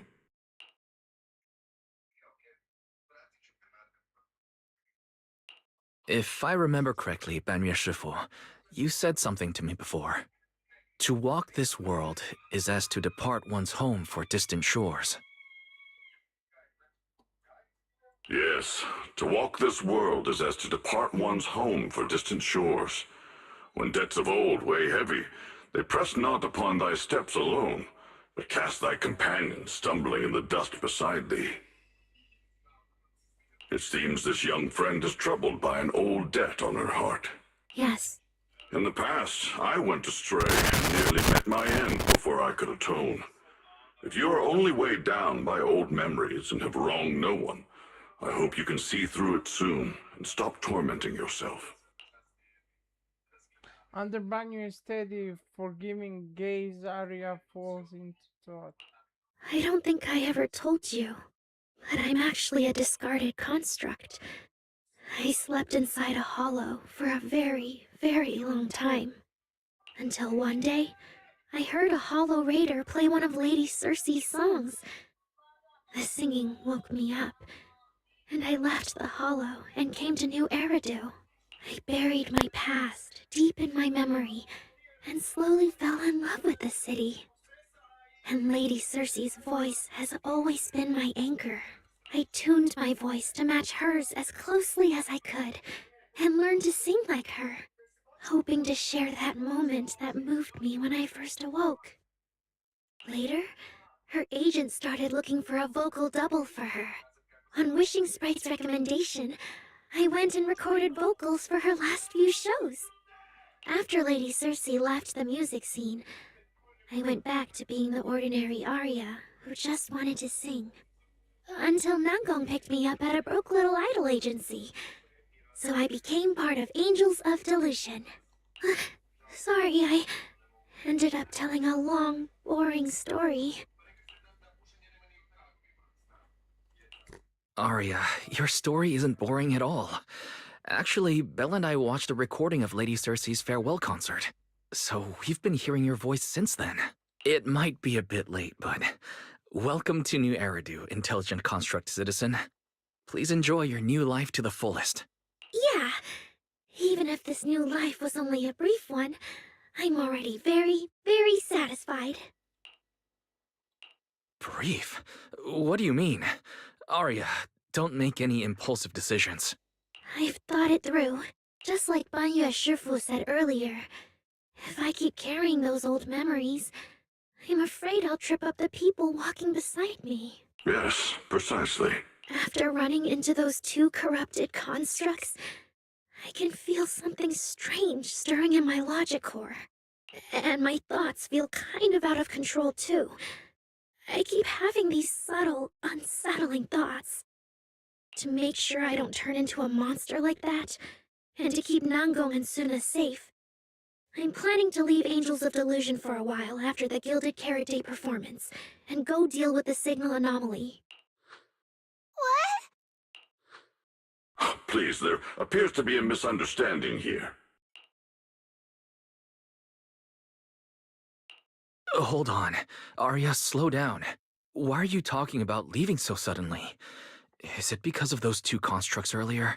Did they remind you of something unpleasant? Kind of, but not entirely. But I can handle it myself. I said it's just a temporary break.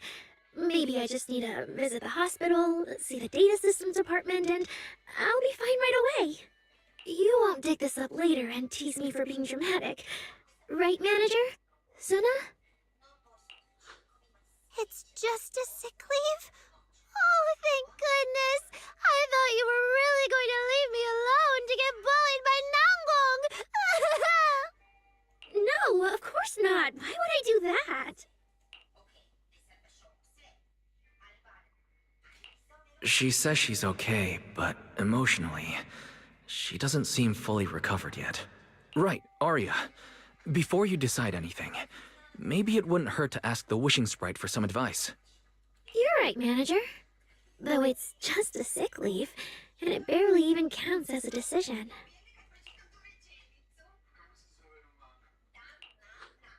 Wishing Sprite, Wishing Sprite. My old memories are coming back again. I want to keep performing, but something's wrong with my memory data. I'm scared I might hurt my friends because of it. What should I do?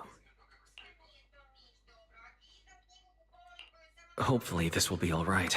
The Wishing Sprite has always encouraged and reassured Arya before. Surely this time... Your concerns are very reasonable. Friendship and love seem to be feelings everyone in New Eridu truly cherishes, don't they? Of course, your friend's safety matters more than your desire to sing. Maybe it's better to deal with your own little problem first, and then get back on stage with your friends, right? Did I hear that right? You're right. You really thought this through. Thank you for the reminder. I'll go get checked soon. It's just Gilded Carrot Day is around the corner, and our performance, if it really comes to that. Absolutely not! No way you're doing this! Arya, you're not trying to bail at the last second, are you? We already agreed! The debut is something the three of us do together! How can you say something like that?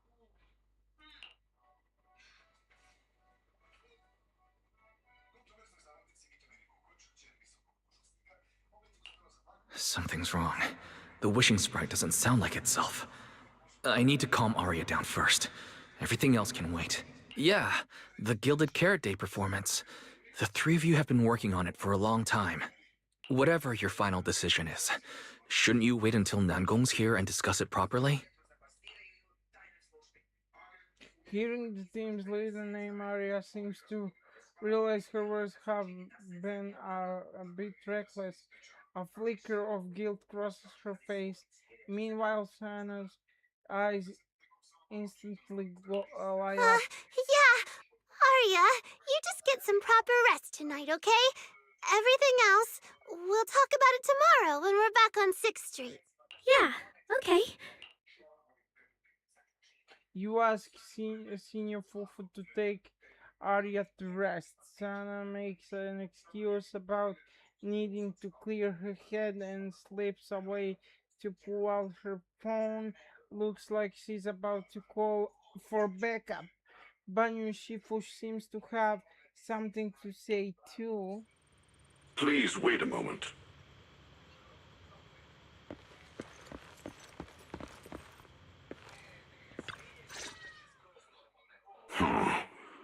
An H0L0 type intelligent tactical construct. What are you saying, Banyu Shifu? What was that, Banyu Shifu? The model of that young girl just now, if my memory serves me correctly. The evasiveness in her words. I believe it originates from that very fact. I don't really get what those numbers mean, but if she's a tactical construct, does that mean Arya was originally built for combat, just like you? Constructs of this class are adept in archery and capable of deceiving foes through illusory forms. They once fought in squads, eradicating countless enemies, only to be discarded overnight and consigned to eternal slumber. For Arya, her present life stands far apart from that past. Thus, concealing her origins to avoid alarming her companions is not without reason. I see. No wonder she's been so anxious since that commission. Those constructs must have triggered some bad memories. But when she talks about how she feels, it does sound like some kind of virus could be influencing her emotions. It is possible that both explanations hold true. When a construct's mind is unsettled, their logic core may loosen its restraint. Should malice exploit such a gap, aberrant behavior may follow. To Arya, those memories are immensely traumatic. That puts her in a dangerous situation. Is there anything we can do? In the absence of a safe solution, it's wiser to remain still and observe. Arya's heart is pure. Even if malice arises, she possesses the will to suppress it. You need only keep watch. I'm sure we'll prevent bad things from happening.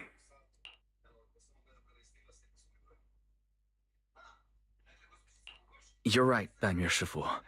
For now, the only option is to trust her.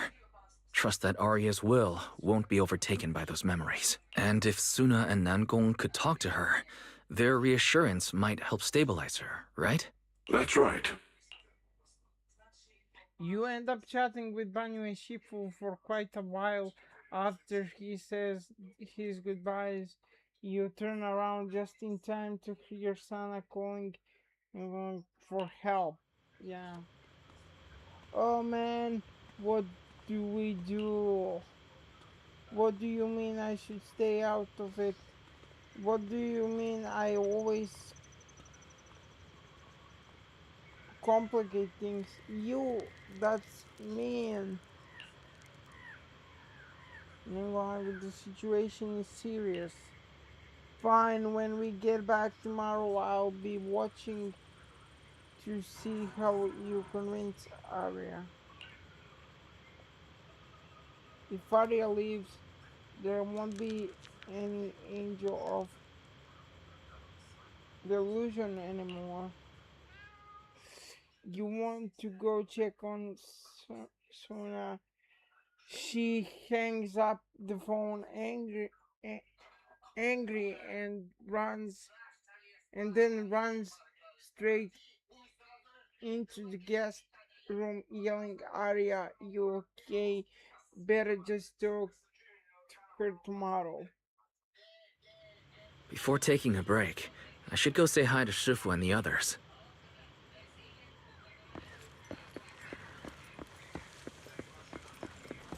Why do you always complicate things? Huh? Xiaoguang, you're really not coming with us to the lighting ceremony?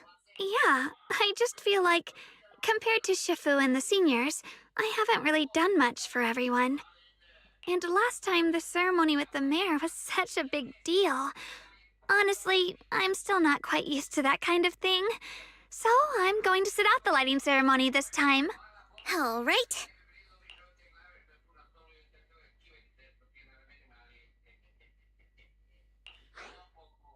Oh, Junior Wise, you're here!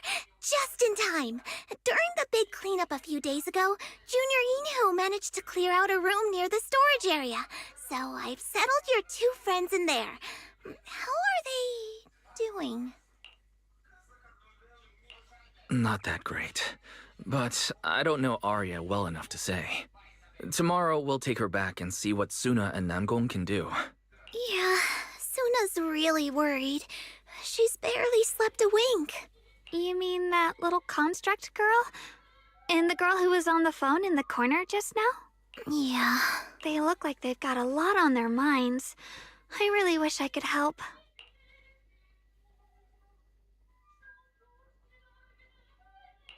If it's you, Senior Xiaoguang, then I'm sure you could be of help. New Eridu's newest Void Hunter, and the hero who saved Wai-Fei. Will you accept my Gilded Carrot Day invitation and come with me to 6th Street to watch the show? Even if you go in secret and keep your identity hidden, it would still be a huge morale boost for Angels of Delusion. Could I be an encouragement to them? Xiaoguang, since becoming a Void Hunter, you've been buried in paperwork. If you stay at Swabian Temple for Gilded Carrot Day, someone will definitely come by and bring you even more work. And on top of that, Shuyan sent word back that he'd found some leads on the Qingming sword and is still following them up, so he probably won't make it back for Gilded Carrot Day either. You can go to 6th Street with Wise and take a little break. But it is Gilded Carrot Day, and the lighting ceremony. If I sneak out to have fun, does that count as neglecting my duties? With your seniors and me taking care of things here, you have nothing to worry about. Yeah! Come to think of it, Xiaoguang just became a Void Hunter, and she's been in the spotlight lately. The lighting ceremony is the perfect opportunity for Yinhu and me to take over. Doing full look at Xiaoguang.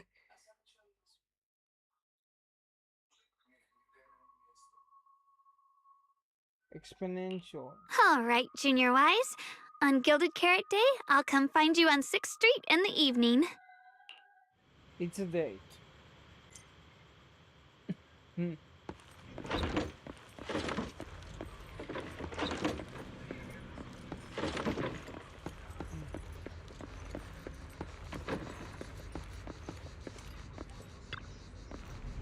Another exhausting day, at least. The commission's wrapped up, but Arya's situation, that's really...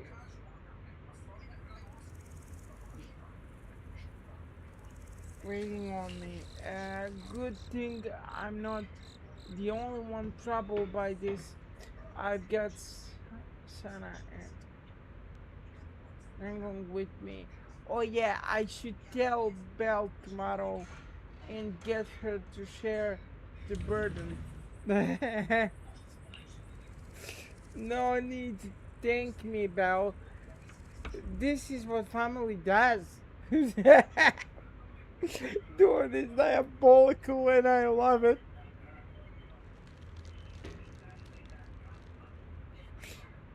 You think you have trouble sleeping, but in the familiar room you quietly drift off. You think you have trouble. Okay, same text. Then just like every morning those past few days, you woke up to the hustle and bustle of from your heights time to check in on Arya and Sana. Okay.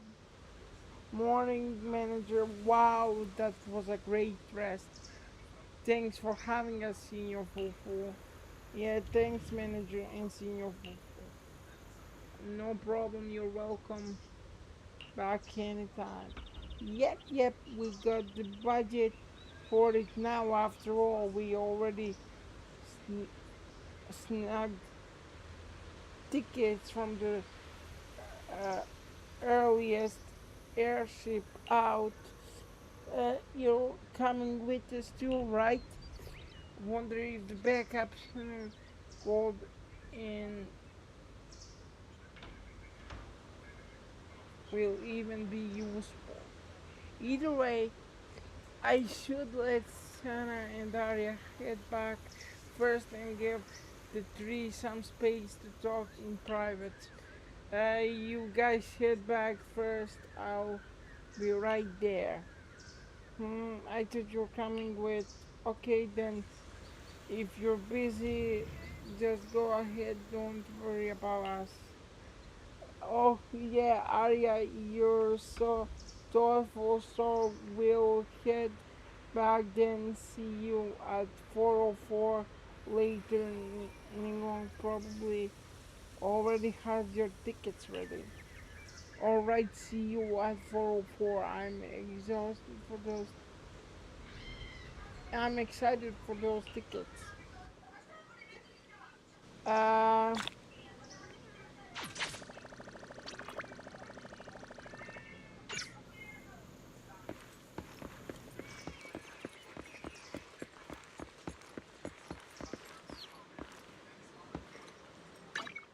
No matter where we go, meeting you is the real reward.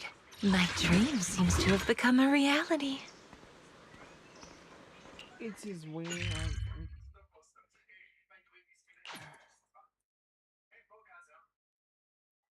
Go.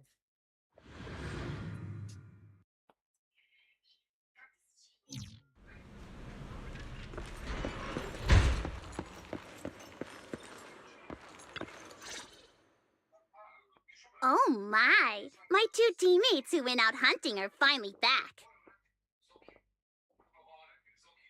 With the commission fee, we won't have to worry about promo materials for the show anymore. Ngong doesn't encourage you to like Arya, and Sana simply went out and finished another team commission, unable to hold it in. Sana quickly pokes her in the arm. Oh, right! Before Arya and the manager got here, I already gave out the first gift ticket.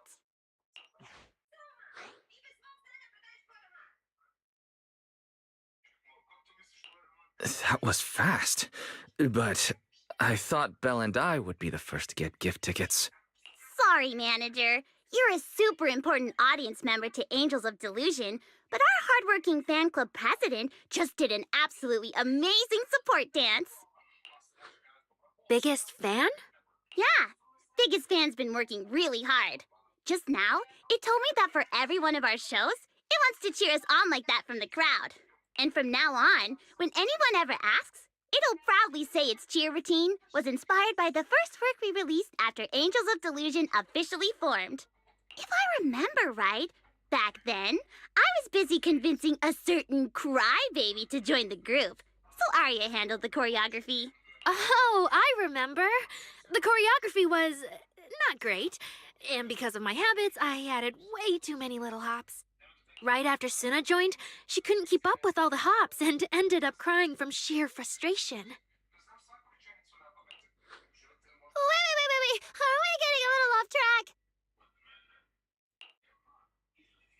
Arya slips into a memory, her expression going blank. Sana seems ready to press the issue while Arya hesitates, but Nyangong stops her. Anyway, I gave the first gift ticket to biggest fan. Next, let's go find that senior Arya really likes. Vesper, was it? Vesper? You mean the intelligent construct singer from Topps Entertainment? Yes. She's the senior Arya really admires and feels close to. She's given us advice on performances and songs before, always super patient. Sometimes I even wonder if Miss Vesper ever decided to sing with Arya, Suna and I would just get kicked out and be left homeless.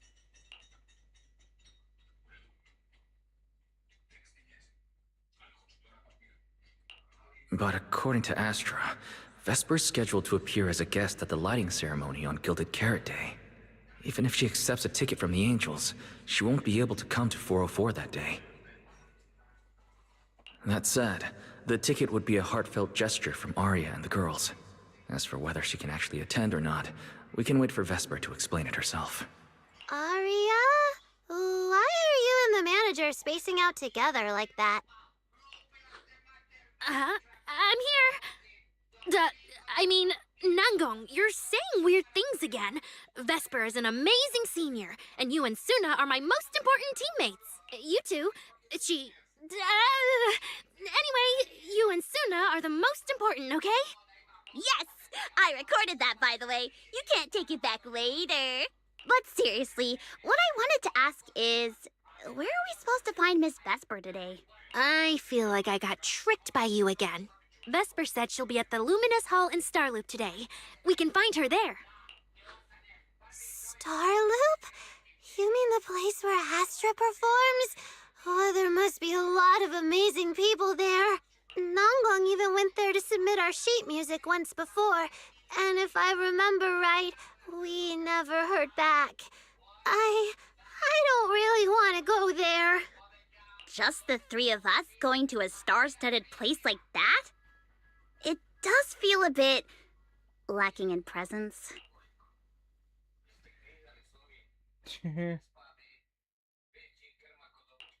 Don't be scared, Suna. With all of you together, you have numbers on your side. But what about Miss Cecilia? Is she not around today? No, I think she went out for something. How about this? Manager, why don't you be our temporary agent for today? If 3 people are an advantage, then 4 of us would be even stronger. Yeah, if you're not too busy, manager, lend us a hand, please. I can even cover your transportation costs. But let's take the metro. A cab to Starloop is pricey, and we'd have to cut another promo board.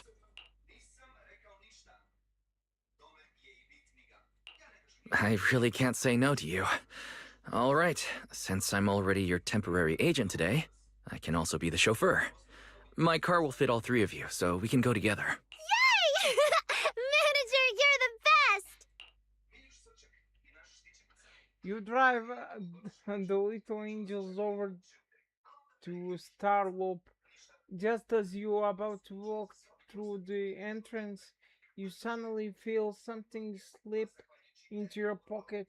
It turns out to be a few tickets for the to Great Care Day special show. One who has just brushed past you turns around and makes a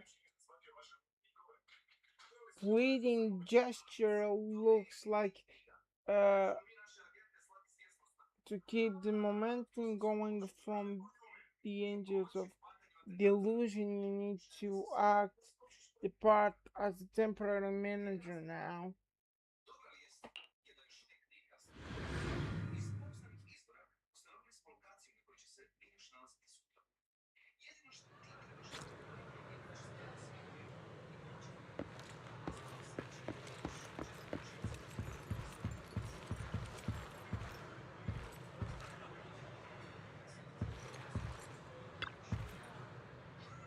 Miss Vesper, about those tickets.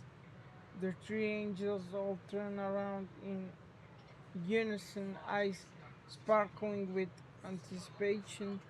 That's right, it's time for their manager to step up.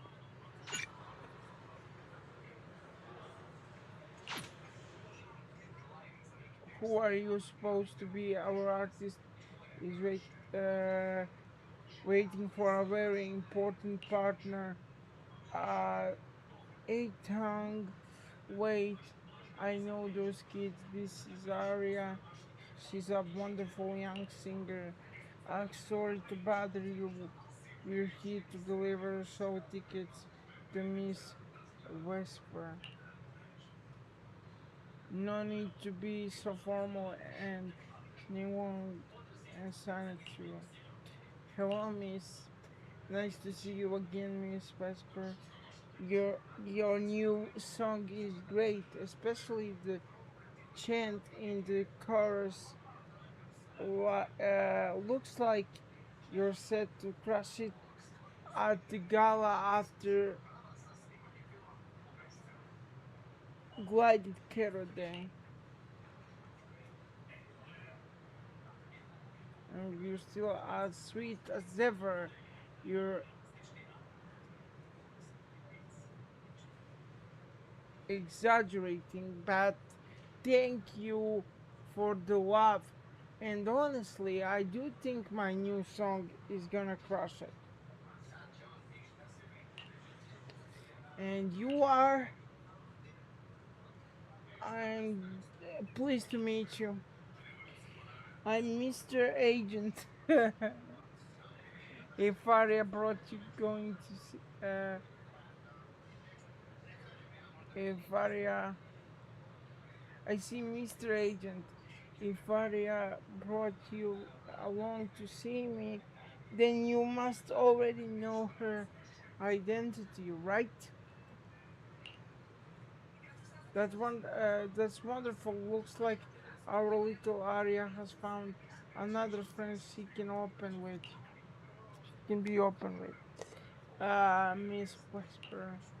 Uh, True, honestly, I don't think you need to hide anything from true friends. Even your audience will fall for your voice sooner or later, no matter what form is delivered in. But the truth hiding beneath the illusion is far more intriguing, and me, I always have little Aria's back no matter what you decide.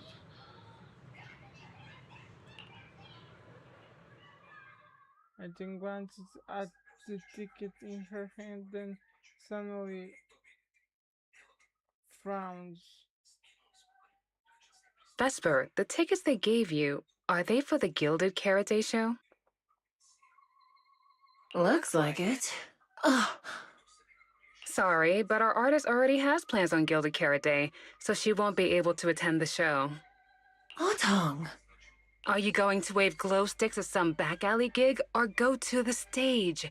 Surely you know which one is the right choice. If that lady hadn't refused to perform, this opportunity wouldn't have come to you at all. Whisper's expression stiffens for a moment. Oh, so you already have something more important, Miss Vesper. Sorry, we didn't know. Yeah. Aria has mentioned more than once that she really wanted you to come see our show. But if you have something more important, I guess we can always wait till next time. Yeah. Something important. I'll be showing up as a backup, propping up my dear company's image. That's all. Vesper, lower your voice. This is Starloop. Relax. My little complaints won't reach the higher-ups. Besides, rehearsals and the actual show are already on Vesper's Can't Refuse schedule, right? Don't worry, nothing's going to change.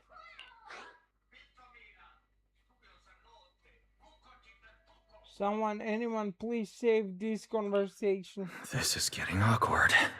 I can understand why Vesper doesn't want to be labeled as Cersei's backup plan. But still, this is the Yearlight ceremony we're talking about. So the rumors are true. Rito's entertainment industry really is a mess. But how could a small video store owner like me be getting caught up in all this? Someone, please, say something. Anything. Still, I wonder if Angels of Delusion's performance could squeeze into one tiny corner of Miss Vesper's Can't Refuse schedule someday. How about this? Keep these tickets as souvenirs for you and Otong. Whenever you're free, just show them at the door, and you can get into any Angels of Delusion show for free. How does that sound? After all, Angels of Delusion will have plenty more shows. You're bound to catch one eventually, right? Nangong? Oh, I didn't check with the others first. Arya, are you having second thoughts? No, I really want Vesper to come see our show. Arya. Ahem. Watch the time. The organizer staff should be on their way. Even if I can't make it on Gilded Carrot Day night, I can set aside some time to watch a rehearsal.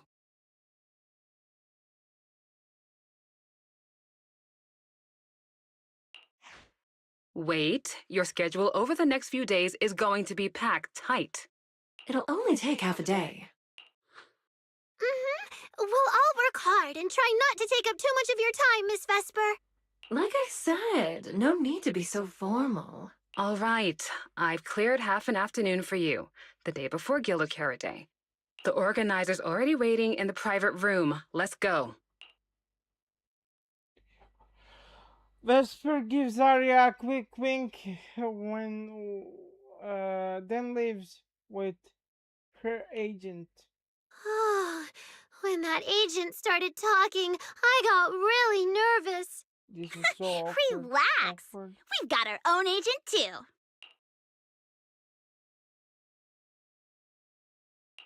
That's right. As your agent, you can trust me to do my best for the group. Manager, you're so reliable. Arya, where are we heading next? Aha! Next, we're going to find Xiao Yan.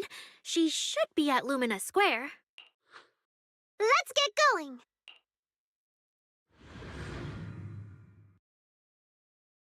Right, Angels of Delusion to Lumina Square. Along the way, you get non-stop surround sound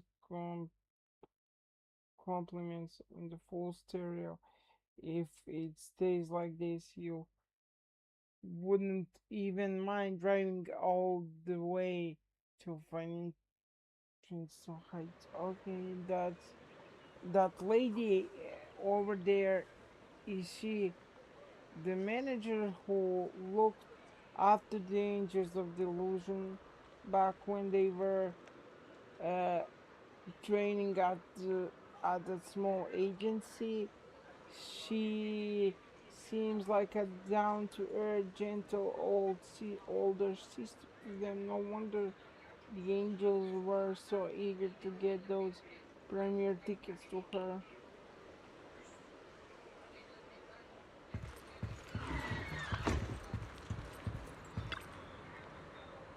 Please, please, please, come on, come to our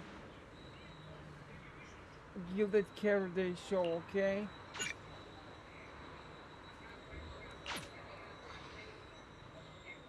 With a gorgeous concert ticket.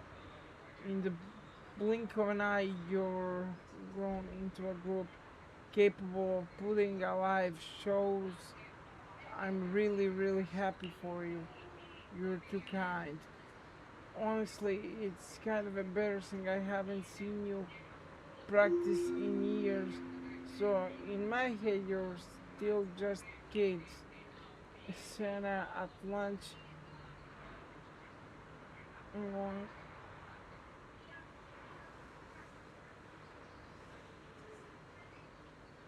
Complained that the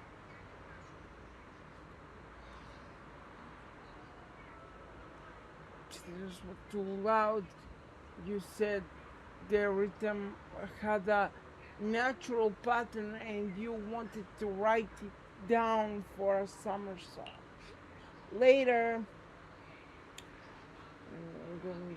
in dance practice too, just so you'd know what it feels like to be exhausted, half asleep, and still get wo- get woken up by all that noise. By the time it was over, you were so exhausted you were falling asleep. 5 minutes after sitting down, and Arya basically shut down on the spot and was still the only one who got woken up, and her face was priceless. Oh man.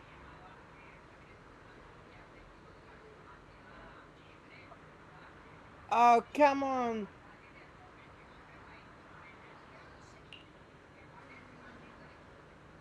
It's just how they are. No matter what, I really just I can't with them. Is the best leader, and even if Sana gives you headaches, Arya is so hardworking and well behaved. She must help a lot, right? Yeah, Arya's wonderful, really, really wonderful. Come to think of it, how well do you know Miss Circia, Anne? You mean if we met her before or not? Then yes, I have, but it probably wasn't a pleasant experience for her. Impossible, Arya's such a wonderful kid. Anyone who's met you, even a big star like her, would have a hard time not liking you. Mm, why bring this up all of the sudden though? It's been forever since we last saw you two. How about we find a nice spot to chat first? Following you find a good spot to talk. Okay. Lady Cersei likes me? Yeah. After the agency shut down, she somehow heard about where you'd gone and even came to me herself to ask about you. But back then, she didn't look quite the same as she did before she retired. She had her hair down, loosely tied near the ends. The fins by her ears were longer, and her eyes had gone back to their original violet. When you met her gaze, it felt like her pupils could pull you in. That description sounds a bit familiar. Oh, right. She also left me her contact info. The name she used was... Flips through her contacts. Uh-oh. This is what Cecilia was worried about. Ah, there it is. Cecilia. What? Can I see your contact info? Of course. But she also asked me for your contact info. You haven't gotten any messages or calls from her? Arya takes one and looks for Circe's contact info, an utterly predictable result. Arya's eyes fill with dismay, and no one dares to meet her gaze. So, I did get some back then. I just didn't realize until now that it was Lady Cersei reaching out. But why would she hide it from me? Even if it's because of everything that happened, I never did anything wrong, did I? Is it because she doesn't trust me? And she's worried I'll tell people what happened before?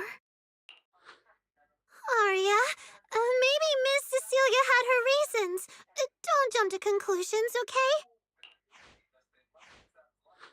Huh? What's wrong? Shana pulls Arya aside and quickly explains the situation with Miss Cecilia. Yeah. Did I say something wrong? Has she been hiding it from Arya this whole time? It's okay, Xiaoyan. Honestly, I think you just gave the two of them a chance to finally talk it through. Still, I can't reach out to Miss Cecilia on Arya's behalf. And right now, Arya doesn't seem ready to calm down either. I can tell they genuinely care about each other, and Miss Cecilia has always been good to Arya. Aside from her identity, she's never held anything back. So, whatever this misunderstanding is, I'm sure they'll work it out. Suna and I will get to the bottom of this, and we'll make sure Arya makes it through the show with us. Xiaoyan, thank you for looking out for us before. You really mean a lot to us. All three of us would love to see you in the audience on Gilded Carrot Day. All right. I'll definitely be there. Nankong, take good care of Arya and Suna. I will.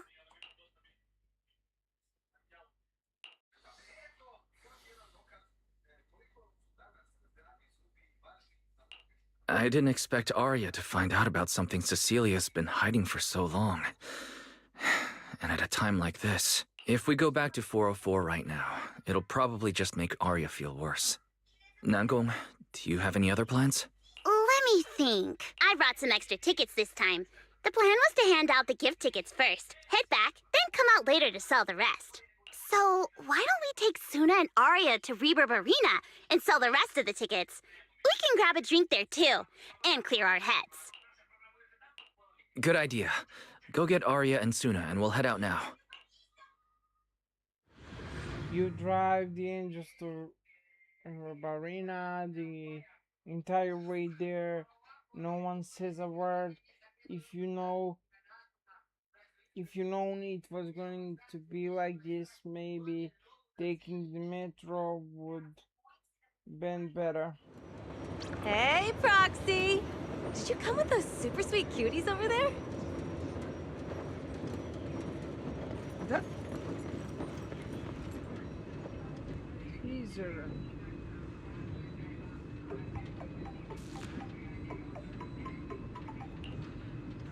Oh, you brought friends with you. Should I order them some sweet drinks? So long as it's not nitro fuel. Yeah, I'm good.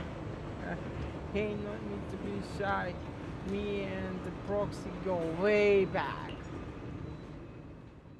You rescue a flustered Arya from Bernice's enthusiastic, one-armed, sideways embrace after introducing the Angels of Delusion to Caesar and Bernice. You mentioned they were planning to sell tickets at River Arena. Okay. Oh, I see. Ooh, you picked a great spot. At Reverb Arena, music fires people up just like the drinks do. But do you have anything more specific planned?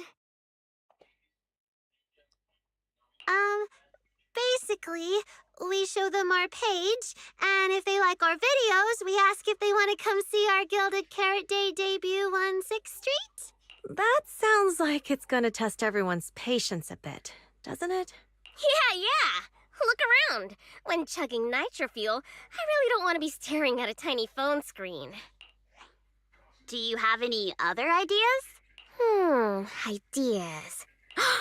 I've got a great one. Something that'll hook everyone instantly. What is it? A live demo. Right here. What do you say? Yeah, you've got a point. This place would work pretty well for a trial run. Oh, really, Nangong?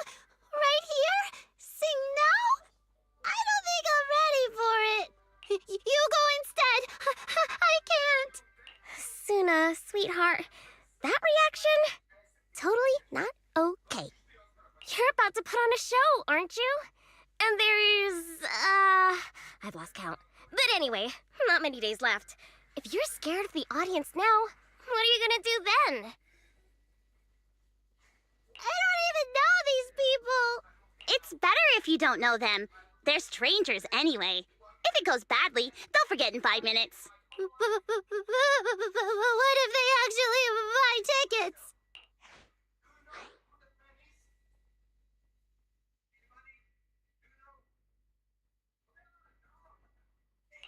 That means they were moved by your singing and have become new Delulus. Even if this performance isn't flawless, after the Gilded Carrot Day show, they'll be happy to see how much you've improved, right? Yes, that's it. I guess that makes sense. But still. You know, the way you hesitate is actually kind of adorable. Huh? Oh, just try it, Suna. You're so cute. People are going to love you. Me? All by myself? I can't do this. Can I? You can do this, Suna. Don't worry about what Nangong and I are doing. No fancy moves, no choreography. Just focus on singing. focus on what you do best. Think of it as practice for making our Gilded Carrot Day show the best it can be. Want to give it a go? Arya seems a little brighter now, and maybe not wanting to let that encouraging will go to waste. Shona finally makes up her mind. Okay, I'll try. If I mess this up really bad, we Angels of Delusion are all going down together. Hey, don't say things like that. Be brave, girl. Sing it out, loud and proud. Now, let me see. Where should you stand? We'll need a stage. Stage? We never said anything about a stage. Don't be scared.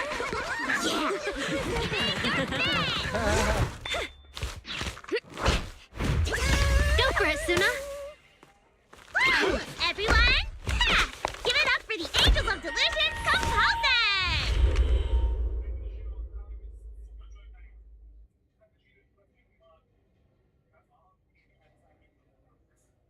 Okay, should have enabled the music, right? I thought the text would be at least be spoken. Oh my god. See? It's not so hard. What a cutie! Oh, you're so adorable! You gotta teach me! You're amazing, Suna! Finally, it's over. Arya, how is my singing? Angels of Delusion isn't gonna fall apart before Gilded Carrot Day, right? No, you did great, Suna. And honestly, only you can sing that part with the right emotion. You're just as patient with Suna as ever, Arya. If you ask me, your performance did have a few rough spots. Where? When? Did I go off key? Oh, how many times? It was just some breathing issues. Nangong, you're scaring me again. And don't tell me how to sing. I'm not listening to you. Arya's the real pro. No, I'm not really. Well, that's true. Arya's singing never has rough spots, especially not with her breath control. Okay. We realize that she must have said something wrong. Oh, right. I brought these tickets we promised to give the manager. It's finally my turn. So it's finally the temporary agent's turn. What's different about my ticket compared to everyone else's? Take a look and you'll see. Ta-da! This one's a special edition for our very special audience.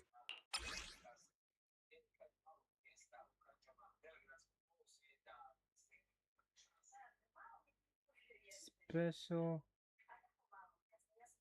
performance, a collector's edition exclusive to Bill and Vice. It features adorable stickers designed by Suna herself, which came with the heartfelt wishes of the Angels of Delusion, special audience member, temporary manager, personal driver, and no matter which role you're playing, there's no way you'll miss their debut performance.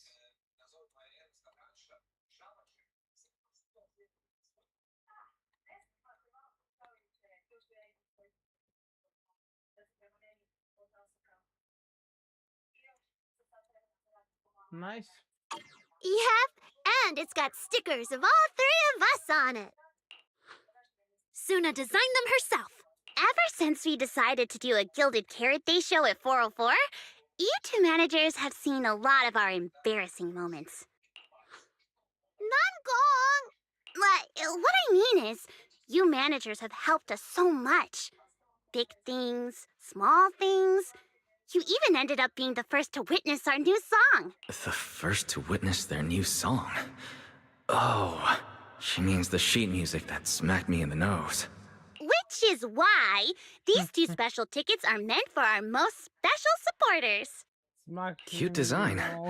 All right then, I'll accept it on Belle's behalf. Mm-hmm. And now I need to go sell the rest. Those two who pushed Suna into performing earlier, they'll buy tickets, right? I'd expect so.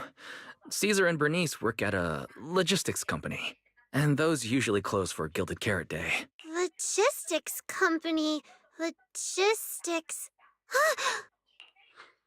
What is it, Suna? From the look of her, she's probably just remembered those 22 tickets we sold on the website. Once the companies go on break, nothing's gonna get sent out. Oh, you totally realized and didn't warn me! Oh, fine. I'll deal with it tonight the second I get home. Come on, catch our Angels of Delusion Gilded Carrot Day event and performance live at 404 on 6th Street. I don't recognize that place or that band. It's unfamiliarity that brings you the most unique Gilded Carrot Day experience.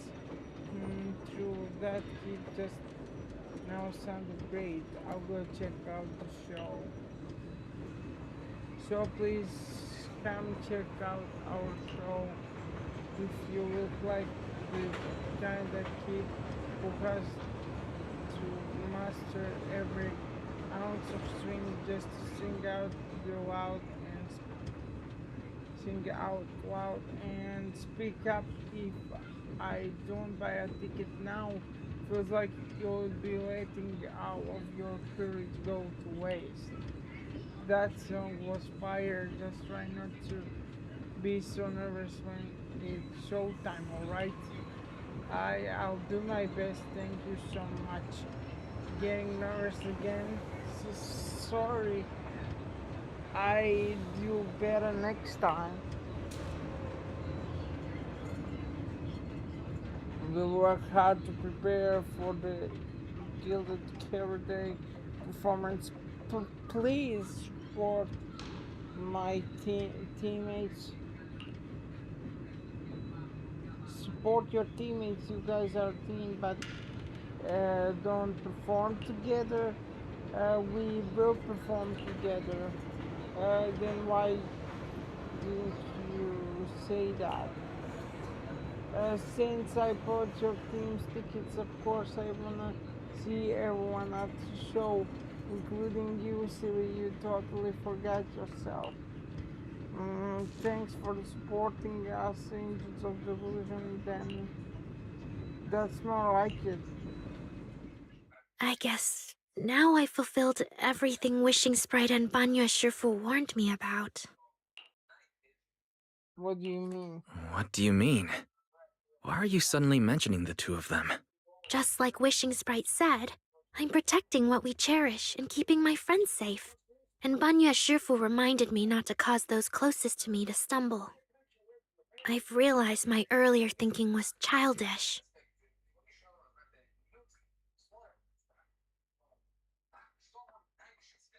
If I just quit the Gilded Carrot Day debut outright, Nangong and Suna would be devastated. And if the show fell apart because the lead vocalist was missing, people would lose faith in Angels of Delusion. That would hurt Nangong and Suna deeply. Looks like you finally figured it out. You're right. Angels of Delusion needs you. We can only finish the show if we all work together. No, what I mean is, look, manager, I encouraged Suna to do the demo show. She sang beautifully. She could absolutely take the lead. Now, I know for sure. Even without me, Nangong and Suna's Gilded Carrot Day show will go just fine. Wait, Arya. That doesn't sound right. I don't think the Wishing Sprite or Banyue Shifu meant it that way. But that is the best solution. The abnormal signals in my logic core have been making my whole system unstable. An unstable construct can't give the audience joyful delusions and doesn't belong on stage. And I can't let the girls worry about me at the most important moment. All that's left is finding a natural excuse. Something that lets them accept my leaving. It might feel sudden, but they'll understand in the end. No, Arya. Don't do this. Shh, manager. When Xiaoyan mentioned Cersei earlier, I saw your reaction. If I'm right, you helped Miss Cecilia keep that secret. So, could I ask you to keep one for me? You're the only person during my remaining time in Angels of Delusion that I've hidden nothing from. You're just about to turn down Arya's request with I shouldn't come back. The look in Arya's eyes is so earnest, and on top of that, you didn't tell her about Cecilia, and that the refusal you're not quite saying out loud turns into tactical argument. Arya, how are you doing? I'm doing great! Are you going to check how many tickets I sold? I'm just their keeper of secrets by this point. No, I just wanted to ask, how are you feeling now? To be frank, I am a little sad. After all, Miss Cecilia kept something that big from me. Then, let's go back now. Of course! If we don't get back and practice properly, the Delulus who just bought tickets are going to watch us fall apart on Gilded Carrot Day. Oh, you're right! We have to get back right now! The angels are back to 6 weeks together as they say goodbye. Arya glances back, giving you a soft little wink. The fuck is with secrets in this game? And the fuck is with winks? Like, keep this a secret, keep this a secret.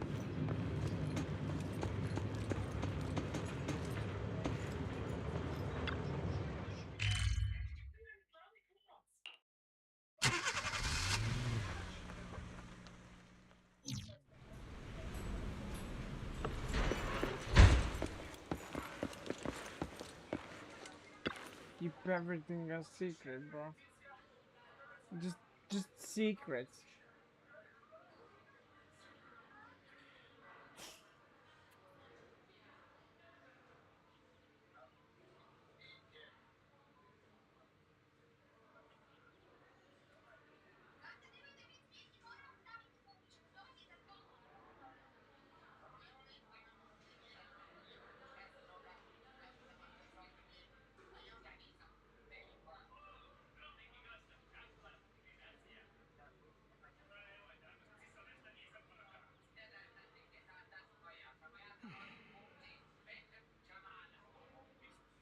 The song's getting more vibrant by the minute. When it's done, it everyone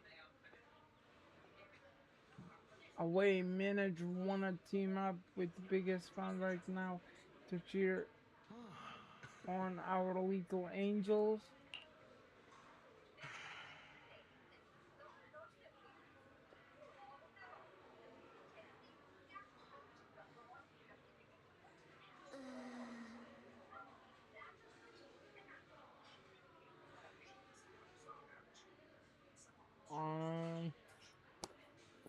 Sure.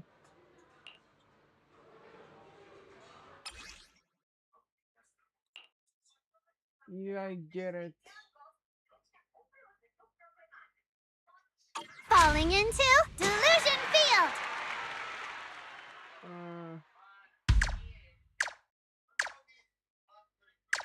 Wait, what buttons? Okay,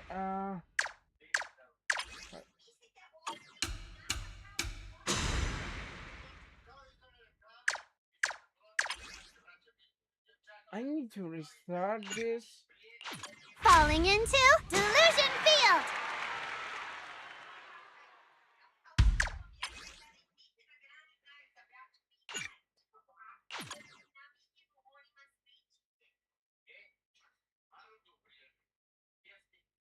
Okay, I'm ready now.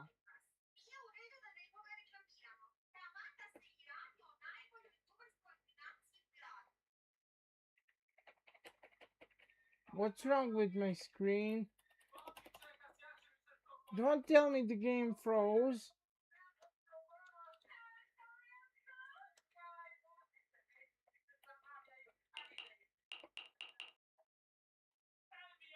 What's with this game these days?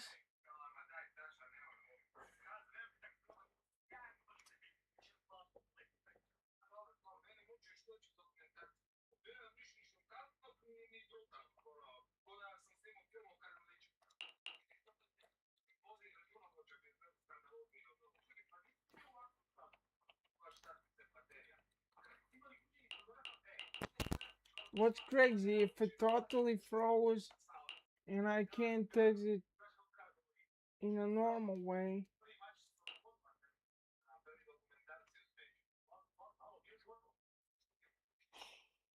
Oh my god. It just froze.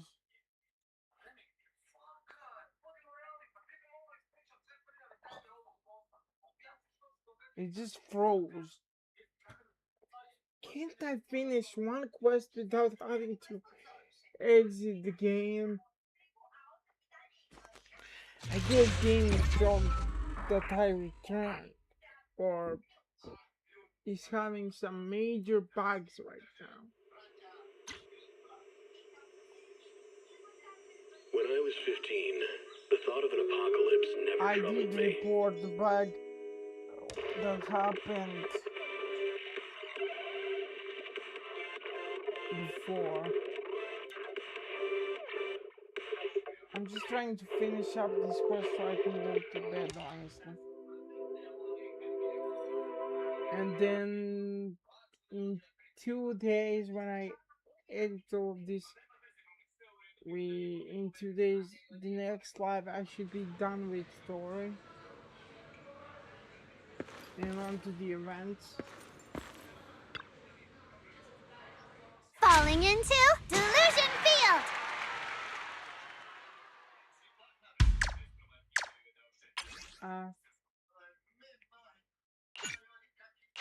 Falling into Delusion Field!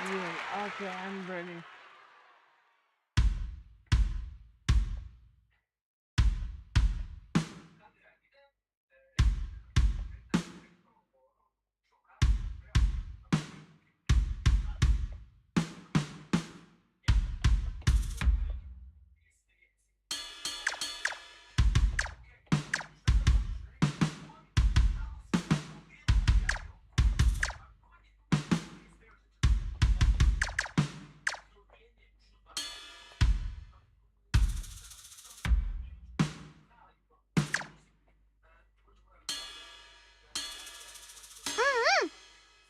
It's like I'm playing Guitar Hero right now.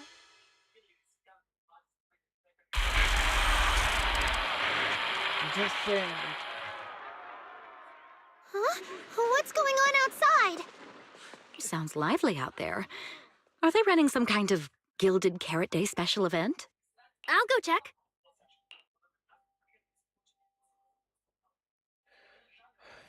Before everyone can react, Arya dashes out the door. Oh, was it just me, or was Arya avoiding my gaze just now? She probably has something she wants to say to you, but doesn't know how. So, if you have something to tell Arya, now's a pretty good time. Nangong, how did you know? Miss Cecilia, that thing you've been holding back. You have to tell Arya. Arya comes running back a moment later. I'm back. Looks like some kind of network issue on 6th Street. Everyone out there looked super worried. The network is down? I didn't notice. I haven't got a single new message alert in a while. I almost thought that time itself had slowed down because of Suna's performance. That kind of bullet time only happens in cartoons. No way it'd happen here at 404.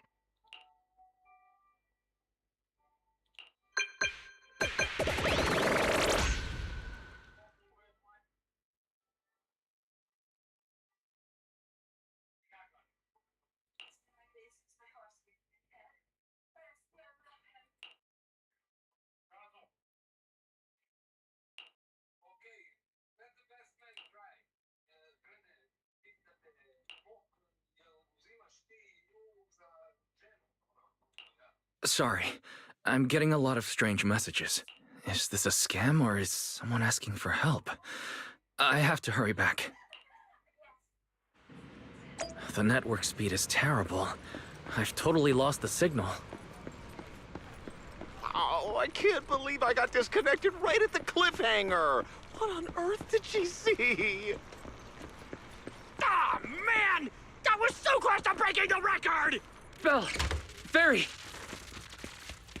What's going on here? Lil Six, come on! Open the door! Invalid command. Command?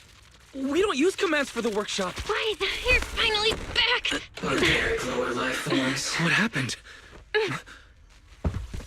What? What in the world? An unknown intelligent entity is trying to get into the HDD! Cracking hub node. Access override progress 65.8%. Unknown AI attack? What about Fairy? Yes, Master. I'm here. Master, how pathetically servile.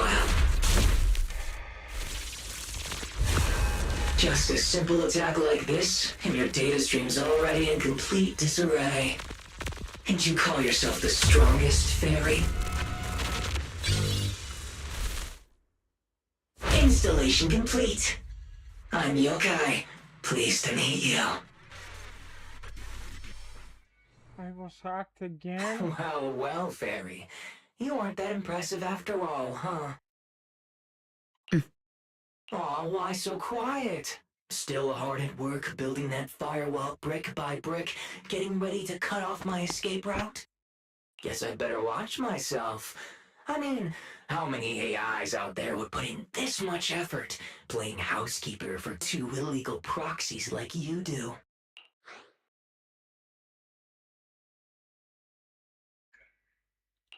Our relationship with Fairy has always been an equal partnership, an agreement between two parties. And we're not illegal proxies. Okay, maybe don't say that so confidently, brother. Still, we're nothing like certain nasty illegal intruders out there. Fairy's favorite low-end life forms are trying so hard to feel important again. But an agreement? You humans really think something like that counts as a bond between partners? Notice, back-end defense protocols restored. Scanning for active AI units. Mm-hmm. Scan complete. 0 units detected. Obviously! There's no way I'd set foot in here for real. For an AI, the connection here is about as fast as a mining pit inside Lemnian Hollow. Installation complete. Was that a good impression?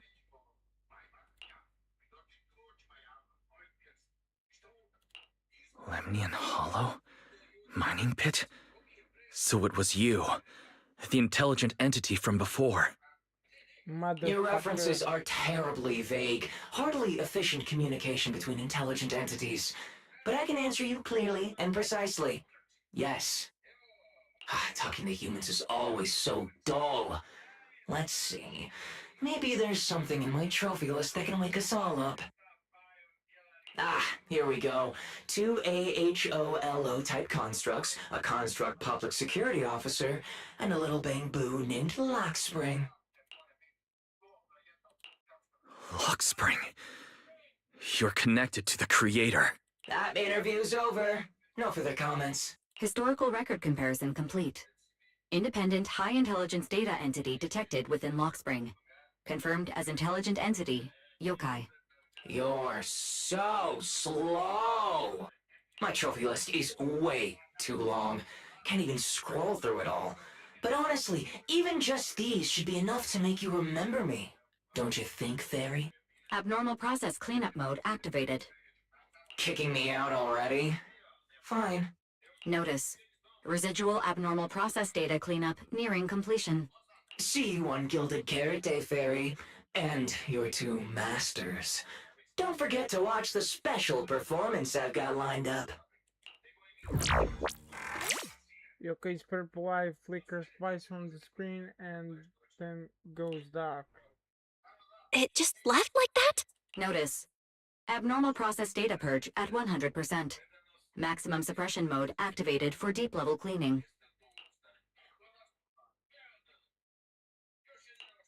That mode sounds familiar. Wait, has Fairy been taking up the entire block's bandwidth this whole time? Yeah, that tracks. And if I'm not imagining things, the noise outside sounds even worse than before. Deep cleaning complete.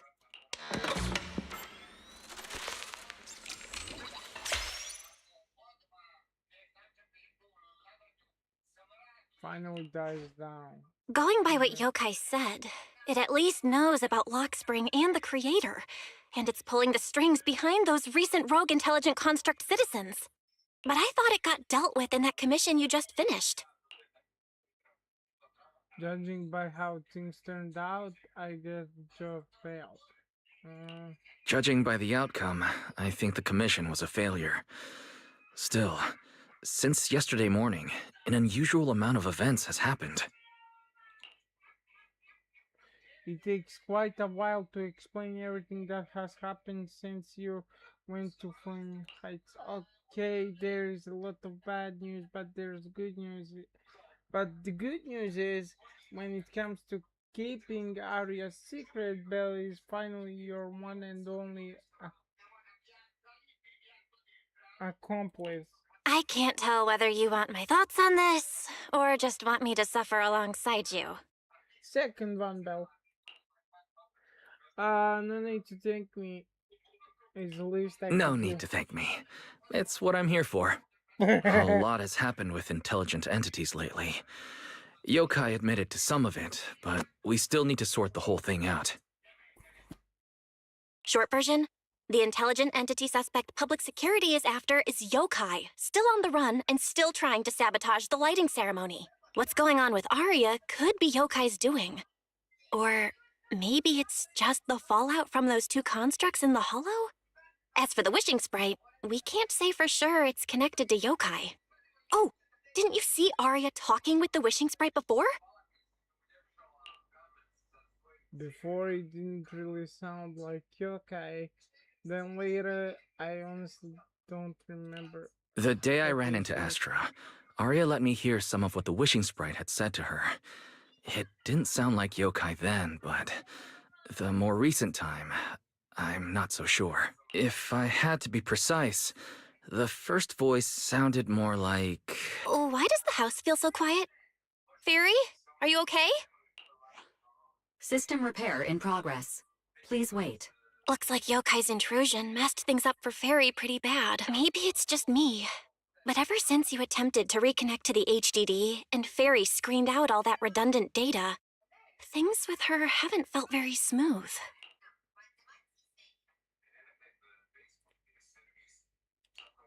That does seem to be the case. And before the HDD issue, we were already dealing with the Creator and Lemnian Hollow. Looking at it now, could all of this really be connected to Yokai? The case is an illegal intelligent entity, even public security can contain, yet Fairy stays silent. Exhausted, the two proxies unable to upload their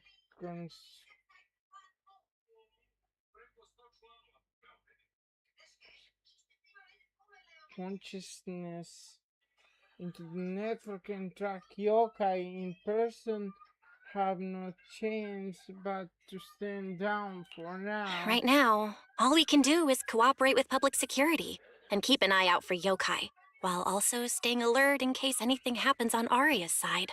Agreed. Tomorrow's Angels of Delusion's pre-show run-through. With the way Yokai acts, shouldn't we grab someone from public security to come with us? It'd make things a lot easier if anything unexpected happens. Jane is the first choice. If we want someone informed, immediately reachable, and reasonably reliable, Jane would be our best option. I'll contact her.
So much happened today, and I don't go upon the verge of disbanding. Plus, that cocky AI who came and provoked fear in my head is a mess. I thought this commission was wrapped up, but now it's back on that schedule. Wait, I haven't even told the client yet. If I just fell asleep now, I won't have to think about any of this anymore. So many unfinished tasks, but you do your best and fall asleep anyway. Just before you fall asleep, you hear Belle say Jane has come. Morning, Jane. Okay, you're awake too, Wise. Good morning. Not sure what you two are up to this time, but since it's the two of you who invited me, of course I'd be on time, and I promise I give it my full, undivided attention. Are we heading out now? Yeah.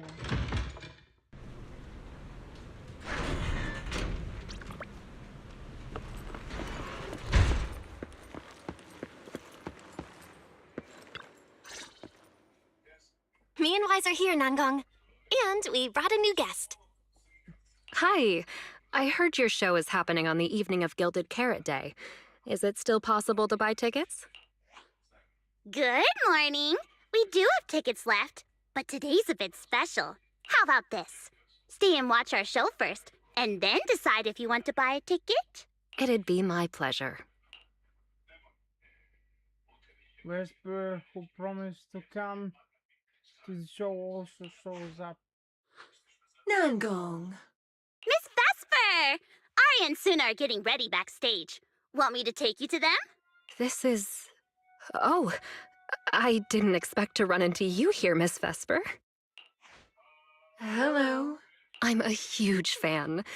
I heard you're performing at the Gilded Carrot Day lighting ceremony, and you still made time to drop by 6th Street to watch their rehearsal this close to the big night? Yeah, Arya's a very dear friend of mine. Since I can't make it to the show on Gilded Carrot Day, I absolutely had to come to the rehearsal today. Oh, I see. What's with this sudden tension? Jane doesn't seem like Vesper's fan, so why ask about her like that? Maybe it's because of what happened before, plus Vesper being an intelligent construct that might put Jane on alert. With Miss Vesper, Arya and Suna have been talking about you non-stop. Let's go surprise them backstage. Oh, I'm allowed backstage. What an honor. Of course. Then we'll excuse ourselves for now. Managers and our lovely new guest. Hang tight. Show's about to start. Sensing the stage tension to grabs Whisper and heads out first. You're a little bothered by Jean's reaction, so you decide to ask her. Uh, you notice something off, Jane? Yeah, you were acting odd just now. You notice something off, or if there's something wrong with Vesper or sharp-eyed young manager, but being curious about the guest who's about to take the stage at the lighting ceremony performance is only natural, but that's not how you come across. If you find any leads, I hope you'll tell Wise and me. Um, uh, we still handling the commission for PubSec. After all, you two always so in sync. I have looked into Vesper, but it's an unproven rumors so far. Besides, I'm just a regular member of the audience right now. Let's just enjoy the show. Soon, the Angels of Delusion get ready to take the stage. The few audience members settle into the best spots they can find, waiting for the show to start. The little angels seem a bit nervous, and perhaps a well timed bout of cheering will help them loosen up. How about it, manager? Yeah, I'll cheer them on.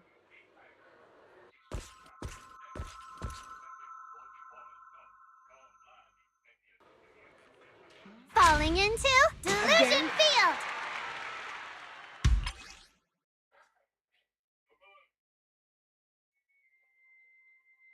Again? I have to press again.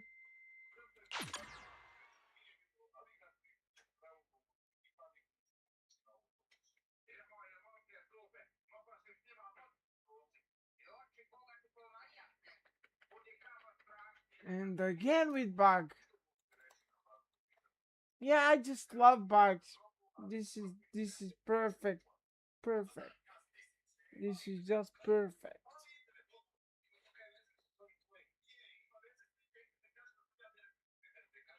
But the amount of bugs this game showed me today is it's unbelievable.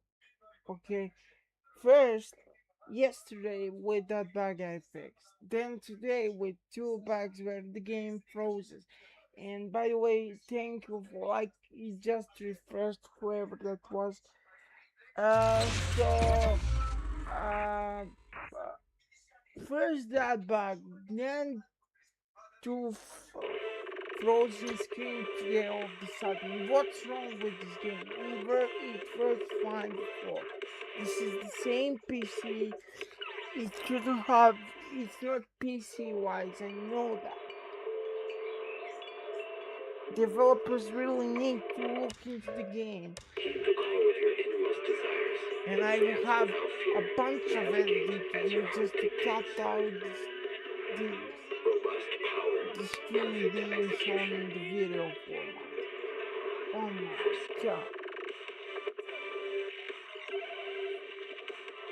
Because no matter how cute my dog is, I'm guessing you don't want to see my dog, you actually want to see the gameplay.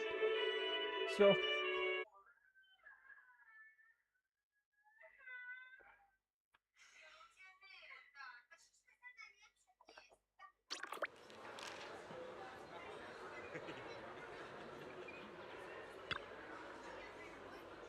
Falling into Delusion Field!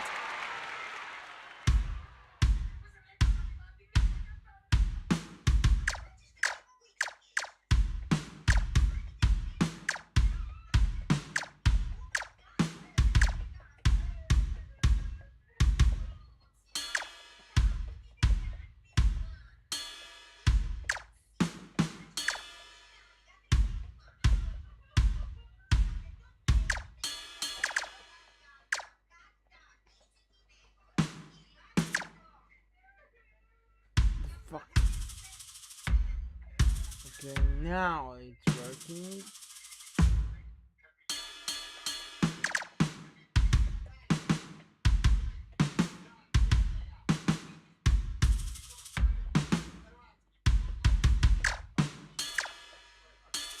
I can't stop! This is either a bad thing or. That was an amazing show. I'm honored to have had the chance to watch it. I'm sure tomorrow's real performance will go perfectly. Thank you, Miss Vesper. As for the dance moves earlier, I've got a few notes. Nangong, if you don't mind, I'll come find you after you're done talking. Sound good? Okay.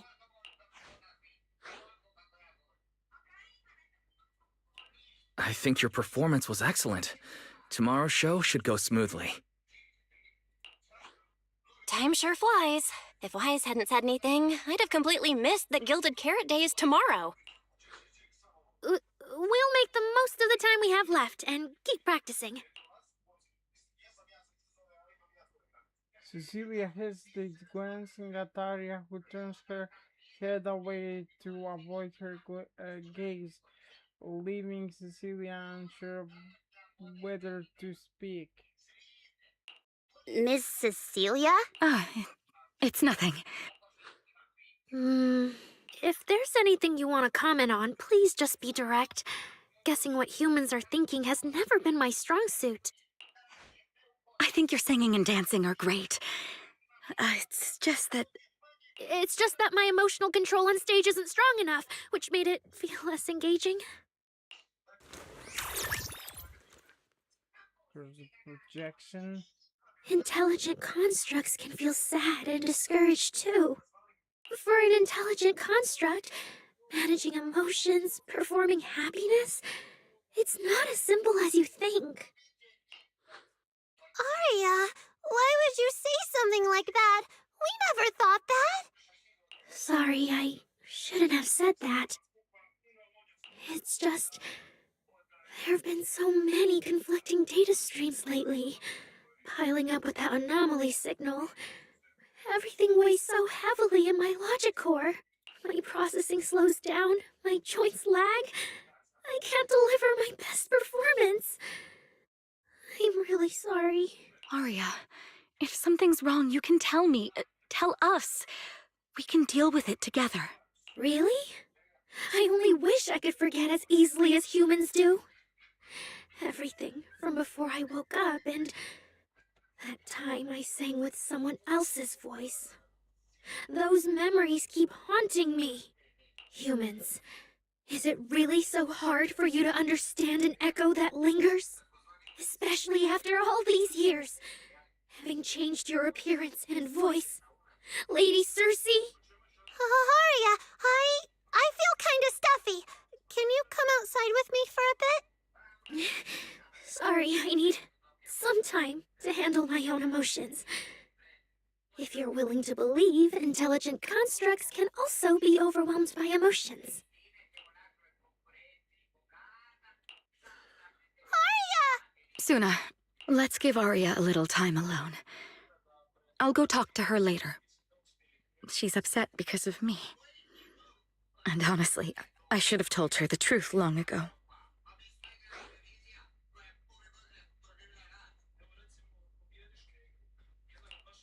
I don't think that's true. Or at least, it's not all your fault.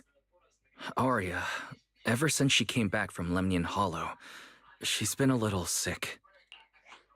Yeah. My brother and I are still trying to figure out how to fix that virus. Then I guess the girls should each do some solo practice for now. Nangong, Suna, maybe we can go over that choreo from earlier. Okay. Weird. Where did Arya go? Did she go out for some fresh air?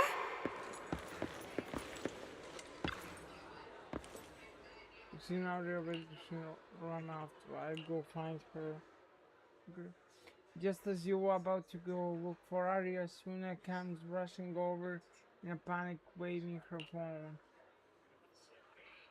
Miss Cecilia, manager, I saw this post.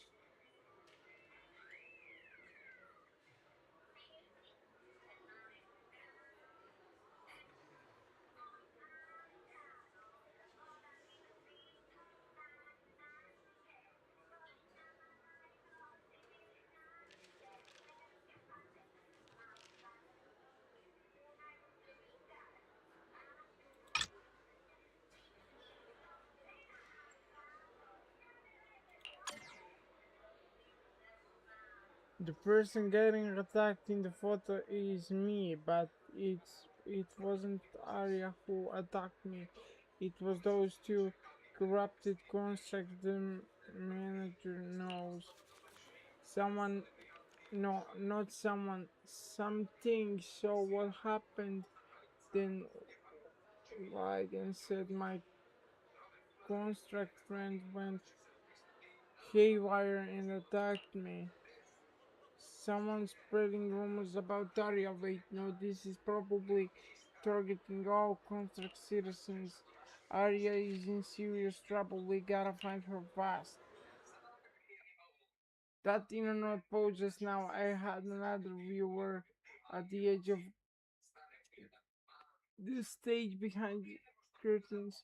Arya stands filled with panic. So it was caught on camera, huh? But there's nothing I can really deny. My kind really are dangerous constructs, and I'm no different from any of them. Wishing Sprite, are you there? Present. You poor thing. If something's on your mind, just tell me. I feel like you're somehow different from before. But for an intelligent construct like me, I guess it's only natural that the previous Wishing Sprite would abandon me. So you actually noticed, huh? It's okay. If it hadn't left you, how else would I have gotten the chance to become your new wishing sprite? Just listen to my advice. It'll be a lot more useful than what you got before. Does a construct who can't even control her own logic core really deserve to have such sparkling delusions? Oh, don't you understand, Arya? The reason you can't get what you want isn't because of your own weakness, but because of the prejudice you face. As a construct. Prejudice? Think about it carefully, Arya. You're a construct. As long as your logic core keeps running, you can have a nearly endless life. You're stronger than humans, more precise, more intelligent. You should be taking the lead role. But Nangong and Suna already handed me the lead role a long time ago. It's me. I couldn't live up to their expectations. You fool. Fine then, I'll spell out the answer you so desperately sought. On the path you wish to pursue, you are destined to be nothing but a failure. I knew it. Delusions. As a construct, the fastest way to influence human emotions is to open fire on them. What? No! If you want to try a different approach, when it comes to igniting emotions and spreading inspiration, what advantage do you have over humans? You have no beating heart, no warmth in your body, no trembling voice, no tears spiraling out of control. I don't have those. The vulnerability, authenticity, imperfection of human idols. You don't have any of that. You're just a fancier performance machine, destined to never resonate with a human audience. I know look, I'm gonna be a singer one day, and I wouldn't want machine to replace me, but come on, dude. You're the villain here, not her. I can't do it. And unlike those soft, harmless human girls, that uncontrollable logic core of yours is gonna cause trouble for your friends sooner or later. I can't. Stop wasting your processing power on trivial things like emotions. You've turned your back on the path of constructs. You might as well fall into eternal slumber. Slumber is... fine. Constructs shouldn't harbor delusions, and they certainly have nothing to do with angels. I should have walked away a long time ago. Thanks for the final advice. You monster. Pledged by endless doubt, she's about to fall into a dark, sweet dream. But you've still got one last use. The human that Fairy cares about seems to be over there. Thank you for your help, dear AHOLO type intelligent tactical construct. Good night. Sweet dreams. No! You can't!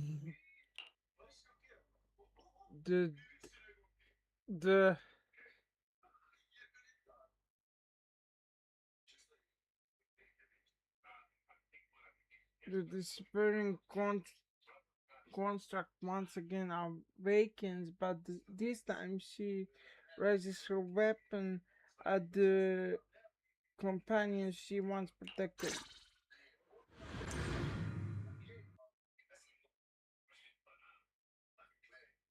Manager, evacuate everyone immediately. Leave this to me. Suna, watch out! You head back first. I can't! Arya's still here! Arya! Stop! Such touchy friendship.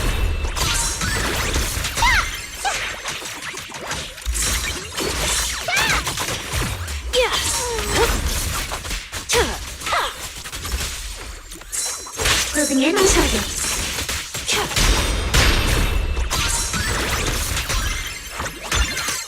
Trajectory finalized. Blade unleashed.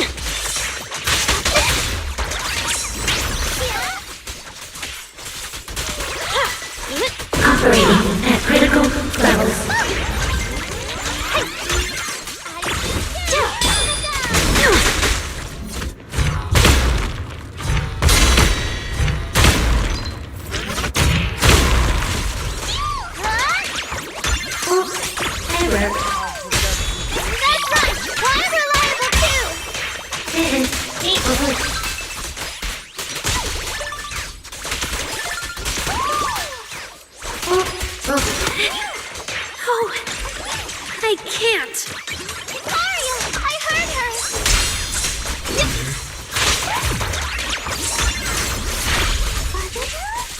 Here's a taste of the abyss.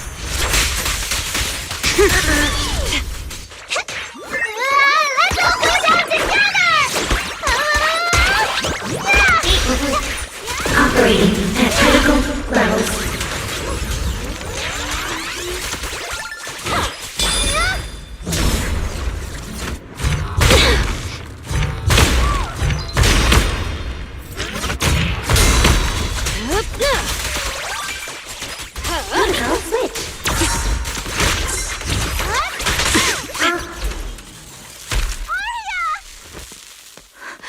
Suna, thank goodness I didn't hurt you. Never again.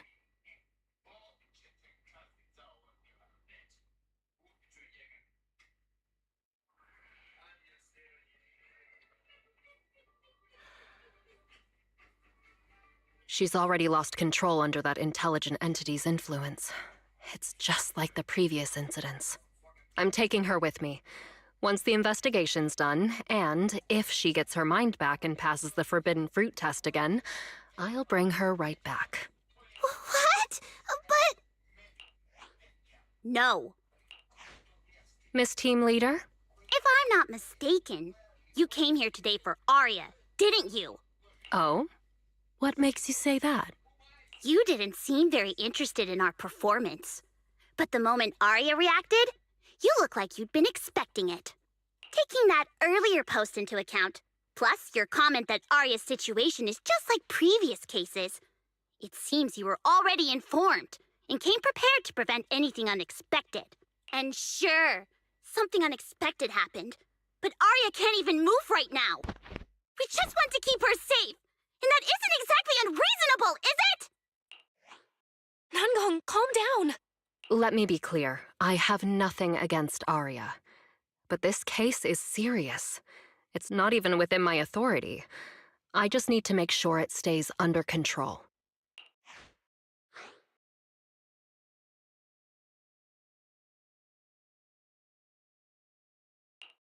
Right. Belle and I got dragged into this because of that client. If we can reach him, it might still be possible to turn things around. We don't want to make things harder for Jane, but we can at least make sure Nangong and Suna know what's happening. Or at the very least, we need to wake Arya up.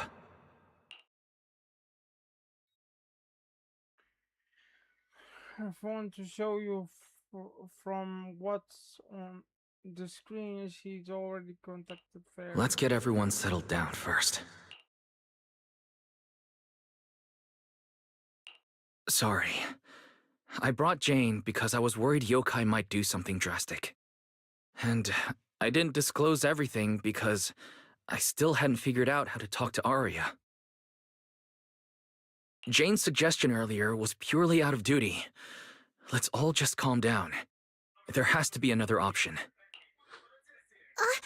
Manager, I think you misunderstood. Exactly. If Arya was taken over because she'd been too down lately, or because something went wrong with her logic core, then Suna, Miss Cecilia, and I all share the blame. But none of you did anything wrong.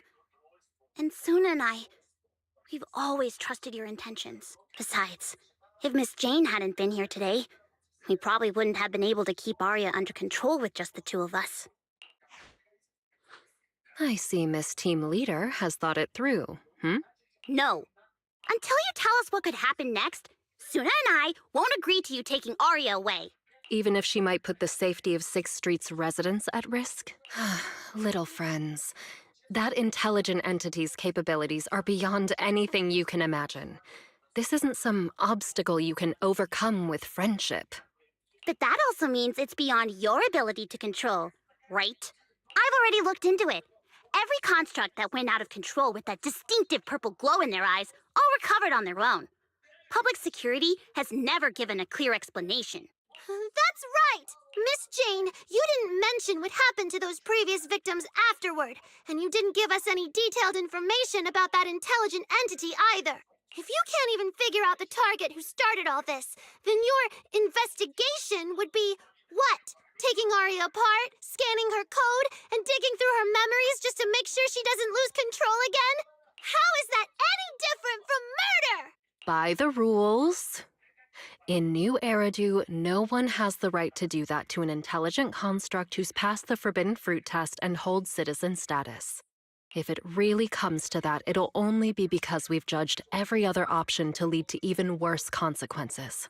But you heard Arya's last words. She never meant to hurt anyone. Besides, after fighting off the intelligent entity's influence as long as she could, she chose to fall into slumber instead.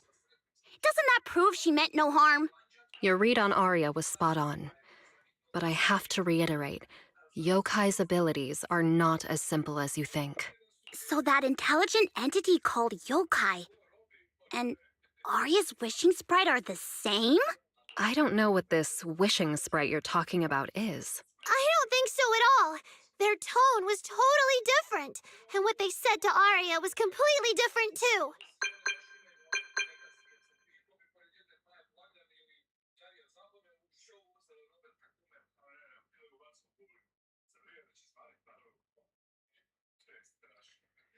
Vergis lights up her screen and quickly tunes the map. All right, little friends. Someone, somehow, changed that anonymous client's mind. He suggested I consider your proposal. What do you mean? Are you saying you're not going to take Arya away? But that doesn't mean I'm leaving her be. The client said the manager's intelligent entity assistant claims it can let Arya hear the outside world again, even in her self-isolated state. If you can wake her up and convince me she isn't a threat, I won't take her away.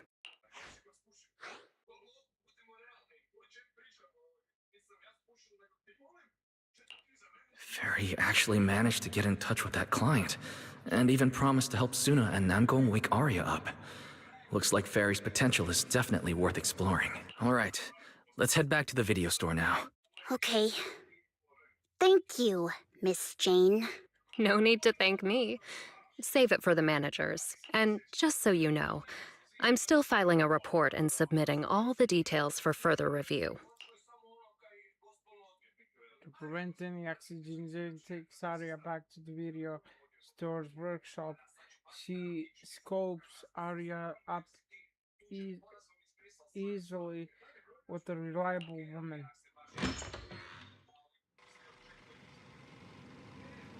We get Arya settled on the couch by Arya's side, keeping watch and softly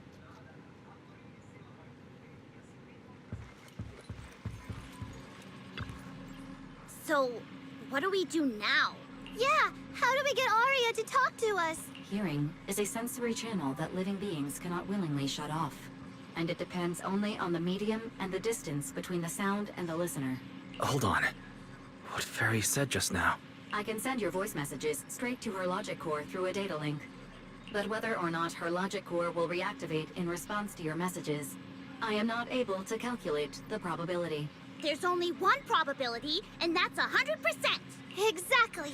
We'll definitely wake her up! Very well. Now, please stand by. Initiating audio data link. Arya, can you hear us? Arya! Wake up! What should we do? She doesn't seem to be responding. Retrieving previous conversation logs from the construct's logic core storage data. There is no time to worry about invading privacy. Fairy reads the last conversation between Arya and the wishing sprite and tells Shana everything. So, Arya's been quietly worrying about all of this on her own. What a dummy! Arya, listen up! No matter what model of construct you are, and no matter what you went through before you met us, right now, you're Arya, the lead vocalist of Angels of Delusion. After everything we've been through together, you're still stuck on whether you're worthy or should be doing this? That stuff doesn't matter! Yeah! Arya, have you forgotten already? Unlike those carefully hand-picked groups, we didn't become a group because you could do something or because you met some criteria. We're together for one simple reason. Because we want to be. What Nonggong and I have been hoping for, you've dreamed of it too. There's never been any human versus construct barrier between us. Besides, we decided this together. To bring our sweetest delusions to everyone. This is also our own delusion. All those promises. And the reason we came together. Are you really going to forget it all just because you got sick? Arya? The ground trembles faintly right on the edge of waking amidst her friends' voices. She reaches toward the new world that once made her ears ring, but the past clings to her like the last remaining shackle. And then through the haze she hears a familiar voice. Long time no see. New directive. Keep singing, and let new Eridu sink into a world of delusions. AHOLO type high intelligence tactical construct. All logic core command authorization restrictions have been removed. You're free. I'm free? That feels like a distant word. I used to be part of a unit. We stood together, lined up, waiting for that voice to call us. The moment she gave the order, we'd move as one, bring destruction and silence to every enemy, the ones we defeated. Were they really our enemies? Or were they just reflections of ourselves? Hypothesis validated. Reflection image generated. Reflection? That was me too. You still are part of a group. Yes. Me and my companions. We looked into each other's expectant eyes, waiting for a song to begin. And as soon as the music hit our ears, we'd light up, passing joy and fire to every one of our own. I want to be someone like that. I've always wanted to be someone on that stage. Hypothesis validated. Preparing the stage scene. I never really had that chance. I once stood high, because it was the optimal position for suppressing the enemy. I traded blows with whoever stood across from me, hurting them, getting hurt.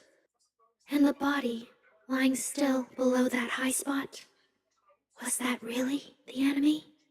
Or was it just another version of me? Stage scene loading complete. Stage? The current environment was generated based on stored data in your logic core. Sketched over and over. The promise I made to myself. I want to step onto the stage, because up in that optimal position, I can finally let those delusions fly. I'll throw my heart to the crowd, and they'll throw theirs right back. Our excitement fizzing together. This is the stage I love. The one I pictured, dreamed of, and obsessed over, hoping to one day stand on. It's the stage we Angels of Delusion are going to stand on together. Agreed. I never really thought that they will make a robot Memory landscape understand loading. what it is to Memory be a landscape singer, because confirmed. we want to make people happy with our voices. Last stretch! We're gonna be late! Suna, pick it up! Wait! You were the one dragging your feet before we left Nangong. And now we're almost late. And you're blaming me for not being fast enough. Slow down! Oh, I'm gonna get left behind. Suna, Nangong is just teasing you. As long as the three of us stick together, no one is ever getting left behind. Everyone's written those themes a million times already. What are we supposed to write to actually stand out and make people notice us? Are you trying some new wild ideas, Suna? Personally, I think some themes never stop pulling an audience in. Like love. Love never goes out of style, and it never gets boring. I told you I'm not crying. I just counted 78 encouraging comments at once, and that's all. Like I'd cry over that.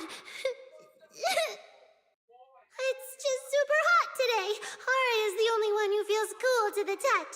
I have to hold on to her. Careful now. Your tears are about to rust Arya's joints. It's okay. Suna can hug me all she wants. I'm cool in the summer, and I can be warm in the winter. Anytime you need me, I'll be there. So the past wasn't a burden after all. And old memories can open into something bright. Even my wildest dreams suddenly feel close enough to touch. As long as we're still by each other's side. Congratulations, Arya. You're free. You can go back to your friends now. Okay.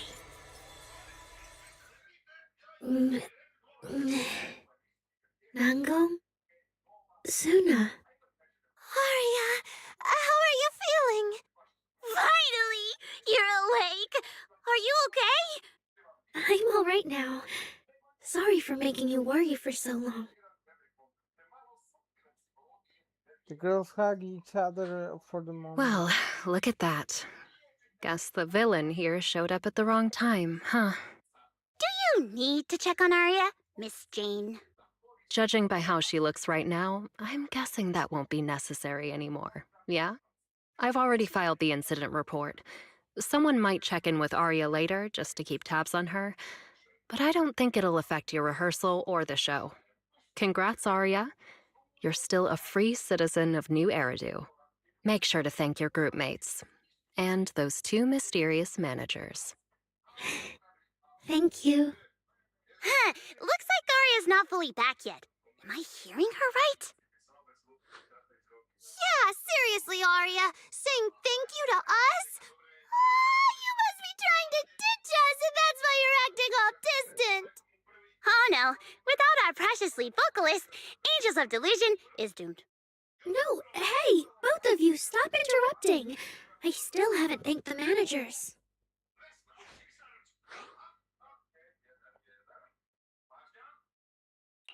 No need to be so formal with us. Belle and I are your secret keepers. Yeah, after Wise got back from Reverberina, he dragged me in as his accomplice. It's only now that Arya's worries from then are finally settled. Finally being able to say it out loud feels amazing. Secret keepers? What secret is Aria hiding from us? Managers, I'd like to request an extension on our confidentiality agreement. Bribing the managers won't work! Captain, someone here is breaking the Angels of Delusion to be honest with each other rule. I demand we punish her! Approved. Wait, since when did we have that rule? Since last night. Then it hasn't been put to a vote yet. 2 votes in favor and 1 absent. It passed on the spot.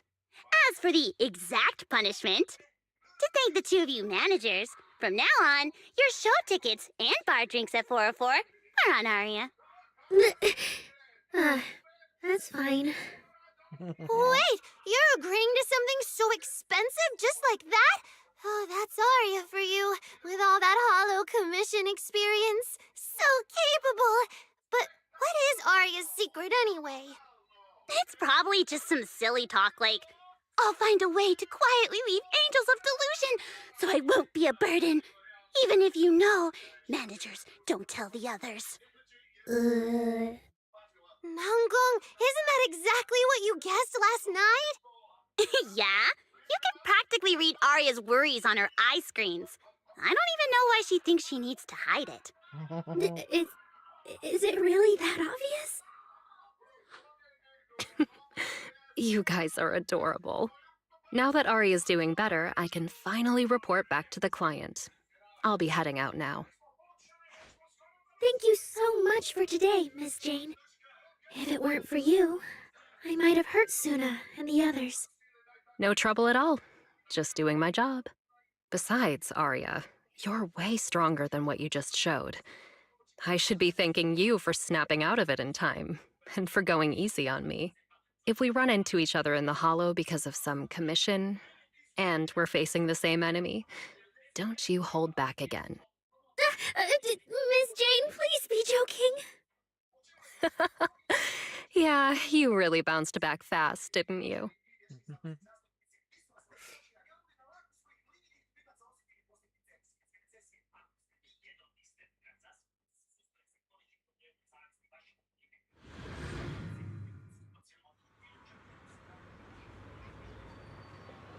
Arya, should we go find Miss Cecilia and clear things up?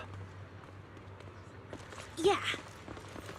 In any case, both Miss Cecilia and Lady Cersei have always been people I look up to.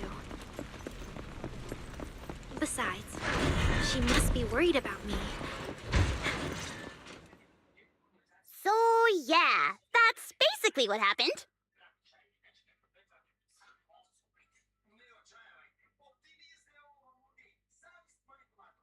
That was way too dangerous. Arya, how can you give up on yourself so readily? I've told you before, your free will is what matters most. I know I messed up, Miss Vesper. I hope you really do. I'm sorry, Miss Vesper. Right. And we told Atang before we wouldn't hold you up for too long, but we ended up keeping you here all this time. What about your rehearsal? It's just a rehearsal. Showing up a little late won't hurt. Atang will sort it with the crew. If you're all right now, then I'll head over, okay? Mm-hmm. Don't worry about me. I'm really okay now. That's strange. What's wrong? Still feeling off? Ever since I woke up, I felt lighter. And after Miss Vesper hugged me just now, all of a sudden, I feel really relieved. Like a weight on my chest just disappeared. Oh, it must be because Miss Vesper comforted you. Maybe.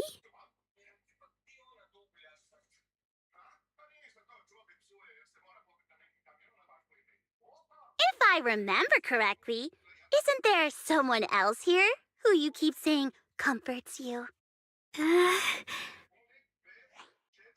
Miss Cecilia. Can I call you Lady Cersei? That name. I sealed it away a long time ago. I honestly thought I'd never have to say it again. Why not? If it's worth remembering at all, it's only because it was the first name that carried your voice into New Eridu. But the price was It turned you into someone hidden under its shadow. I never looked at it that way. Because your music was the alarm that woke me up from the chaos.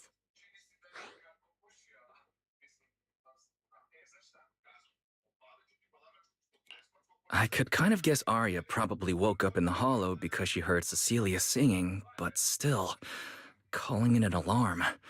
That's a little odd. Sorry, did I say something weird again? Still, it's exactly like you thought, Manager. My old life, if you can even call it a life, was completely colorless. But no matter how much time passes, when I think about the moment my emotions were first given color, it was in that hollow, listening to Circe's song. I also have a story I haven't told you. Miss Cecilia? After the fall of the old capital, I was trapped in the terror of watching the hollows tear the world apart. I wrote countless songs, yet I could no longer feel the warmth in the lyrics, let alone convey it. I couldn't sing a single line in front of anyone. That's why the agency found you. The first time I saw you, it was...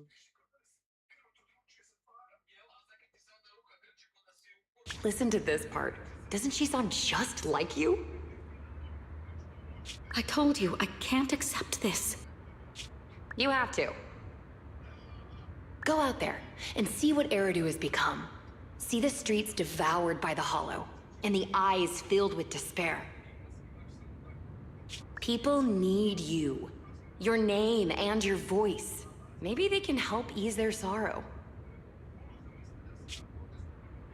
A new song's getting a really good response.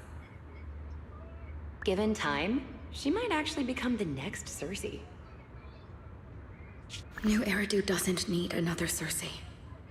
But someday, people will need Arya. All right. You're the pro. Anyway, we finally have the audio locked in for the next show.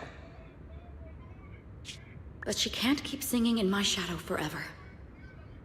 And about what I told you last time. About retiring. We're working on letting the news out. Just give everyone a little more time. Everything's been taken care of. Except for our little friend. You mean Arya? What's wrong? She didn't accept any of the compensation we offered. Oh, right. She also said, get well soon. Okay. We'll meet each other again someday. While I was getting treated for PTSD all those years, Arya's voice kept singing the emotions I'd written, but could no longer feel. And in the end, that healed me. Miss Cecilia. They helped each other. So now with Miss Cecilia and Arya, and all of us together, everything that happened before finally has a fitting conclusion.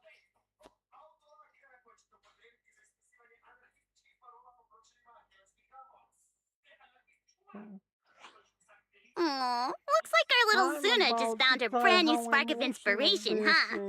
Such a beautiful echo of the past. All right. Our little crybaby's turning into a raccoon again. Come on, I'll take you to wash your face.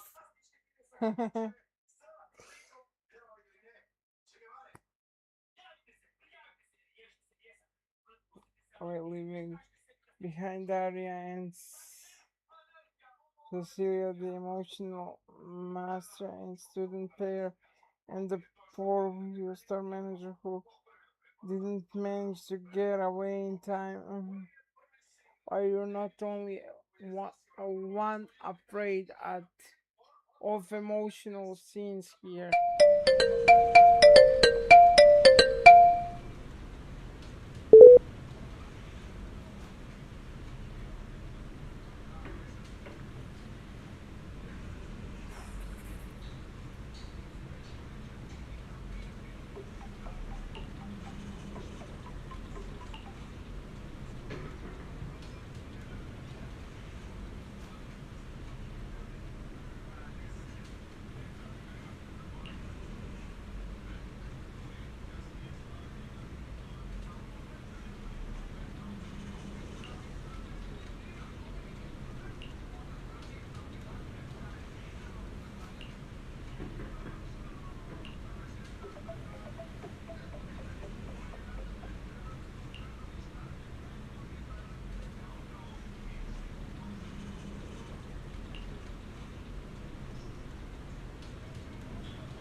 Not long ago, PubSec conducted a safety inspection of your establishment.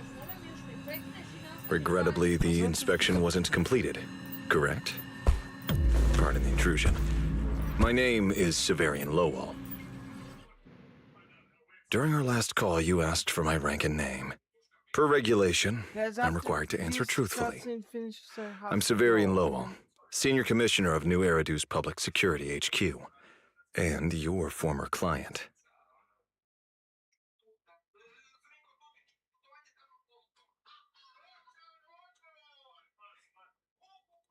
Commissioner Lowell? That sounds familiar. I think Juyen mentioned it before. How are you related to Seth? You can just call me by my name, Severian. As for me and Seth, were you asking if we are legally related, or about our relation within the precinct?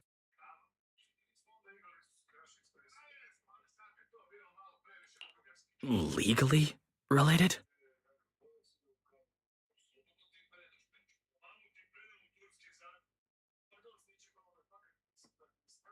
If some of your friends ever speculated about Officer Seth Lowell's background within the public security system, then I believe that responsibility lies with me. My apologies. I've gone a bit off topic. I came by today to talk with you about the last commission.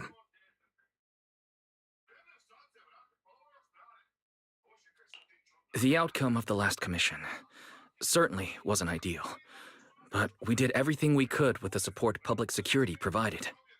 We cleared out the constructs that woke up in Lemnian Hollow, and we told you everything we know about Yokai's movements afterwards. Right.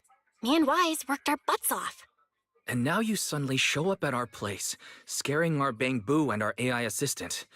For a public officer, that seems inappropriate, doesn't it? First, on behalf of the whole information security team, I want to thank both of you for everything you did. That said, we also found that Yokai's behavioral patterns and portions of its code appear to have some connection to your household AI assistant, the one you previously reported to the Criminal Investigation Special Response Team. In their words, the yokai that caused the disturbance and your intelligent assistant appear to be something akin to twins. That's why I'm getting ready to apply for permission to borrow it from you for a short time. Needless to say, we'll make sure it's returned safely once the investigation is finished.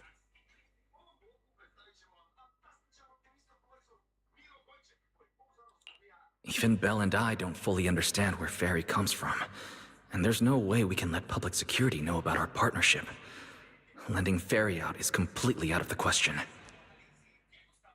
But he's not treating Fairy as a suspect. He just wants her to assist in the investigation. I need a reason to refuse. Gilded Carrot Day is tomorrow. So you're saying you want to borrow Fairy to help out? Make sure Yokai doesn't actually crash the lighting ceremony like it said it would? When it comes to potential criminals, public security would of course want to gather as much information as possible. And if we can bring it under control outright, all the better. Alert. Analysis indicates that the action you requested has a 0% chance of success. Fairy, don't be so rude. Your AI assistant seems to know more about yokai than us, then.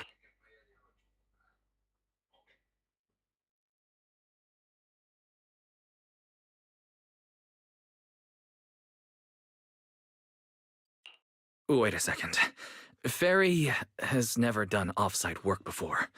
But if you make it a commission and have her help remotely, that should work. Then it's settled. Huh? Since you two have already accepted the job on her behalf, I won't push you any further. And honestly, all my concern about yokai comes from wanting to protect Gilded Carrot Day and keep New Eridu in order. So there's no need to get hung up on whatever form that partnership takes.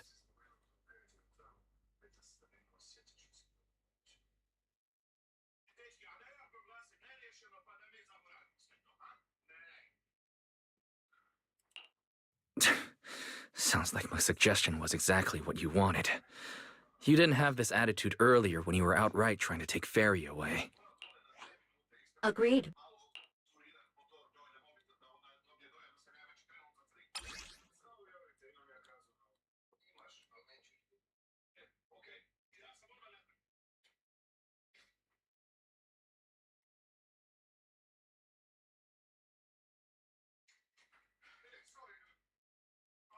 To show good faith, I brought something that might help.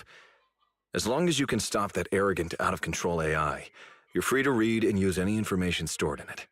I hope we can work together and shut down this plot to disturb the peace in New Eridu. If not, then as the twin intelligent entity and a key suspect, your intelligent assistant might just be called in by public security for additional questioning.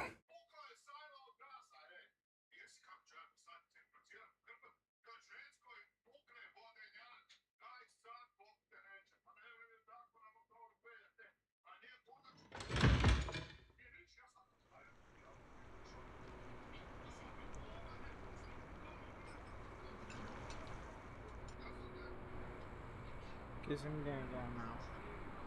See you tomorrow. Thank you for watching. Like, share, and subscribe. Or see you in 2 days. Sorry, not tomorrow. In 2 days. Have a nice day.